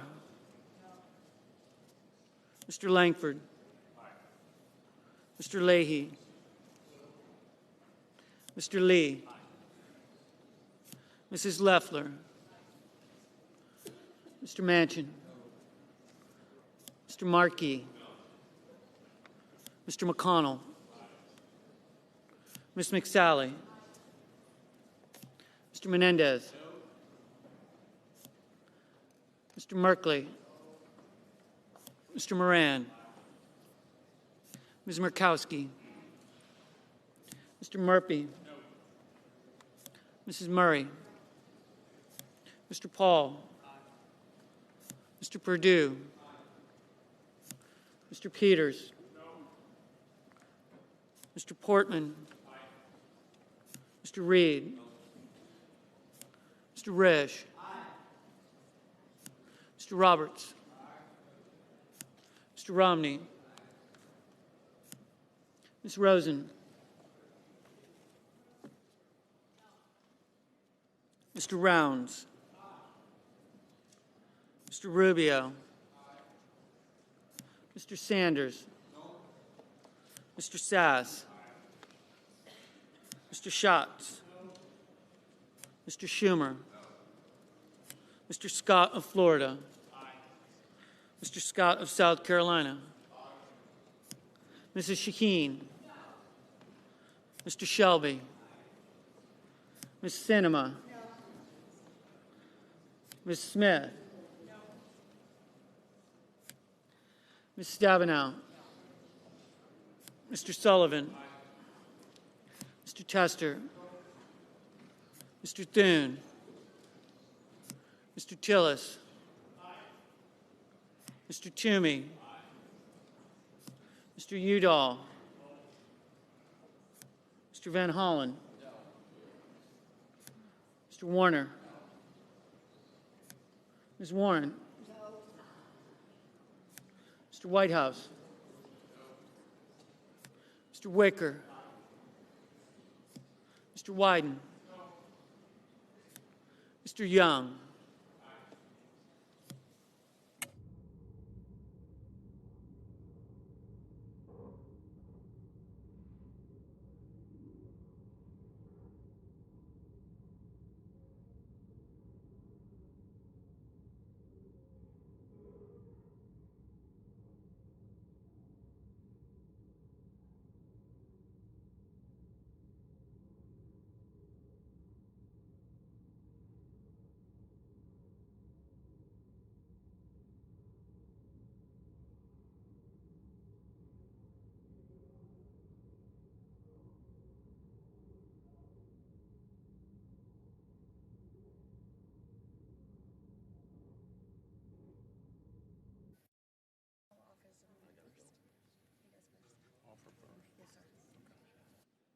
Does any senator wish to change his or her vote? If not, the yeas are 53 and the nays are 47. The amendment is tabled. Mr. Chief Justice, The Democratic leader is recognized. I send an amendment to the desk to prevent the selective admission of evidence and provide for appropriate handling of classified and confidential materials, and I ask that it be read. It's short. The clerk will report.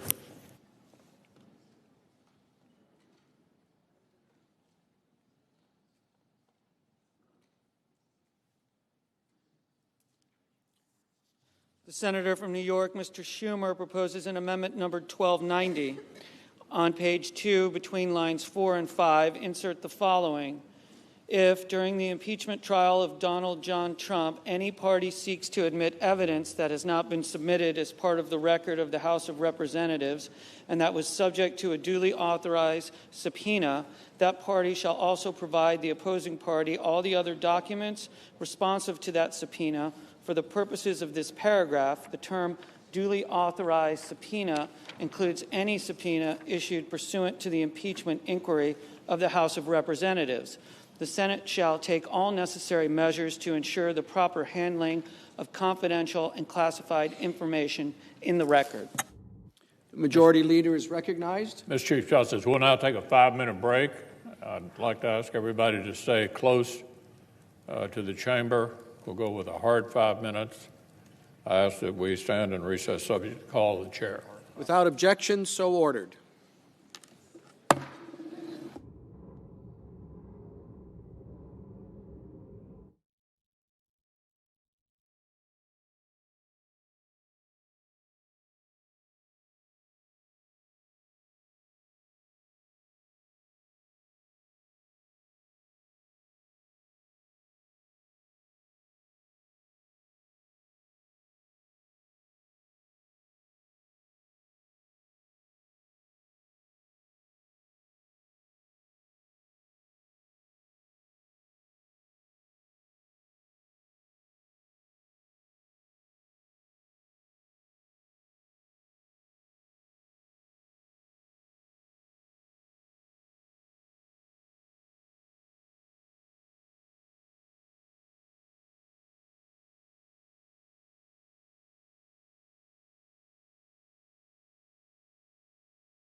Senate will come to order.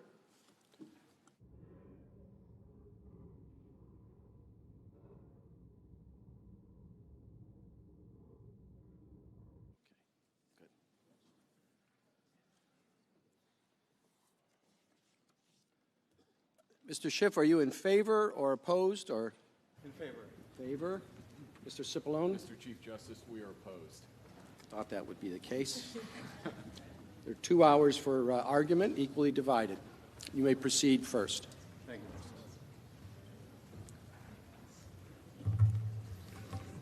you.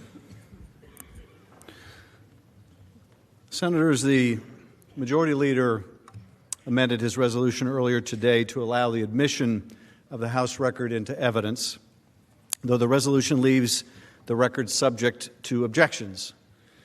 But there is a gaping hole, another gaping hole in the resolution. The resolution would allow the President to cherry-pick documents he has refused to produce to the House and attempt to admit them into evidence here. That would enable the President to use his obstruction not only as a shield to his misconduct, but also as a sword in his defense. That would be patently unfair and wholly improper. It must not be permitted, and that is what the Schumer Amendment addresses. The amendment addresses that issue by providing that if any party seeks to admit for the first time here information that was previously subject to subpoena, that party must do a simple and fair thing. It must provide the opposing party all of the other documents responsive to the subpoena. That is how the law works in America. It is called the rule of completeness. When the selective introduction of evidence distorts facts or sows confusion in a trial, there is a solution. It is to ensure that documents that provide a more complete picture can be introduced to avert such distortions and confusion. The rule of completeness is rooted in the common sense evidentiary principle that a fair trial does not permit the parties to selectively introduce evidence in a way that would mislead fact finders. The senators should embrace it as a rule for this trial, and the amendment does just that. This amendment does not in any way limit the evidence the President may introduce during his trial. He should be able to defend himself against the charges against him, as every defendant has the right to do around the country.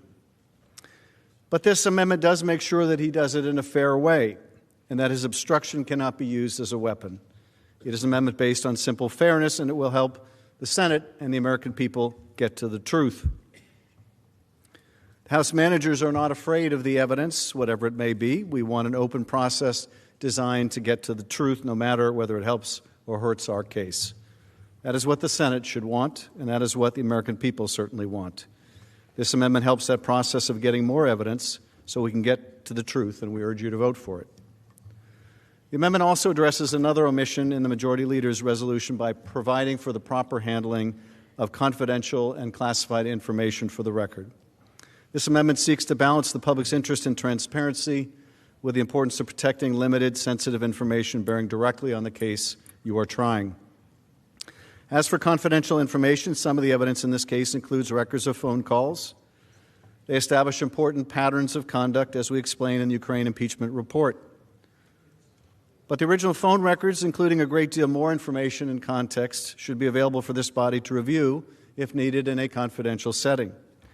It contains personally sensitive information concerning individuals who are not at issue in this trial and would potentially subject them to intrusions on their privacy. The Secretary of the Senate has the capacity to handle such material and make it available to you as needed. The amendment allows the privacy interests of many individuals to be protected while allowing senators access to the full record. As for the classified information that this amendment addresses, there may be several very relevant classified documents. Let me just highlight one in particular. It involves the testimony of the Vice President's National Security Aide, Jennifer Williams, and it concerns a conversation between the Vice President and the President of Ukraine.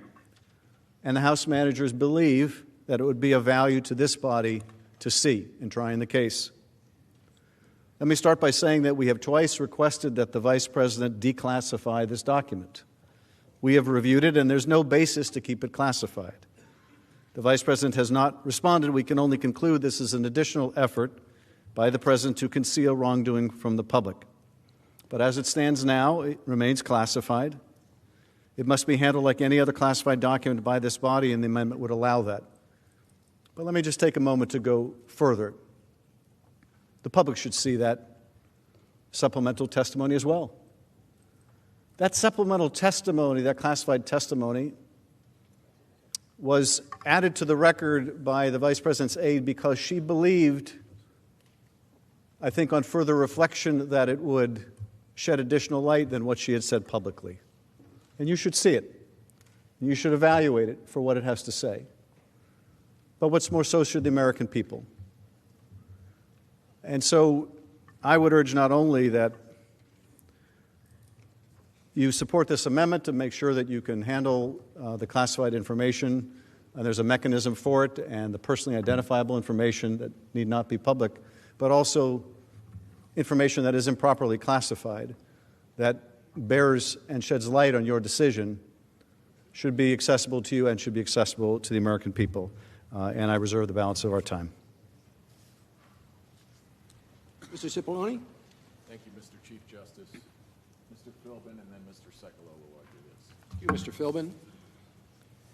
Mr. Chief Justice, members of the Senate, the President opposes this amendment, and I can be brief in explaining why. This amendment would say that any subpoena that was issued pursuant to the House's impeachment inquiry, that's any subpoena that they issued at all, becomes defined as a duly authorized subpoena for purposes of this amendment.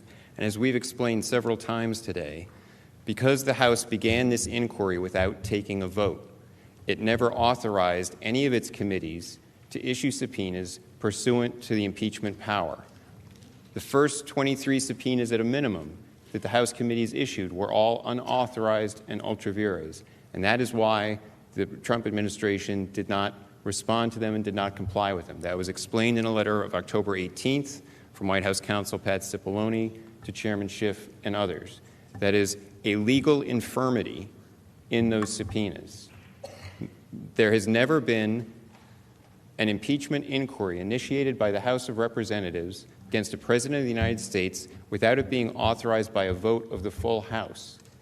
And this is a principle that the Supreme Court has made clear in cases such as United States versus Roomley, that no committee of Congress can exercise authority assigned by the Constitution to the chamber itself, to the House or the Senate, without being delegated that authority by the House or the Senate. And in Roomley, the Court explained that determining the validity of a subpoena requires, quote, construing the scope of the authority which the House of Representatives gave to the committee. So this is a legal issue, an infirmity in those subpoenas, and this amendment proposes to do away with that legal infirmity by defining all of their subpoenas as duly authorized. And we do not support that amendment. In addition to that, I would just want to respond briefly to Chairman Schiff's description of the rule of completeness. This is not about the rule of completeness. The rule of completeness has to do with if a particular document or particular piece of evidence is misleading in itself, that document, there's something specific about it, that there's another response on the email chain, something like that. That particular document has some specific thing attached to it, that should also come into evidence. But since all evidentiary motions are being preserved, objections can be made later, evidentiary arguments under the underlying resolution can be made. The rule of completeness can be argued. There's no need for that to do this amendment, because this amendment doesn't have anything to do with the rule of completeness. With that, I'll yield the remainder of my time to Mr. Sekulow. Thank you, Mr. Chief Justice, members of the Senate. I'll be brief. This resolution, the amendment which we oppose, as Mr. Philbin just said, is in essence an unconstitutional attempt to cure a defect in their own proceeding. To be clear, we are reserving our objections as it relates to hearsay, which is what the record primarily consists of. I also want to respond very briefly to what Manager Schiff said regarding the proceedings in the House of Representatives and the lack of agency counsel. He said it's much like a grand jury. He best be glad, and the members of his committee best be glad, that it's not like a grand jury. Because if it was a grand jury and information was leaked, which it was consistently throughout this process, they could be subject to felony. So I want to be clear.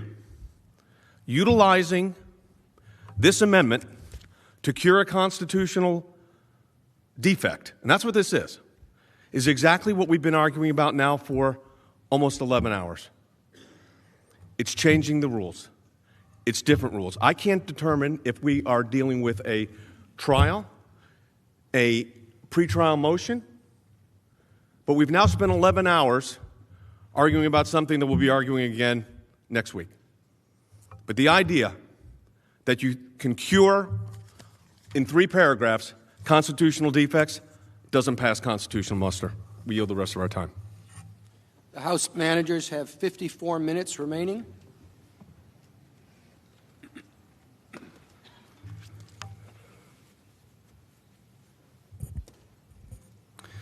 Well, first of all, counsel makes the argument once again that the subpoenas, the president gets to decide which are valid and which are invalid. And any subpoena the president doesn't like, he may simply declare invalid, and that's the end of the story.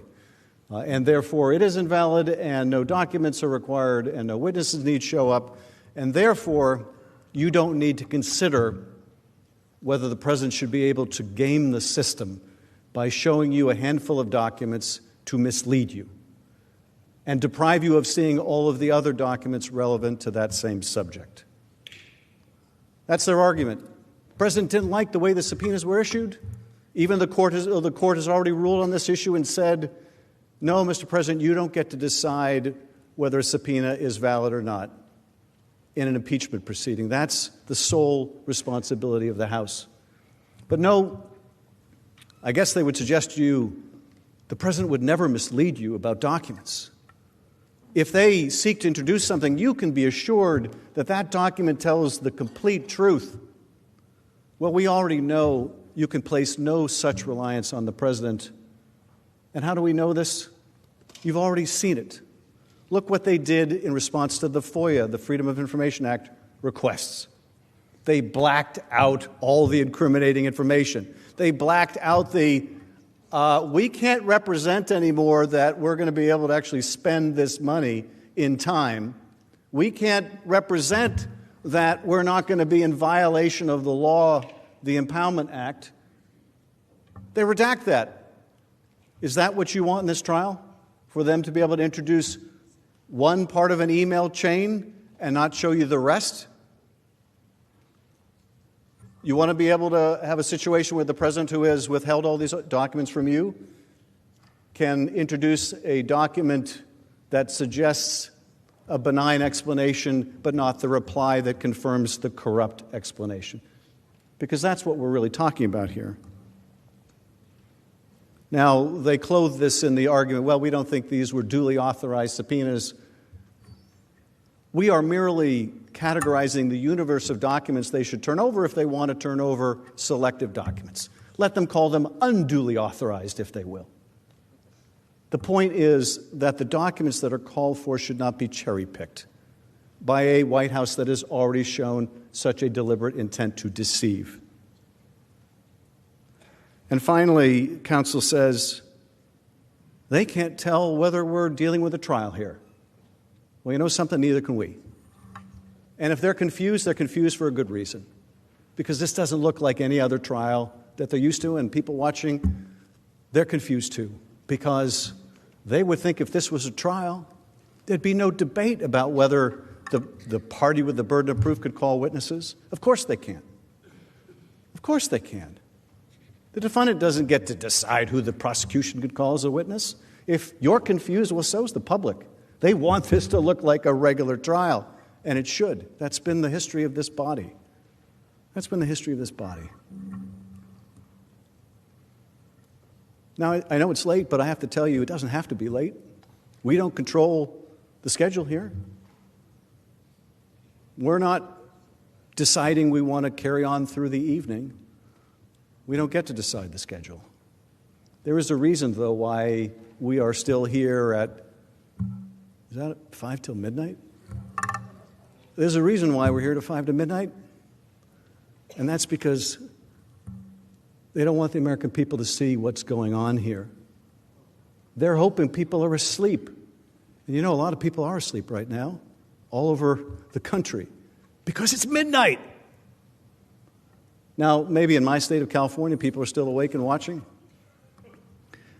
But is this really what we should be doing when we're deciding the fate of a presidency? We should be doing this in the midnight hour? I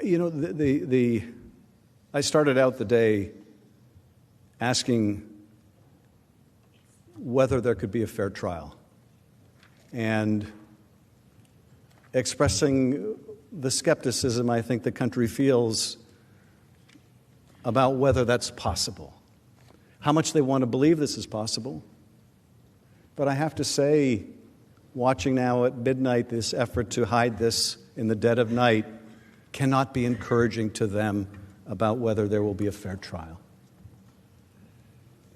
I yield back. Mr. Chief Justice. The Majority Leader is recognized. I have a motion at the desk to table the amendment. Is there a sufficient and ask second? for the ayes and nays. There is. The clerk will call the roll. Mr. Alexander. Ms. Baldwin. Mr. Barrasso. Mr. Bennett. Mrs. Blackburn. Mr. Blumenthal. Mr. Blunt. Mr. Booker. Mr. Bozeman. Mr. Braun. Mr. Brown. Mr. Burr. Ms. Cantwell. Mrs. Capito. Mr. Cardin. Mr. Carper. Mr. Casey. Mr. Cassidy. Ms. Collins. Mr. Coons. Mr. Cornyn. Ms. Cortez Masto. Mr. Cotton. Mr. Kramer. Mr. Crapo. Mr. Cruz. Mr. Daines. Ms. Duckworth. Mr. Durbin. Mr. Enzi. Ms. Ernst. Mrs. Feinstein. Mrs. Fisher. Mr. Gardner. Mrs. Gillibrand. Mr. Graham. Mr. Grassley. Ms. Harris. Ms. Hassan. Mr. Hawley. Mr. Heinrich. Ms. Hirono. Mr. Hoven. Mrs. Hyde-Smith. Mr. Inhofe. Mr. Johnson. Mr. Jones. Mr. Kane. Mr. Kennedy. Mr. King. Ms. Klobuchar. Mr. Lankford. Mr. Leahy. Mr. Lee. Mrs. Loeffler. Mr. Manchin. Mr. Markey. Mr. McConnell. Ms. McSally. Mr. Menendez. Mr. Merkley. Mr. Moran. Ms. Murkowski. Mr. Murphy. Mrs. Murray. Mr. Paul. Mr. Perdue. Mr. Peters. Mr. Portman. Mr. Reed. Mr. Risch.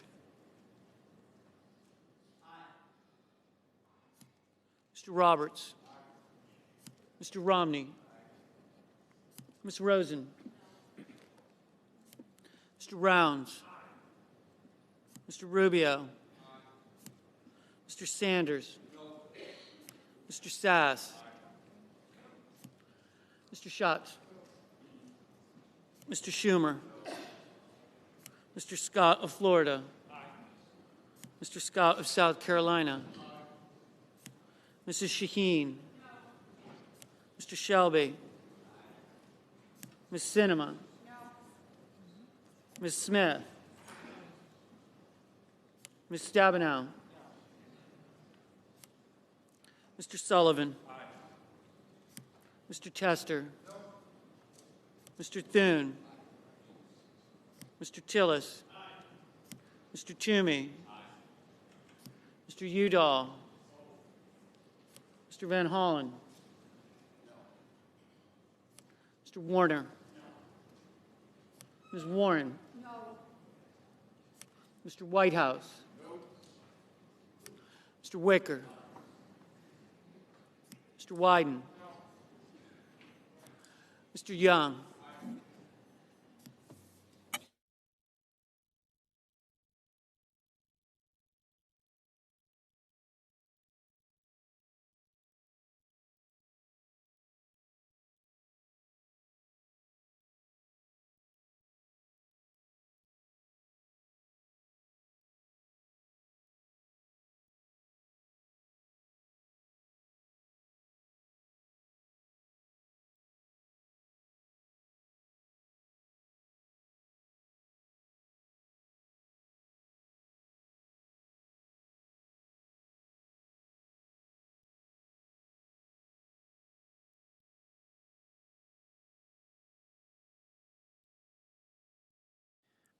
Does any senator in the chamber wish to change his or her vote?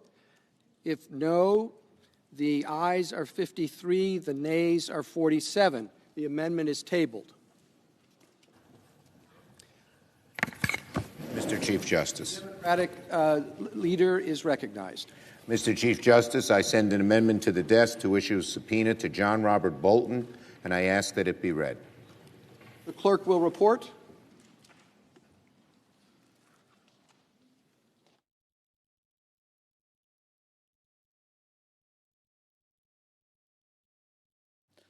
The senator from New York, Mr. Schumer, proposes in amendment number 1291, at the appropriate place in the resolving clause, insert the following section: notwithstanding any other provision of this resolution pursuant to Rules 5 and 6 of the Rules of Procedure and Practice in the Senate when sitting on impeachment trials, the Chief Justice of the United States, through the Secretary of the Senate, shall issue a subpoena for the taking of testimony of John Robert Bolton, and the Sergeant at Arms is authorized to utilize the services of the Deputy Sergeant at Arms or any other employee of the Senate in serving the subpoena authorized to be issued by this section.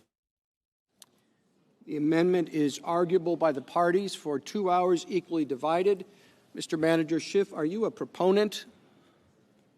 Yes, I am. Mr. Cipollone, an opponent? Mr. Schiff, you may proceed. You may reserve time for rebuttal.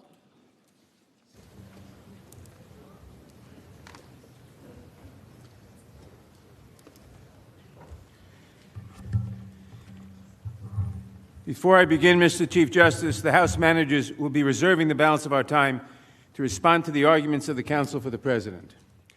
Mr. Chief Justice, Senators, Counsel for the President, the House managers strongly support this amendment to subpoena John Bolton. I am struck by what we have heard from the President's counsel so far tonight. They complain about process, but they do not seriously contest any of the allegations against the President. They insist that the President has done nothing wrong, but they refuse to allow the evidence and hear from the witnesses. They will not permit the American people to hear from the witnesses. And they lie, and lie, and lie, and lie. For example, for months, President Trump has repeatedly complained that the House denied him the right to call witnesses, to cross-examine witnesses, and so forth. You heard Mr. Cipollone repeat this lie today. Well, I have with me the letter that I sent as chairman of the House Judiciary Committee last November 26th, inviting the President and his counsel to attend our hearings, to cross-examine the witnesses, to call witnesses of his own, and so forth. And I have the letter, the White House letter, signed by Mr. Cipollone, rejecting that offer. We should expect at least a little regard from the truth from the White House, but that is apparently too much to expect. Ladies and gentlemen, this is a trial. At a trial, the lawyers present evidence. The American people know that. Most 10-year-olds know that. If you vote to block this witness or any of the evidence that should be presented here, it can only be because you do not want the American people to hear the evidence, that you do not want a fair trial, and that you are complicit in President Trump's efforts to hide his misconduct and hide the truth from the American people. Ambassador Bolton was appointed by President Trump. He has stated his willingness to testify in this trial. He is prepared to testify. He says that he has relevant evidence not yet disclosed to the public. His comments reaffirm what is obvious from the testimony and documents obtained by the House, which highlight Ambassador Bolton's role in and repeated criticism of the President's misconduct. In fact, extensive evidence collected by the House makes clear that Ambassador Bolton not only had first-hand knowledge of the Ukraine scheme, but that he was deeply concerned with it. He described the scheme as a drug deal to a senior member of his staff. He warned that President Trump's personal lawyer, Rudy Giuliani, would, quote, blow everybody up, unquote. Indeed, in advance of the July 25, 2019 call, Ambassador Bolton expressed concern that President Trump would ask the Ukrainian president to announce these political investigations, which is, of course, exactly what happened. Now, of course, there were to be no investigations. All he cared about was an announcement to smear a political rival in the United States. He repeatedly urged his staff to report their own concerns about the President's conduct to legal counsel, that is, Ambassador Bolton did, not the President, as the scheme was unfolding. Finally, as National Security Advisor, he also objected to the President's freezing of military aid for Ukraine and advocated for the release of that aid, including directly with President Trump. And of course, as we all know, the Impoundment Control Act makes illegal the President's withholding of that aid after Congress had voted for it. But the President ignored the warnings about that because all he cared about was smearing a political rival. The law meant nothing to him. Ambassador Bolton has made clear that he is ready, willing, and able to testify about everything he witnessed. But President Trump does not want you to hear from Ambassador Bolton. And the reason has nothing to do with executive privilege or this other nonsense. And the reason has nothing to do with national security. If the President cared about national security, he would not have blocked military assistance to a vulnerable strategic ally in the attempt to secure a personal political favor for himself. No, the President does not want you to hear from Ambassador Bolton because the President does not want the American people to hear firsthand testimony about the misconduct at the heart of this trial. The question is whether the Senate will be complicit in the President's crimes by covering them up. Any senator who votes against Ambassador Bolton's testimony or any relevant testimony shows that he or she wants to be part of the cover-up. What other possible reason is there to prohibit a relevant witness from testifying here?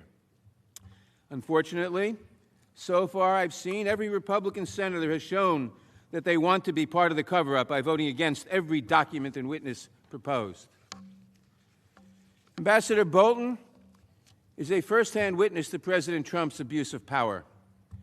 As the National Security Advisor, he reported directly to the President and supervised the entire National Security Council. That included 3 key witnesses with responsibility for Ukraine matters who testified in great detail before the House: Dr. Fiona Hill, Tim Morrison, and Lieutenant Colonel Alexander Vindman. Moreover, in his role, John Bolton was the tip of the spear for President Trump on national security. It was his responsibility to oversee everything happening in the Trump administration regarding foreign policy and national security. By virtue of his unique position, appointed by the President, Bolton had knowledge of the latest intelligence and developments in our relationship with Ukraine, including our support of the country and its new President. And that is why the President and some members of this body are afraid to hear from Ambassador Bolton, because they know he knows too much. There is also substantial evidence that Ambassador Bolton kept a keen eye on Rudy Giuliani, who was acting on behalf of the President in connection with Ukraine. As we will describe, Ambassador Bolton communicated directly with Mr. Giuliani at key moments. He knows the details of the so-called drug deal he would later warn against. Perhaps most importantly, Ambassador Bolton has said both that he will testify and that he has relevant information that has not yet been disclosed. A key witness has come forward and confirmed not only that he participated in critically important events, but that he has new evidence we have not yet heard. That is precisely what Ambassador Bolton has done. His lawyer tells us that Ambassador Bolton was, quote, personally involved in many of the events, meetings, and conversations about which the House heard testimony, as well as many relevant meetings and conversations that have not yet been discussed in the testimony thus far, close quote. Ambassador Bolton was requested as a witness in the House inquiry, but he refused to appear voluntarily. His lawyers informed the House Intelligence Committee that Ambassador Bolton would take the matter to court if issued a subpoena, as his subordinate did. But the ambassador has changed his tune. He recently issued a statement confirming that, quote, if the Senate issues a subpoena for my testimony, I am prepared to testify. So the question presented as to Ambassador Bolton is clear. It comes down to this. Will the Senate do its duty and hear all the evidence? Or will it slam this door shut and show it is participating in a cover-up because it fears to hear testimony from the former National Security Council chairman, the former National Security Advisor of the President, because it fears what he might say. It fears he knows too much. Consider this as well. Why is President Trump so intent on preventing us from hearing Ambassador Bolton, his own appointee, his formerly trusted confidant? Because he knows his guilt, and he knows that he doesn't want people who know about it to testify. The question is whether the Republican senators here today will participate in that cover-up. The reasons seem clear. President Trump wants to block this witness because Ambassador Bolton has direct knowledge of the Ukraine scheme, which he called a drug deal. Let's start with the key meeting that took place on July 10th. Just 2 weeks before President Trump's now famous July 25th call with President Zelensky, Ambassador Bolton hosted senior Ukrainian officials in his West Wing office. That meeting included Dr. Hill, Lieutenant Colonel Vindman, Ambassadors Sondland and Volker, and Energy Secretary Rick Perry. As they did in every meeting they took with U.S. officials, the Ukrainian officials asked when President Trump would schedule a White House meeting for the newly elected Ukrainian president, because it was very important for the Ukrainian president, a new president of an embattled democracy, being invaded by Russia, to show that he had legitimacy by a meeting with the United States. Dr. Hill testified that Ambassador Sondland blurted out that he had a deal with Mr. Mulvaney for a White House visit, provided that Ukraine first announce investigations into the president's political rivals. Ambassador Bolton immediately stiffened and ended the meeting. Dr. Hill's testimony is on the screen. In other words, Ambassador Bolton and others at the meeting, they were interested in the national security of the United States.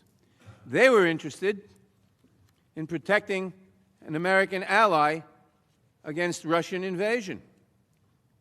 They couldn't understand why the sudden order was coming from the president to abandon that ally, because they didn't yet know. They didn't yet know of the president's plot to try to extort the Ukrainian government into doing him a political favor by announcing an investigation of a political rival.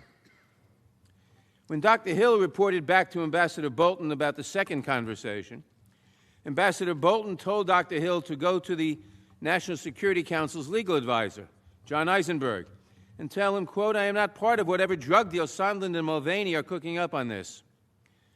Here is an excerpt of her hearing testimony. A specific instruction was that I had to go to the lawyers, to John Eisenberg, our senior counsel for the National Security Council, to basically say, you tell Eisenberg, Ambassador Bolton told me, that I am not part of this whatever drug deal that Mulvaney and Sondland are cooking up. What did you understand him to mean by the drug deal that Mulvaney and Sondland were cooking up? I took it to mean investigations for a meeting. Did you go speak to the lawyers? I certainly did. These statements and events are reason enough to insist that Ambassador Bolton testify. He can explain the misconduct that caused him to characterize the Ukraine deal, the Ukraine scheme, as a drug deal, and why he directed his subordinates to report their concerns to legal counsel. He can tell us everything else he knows about how Ambassador Sondland, Mr. Mulvaney, and others were attempting to press the Ukrainians to do President Trump's political bidding. Once more, only Ambassador Bolton can tell us what he was thinking and what he knew as the scheme developed. That is why the President fears his testimony. That is why some members of this body fear his testimony. Ambassador Bolton's involvement was not limited to a few isolated events. He was a witness at key moments in the course of the Ukraine scheme, and especially in July, August, and September last year. I would like to walk through some of those events. Please remember, as I'm describing them, that this is not the entire universe of issues to which Ambassador Bolton could testify. Only examples that show why he is such an important witness and why the President is desperate to block his testimony. We know from Ambassador Bolton's attorney that there may be other meetings and conversations that have not yet come to our attention. But to take one example, we know from witness testimony that Ambassador Bolton repeatedly expressed concerns about the involvement of President Trump's personal lawyer, Mr. Giuliani. In the spring and summer of 2019, Ambassador Bolton caught wind of Mr. Giuliani's involvement in Ukraine and soon began to express concerns. Ambassador Bolton expressed strong concerns about Mr. Giuliani's involvement in Ukraine matters. When Ambassador Bolton described Mr. Giuliani as, quote, a hand grenade that was going to blow everybody up, unquote, it was based on his fear that Mr. Giuliani's work on behalf of the President, his attempts to have Ukraine announce these investigations, these sham investigations, and his campaign to smear Ambassador Yovanovitch would ultimately backfire and cause lasting damage to the President. It turns out he was right. Did your boss, Ambassador Bolton, tell you that Giuliani was, quote, a hand grenade? He did, yes. What do you think he meant by his characterization of Giuliani as a hand grenade? What he meant by this was pretty clear to me in the context of all of the statements that Mr. Giuliani was making publicly, that the investigations that he was promoting, that the storyline he was promoting, the narrative of he was promoting was going to backfire. I think it has backfired. In June, as Ambassador Bolton became aware of Mr. Giuliani's coordination with Ambassadors Volker and Sondland, he told Dr. Hill and other members of the National Security Council staff that, quote, nobody should be meeting with Giuliani, unquote. But he, of course, did not know of the plot as to why people were meeting with Giuliani, the President's plot. Dr. Hill also testified that Ambassador Bolton was, quote, closely monitoring what Mr. Giuliani was doing and the messaging that he was sending out. But Bolton was keenly aware that Mr. Giuliani was doing the President's bidding. That is also why the President fears his testimony. During a meeting on June 13, 2019, Ambassador Bolton made clear that he supported more engagement with Ukraine by senior White House officials, but cautioned that, quote, Mr. Giuliani was a key voice with the President on Ukraine, close quote. He joked that every time Ukraine is mentioned, Giuliani pops up. Ambassador Bolton also communicated directly with Mr. Giuliani at key junctures. According to call records obtained by the House, Mr. Giuliani connected with Ambassador Bolton's office 3 times for brief calls between April 23rd and May 10th, 2019. a time period that corresponds with the recall of Ambassador Yovanovitch and the acceleration of Mr. Giuliani's efforts on behalf of President Trump to pressure Ukraine into opening investigations that would benefit his re-election campaign. For instance, on April 23rd, the day before the State Department recalled Ambassador Yovanovitch from Ukraine, Mr. Giuliani had an 8-minute, 28-second call from the White House. 30 minutes later, he had a 48-second call with a phone number associated with Ambassador Bolton. If called to testify, we can ask Ambassador Bolton directly what transpired on that call and whether that phone call informed his assessment that Mr. Giuliani was, quote, a hand grenade that was going to blow everyone up. And we can ask Mr. Bolton why, when there are approximately 1.8 million companies in Ukraine, several 100,000 of which have been accused of corruption, the president was focused on only one. He didn't care about anything else.